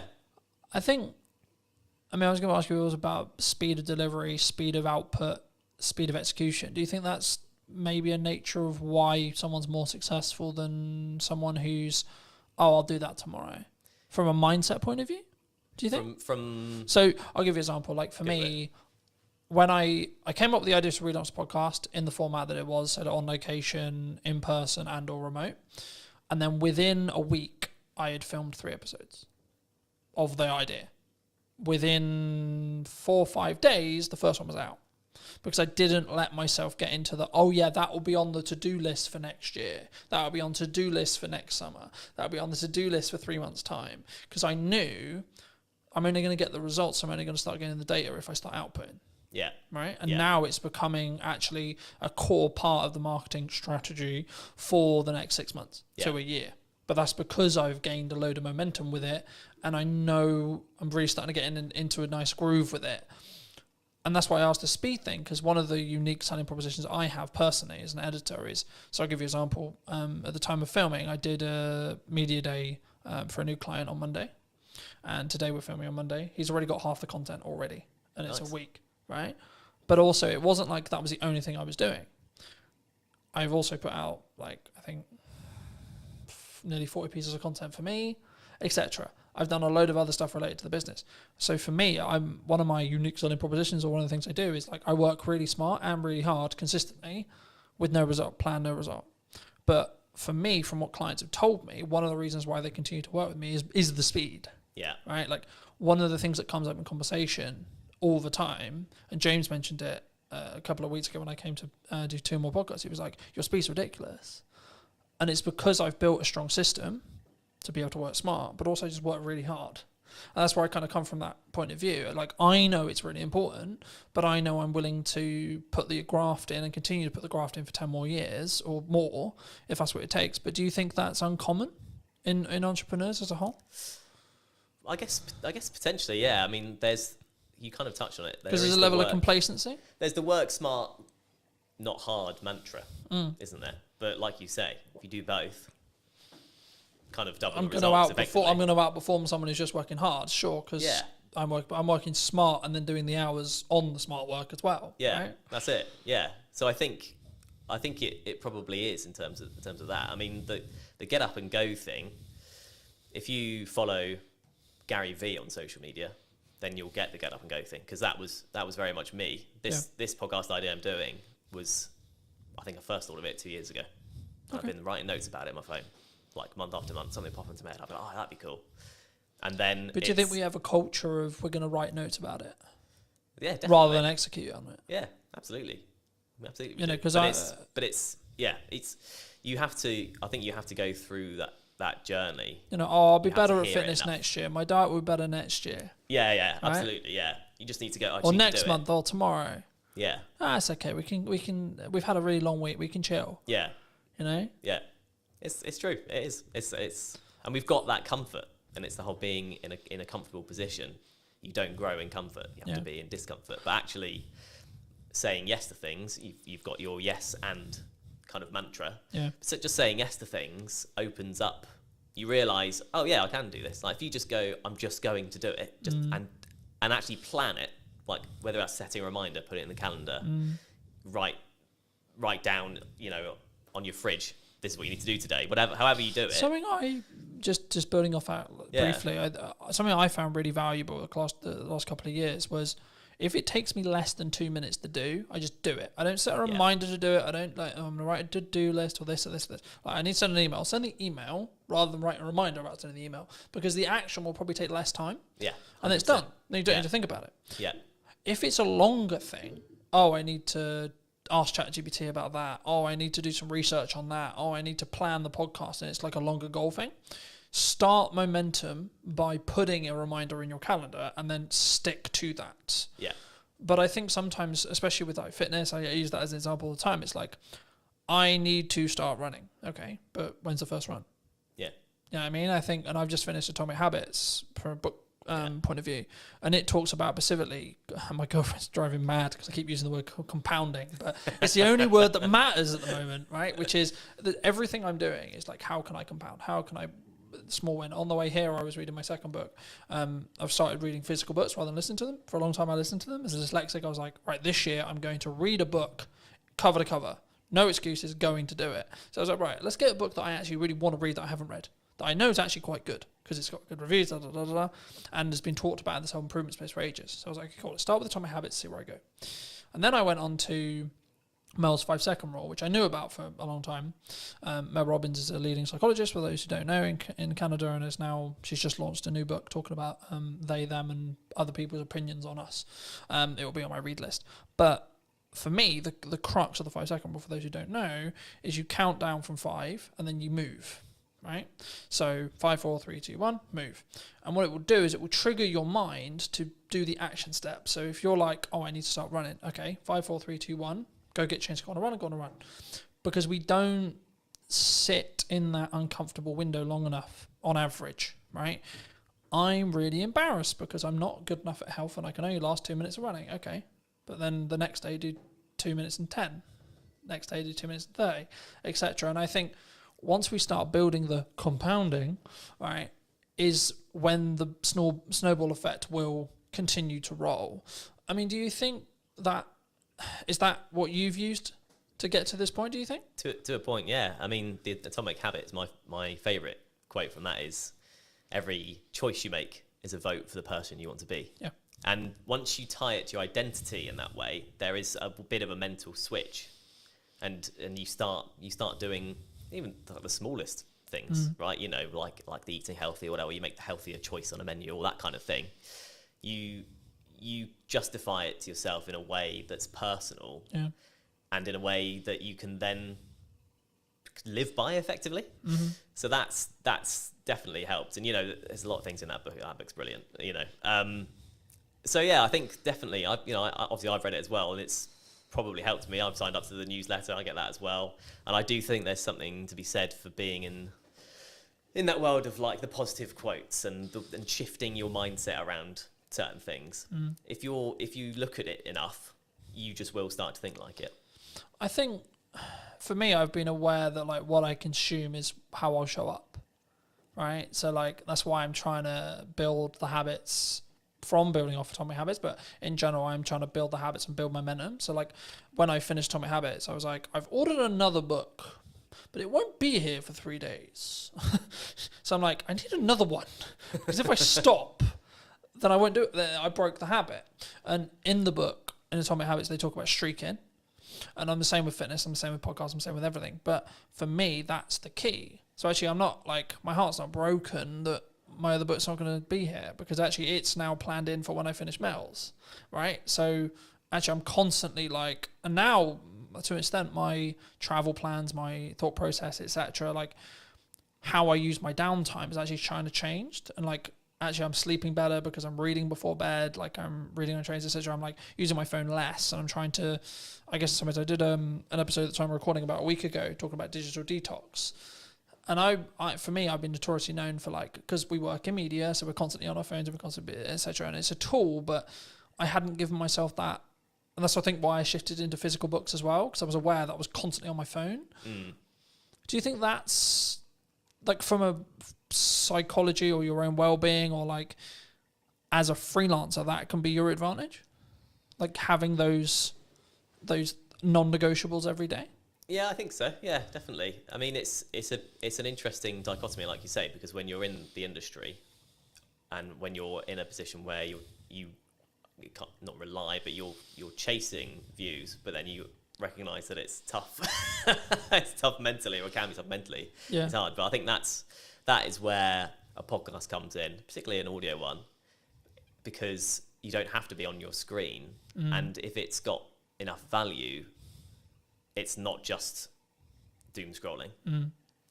It's one thing with detailed information that you go into, kind of like you're sort of talking about audiobooks is how we used to consume things. That's kind of what a podcast is. Yeah. Non-fiction, obviously. So I think that's, I don't know, I think that's kind of the power of podcasts in a way. It can be, you can consume without being tied to a screen. Yeah. I think also it's how you show up and the micro learning that you get from each one. Like, so for me, I'm like, I'm not focused on how many books can I read a year, for example. I'm focused on, okay, how many pages can I weave in today? All right, today's quite busy. I'm traveling a bit. I've got loads of client delivery stuff to do, etc., etc. But it's like, actually, I've got this window of time, right? So actually, how many pages can I get in that window of time? Okay, cool. Gamify it. And then I'm also, to an extent, I'm rewiring the habits that I had. So previously when I would travel, I'd be constantly on my phone or constantly like listening to music or watching YouTube videos, which is not a bad thing as long as it's educational, sure. But for me, I'm curious to see where I'll be in like 3 to 6 months when I'm deliberately scheduling in time, whether it's travel or etc., to physically kind of disconnect from digitized stuff, especially as I live and breathe digital.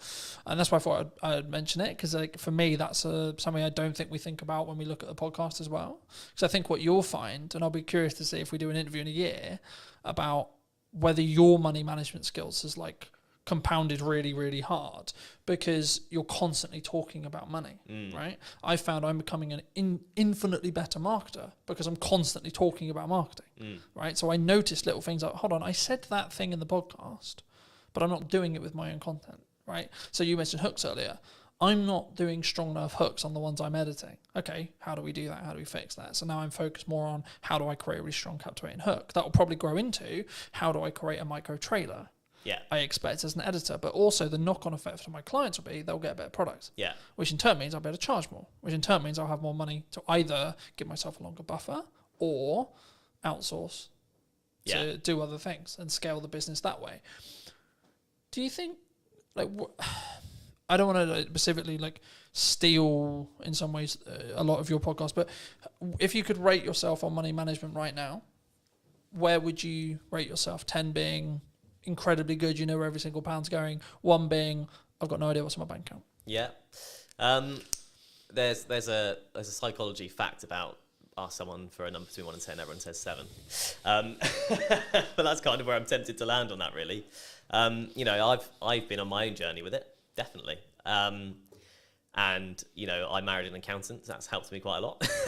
And, you know, just being in a relationship, she's super savvy. She's closer to the 10 mark than, you know, most people I know. But just being with her has helped me probably come up from a 5, frankly. Okay. In your 20s, you're in like a 3, you know, generally speaking. Yeah, there's a question that's going to be on the podcast, which is, how often do you check your bank account every day? And in my 20s, it was as little as possible because I just didn't want to know. You push it away, right? You go... Does that come from you were anxious about it? 100%. I was at university, but it's... Shit, how much money have I spent? Exactly, yeah. How much has gone on beer? I don't want to know. How much I spent last night? I don't want to know. So I don't remember last night, but I remember there was a card involved. Shit. Yeah, Shit. Exactly. But once you sort of learn to look at it regularly, it empowers you, I've found. Empowers you because you go, okay, well, actually, I'm in control rather than just letting it all just slip and hope for the best. And if it's overdraft, it's overdraft. So I've kind of been on that journey, which is a small thing. I'm not trying to claim I've been on an epic money journey. Nothing dramatic's happened either way for me. But that one thing, kind of going back to the mindset thing, has helped massively. But again, you ask everyone, I'll ask you, how often do you check yours? 3 to 4 times a day. Right, there we go. Since I was in business. Right. For business, same as you. Just hide fucking away from never it. fucking terrified of it, right? That's it. In business where I know I've got to pay for shit and I need to work out where that money's coming from all the time.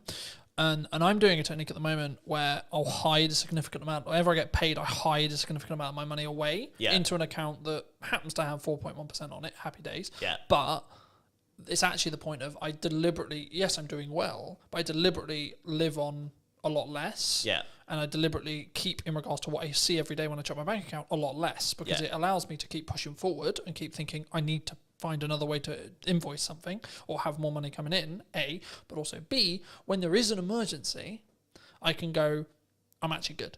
Yeah. You know, I can fix that problem. Hidden account will fix. Yeah, so this is an example of how I use AI.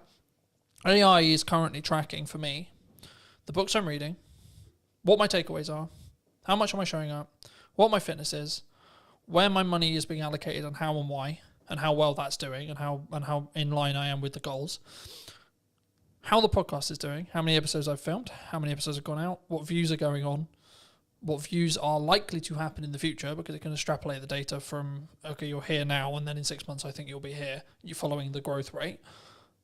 So people, and I wanted to talk briefly, and I'm aware of time, so I think we'll wrap up soon, but I wanted to talk a little bit about AI with you. Yeah. Because I think it's, people are either going to use it to be more efficient and have a lot of those things being monitored for them, as I mentioned, or they're going to sit on the moral of, I don't want to. You know what I mean? Yeah. I'm not doing it because it's the world's over. Yeah. You know, and we're all going to lose our jobs. Do you think we're all going to lose our jobs? Not necessarily, is what I'd say. I think it still has to come quite a long way because, and you know, people will reference the manual jobs of, you know, an AI won't fix your sink. Yeah. Maybe a robot with an AI brain could do one day. Mm-hmm. But actually, anything that involves a human at this point, largely, you need to be able to talk to someone about. Yeah. And you can have a conversation with AI, but it's slow, like, compared to talking to a human. If you just want to get to the bottom of a problem, because of the way LLMs work and how they're programmed, you can't get there quick enough. Yeah. You can't relate in the same way. You can't. It also has ask, a "Oh, why don't bias you do this?" towards being positive as well. So if you want constructive criticism on something, it's not very good at that. Yeah, yeah, Right. exactly. But I always use I've used the analogy recently of like you need to sharpen a knife to be able to cut something, right? Yeah. So you need to sharpen the AI, tell it what you want. And that's what I mean. When it comes to data analytics, which is everything I basically just discussed of how I use it, it's actually really good. Yeah, absolutely. Because all I'm getting it to do is do the thinking for me. Yeah. But I'm also aware that I may lose my cognitive ability. That's also why I shifted to reading physical books. Yeah. Because it keeps my cognitive ability high. Yeah. Right? So actually I've got the best of both worlds now. Because I'm building more time because I'm being more efficient to then utilize my brain more in tasks which are more challenging, you could say, to then be able to utilize AI better, and the snowball effect goes that way. Yeah. You know? Do you think people are naturally scared of it because it's the new thing? I think there's an element of that, yeah. But I think it's also, it's seeped into normality